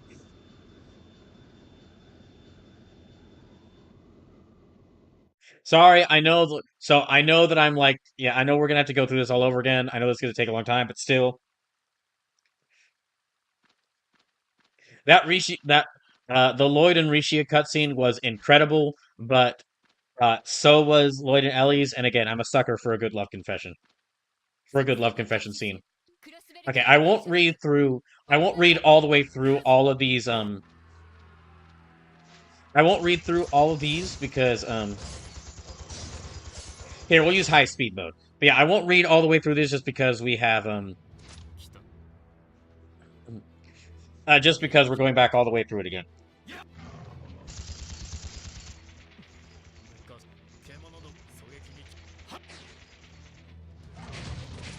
So we're just gonna fast forward to it.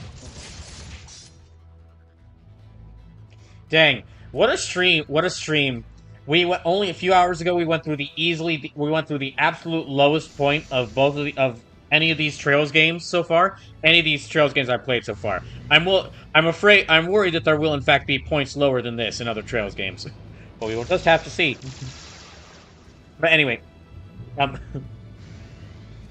what a stream. We went from the lowest point in this game to one of the highest points.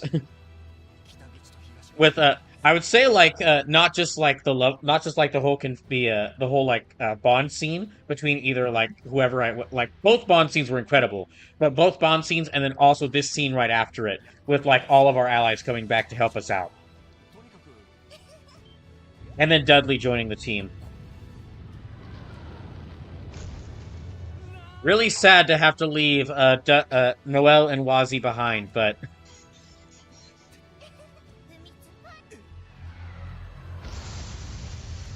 Yeah, really sad to have to leave Noelle and Wazi behind. However, like, I'm not the biggest fan of taking taking Tia off the team. However, Lloyd, Risha, Ellie, and Dudley is like the perfect team to go here.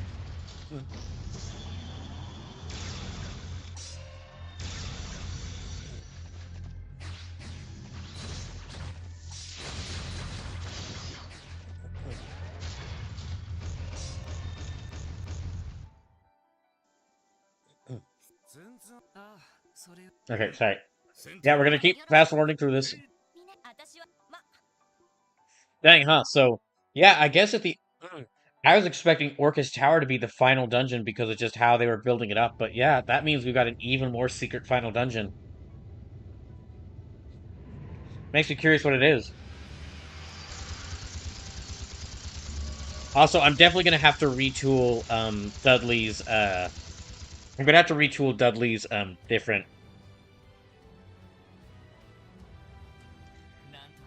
different gosh, his courts after we gonna have to retool Dudley's courts after I get him on the team. I might give him that one quartz that Risha has that lets her like move after using a time art.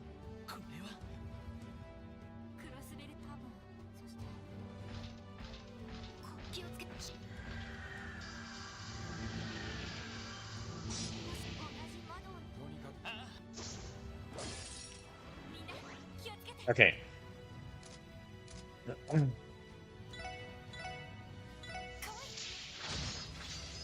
gonna try to use Ellie and I'm gonna try to use Ellie and Lloyd's new craft.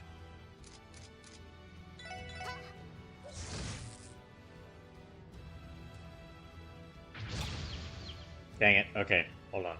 Yeah, let's try to use their new craft. Their combo craft. Yeah, Star Blast 3.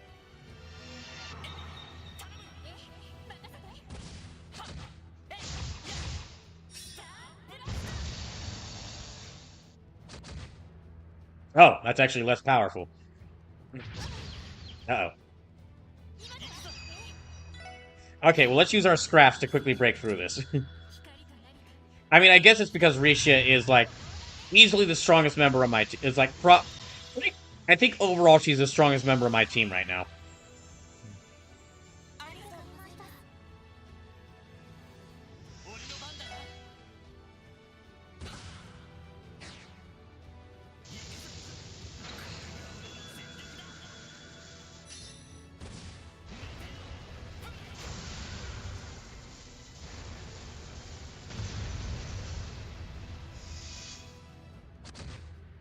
Did that get him?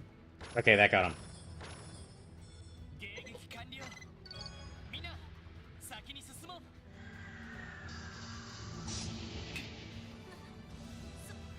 Okay.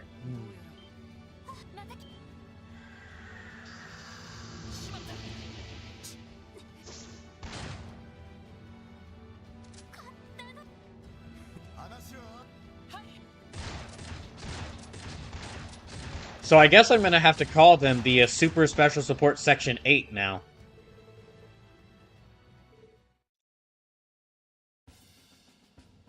Yeah, I guess we're gonna have to call them the Super Special Support Section 8.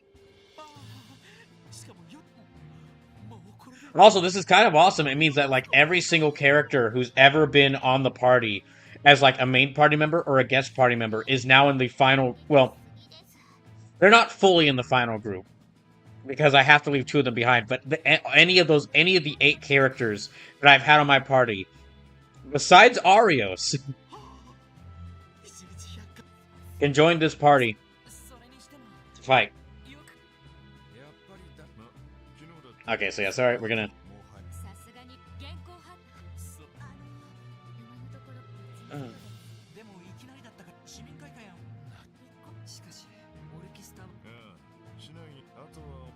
Alright. So yeah, we're just gonna move past this, and then we'll...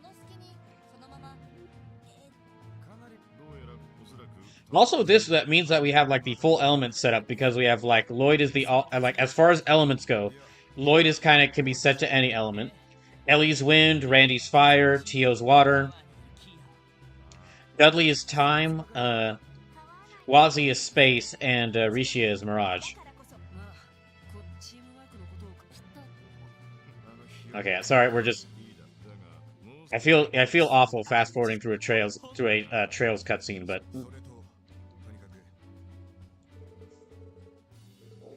okay.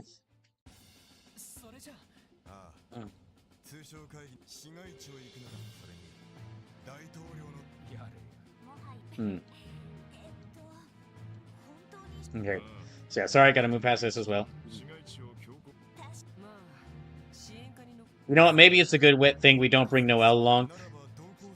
We wouldn't want, like, I have a sinking feeling that the SSS car is gonna be destroyed, and we don't want to hurt Noelle like that. I don't want to hurt Noelle by letting her see that.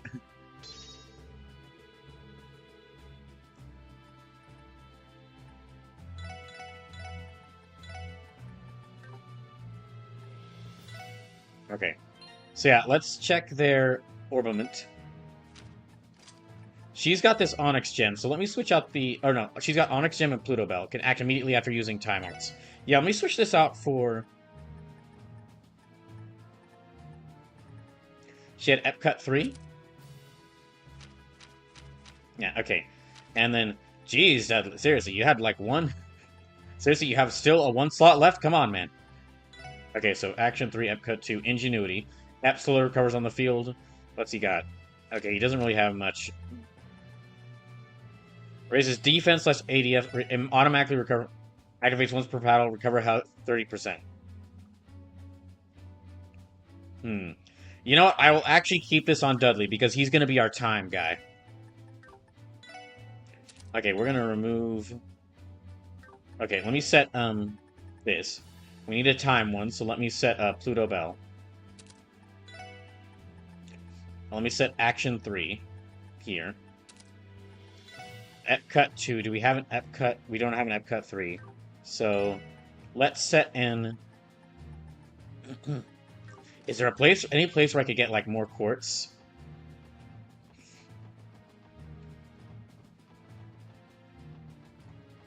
I'm afraid not. Yeah, it doesn't look like it. So, we're just gonna have to make do with the quartz we have. So, Epcut 2, Sleep says, alright, I'm out, Brawl, 2:30 a.m., man. No, that's fine. I'm just going to rearrange Dudley's quartz, and then that'll be it. We'll cut the stream here. I just gotta, like, set his quartz so that I can... I just gotta set his quartz so that because I'm not gonna remember to do it. I need to make sure that I do it now, so that while I'm thinking about it. And then we'll cut the... I'll cut the stream here, so...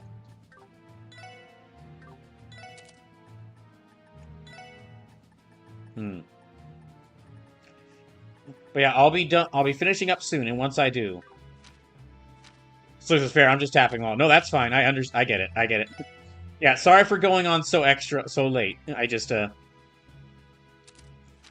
Sorry for going on so late. I had to see both of those scenes, and I had to reach a good stopping point afterwards. So, my apologies for that, and for getting so angry earlier in the stream. That boss fight was just a really bad. But hopefully it'll be smooth sailing when I continue this game next Saturday. Increases enemy drop rate by 100%. We'll give him that as well.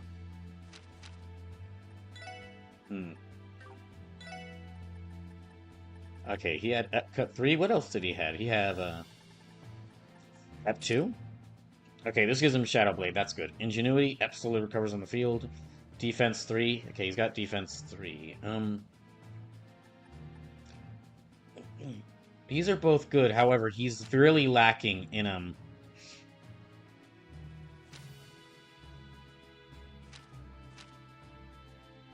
he's really lacking in arts because of this, which is he's got time arts, but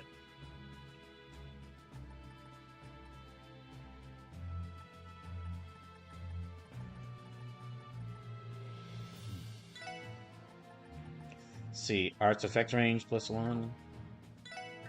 I should keep all of these. These are both really good. However, I might want to switch them out with something else. Yeah, let me get him some heal. Okay, let me get him some wind healing so that I have two people who can do tap. I have two people who can do some of these healing spells. Okay, ingenuity. Well, no, you revive. Okay, actually, the this would be better because he can use the revival spell.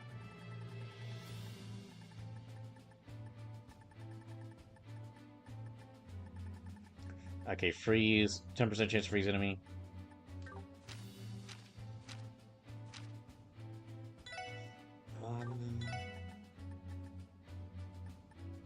Is there one that has...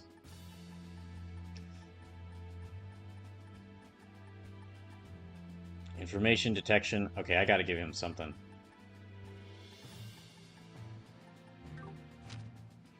HP 3, mute 2.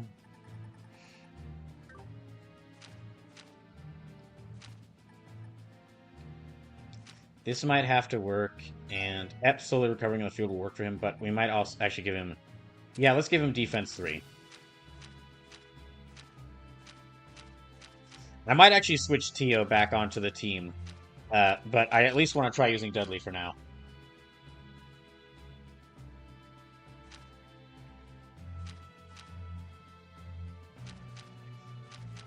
Yeah, I at least want to try using Dudley for now and see how this works.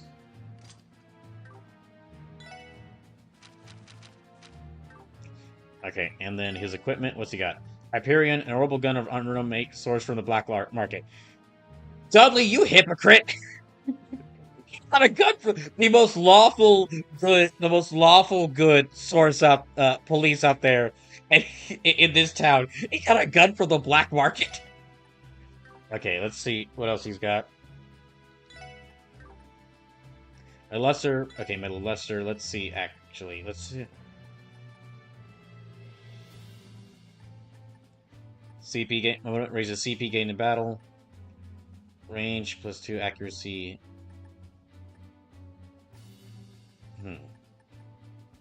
Let's give him the sniper barrel. Okay. We'll say it right here. So yeah, when we... Okay.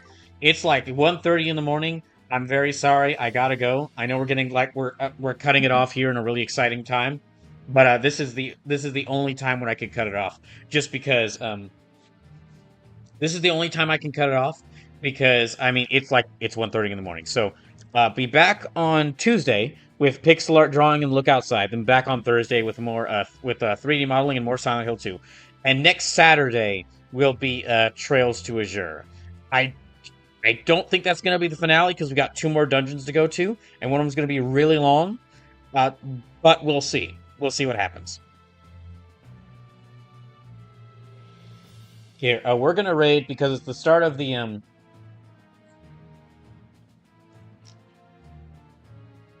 we're going to start because it's the start of the latest sumo tournament in Japan. We're going to raid Midnight Sumo, who's streaming it. So, yeah, have a good rest of y'all's night. Thank y'all for tuning in. Apologies about me getting so frustrated earlier. And, yeah, have a good rest of your weekend.